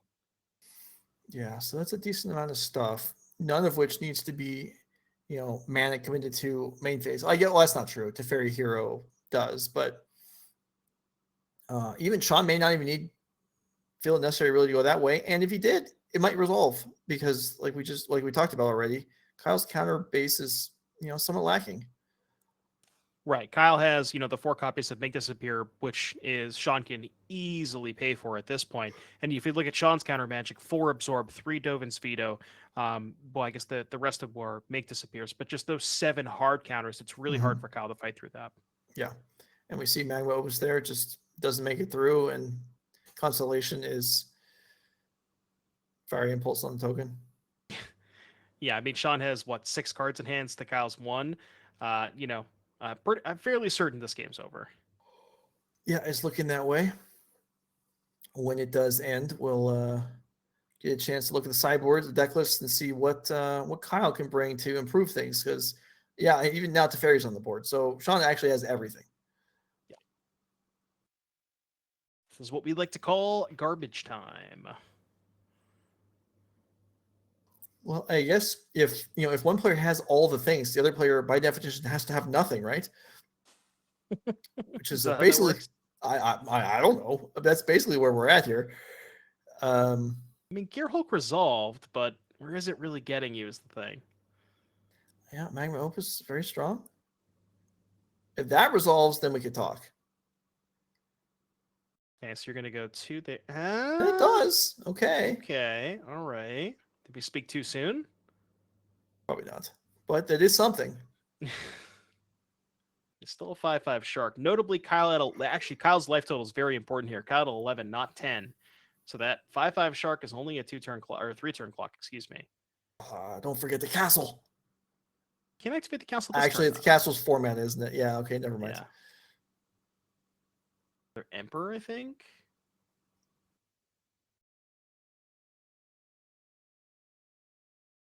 Having 1. Okay, we're gonna march the token.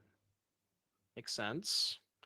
And interesting. So Sean picked up 4 mana. Looks like he was motioning to cast potentially a Emperor or something, because I do see an Emperor in his hand, but chose to go with the March instead, maybe fearing another copy of Make Disappear from Kyle.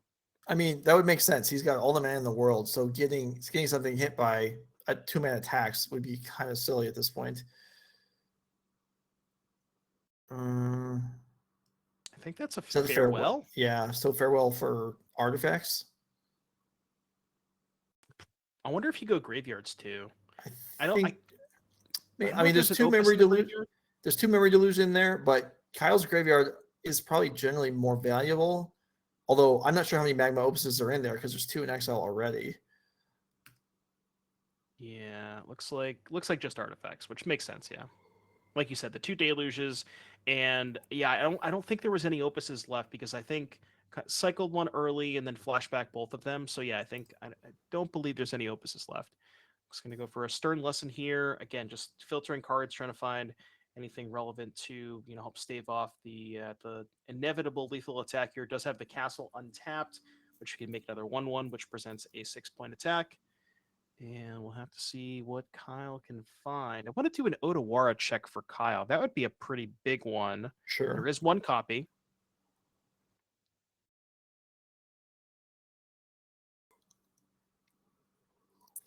Okay, I don't think I see it in play, so it might be available.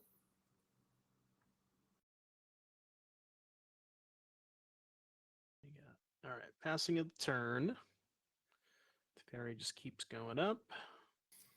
Just because Sean doesn't have enough cards in hand. Define you- enough cards in hand. Can you really ever have enough cards in hand? I don't know. Oh, we have something pre-combat. All right, Magma Opus. All right, to tap it down. Wise decision by Sean putting that Emperor counter on the Shark very early on. So it, Right. well, okay, very early maybe. Okay, it was a while ago to protect it from Magma Opus in the future. Well, relative to how long we assumed this game to go, it kind of was early in the game, right? Yeah, I think so. I feel that way. All right, so token is made, make disappear, sacrifice the token for make the 4 attacks on the Opus, and then here is the Wandering Emperor, which gets made disappeared itself. So that still ended up happening, even though Sean waited for it for 2 turns.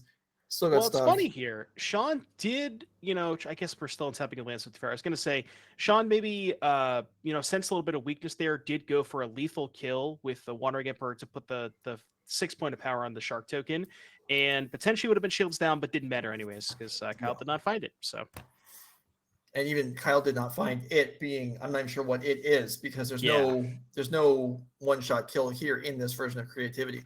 So let's go ahead and look at the deck list here so we can see the full details of what's going on. Sean Gallagher's Azorius control deck that we saw picking up game number 1. So from Sean's point of view, what are we looking at here? So definitely, I think you want to go towards the Rest in Pieces, given that the Gear Hulk is the primary creativity target / even if you expect Kyle to board out creativity and play this more just is a control deck, which I'm not even sure that Kyle has enough cards to do that. But anyways, Rest in Peace good against Gear Hulk regardless. So definitely want those. The Disputes are very good. The Test of Talents too. That one could be very backbreaking. Dovin's Veto is amazing. Potentially Hullbreaker Horror if we're going to play that Drago type of game. So Sean's got a lot of tools for this matchup. Yeah, I definitely like Hullbreaker Horror a lot. Yeah, I agree with most of what you said there. Let's go. We'll know more about the Rest in Pieces once we look at Kyle's sideboard and see whether they're realistically going to still be relevant or not. So for Kyle, we've got Disdainful Strokes, Rainy Volleys, 3 Shark Typhoons, 2 Ether Gust, 2 Behold the Multiverse, and 2 Roast. So number one thing, there's not going to be any sort of transformational plan into something else here. It's just there. It isn't there. Shark Typhoon, that's obviously very good. You could win off of big sharks, but there's not even. I'm actually maybe a little surprised that there aren't some alternatives to the Gear Hulks for creativities like Hullbreaker Horror. Right. Yeah, we typically see that in a lot of the creativity lists. They're usually boarded into Hullbreaker Horror. I've actually seen some people board into World Spine Worm as well, just as without the combo, just a value 15/15 that, if that dies, you get some 5/5s. I've seen a lot of different things, but none of that here for Kyle. So very susceptible to those Rest in Pieces. And, with open deck list, I would imagine that you would have to believe that Sean wants to get towards those. As far as what Kyle has here, I mean, we do have 8 cards, right? 3 Shark Typhoon, 2 Behold the Multiverse for additional card draw, and 3 Disdainful Stroke. The problem here, as we talked about, Sean's deck is very good at fighting counter wars, Dovin's Veto and Absorb. Kyle's deck, not really well equipped to do that in the sideboard because these Disdainful Strokes don't really win counter wars.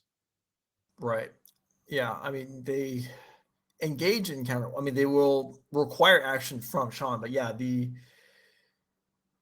Fables obviously is a Kyle has more early plays that matter because the Fables by itself is just so strong. But other than that, there's not a lot to be excited about here.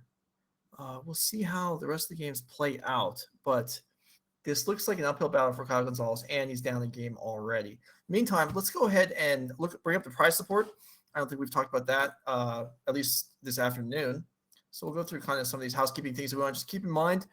Players, what's going on, or viewers, what's going on in our event, what players are actually playing for here. So you can see there for the Nerd Rage 10K, $2,400 up top. These players have all secured 415 Nerd Rage points at the moment. Those other symbols on the screen next to the money, the 2 finalists receive invitations to the next RCQ. I do not know off the top of my head whether that would be Dallas in 2 weeks or Atlanta in the fall. I expect it's Atlanta because we're probably outside the window for Dallas at this point. And Yeah, the it's Atlanta. trophy is designating that the winner of this event earns entry into the Nerd Rage Championship at the end of the year. So a lot on the line here for these players, in addition to pride and whatever else goes into, moving through these rounds and on your way up towards, really in the end, that's what we're playing for, is to get to the championship at the end of the year. And we do have, if we have the overall leaderboard, if we have time, I don't know if the players are ready or not, but if they're not, we bring up the leaderboard and show the standings, which are dominated by Steven Dykman at the moment. Well, not going for the back-to-back-to-back. Even if one of these players, do we have? Looks like one of these players in top 8, but Steven Dykman is just within. Nobody can catch him at this point. Well, yeah. All this is all based on one weekend, so yeah. No one can catch him this weekend, probably. He did almost top 8 this event as well, but yeah, if we have somebody, do well today, do well tomorrow, they can be right up there. This is so early on that this is anybody's game. And even if you're watching at home, but you live in the Midwest region or you have a significant travel budget and you want to come out to some of the events, there's no reason why someone who didn't even go to the first 2 events can't make their way onto this leaderboard and qualify for the championship at the end of the year. And if you are considering coming out to the events, it's not just the end of the year championship invites that are on the line. We also are giving out up to 9 regional championship invites per weekend. We do have, they're calling them re-CQs, both Saturday and Sunday. I believe they are 5 round. We have this stuff on the slide. There we go. There are the primary, the Showdown on Saturday, the Trial on Sunday, which are the main events, the 10K, the 5K. There are also 5 round events on both days, where I believe every undefeated player earns a regional championship invite. So that's why it's up to 9, because depending on turnout, there can be varying numbers of players that moves through those. Anyway, that took care of some of that stuff. Hopefully enough to keep you from falling asleep due to boredom in between games, and we're ready to go. Game number 2, Kyle Gonzalez and Sean Gallagher. Can Kyle get back in it? There's a recipe immediately, and it lands, and that's on there, and that's on the board, and that is not going anywhere, right? I don't believe there's anything that can get that off the board, except maybe one Otawara. Yeah, but even at that point. Now, I will say this is Kyle's best follow-up play. This is how you beat the rest in pieces with Fable. Being able to generate, a token which has already been answered off March, but filtering through the hand, discarding some stuff that, discarding potentially some Gear Hulks, maybe doesn't want that in the face of Rest in Peace. Although, even just resolving a 5/6, you might want just to try and clock Sean. Mm-hmm. But yeah, this is we kind of assume this is an uphill battle for Kyle. Yeah. A flash 5/6 is not nothing, but it is when your deck is kind of capped at making 5/6s. Yeah. I guess Fable could, copy it. There's stuff that could happen, right? Colossal Dreadmaw gets a lot better when you give it flash. That's true. Colossal Dreadmaw is 5/6. I don't even know.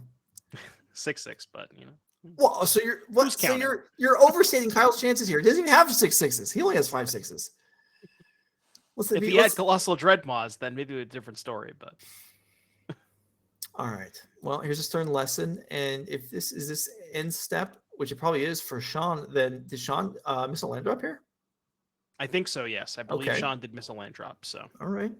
Well, maybe Kyle can push ahead with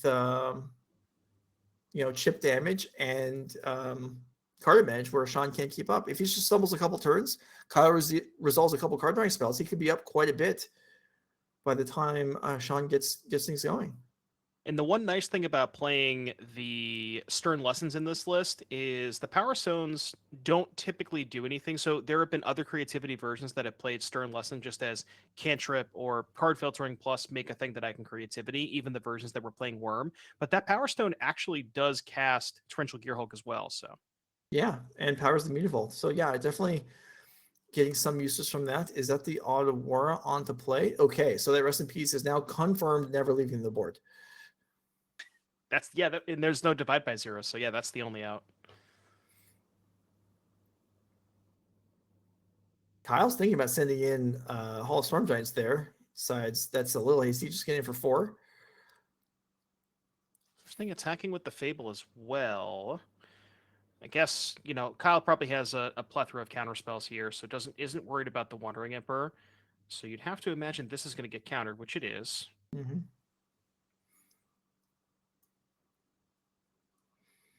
Maybe Sean can try and stick it to Fairy. Although, again, Kyle could have a second counter spell, so... Yeah, and this is the thing about this matchup. We did say that we thought that Kyle was a big underdog. However, because of the fact that the presence of Fable the Mirror Breaker, if you can get one threat under Sean's counterspells and you can force Sean to play in such a way that he doesn't want to, that's where you need to be against this deck.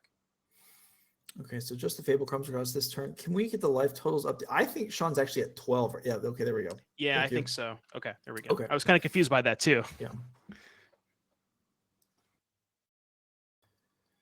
All right, castle activation in the turn. Sean actually has the other Rest in Peace. I think there's just 2. He's got drawn the second one, which is Flooded. Worthless. Yeah, Rest in Peace flooded, sure. And okay, Den of the Bugbear. I mean, it's a real attacker. I mean, I guess Field of Ruin puts an end to that. And yeah, Kyle's not even gonna bother.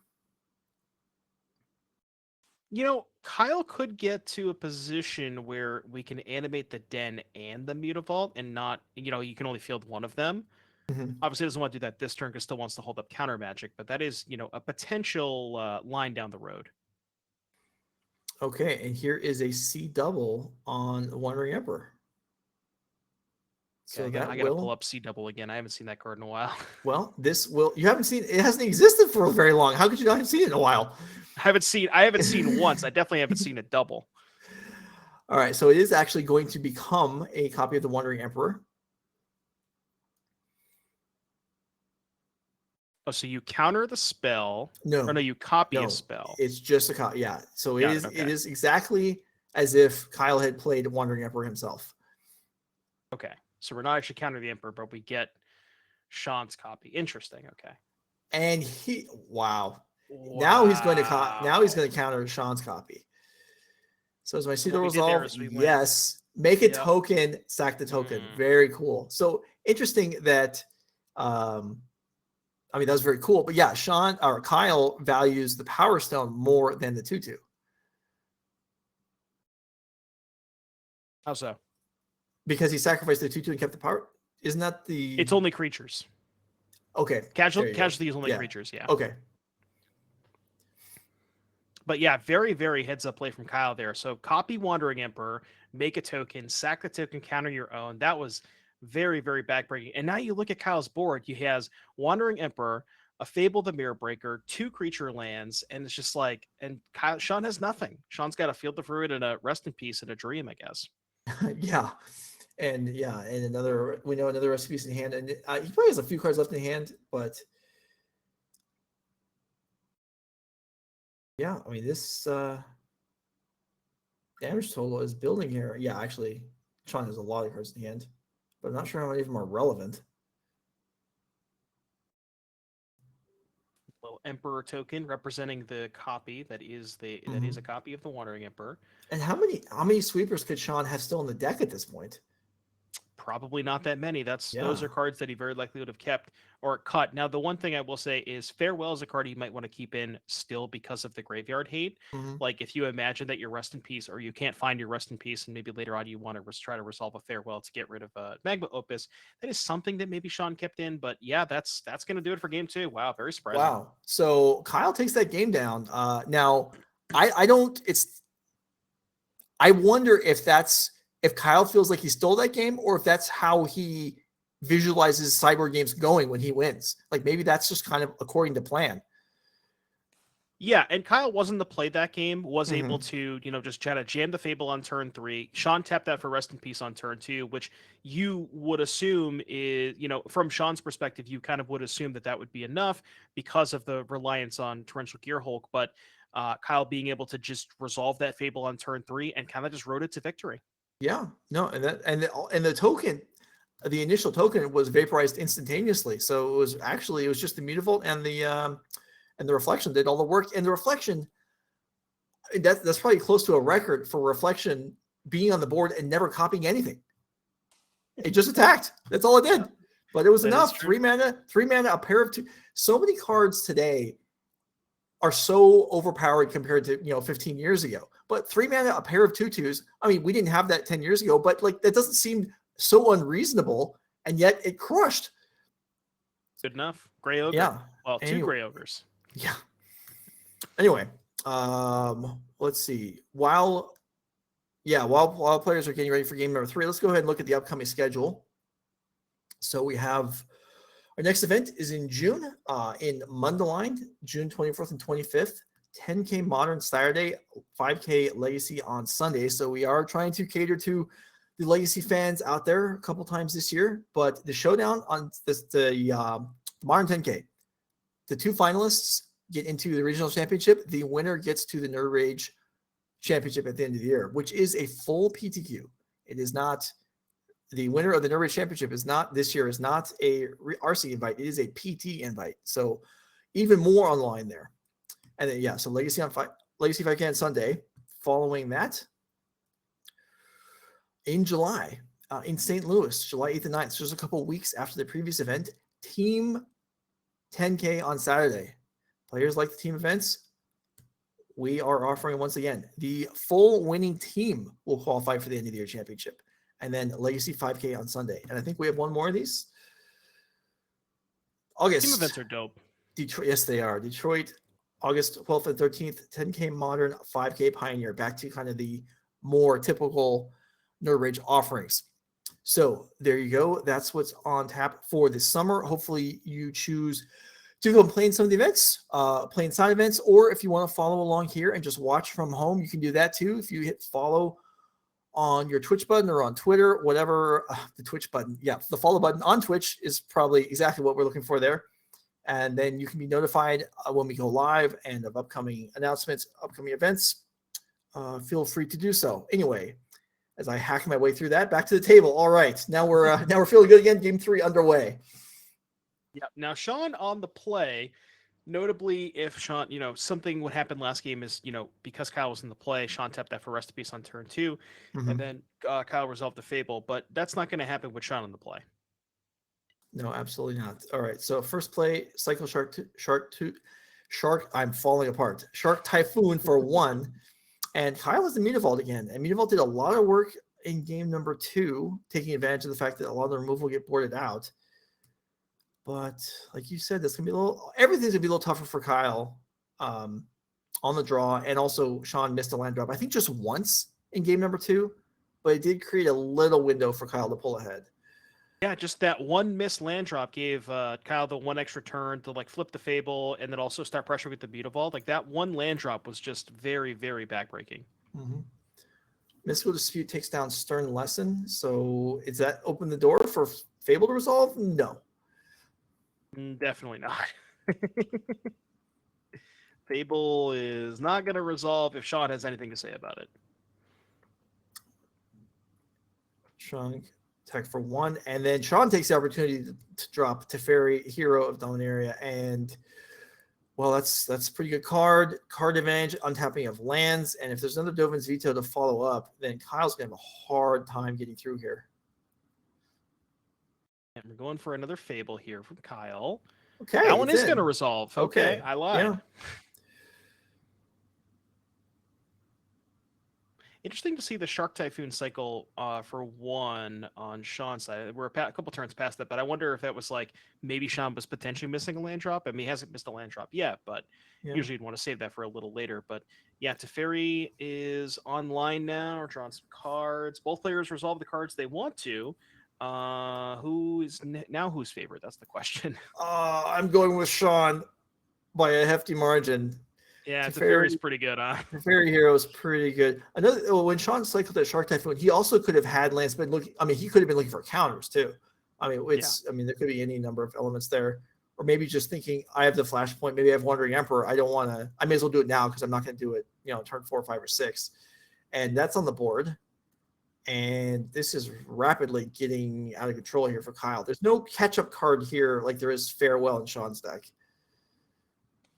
Yeah, and we also see, the open deck list here. I wonder, if there was an open deck list, if Sean maybe doesn't jam main phase the Emperor into a potential Spell Pierce, but knowing that Kyle's counter magic is all 2 mana, definitely wants to main phase it. And then, like you said, there's just so much on the battlefield here for Sean.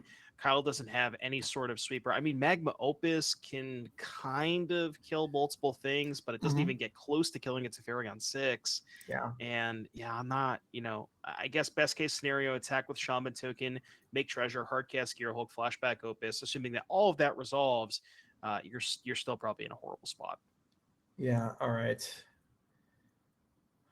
Token attacks, gets blocked by the Knight. The Knight has died. There goes the Fable. And yeah, I think we saw Sean talking to somebody off camera there. I think the treasure may have been missed there. Potentially, or they were just getting the treasure. Maybe Looks like they may just been looking for it. Well, this might be from Prismari coming. I don't know. Oh, I see what you're saying. Yeah, because I'm not sure. Treasure. Okay. Because there was a pretty clear Kyle attacked, Sean blocked, and then looked aside and said something after the creatures died, which would represent a change on the board, which would suggest that the window had then ended for Kyle to remember the treasure. Anyway, regardless, here we go. Hullbreaker Horror. Oh, jeez. Stern lesson for Kyle, but that Hullbreaker Horror is going to resolve no matter what he wants to say about it. So no matter, can you kill it? It's pretty tough. I mean, this isn't just a 5/6 we're talking about here. Can't disable stroke that. Sean is No. about to teach Kyle a very stern lesson. Oh boy. All right, I'll stop. Reflection is flipped now, so that's good for Kyle. That is true. Yeah. Yeah. I mean, I don't know if it beats a Hullbreaker Horror. How about C double, bounce your Hullbreaker Horror, and then bounce it off the stack? That conceivably could get Kyle out of this. Go like, oh, I guess okay. So you're out as you need to find a way to steal Sean's Hullbreaker with the C double. No. If Kyle gets his own copy of Hullbreaker and then casts a spell and bounces Sean's Hullbreaker back to hand, and then even though it's uncounterable, Sean may not be able to actually get it into play if Kyle continually bounces it off the stack. That's kind of a pipe dream, but we're looking here for routes for Kyle's recovery here because it's going to be tough. Even like make a reflection to copy the copy of Hullbreaker and have 2 Hullbreakers. I mean, we're going a little deep here. Hey, I mean, Sean's only at 16. That's practically lethal attack. I'm surprised Sean isn't extending the hand already. There's even a Mutavault in there. I mean, Mutavault makes lethal, so. Well, see, that's okay. Sean's killing Mutavault to prevent that from happening. He's covering all the angles. He's 2 turns ahead of us. So in Sean's head, the C double has already resolved. The copy of Hullbreaker has also already resolved. The Hullbreaker is back in Sean's hand, and now we're playing, presuming that has already happened. I see. Mm-hmm. Yeah. Certainly easier to just prevent all that from happening by, taking out the Mutavault and drawing Dovin's Veto, which I believe Sean has in hand. And so this Hullbreaker Horror is just waiting for something to bounce. Meanwhile, Teferi's at 8, which is kind of the launching point for the death of the rest of Kyle's board. As if there wasn't enough problems already. Yeah, I mean, we're kind of having fun here, but Kyle Gonzalez fought hard, top 8 of the event, but the run, I believe, is over here. Might take a few more turns, but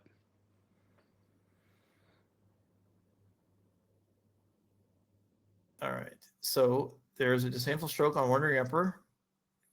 Reflection will still go back to hand.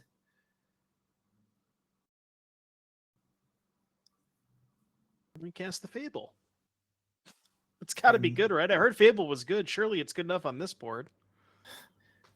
All right, make disappear. Okay, so now indicating Hullbreaker Horror. Okay, bounce the token.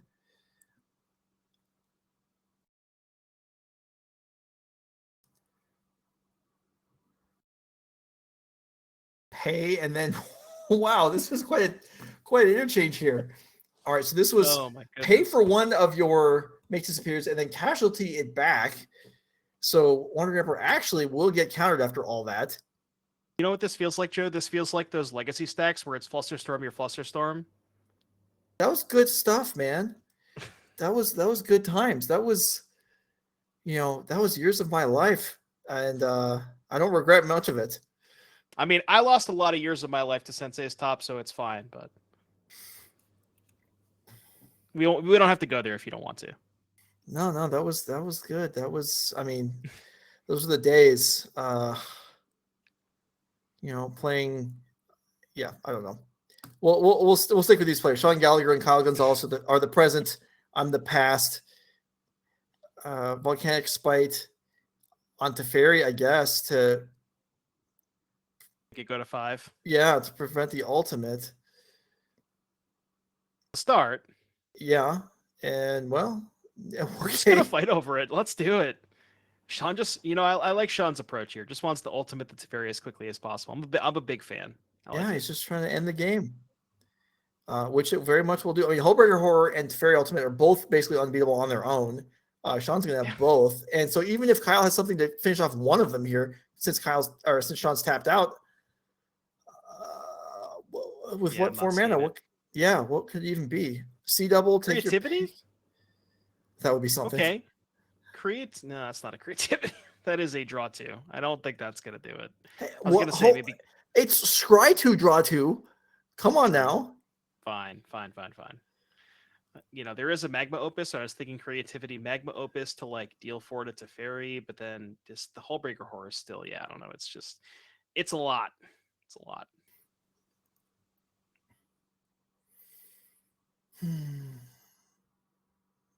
Okay, and a Foretell card off of the Power Stone. And then now, Sean, are we getting ultimate? Yes, we are. With a hand, actually, not much left, but a cycle land. Otherwise known as, rain, yeah, I know. Get rid of anything. And is that, I would just go up to lands at this point. There's a couple lands and maybe all lands. Does Sean have anything besides lands? I think it's a farewell I saw. Okay, well, that's pretty good. If we had more cycle lands, though, because then we would have just, more stone rains. We're good. We never have enough of those. We could farewell and bounce our Hullbreaker Horror off of the farewell to save it. That'd be pretty cool. That is a farewell. I think we're going for artifacts graveyards. Sure. To try and cut Kyle off of drawing a Gear Hulk because Sean again doesn't have anything left. So it kind of makes sense. I don't know. I was hoping for kill creatures, bounce Hullbreaker Horror with itself on the stack. But this creatures. I was just trying to, show out a pretty cool interaction that could happen. You're playing spoiler. Sean didn't do it either. I'm the only one trying to have fun here. Sean's trying to win a tournament. Come on. We're joking about this game, but Sean doesn't have anything left besides the Teferi emblem. And honestly, if Kyle draws, I guess I don't know, like Opus Creativity, maybe there's a world if Sean draws like 4 lands in a row. I don't know. Maybe, but it's pretty tough to beat this. Okay, there's a Fable. It's pretty tough to beat this emblem. Sean doesn't have to draw anything. He just draws a Vindicate every turn. Yeah. Yeah, I guess that's a good point. If he had nothing on the board, maybe. But this Hullbreaker is... Kyle can't even kill the Hullbreaker. Yeah, because is the Odawara Gum, was that this game? I can't remember. I think he played... that might have been last game. I'm not sure. But, yeah, there's the draw. Sean doesn't even kill the Fable. He kills a land. Yeah, just going after the lands because, Sean has just enough stuff going on. Can bounce the Fable token now and then doesn't really care about Is this potentially? So this is 7. Put Kyle to 4. Yeah. All right. Fine. It's over. Well, now he's drawing 2 cards. People like drawing cards. All right, here we go. So Kinson could have made some chump blockers. Kyle's not interested in chump blockers. He's interested in wins. Yeah. C I double would be too. plus. Yeah, it's not there. Nope. All right, Kyle extends C the double hand. plus Sean handshake. Gallagher will advance to the top 4. In a somewhat entertaining match, Kyle did manage to pick up a game, but Sean Gallagher, and I mean, kind of that went the way we thought it would. The blue control deck is just better. It's staying alive early and better going along. So Kyle Gonzalez's run will end here. Sean Gallagher still in contention for the championship invite for the end of the year. I will await notification if we're going to show a backup match or just move on to the top 4, because that match seemed like it lasted a little while. If they're the last one done, we may not show the replay. Okay, so we're jumping live into the other match. So okay, I suggested maybe this was the last match playing. It wasn't even, clearly not true. All right, let's go. We are jumping over into an alternate match. If they're in play, let's do it. Sean Gallagher, I'll mark him on the list. He did win. Yeah, and then just to kind of give some updates here, it looks like we also have Fletcher, our Lotus Field player, taking a 2-0 victory over Mono Black Midrange. And then we also have the other match, which I think was a big upset. Connor Laehn winning 2-0 over Cliff Boyardee on Boros Aggro. So Really? That's interesting. So the Spirit Stack advances. All right. We'll cover that in a minute. In the meantime, Chris Smith and Daniel Weiser, Niv to Light, and Azorius control. Well, you know what? Understandable that they're still playing. Only in game 2. Grindy matchup. Daniel won game 1 on the play. And let's check things out here. We got plenty of mana on both sides. We have a Teferi. We have a Shark for Daniel. And we have an Omnath for Chris Smith. You know what I'm seeing, Joe? I'm seeing 3 Omen of the Season in the battlefield and that little bird hanging over at the bottom of the screen. That's a lot of cards. It does. I assume that's a companion, not in play already. Is it probably would be actually next to, it would probably be next to the other creature, the shark, if it was. Maybe. I was gonna say this game has gone on long, so it's tough to say, but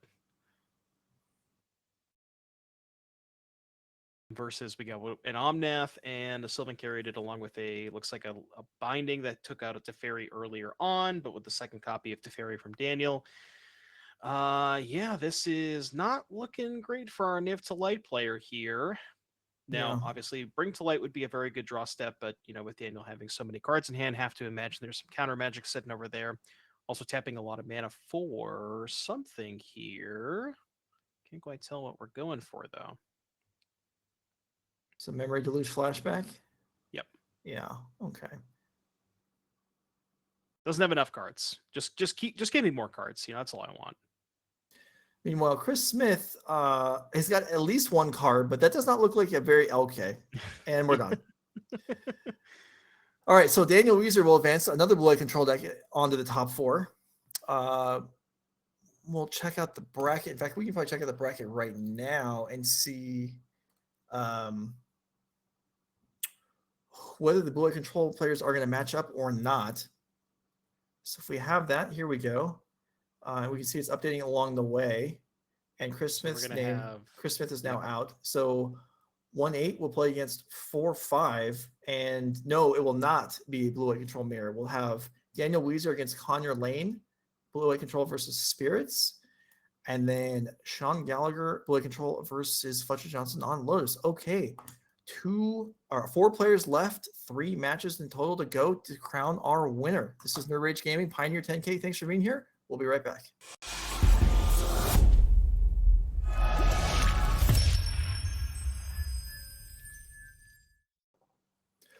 All right, we're back. 4 players are remaining.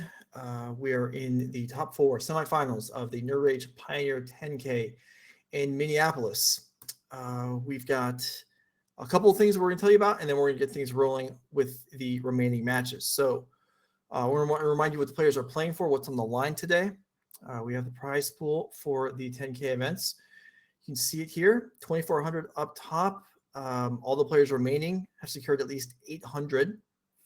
And we do have RC invites for the winners of each of the semifinals, as well as a Nerd Rage Championship invite to the overall winner. In addition to that, the overall winner will also receive a custom token by Jessica Leonard, the Inkland Tokens artist. Something that is kind of a cool keepsake. You can see here for the team, Connor Mullally, Theo Jung, and Max Kwanowski, team winners last year. So that's something that's I don't know. I think if you're any player, this is a cool thing to have. Like I have an Inkland token from a long time ago, and it's really neat. So the winner today will also enjoy that. But well, we first have to determine who the winner is. So let's look at the bracket. Look at the players that are left. We have Daniel Weiser, I'm informed is the actual pronunciation, versus Connor Laehn, Blue Control versus Spirits. And then we have Sean Gallagher against Fletcher Johnson, Blue Control against Lotus. So I'll take Blue Control versus Lotus. I think Lotus has an edge. It can vary depending on how strong the Cyborg card is for the matchup, but inherently built in, I think Lotus is a little ahead, although not overwhelmingly so, but I think Lotus is ahead. Now, Devin, what do you think about Blue-White versus Spirits on the other side? This matchup, I think, is a little bit closer than Lotus versus Blue-White. I would have to imagine, kind of depending on the start, like you could imagine one drop into Curious Obsession plus Protection Spell. If we have that kind of start, backed up with cheap permission, then the Blood of Blue Spirits player is, I would imagine a heavy favorite. But without that Curious Obsession, if you're just playing kind of like a curve of creatures into, the Wraths and the Wandering Empress of the world, I think that Blue-White might be a little ahead. So I think I'll go with Blue-White. Okay. All right. Well, if the players are ready, we can go ahead and go down to the table and get things underway. We are going to start with Connor Laehn and Daniel Weiser. Now we are in, I'll remind you, we are in the open deck list portion of the event now, since we've reached top 8. So they are aware of everything their opponent can bring to bear, main deck and sideboards. I don't know that necessarily favors one player versus the other. Yeah, the big thing here is Daniel is the 1 seed, Connor is the 4 seed. Yeah. Right. Okay. So Daniel's going to be in I guess no matter what, Daniel's on the play. So yeah, that is definitely a big edge for our Azorius control player. One thing that I was talking to Joe with in between here, it's kind of funny to mention that all of the top seeds, the 1 through 4 seeds, all won their match. So that doesn't happen all the time, but it just, a nice little tidbit there with Daniel in the play. And looks like we're taking a mulligan. Okay. Connor with a grin there. And then see what the decision is. Now, if you're being on the play is favored in almost any matchup, in almost any format. Being on the play down a card, do you have an opinion? Now, this is, I don't expect an attempt at a real answer here because that's pretty hard to judge. But being on the play but down a card, are you still favored or are you now behind? With Daniel's deck specifically, there's enough card advantage, types of ways to accrue card advantage and get that card back. Daniel does have a Supreme Verdict getting 2 creatures, that gets a card back, or Memory Deluge getting 2 cards. There's enough ways to get that, to undo that mulligan that I think the control decks generally mulligan a little bit better than most of the other decks in the format. So I don't think it's as big of a deal for Daniel. Okay. All right. Well, let's see if Daniel can keep 6. And we're noting this is the Yorion version, so the card choices may be a little bit different than the other Azorius control player. So, for example, there are some concessions made to specifically Yorion. I guess the one that comes up the most is Omen of the Sea, as far as your 2-mana cantrip, because you want to be able to blink that later in the game. But the one thing that I will say about Yorion specifically is you do draw the Wraths, the sweepers, less often because you have just 20 more cards. Like I'm looking at Daniel's deck list.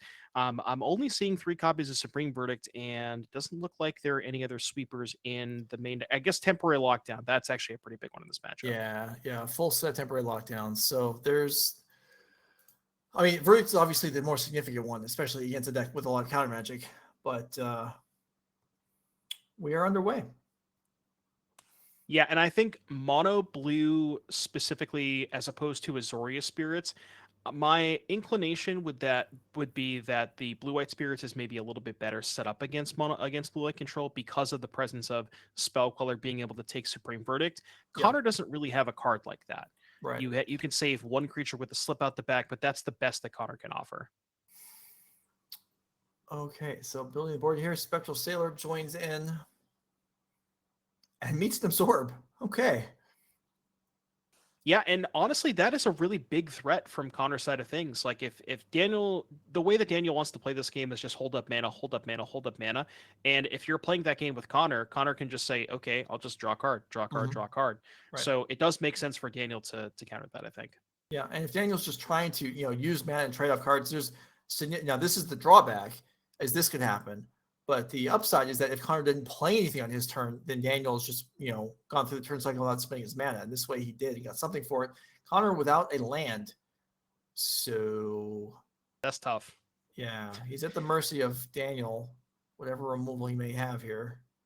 And there's plenty of good ones. I mean, you could start with March of Otherworldly Light, Temporary Lockdown, Leyline Binding. How about nothing? Nothing? Okay. Never mind. Well, yeah, that was, Connor took a risk there. I'm sure knowing he took the risk, tapping out a blue mana, didn't draw one, and I'm sure it was just like, well, I got punished, and then got away with it. So, all right. And I guess that even makes more sense as to Daniel using the Absorb there, because his hand is probably just 7 counter spells or something like that. Yeah, that's true.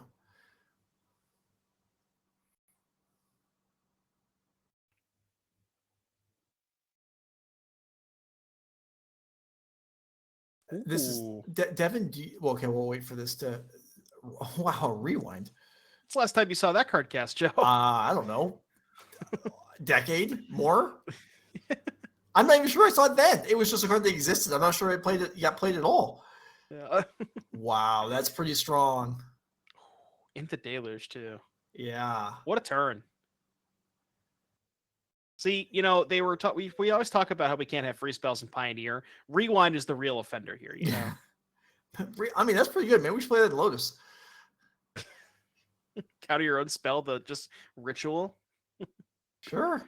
It only takes 2 land. All right, so here's Teferi dumping the spirit. Curious Seduction goes to graveyard, and that's pretty good for Daniel because I guess the land could allow a creature land attack on the Teferi, but that's still your whole turn, but it doesn't doesn't look like Connor has a land here. Tap into Shacklegeist. Yeah. It's tough. Now this starts taking up as it does, and this got a lot harder for Connor. Yeah, typically when the blue-white control player untaps with Teferi, Hero of Dominaria on the battlefield, the game is over most of the time. By and large, but we'll have to see if Connor could put up a fight here. Unfortunate for Connor, missed a couple of land drops. I guess I should say unfortunate, but not really, because he did kind of escape that one turn where Daniel just had free reign to do anything, and Daniel didn't have the removal spell, but had some good follow-ups. The rewind Deluge turn, that was the backbreaking turn. I feel like I'm going to sound like an idiot here, but what are Devin? We have the seedings up at the top of the screen. What is the number 1 and number 2 in the middle of the screen under the portraits? Your guess is as good as mine. Okay. That's why I got a little confused at first.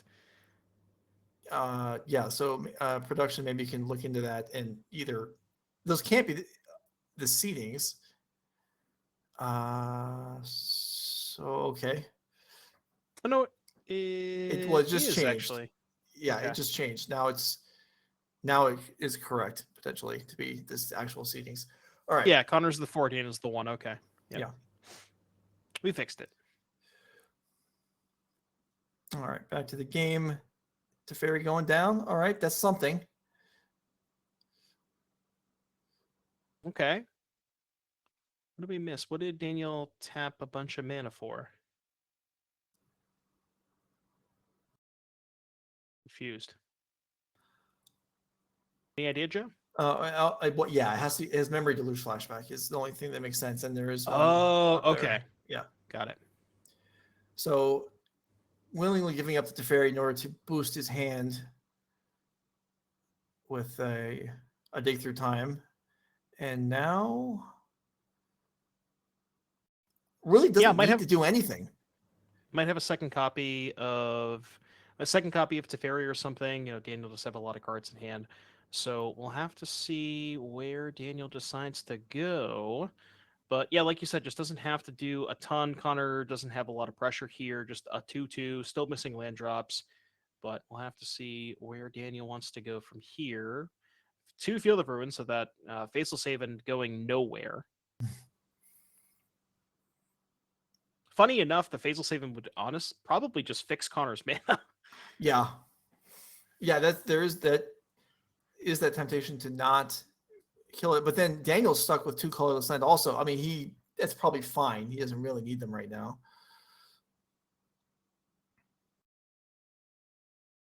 And a Lantern Bearer. Yeah, I think. Okay. Yeah, I guess that makes sense because it got tucked, so he's going to redraw it eventually. Okay, so pre-combat the Lantern Bearer and not attacking with the Spectral Sailor, respecting a copy of Shark Typhoon. So if there was a Shark Typhoon cycled, Connor could just use the 2 spirits to tap the shark. Yeah, does make sense.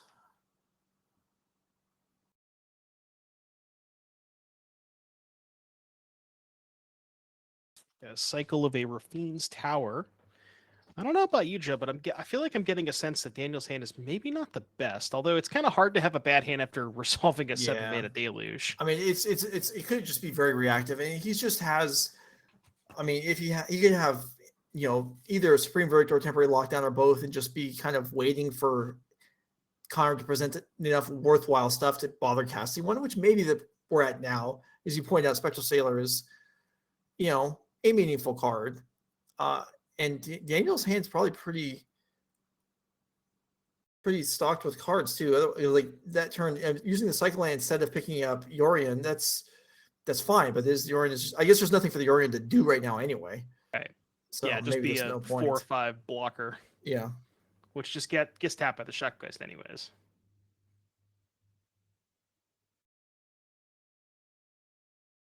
Yeah, Daniel really looking for something like a Shark Typhoon, maybe if he even wants to commit mana to a Teferi on his own turn, probably doesn't even want to at this stage.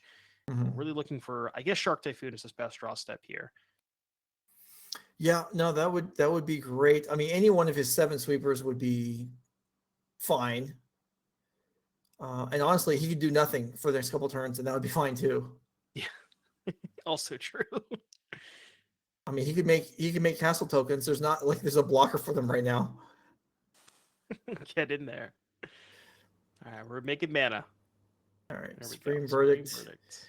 We know that's not getting stopped. Well, could be a slip out the back. That's the only thing that Connor could have here. Yeah. But. So there's a 3 for 1. So like you were saying, Daniel being down a card on the mulligan, he has more than made up for multiple different ways already. Oh yeah, we got that card back. We got that card back a couple of times. I think we're okay with the mulligan now.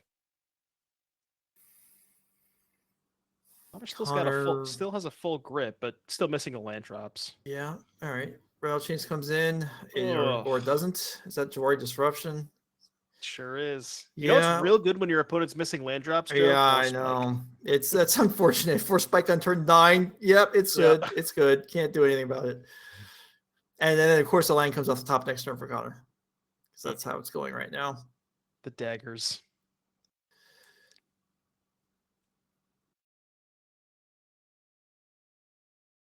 See what Daniel decides to go for here. This looks like Teferi mana. We'll have to see if there is a response. Now, Lofty is counter unless you pay 4, but looks like we don't have that card. So Teferi is going to hit the battlefield and go upstairs, which will then allow Daniel to untap some lands, maybe hold up a castle activation, potentially Wandering Emperor, a plethora of things. But yeah, Daniel is definitely in the driver's seat. So what could Connor have going on here? He has a Curious Obsession in hand. That's really not going to cut it. And that, if Curious Obsession was printed in the current set, it might say, if the creature hit the opponent or a planeswalker or a battle. But now it actually is just opponent itself, right? It's not going to do him any good to enchant it, attack Teferi. Right. So that's a drag. Brazen Borrower in hand, I guess can add some power in the air. There's not really anything worth bouncing. Bounce Teferi to reset it, I guess, or make Daniel commit more mana. But yeah, like you said, it's just not really a lot of good options here for Connor. They're gonna go for Obsession. Oh, we're drawn. Love it. Upstairs. What are you gonna do? Block? Take 3. You see, if Daniel's drawing an extra card every turn with Teferi, and Connor's drawing an extra card every turn with Shacklegeist, then we're even, right? Surely. Well, Daniel Weiser doesn't think so. He's going to use Iganjo. It's just sitting in hand. He's got enough lands in play. Take out the. Oh, this is brutal. Yeah, this is rough. Connor is getting destroyed, but he's still got the sideboard games coming. Game 1 has not been pretty. I mean, Connor's at 20. I'm just saying. Yeah, that's true.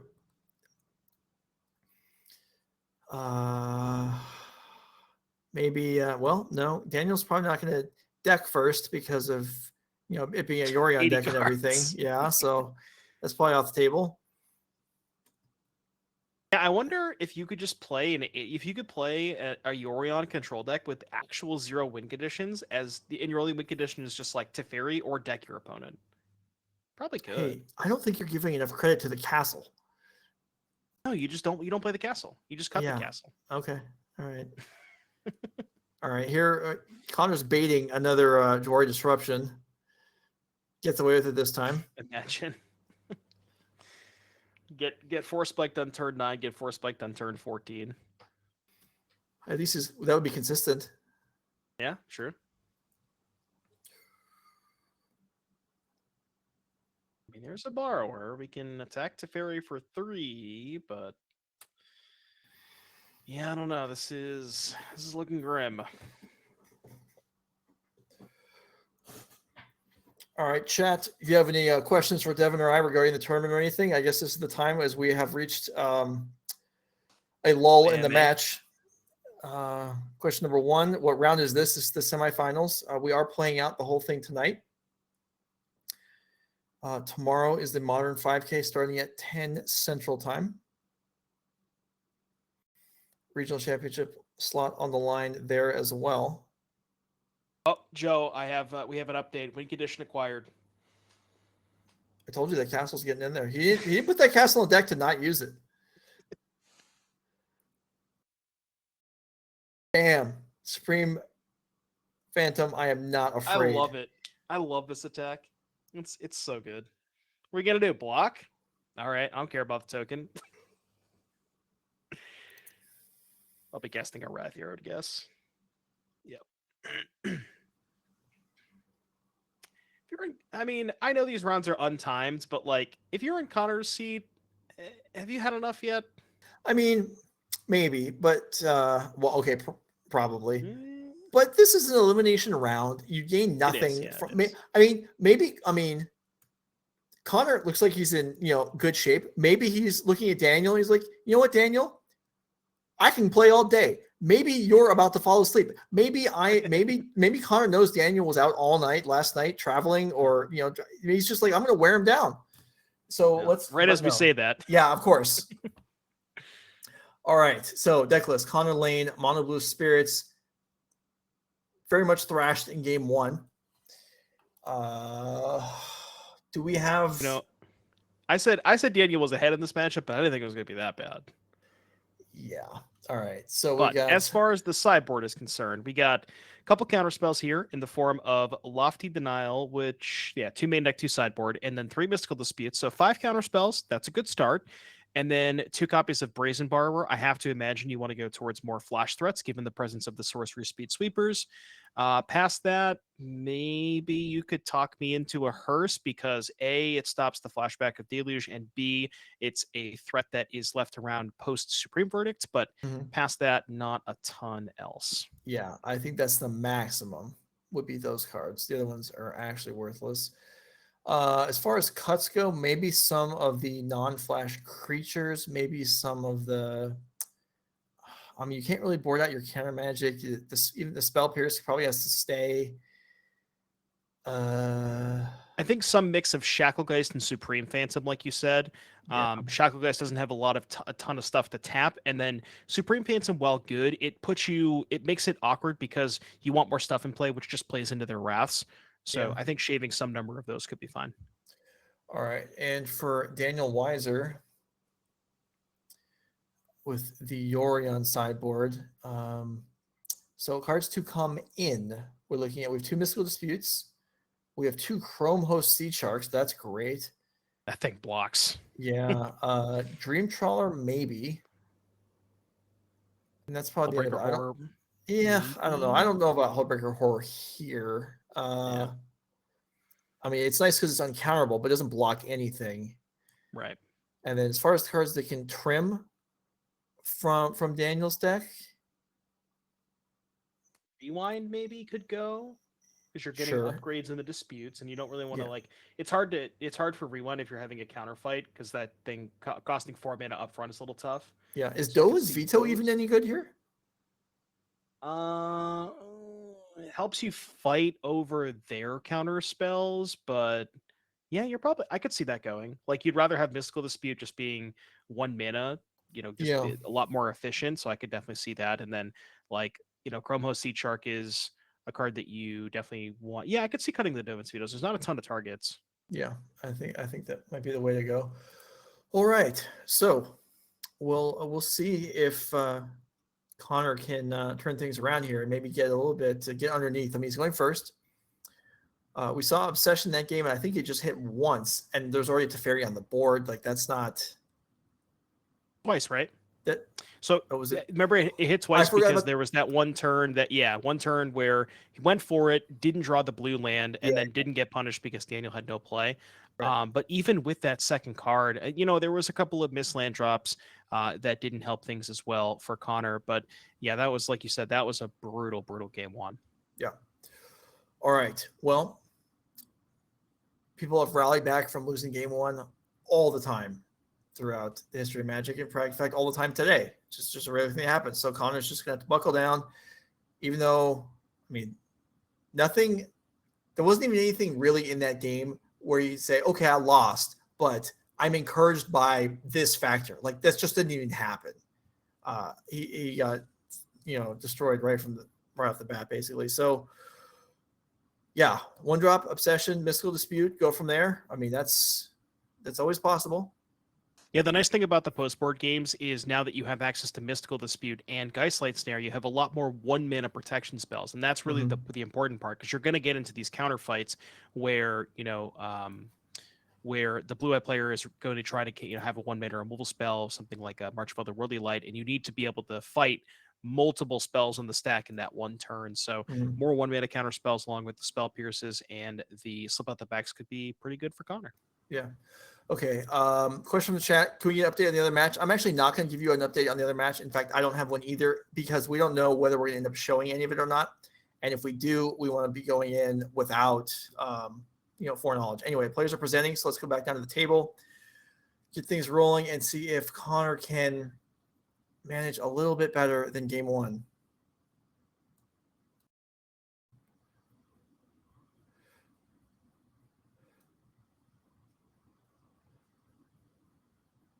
I guess in the chat, how would I rate Doomy's Riz? I'm going to admit it took me 5 seconds to even understand what this question was about. Yeah, don't answer that. You are not obligated to answer that question, Joe. Oh, don't worry. But first I had to figure out what Doomies meant, and then I realized it was referring to you. And then I remember Yes. back from like 2 months, the last time Becky was here when we discovered I discovered what Riz meant.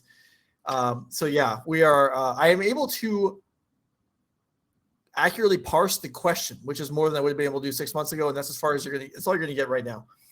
All right. How are we doing on opening hands? Kids these days, Joe. Kids these days. I know. It's a wonder they even have social groups because they're just talking past each other. Who can understand, what everyone's saying? Just making up words. Yeah.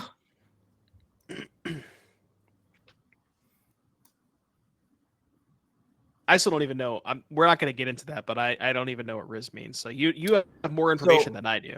Becky, it was just funny because when Becky was here, she more or less had an idea what it meant, even though not like a real definition. And then someone in the chat said it was just an abbreviation of charisma. Oh, I see. Okay. Yeah. I think. Something like that. I don't trust Anyways, myself. now that we've had our daily discussion on Riz, now we can get to the game at hand. Also, by the way, I just want to shout out to Daniel's turn 1 castle. I don't think throughout the entire tournament, you can correct me if I'm wrong, I don't think I've seen a single castle enter the battlefield untapped. Okay, Supreme Phantom, Curious Obsession. Does it land? Does it get in there? I mean, was it turned later than we suggested might be ideal, but Better late than never, right? yeah. Well, okay, it's in. Connect. Does Daniel want to fight? Now, Daniel does know about we're going to go for March on the Obsession, which plays around Slip Out the Back. However, Yeah, it works. I mean, that's Yeah. the scary card out of the two, right? Even though generally when your opponent plays an aura, you're 2 for, not even generally, 100% of the time you're 1 and 2 for 1 them by killing the creature. But Daniel likes his cards in hand. He's going to go for this. It's maybe a little safer and gets most of the benefit and just takes 1 damage. And the nice thing about this line from Daniel, it gets around Mystical Dispute because Mhm. Connor only had 2 mana left over. Now Yeah. Connor does have post board the 4 copies of Lofty and I believe 2 copies of Spell Pierce. Just didn't have one of those in hand, most likely. Okay, Ooh, we're jamming. Yeah. I did see a dispute in Connor's hand. That is instantly getting disputed. Can't let that one resolve. No, that is very much a problem. I think we saw that in the last round where Mason Dominic were here of a Chromo Sea Shark just completely stonewalling a board. Yeah, especially against the Spirits deck, their creatures are generally very small. So just 2/4 body with second Curious Obsession. All right, that's pretty good for Connor. Finds a land drop. Well, may have already had them, but plays the Faceless Haven. And yeah, okay. This is this is what we asked him to do. This is what he was looking for. Right. And now we have, a somewhat of a stable clock with all, a bunch of our mana left over, potential protection. And this is the exact spot where Connor wants to be in, assuming we dodge a Supreme Verdict, which does not look like Daniel has, or chooses not to go for it. Maybe he's worried about the Slip Out the Back. So I have to see what Connor's follow-up is here. And the creature land too, pretty good if Daniel goes, never mind, there's a Field of Ruin. I always forget about that. But yeah, so forget what I was going to say. It still takes a moment to get around to activating it though, but yeah, you're right. It's tough to get that through. In the meantime, right now, he doesn't have to worry about that. It's just get this Phantom through as many times as he can. And Daniel, I mean, isn't happy about this. Yeah, I wonder if Daniel's thinking about going for like a Wandering Emperor, but that's a pretty big commitment, and Connor can very easily deal with that for 1 or potentially 2 mana. So yeah, that's what Connor would be hoping for here is that Daniel jams things into taxing counters, and then he's able to keep drawing cards. Yeah, that's the thing about playing against Spirits. It really, and this is something that I've learned, I've played against this deck quite a bit over my course of playing in Pioneer. And the one thing that you have to realize is you have to throw basically all of your traditional methods of how you normally play Magic, just throw that out the window, because you can't play spells when you theoretically want to, because you're just playing into their stuff. Right. Okay, this is interesting here. Connor is reading Field of Ruin, and I wonder if he's thinking about animating and then something like Slip Out the Back Rattle on the chains? Faceless, or that. Sure. Yeah, he's asked a question now, and the question, whatever the question is, the answer is going to be yes, the Field of Ruin will fizzle if you do whatever.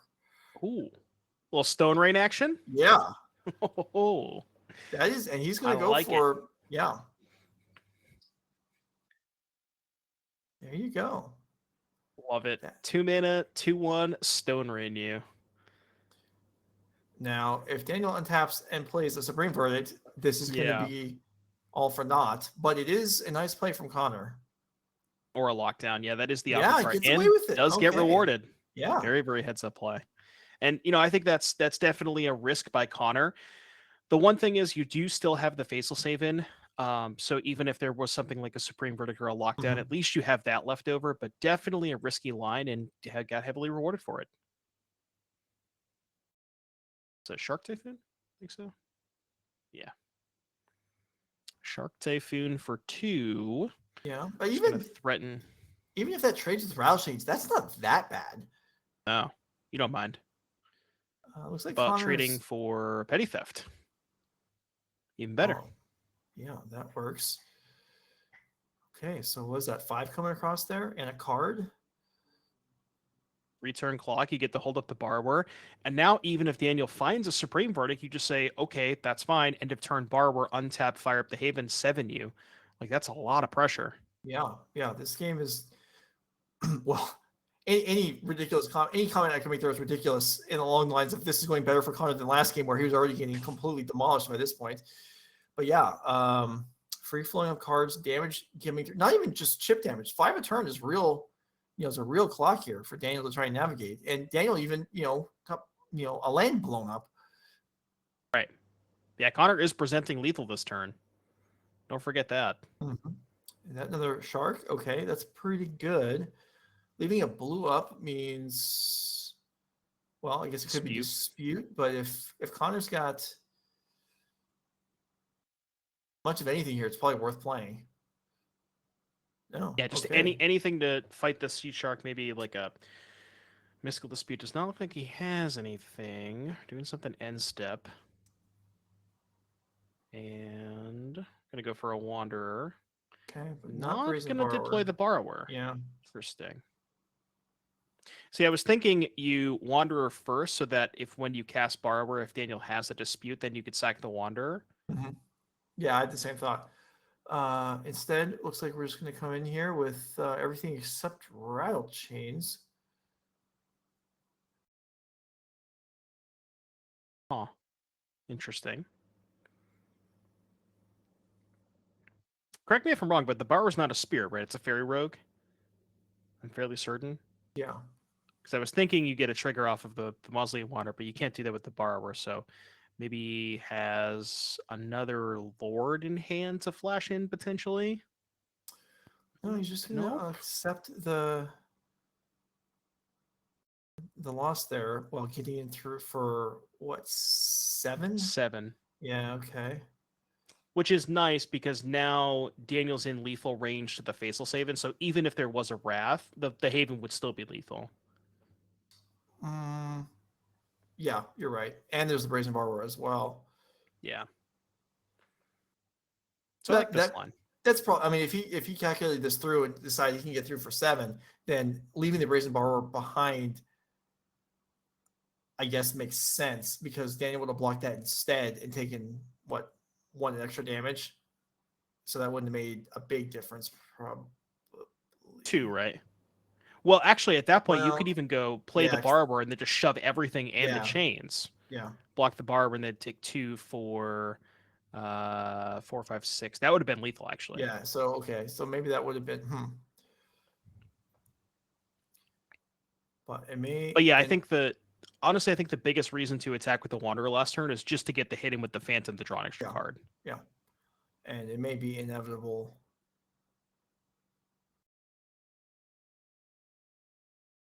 We got a settle the wreckage check. I don't believe I saw any. Oh boy. He always got to make the check though. He's our open deck list, so I don't think I saw any. I'm not seeing any main deck, and I'm not seeing any sideboard. No settles.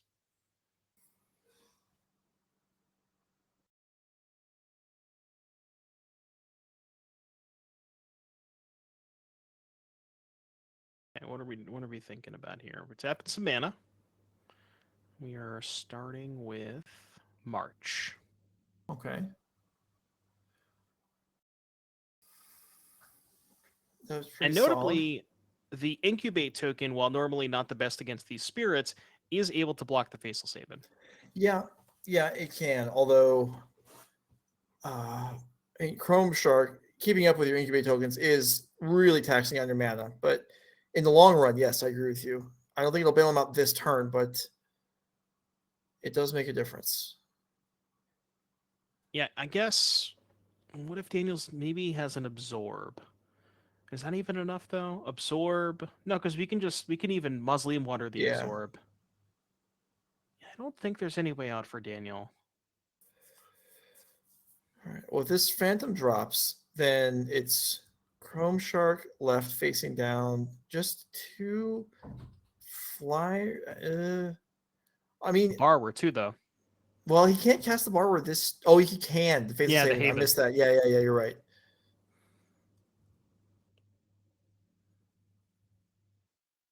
Okay, so we're gonna let the Phantom go, which is fine. We very easily still have way more than enough here. So you could see something like end of turn Borrower. Even if Daniel fights, you have the Wanderer to protect.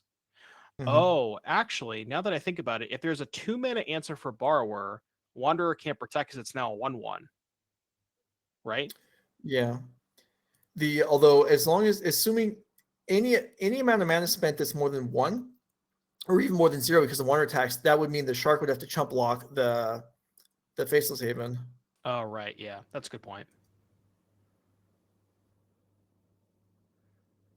Yeah, I don't think it matters. All right, Faceless Haven getting fired up. We will go to the combat step. Looking at Daniel's deck list here.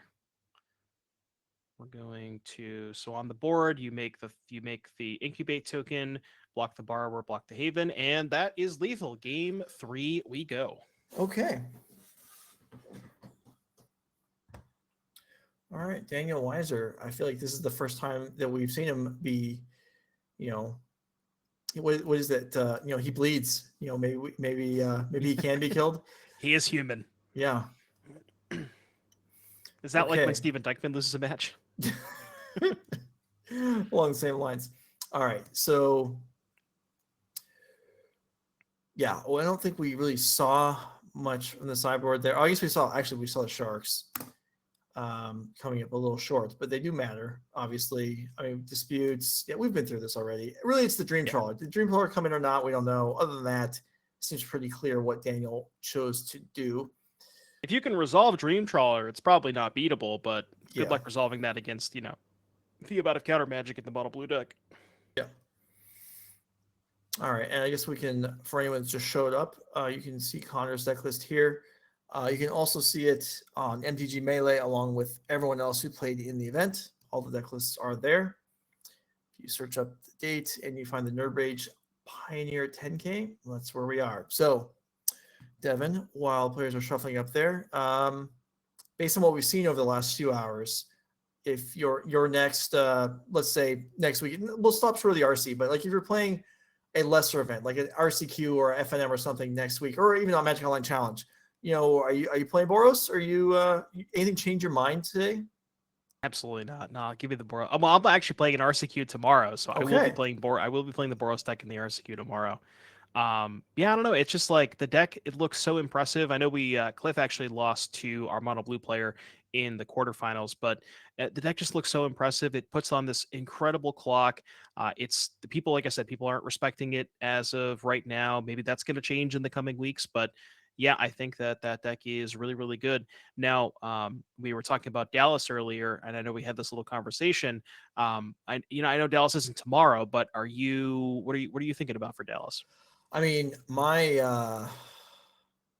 all of my practice, all of my experience in the format basically is on Lotus, going back, months, even at this point through like last October. I don't really want to throw away all of that experience, but I'm not confident that, things look great for Lotus right now. So we'll see. I mean, I've got 2 weeks to figure out, and I had been spending a lot of time on standard for the Pro Tour and limited and everything. So I really only in the last week have really kind of kicked Pioneer back up going again. It's going okay. I'm losing to a lot of fringe decks, which is like normally you just kind of accept that and don't worry about it.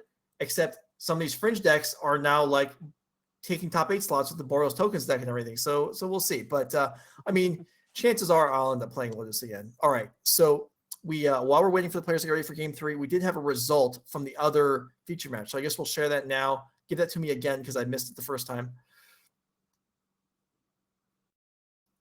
Okay. So Sean, I had to parse that statement because anyway, don't worry about me not understanding what was just said to me. Sean Gallagher, our other Azorius control player, did win in 3 games over Fletcher Johnson's Lotus deck. So the winner of this match is either going to be Daniel Weiser, who would have a mirror to play in the finals, or Connor Laehn, who would have to play the same matchup again. So we'll see what it's going to be. The victor of this game will go to the finals. And we might have to. I'm sorry. Go ahead. I was going to say we should note the winner of this game gets an RC invite as well. That is true. I was going to mention we might have to check with Norm to see how long we have the venue for if there's an Azorius control mirror in the finals, because we might have to pay a little bit extra because we'll be here for quite a few. I think we have to leave. Hours. Yeah, I think we have to leave tomorrow evening. You think they can finish by then? Unlikely. Yeah. All right, we'll see. Daniel Weiser is going to take a mulligan again, which didn't slow him down too much in game number 1. So we'll see. Either way, we should have a well-contested finals where the winner of this match certainly has experience at whatever ends. Let's see. We could look at Sean Gallagher's route through the day as he awaits in the finals. Good. Went undefeated. Defeated while Daniel's shuffling here. So Sean Gallagher defeated 5-color humans, Rakdos Creativity, which is unusual. Is it not? No, it is. It is. Yeah. Yeah. Jeskai combo, Abzan Greasefang, Rakdos Midrange, Abzan Greasefang, Rakdos Midrange again. Izzet Creativity, which we saw, and then Lotus Field. So has played kind of the spread of the format, although no green. But in fact, we didn't have green in the top 8. Yeah, I don't even remember seeing green on camera a single time, unless maybe it was like really early when I was still sleeping, when Dom and Mason were on. But I don't remember seeing green all day today. No, and we had no black-red mid-range in top 8. We did have Steven Dykman's black-red sacrifice, but black-red mid-range and green, I think, are pretty established right now as the 2 top decks of the metagame, and neither present in our top 8 today. And certainly none present in this match, as Daniel Weiser will look at his 6-card hand. Yeah, and I didn't even realize that until you mentioned that. Sean Gallagher has not lost a match today. Yeah. Just the cool undefeated 7-0, drew the last round, and then, swept up the well, I didn't say swept up. He won. Both games went to game 3 in the quarters and semis, but yeah, Sean's on a tear. Well, if Daniel has also not lost a match. So if Daniel wins this game, then we'll have 2 blue-white control decks, both went undefeated on the day, contesting the finals. True. For a second, I panicked and thought I'd read the wrong profile when you pointed out that he hadn't lost a match either. But yeah, no, neither one of them has. Well, it's funny. Daniel was 6-0, drew with Cliff in round 7, couldn't draw in round 8, had to play it out against Chris, beat Chris 2-0 in round 8, and then beat Chris again 2-0 in the quarterfinals. So it was just Chris's kryptonite. That's interesting. I wonder if those games played out any differently. And Daniel is not happy with his 6, but still thinking about it. I did that once. I played I got paired up. My opponent could have drawn in. I couldn't.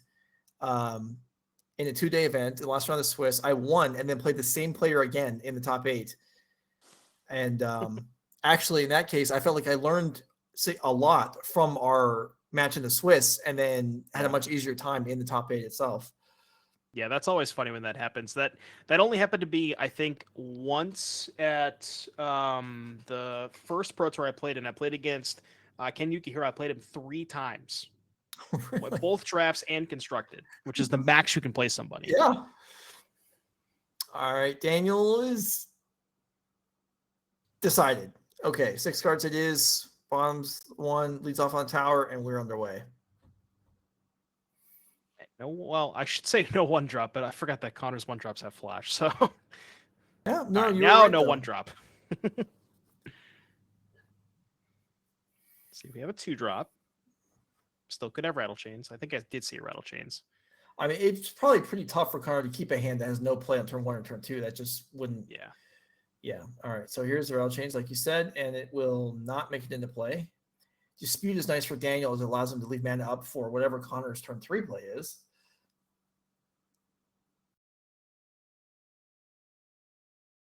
Maybe Connor's looking for potentially a 2-drop plus a Dispute or Spell Pierce of his own. Although Spell Pierce, once Daniel plays his 4th land, might not be turned on if it's like, a 2-mana counter spell or potentially another Dispute. So potentially maybe thinking about main phasing. And I was actually thinking about whether or not Connor could consider main phasing the rattle chains when Daniel only had 1 mana up. Now, given that it was Dispute, would have got maximum punished, but I was thinking about that. Connor does have a Dispute in hand. Those are pretty easy to spot, the promo copies. All right. Owen to the Sea. I can't imagine this gets countered, and it does not. Sea Ordain.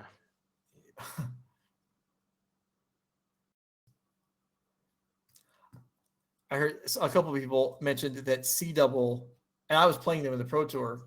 Actually, I had them in my draft deck and my constructed deck. Was a real mistake by Wizards not spelling it SEAC double. Same style as you're talking about for the Owen of the Sea here. Yeah. Wizards seems to pack an awful lot of clever stuff into the card designs, but still occasionally, I guess there are more people looking at the cards than there are making them. So I guess we outnumber them.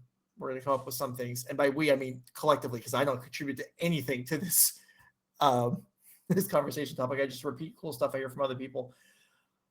All right. Well, thankfully, thankfully, they don't ask us for design advice, because then, all hell would break loose at that point. Who even knows? We would. Somebody asked me, I'd make Fable cost 1 mana or something. Just everything would just be busted. Yeah. It's a good thing they don't ask you then. Yeah. All right. Connor, contemplating here. Daniel passing with all mana untapped.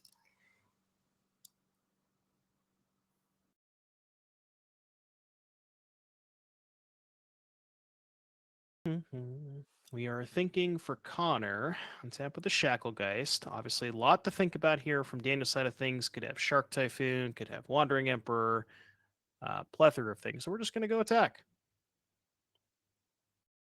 Just get a little feel for what Daniel wants to do here. I imagine in Daniel's spot, you probably just take 2. Yeah, I mean, I wouldn't. I mean, using your life as total as a resource is a real thing, and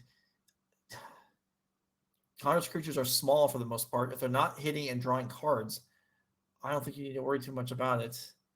Daniel is going to deploy Wandering Emperor here.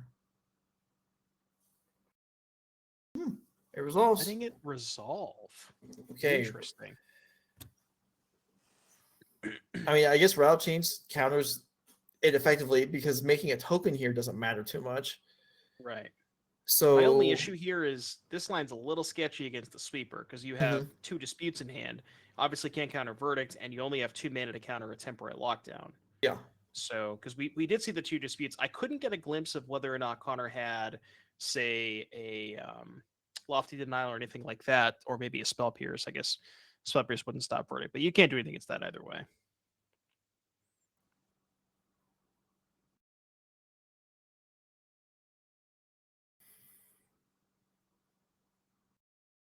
Yeah, we get a land here from Daniel. Have to... Yeah, so Daniel seemed pretty uncertain about which card to get rid of on the 6-card hand, but has played out pretty well here. And it's just okay. Tick up and pass. We'll see how Connor decides to spend his turn here. We did see earlier in an earlier game where a creature stayed back so that a potential secondary creature could tap down something like a Shark Typhoon. On the other hand, if both creatures attack Wandering Emperor, then one of them's guaranteed to get through. Maybe that's too strong of a statement, but one of them is likely to get through. Yeah, my guess is you probably want to try and get this Emperor off the battlefield. I think You know, so. because even if you just like, say send both to Daniel, then Daniel can just say, okay, well, I'll just trade the Emperor for one of your creatures anyways. So Yeah, it looks like they're Daniel both can going to essentially Wandering force the Emperor. trade. Yeah, and that's out of here.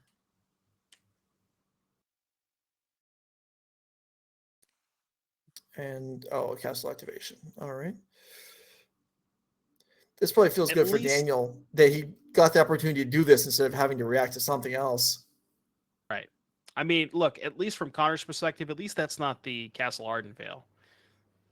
Because then the 1/1's just that's the pressure, Then we can race.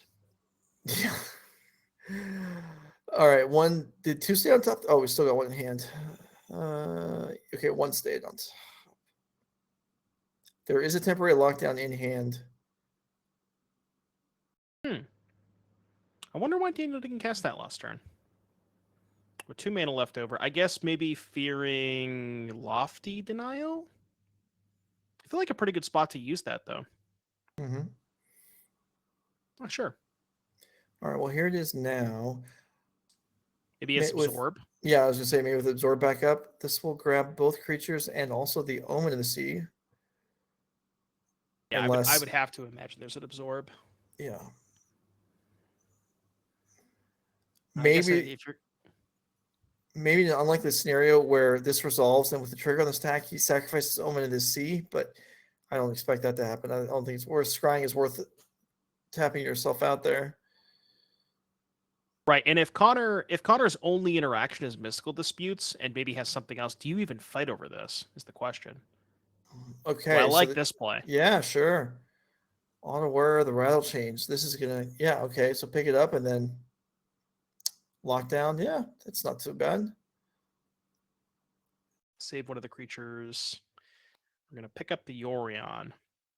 Now, funny enough, the Yorion blinking the lockdown gets the creature back, which also gets the Omen of the Sea back to give you another trigger, and then Yeah. lockdown comes back, and so it's kind of just like, you're basically just getting a free card out of it because you would still get the lockdown back, but you'd Mhm. also get the Omen trigger. Right. You get a free card and you gobble up any additional creatures on the board, like the Shackle guys that's on there now. So that's a real threat for Connor to have to worry about. Yeah.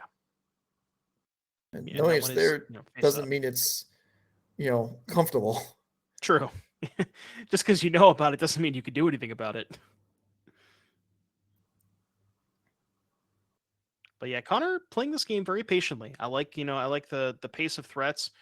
Daniel, it looks like we got 4 cards for Daniel and I think 6 for Connor. We still know about those 2 mystical disputes. Haven't really found a good opportunity to use those yet. Daniel's going to fire off a castle activation. I think we're going Wow. 1 top, 1 on bottom. Not attacking there, presumably in fear of a Shark Typhoon, but that's just giving your opponent a free castle activation. I mean, that's your position's not going to necessarily improve if you're both doing nothing and Daniel's castling. Right. If you're both staring at each other, Daniel has a massive advantage. Mhm. You do have to put Connor. The onus is on Connor to put some amount of pressure on Daniel. Yeah.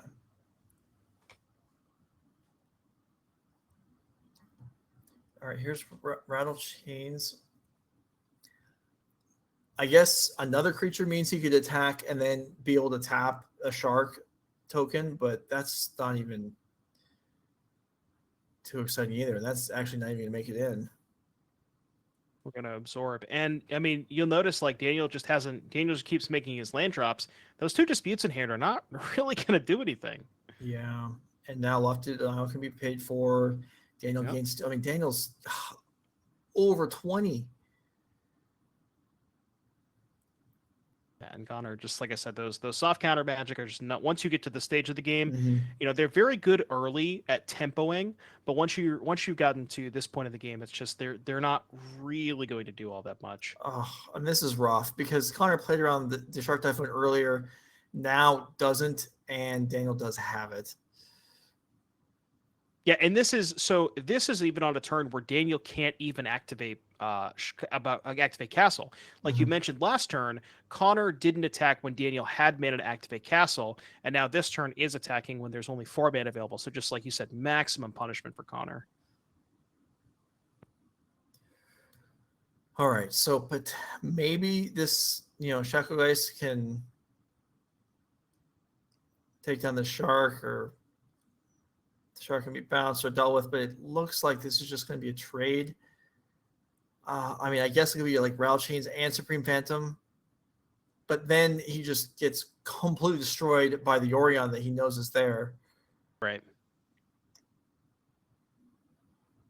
Not really a lot of good options here for Connor.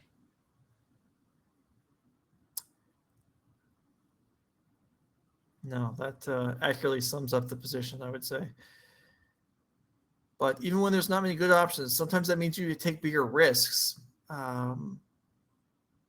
You're right. I mean, at this point, Connor kind of has to, right? Yeah, but it's yeah. I mean, it's tough. It's not even clear what the risky play that might pull you out of this is, because it's just Daniel's base is so solid here. He's not really giving any windows for Connor to take advantage. And what is Connor supposed to do? Another land, and he can play Yorion through one dispute. I mean, we know there's 2. Daniel doesn't know that. But there's also no reason. He doesn't need to do anything still. Yeah, there's no pressure. He's also at 21. Worst case scenario, he takes a couple of hits from this Ascendant Spirit. It doesn't even matter. If we're not going to go for the Orion, okay. I'm almost certainly that has to get double disputed, right? Or maybe Lofty. Yeah, no, we're going to dispute. Okay. Finally get some use out of those. I mean, it's 2 for 1, but it is a start. Mm-hmm. Yeah, it's something. If there's a Curious Obsession to follow up here with the Rattle Chain still in hand, like that's, something. At least the Yorion's guard. It's tough. Yeah, 2 for a companion. It's even worse than a 2 for 1 almost. Right.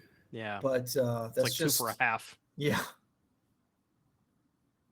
The worst part about this too for Connor is that there's not enough pressure, right?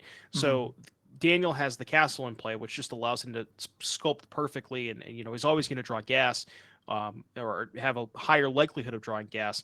And the way around that for Connor would be, okay, if I had more pressure in play, I could get the game over with before Daniel finds enough spells off of that castle. But that's just not the case here. No.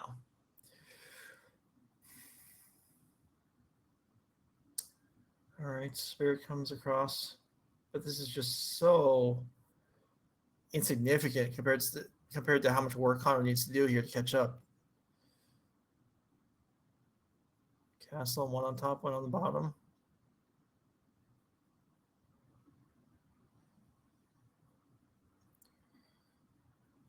Every time you see Daniel put a card on top for Connor, that your gut must sink a little bit.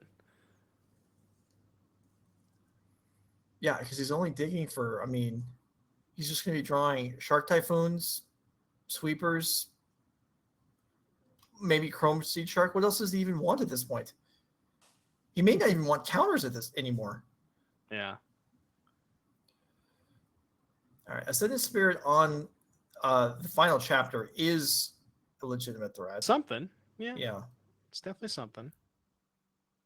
We still have the Rattle Chains up, I think. Yeah. But that was the same Rattle Chains that we bounced, right? Yeah. Okay.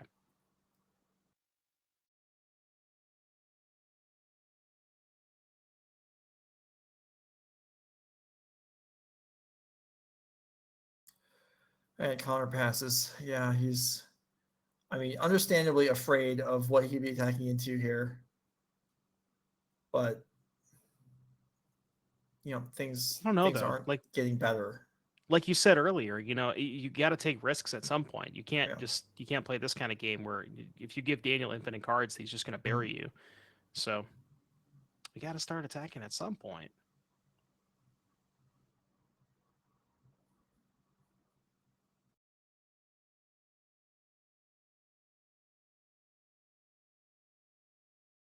And if you're Daniel, you just have to, you're ahead. Just play solid.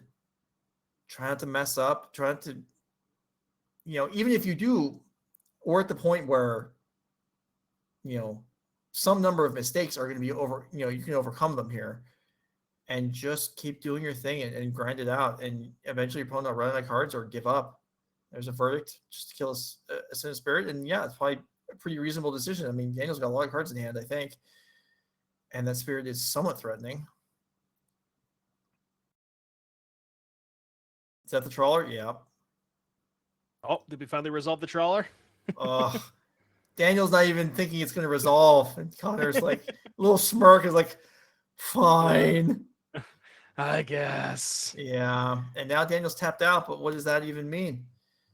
I wonder in Connor's position, if I had a counterspell, I might just let it resolve to just have Daniel put me out of my misery faster. So. All right. Well, I guess Shacklegeist is required now.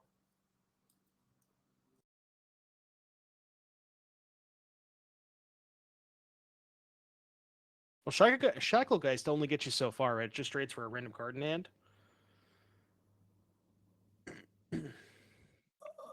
Well, I mean, if Shacklegeist, like before attackers, I mean, the Dream Trawler would tap, right? And then... Oh, right. I always forget that it taps itself. Yeah, okay. Yeah. Okay.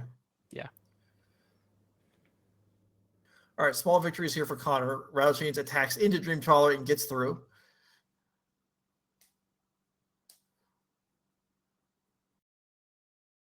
Interesting. Daniel draws a card. Both players look at each other as if something might have been, it was an offer of, can I go to combat or not? Oh, I see. Yeah, no, Daniel knowing that Connor has the Shacklegeist in the deck. Well, potentially not in the deck after sideboard, but. Okay, Dream Trawler connects once. Life total swing +6 in Daniel's favor. Actually, it's 8, isn't it? And the card is drawn.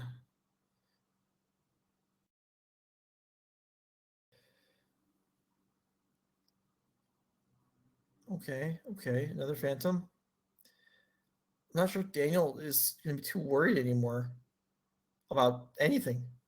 Well, Joe, we could talk about like what we're having for dinner tonight, maybe. Or I don't know, but I'm ready for it. I mean, I'm hungry already, and we still got another round to go, and it might not be a short round. I was just gonna say we might be here for a while, Joe. Yeah.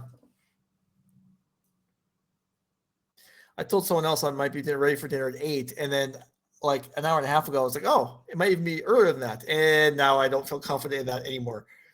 But I mean, we're here to have magic. We're here to do magic, right? To watch magic, to play magic, to enjoy magic. And those of you that are here as well, yes, we are looking at what is likely a blue-white mirror in the final. So if you're interested in, it's Yorion versus non-Yorion for some, differences in the decks, but unless Connor Laehn pulls off quite the comeback here.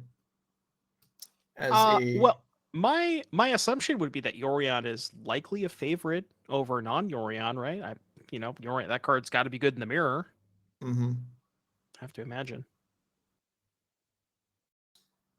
The 60 card version would have an easier time boarding out dead cards boarding out dead cards. So maybe it gains some in the margin when you go into cyborg games, but we'll check out the lists when we get to the match. Meanwhile, here we are, Connor Laehn, Daniel Weiser, and we are getting towards the end. Connor is now committing more and more stuff to the board, probably thinking correctly that Daniel Weiser is not going to want a Supreme Verdict anymore. I mean, honestly, he could and probably still be fine. Yeah. Given that there's still those 2 castles. All right. There's not that many cards in Daniel Weiser's hand. I'm not sure Connor has any left. Yeah, I think this might have been Connor's last one. Yeah, this is a significantly growing Mausoleum Wanderer. So it should be 1, 2, 3. It should be a 5/5, right? I think. Does that sound right? 2 pumps from the 2 spirits that enter the battlefield and then 2 lords. Yeah, that sounds right to me. So we can trade for a shark. I mean, if he trades for a Dream Trawler, that'd be pretty good. Yeah, that's a good point.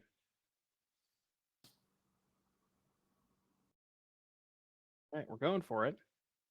Make it a block. Nope, maybe not. I guess it's not even a trade really, because the Muslim Warrior is not even going to die. Well, the Dream Trawler got pumped Right, when it so- attacked, right? Yeah, so that makes it a 4. And draw step. Oh, you're right. You're right. Okay. Yeah. But we're gonna march the Lord here. That's a beating. All right. Well, Connor gave it a shot. He gave it what he had, and yeah, actually, Daniel still has more cards left in him than I realized, including a verdict, which again he's probably not going to play. 20-10 now. Here's the fairy.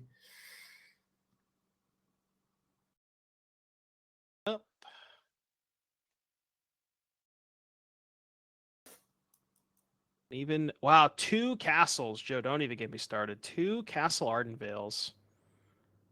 The first one's never enough, you know.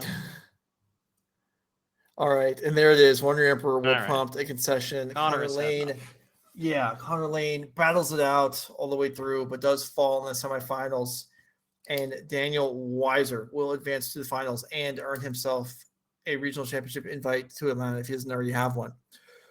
So, well, that was a lengthy round. We've got one more. We've got 2 players left, and one of them is going to show up in the championship at the end of the year and get their own token from Inkling Customs, as well as picking up $2,400. We're gonna be here a while, Joe. We are. We're taking a little bit of break, and then we'll be back, and then maybe there'll be a slog. Maybe someone has, the tech, the edge. Maybe one of them is Carlos Romao from 2002, went to the World Championships, played all Psychotalk mirrors and beat everyone because he just understood the deck better than they did. We'll see. We'll see what happens.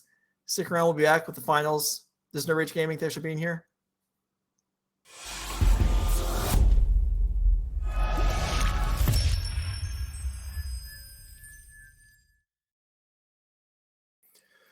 All right, we're back here for the No Rage Pioneer 10K. We've got 2 players left playing virtually the same deck. Devin O'Donnell, you have word on the altered structure of the finals?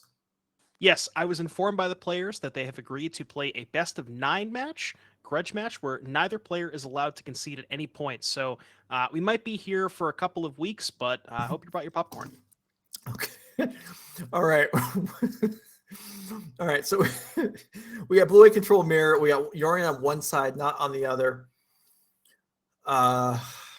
This could take a while. This is going to be a match where the players are currently looking at each other's deck lists as we are in that phase of the tournament, where you actually who's ahead is sometimes determined by who has played more counters, whose deck has more counters and more threats left in it. If you can more efficiently trade than your opponent, maybe you're ahead. And not all the counters count, I would say, because Make Disappear is going to go dead before this game ends, or at least become significantly less effective. Yeah, you could even argue that Make Disappear in the opening hand is not even that good because neither player wants to cast a spell until turn 8 anyways. Mm-hmm.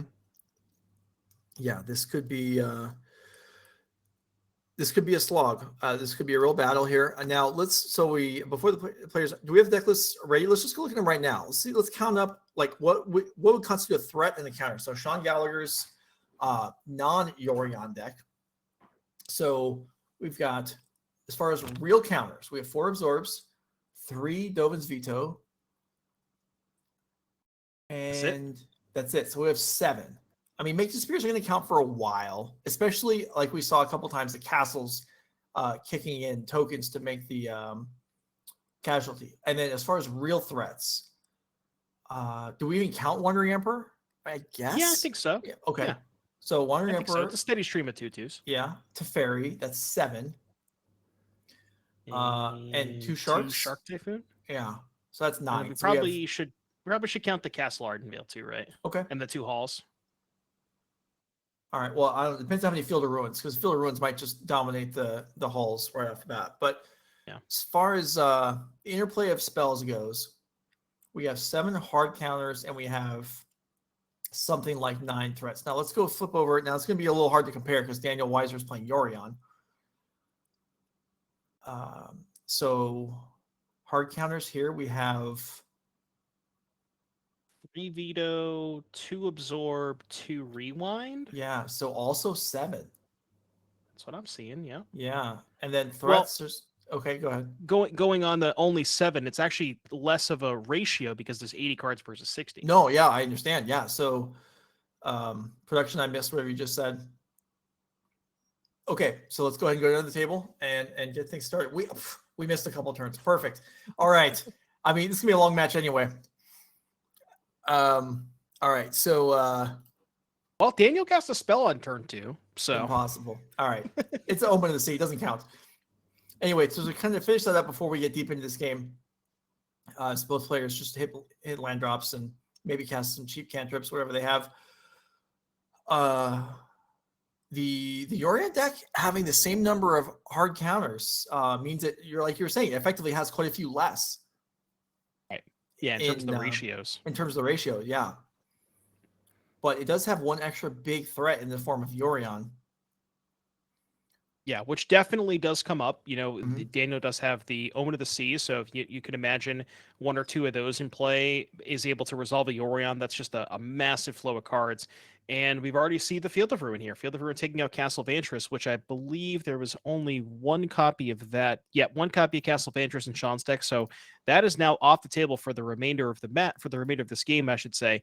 And that's a pretty big one. That, you know, if both players are doing nothing, Castle Vantress is a really good way to fix your draw step. Mm-hmm. Yeah. And Omen of the Sea here, which is only present in Daniel's deck, is going to give, the sacrifice half of that. I mean, that is going to matter when this game goes long here. Memory Deluge resolves for Sean. And then discard what just happened? Hold on. So, okay, that was flow to mana off of the Field of Ruin. Use it to cast Memory Deluge, and then don't not necessarily miss the land drop, but it was during end step. That's what it was. Interesting. So actually giving Daniel a window here to jam Wandering Emperor if he so chooses to. Mm-hmm.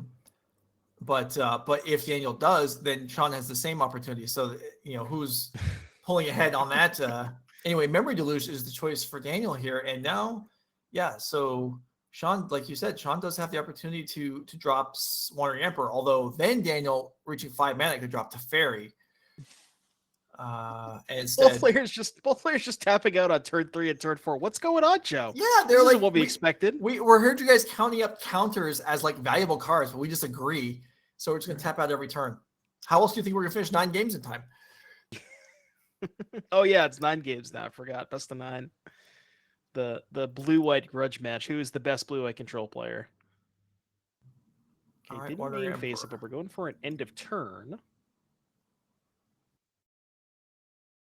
Yeah, put Daniel to the test. Do you have 2 counters? Because Sean has Teferi. Oh, tap land. Tap land, though.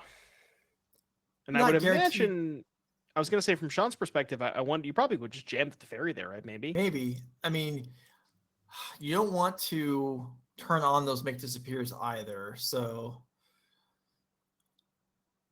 maybe untap land there. Maybe you hesitate. I'm not sure. Maybe you just jam it through and try and pick up the game on the draw there. If we haven't mentioned it during this match, but these 2 players were both undefeated in the Swiss, so both blue controls impressive on the day. And Daniel, just a quick development here. Daniel did play a Castle Ardenvale, so that is something that could look towards, but there is a Field of Ruin, and I would imagine Daniel does not want to just make a token now because it goes shields down. Mm-hmm. I guess we would still have 2 mana left over for a veto. Yeah, so even a make disappear with a token isn't really too bad. Yeah, like it. Emphatically slams down the land, says, "I'm gonna make my token." And still is gonna have 2 mana available on Sean's turn here.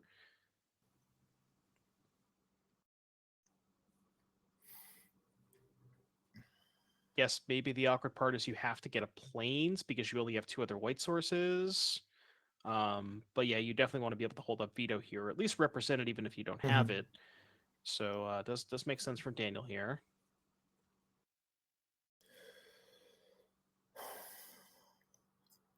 All right, so at some point we'll exhaust the Field of Ruins, and there won't be any more shuffling. So we got one each, right? Yeah, one each so far. Sean has at least 3 Planeswalkers in hand here, which is, I mean, those are great, but you do want to hit, I mean, the most important thing is to hit like your first, 10, 12 land drops? At least, yeah. And nobody's missed yet. Well, there's the clock. The clock has now been established. We're only going to be here for 20 more turns, right? We can hope. I don't know. The Hall of Storm Giants might have something to say about that eventually. Here is Memory Deluge. We don't even have excellent encounters, so these are going to be live on Flashback, even if they do get countered. And like, how do you even counter these? If you can't, is a Make Disappear worth firing off here? Is an Absorb? How about an Absorb? Wow, Interesting. Okay. Yeah, that's a real commitment there. Maybe senses a bit of weakness from Sean's hand. And I don't know if I saw a land in Sean's hand. There is no land. We're going to jam Teferi. This is, wow. This is okay. This is a turn of events. Yes, indeed. Now, if Daniel has a follow-up here, if he has a Planeswalker, especially Teferi, it's going to land, and that's... I think he does. Yeah, it looks like it. Wow. Okay, so Sean was going to miss a land drop and decided to take a risk there and has been soundly punished for it. Now, to be fair, from Sean's perspective, I kind of agree with him jamming there, because missing land drops in the control mirrors, like, I'm not going to say it's a death sentence, but it's really bad to miss a land drop in a matchup like this. So, and his hand is kind of clunked up on a bunch of Planeswalkers anyway, so felt like he was kind of okay jamming there. Yeah, but it's missing land. It's I mean, you don't want to fall too far behind, but you can still defend. The thing is, you can't play offense and defense at the same time if you miss some early drops. You can still play defense though. Now that depends on the contents of his hand. We know there was several Planeswalkers. If he didn't have any counters, then it makes sense for him to play the way he did. And there's another. Let's see, that Teferi doesn't make it in. Daniels is still in play. I mean, the ultimate sure wins the game, as we saw earlier today, but really it's just the flow of cards is so meaningful. Right, and if we go back to Sean Gallagher's list, we looked at, Daniel's list has copies of Leyline Binding. That's additional removal spells that you get by playing 80 cards. But if you look at Sean's list, there's not really anything here that can just straight up kill Teferi. There's nothing here, with the exception of your own Teferi tucking. Outside of that, there's nothing here. I mean, you could pressure with Hall, I guess, but yeah, Sean's in a tough spot here. Put a Warren to bounce, maybe. Yeah, and we're done. Yeah. Wow. So did not think that was gonna happen. Yeah, Sean Gallagher holding only a couple absorbs, I think, at the end there, and unable to deal with the Teferi that already landed. And Daniel Weiser beats the odds and wins the first game in under an hour and a half. Okay, players 8 more to go, Joe. Exchange deck lists, and we'll bring this back up again too. And the players are kind of in good mood, good mindset too. Passing some humor back and forth. They're just kind of both amazed, like, oh, was there a betting line on the time of this match? Because we just suckered them all. Anyway, well, Joe, I may or may not have a stopwatch going to time the match, but anyways, let's get the deck list. All right, so Sean Gallagher's Blue-White Control. This is the non-Yorion version, and down a game. So what do we find that we don't want? Well, we got some temporary lockdowns that seem dreadful. Supreme Verdicts, maybe we keep some of those, and maybe even March, maybe Make Disappear. I don't know. Let's take a look at what comes in. What do you like? So yeah, that's the most important part. How many cards do we want? So we ideally want the Hullbreaker Horror, Elspeth Sun's Champion, Dovin's Veto, Fateful Absence, Test of Talents. That's 5. 2 Dispute is 7. And then past that, you could, I guess, Baneslayer's a threat, but it's pretty bad. So Mhm. if we're talking 7 cards you actively want versus 3 Verdict, 3 Lockdown, and maybe 1 March, 7 for 7, keep in the second March, call it a day. Possibly, yeah. That leaves you a little light on, board control, but again, that may not be necessary. Let's go ahead and look at Daniel's deck. And does Daniel's deck have the Sharks? Because that could kind of disrupt the, there we go. Daniel Weiser's. There's 4 of them. Yeah, there's 4 of them? No, there aren't. Yeah, there's 4. All 4 Okay, Sharks. Oh, no. Oh, you meant, Chromos, sorry. not Shark Yeah, Typhoon. Okay, my bad. Okay. So, but that's worth pointing out too. The number of Shark Typhoons in total. Sean has 2, and in the 95, Daniel has 4. Yeah. Yeah, Sean has 2, Daniel has 4. So as far as Daniel's sideboard, the Chrome Host Seed Sharks you mentioned, those are great. Give me the Hullbreaker Horror is good, the Dovin's Veto, the 2 Mystical Disputes, and maybe you could talk me into a spicy one here, potentially a Denic, just as an early creature that you can get under cheap counter magic, could be potentially good. And then as far as Daniel's cutting, I mean, most of the same stuff, cutting the Verdicts, cutting the Lockdowns, and mostly wants to keep maybe Trim a March, maybe not. But yeah, they're mostly going to be doing a lot of the same sideboarding. Yeah, they are. But I think it's harder for Sean because he has the Chrome Host Seed Sharks to deal with. So Sean is maybe incentivized to leave in some actual board control, whereas Daniel may not need any, which I think gives Daniel an advantage. Yeah, unless you expect like this weird scenario where you think Sean's going to bring in the Baneslayer Angel, but I can't imagine that's the case. Yeah, and even then, it's not like that sneaky under counter magic. So yeah, and it can be still trumped by. A big shark can still handle it anyway. Even Wandering Emperor. Yeah, this is gonna be tough. I feel like Daniel's up a game, and I like his side of it better after boarding. Yeah, we initially talked about the subtle differences in the deck list. Obviously, the elephant in the room is the fact that Daniel's playing 80 and has a companion versus Sean who doesn't. And then we mentioned that Sean has a higher density of hard counters because they both have 7, but Daniel has 80 cards and Sean has 60. Mm-hmm. But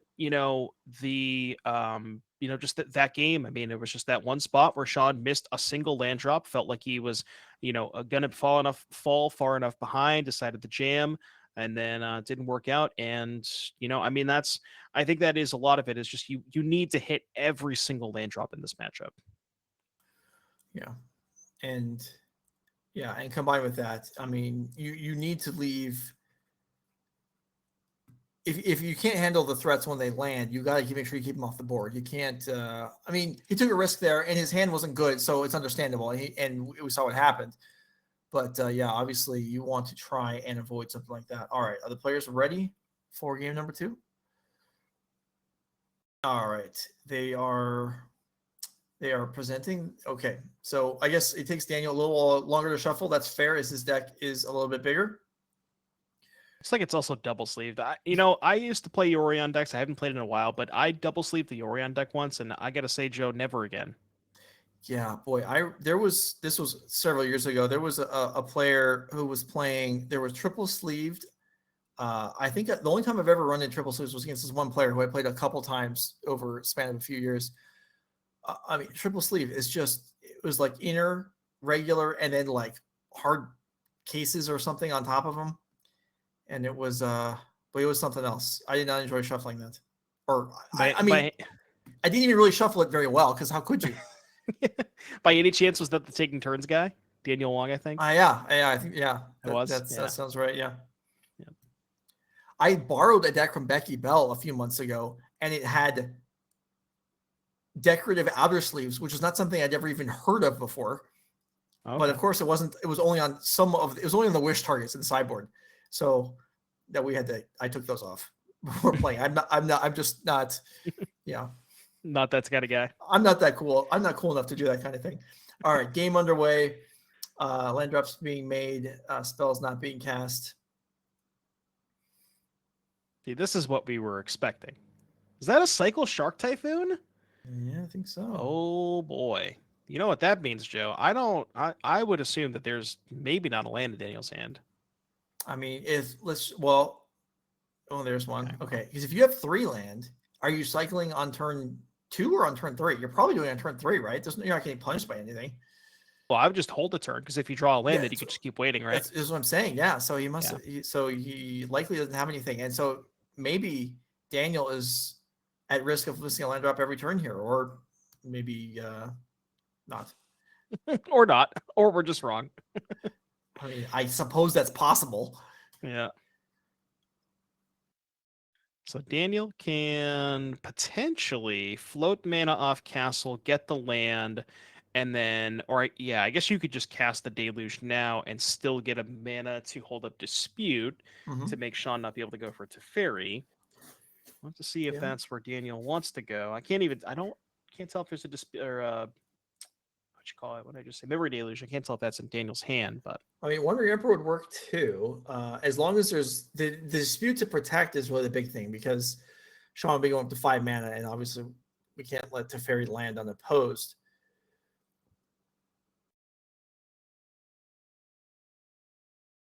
well, it's interesting, right? Because Daniel does have access to Leyline Binding. So if you're from right. in Daniel's perspective, because Daniel has that card and Sean doesn't, Daniel can actually let a Teferi resolve and just take his lumps and say, okay, I'm fine with the 2-for-1. You know what I mean? And Sean doesn't really have that luxury. Yeah.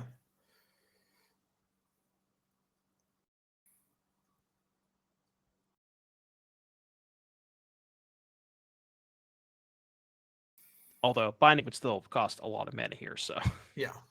I wonder how many triumphs are in Daniel's deck. I think it's just a couple of. This looks like 6 total, 2 of each, 2 Rafines, 2 Spars, 2 Rogrins. So that's a real commitment to it. But I guess it makes sense. I mean, you're playing this many cards, you can absorb the. Yeah. Okay. So Daniel did have the Wandering Emperor, and it presumably does not have Dispute because it didn't run that earlier. It does get vetoed here.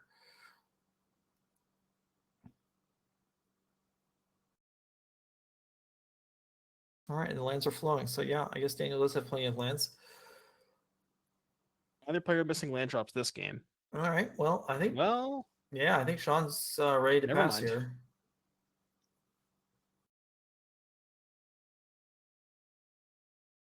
See if Daniel maybe wants to deploy a Wandering Emperor and potentially could even have Mystical Dispute back up here. I'm gonna go Shark for 3. Okay. It's not a bad place to start, but to get the pressure on, force Sean to, do something that he doesn't want to do.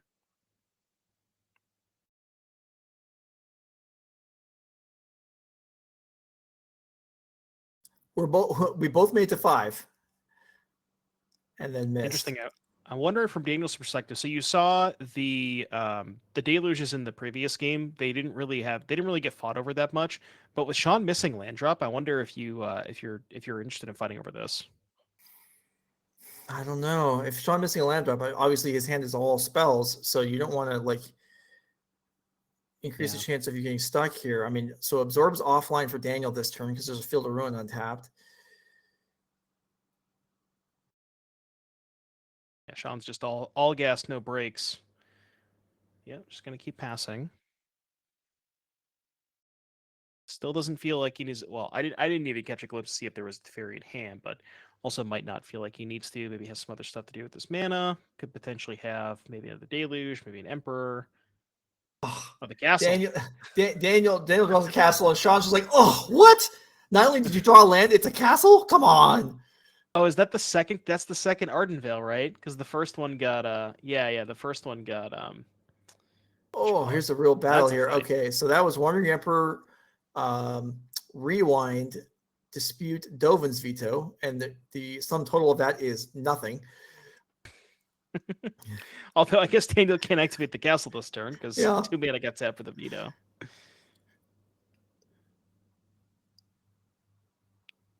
Ooh, getting to cast the Deluge here is pretty big. Oh, you know what that is, Joe? Yeah, that's a test of talents. That's a real. That's pretty big. Yeah, and that reveals the hand too. And the hand for Daniel does not include any counters. It does include, however, the copy of Dreamtrawler that we weren't sure was going to come in, and did decide to bring that in. But yeah, that's a really big swing for Sean. If we can stave off this Shark token and get to the later stages of the game, which may prove a little bit difficult. But if we can do that, Daniel's going to be out of memory deluges, and that is huge. Mm-hmm. Yes, test the talents you can see there. Removes all the copies of an instant or sorcery that it counters. And Deluge is, the super, by far, I think the one you would most want to hit. Oh, yeah. Because of the flashback. In fact, Yeah, what even is what else would you want to hit? Like Absorb? That's the only other thing that would even be relevant, right? Yeah, there's not much else, so definitely, yeah. Big issue here for Sean here is that blue card towards the bottom of the screen, Hullbreaker Horror. That one is not counterable.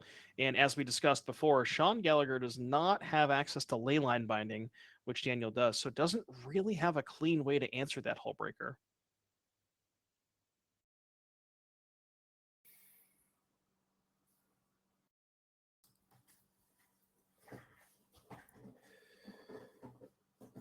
So, Daniel, there's a land here. I assume we'll just see the land and a pass. But if there isn't, then is it going to be Dream Trawler or is it going to be Wandering Emperor? Probably just pass. Because you can hold up Emperor, you can hold up Castle, all that stuff. Yeah. Might even just want a Castle. He's got Sean low enough. Yeah, Castle. Yeah, this 3/3 Shark hitting enough 3 times now. This Castle has become much more significant. Looks like 2 vetoes, a Teferi, a Wandering Emperor, and I can't tell the card on the left in Sean's hand. I think it's a blue card. So Dream Trawler would have resolved there. Unless, I think the last card might be a counterspell. Oh, okay. Can't tell.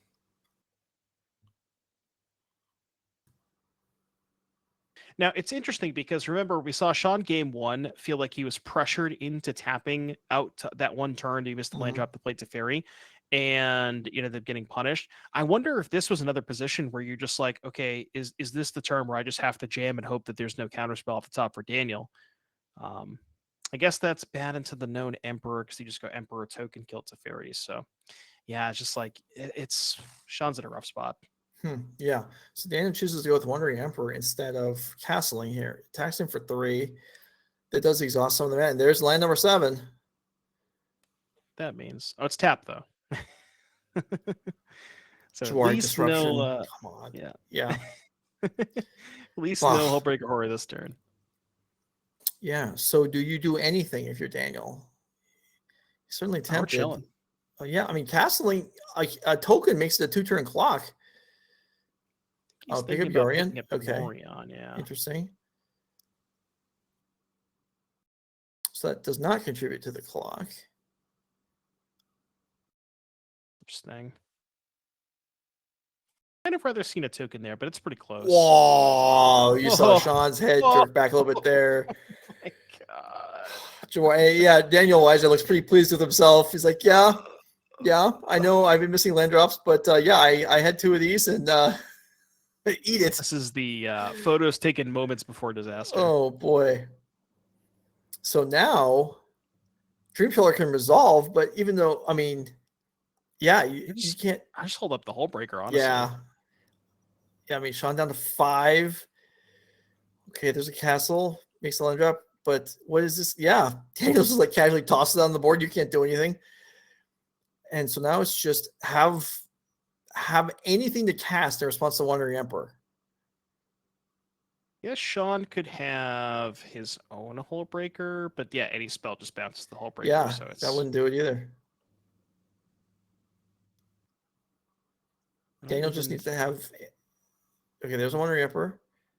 Now, if Daniel actually has nothing, then he has screwed himself. But presumably that is not the case. Yep, Omen of the Sea, bounce it.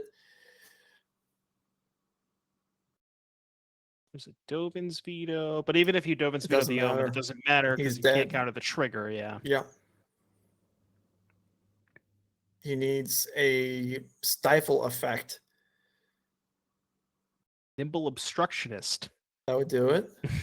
That's not the deck list, but The 2 mana one that gets played in Lotus once in a while at the beginning. Stifle or counter a legend. I can't remember the name of the card. Tail's End. Tail's End, that would work. Yeah. We're thinking if we have any outs. No, it's Dovin's veto and Maybe a Shark Typhoon. I guess Shark Typhoon for 1 could buy you a turn. yeah, I suppose, unless Daniel comes up with another spell and then just bounce the shark. Yeah. There it is. There's the shark. Yeah, and there's Wonder Emperor back. And Daniel Weiser is going to defeat Sean Gallagher, and he will be the champion of the Nerd Rage 10K Pioneer Showdown. Congratulations to him. Well-fought battle that came in about an hour faster than we thought it would. And, still got to kind of show off the power of these decks, and Blue Eye Control just, went on a tear in both decks in the finals. Wow. What do you think about that? I mean, that was wild. Both players in the finals, like we mentioned over and over again, they did not lose an entire match all weekend until the finals, where they just lost to themselves. Like, they lost the mirror match. What an amazing showing by Blue Eye Control. Like we talked, I think the story of the weekend was, like we were talking about earlier, no Rakdos, no Boyardee in our top 8, with the exception of the Dykman Rakdos sacrifice deck. But yeah, a wild tournament, and a very, congratulations to Daniel. Put on a hell of a show. All right, so we're going to talk to Daniel live on camera here, but we're going to step away real quick and get him set up in the booth. So stick around. We'll be right back. If you aren't interested in what Daniel has to say, shame on you, but we will be back for Modern tomorrow morning at 10 Central Time, so tune in for that. In the meantime, if you just wait through the break real quick while you get situated, we'll be back, and we'll talk to Daniel, our champion, and our latest person to lock up an invite to the Nerd Rage Championship at the end of the year. So stick around.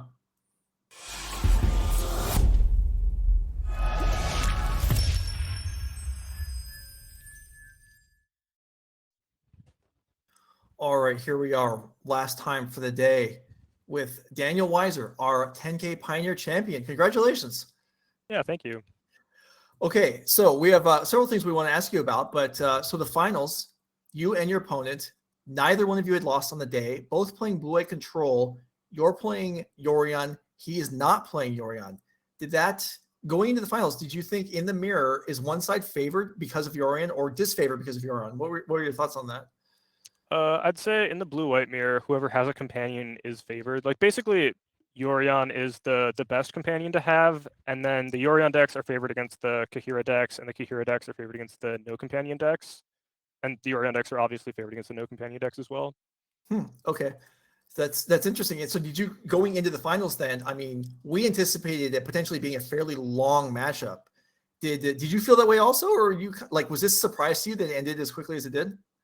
I mean, I feel like game 1 could have gone on for potentially 7 more turns or something. Like, my opponent conceded at 20 life, right? So, but yeah, I mean, the games are, a lot of time, once someone starts resolving spells, they just get ahead and they get really far ahead really quickly. So as soon as someone gets that first toehold of an advantage, they usually just snowball out of control. Right, perfect. So as far as the tournament itself, did you have any expectations going in? Did you look to, were you looking at top 8? Did you think that you could maybe go all the way? Do you play, a lot of Pioneer? What's the thought on that?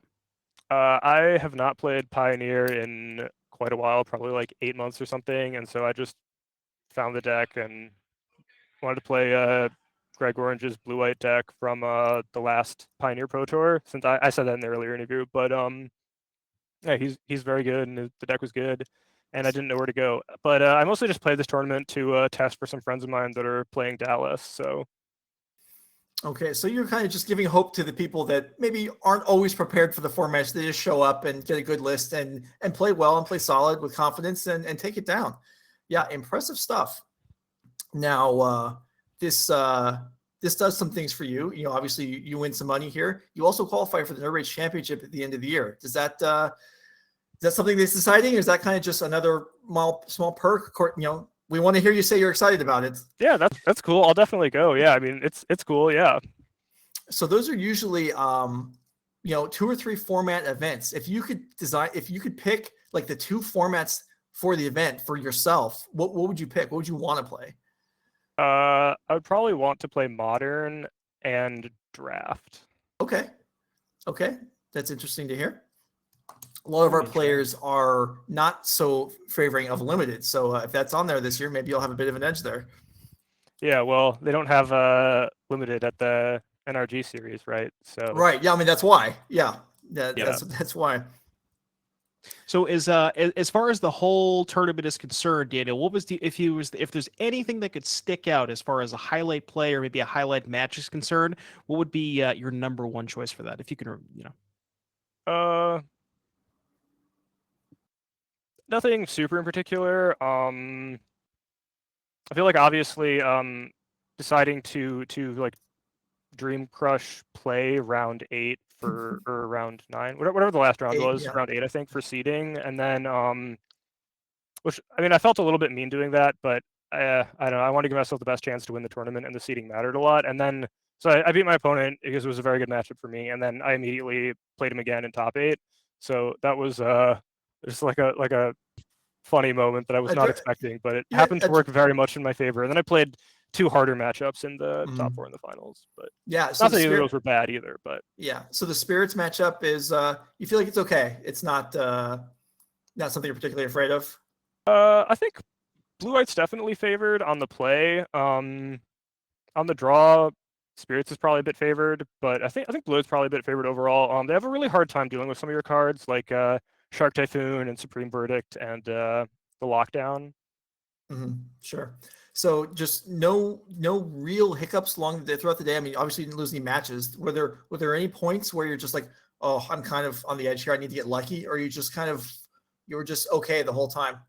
There was one game in like round 3 or 4 or something where in game 3 my opponent resolved creativity for X=1 and hit Hullbreaker Horror, and if they had hit Atraxa, I definitely would have lost, but instead they hit Hullbreaker Horror, and then I like untapped and answered it and passed and like was tapped out, and so if they had any follow-up I was dead, but they didn't have follow-up, and so I was able to get there. But that was definitely one where like, yeah, I just need them to hit the wrong target. All right. Well, at the end of the day, Daniel, so not only do you get a trophy, you get a little bit of money, you get the end of the year invite, you also get one additional thing for winning this entire event. Now, I don't want to put you on the spot, but you do get a custom token of your liking. You have any idea what you want that token to be? I will have to think about that one. All right. Good answer. Good answer. That's a fair answer. Yeah. Like a blood token, a treasure, something that's going to see a lot of play, you know? Yeah. There you go. No, something good. All right. Well, Daniel Weiser, thanks for talking with us. Congratulations on your day. Are you going to play tomorrow, or are you done for the weekend? Yeah. I'm going to come back. Yeah. All right. That's the one that I was excited for. I wasn't excited about this. This was just to help the homies test, you know? All right. Well, Daniel Weiser, we'll see you tomorrow. Thanks for playing. Thanks for winning. Good show. And we'll see you at the end of the year as well. Great. Thanks again. All right. That is going to wrap up the day here at Nerd Rage Gaming. It was a long day. I think we had a good time. Pioneer 10K. Hope everybody enjoyed watching. Devin, thanks for being here. You're playing RCQ tomorrow? Yeah. Well, I was gonna mention, Joe, you say it was a long day, but it was probably a lot shorter than we expected it to be, right? Yes, it was. I mean, yeah, the finals were shorter than we expected. We also had Mason Clark and Dominic Harvey taking over the first half of the day. So shout out to them for doing a good job on the first half. But yeah, so you're playing now. We saw Blue Eye Control Mirror in the finals, right? We saw Spirits in the top 4. We saw Bring to Light. We saw Creativity. And you're going to play what tomorrow?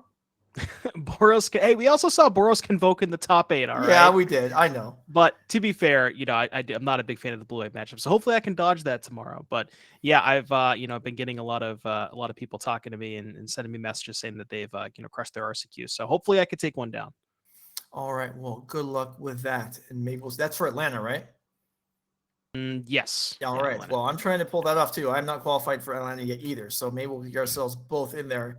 Either way, thanks for being here. Hope you had a good time, and we will see you next time. Meanwhile, for everyone else, Modern coverage starts tomorrow morning at 10 Central. It's a Modern 5K. I'm honestly not sure who's broadcasting the first half of the day, but Becky Bell and I will be here for the second half. So tune in at any point tomorrow, twitch.tv/NRG Series, and there'll be Modern action. Thanks for being here, and we'll see you tomorrow.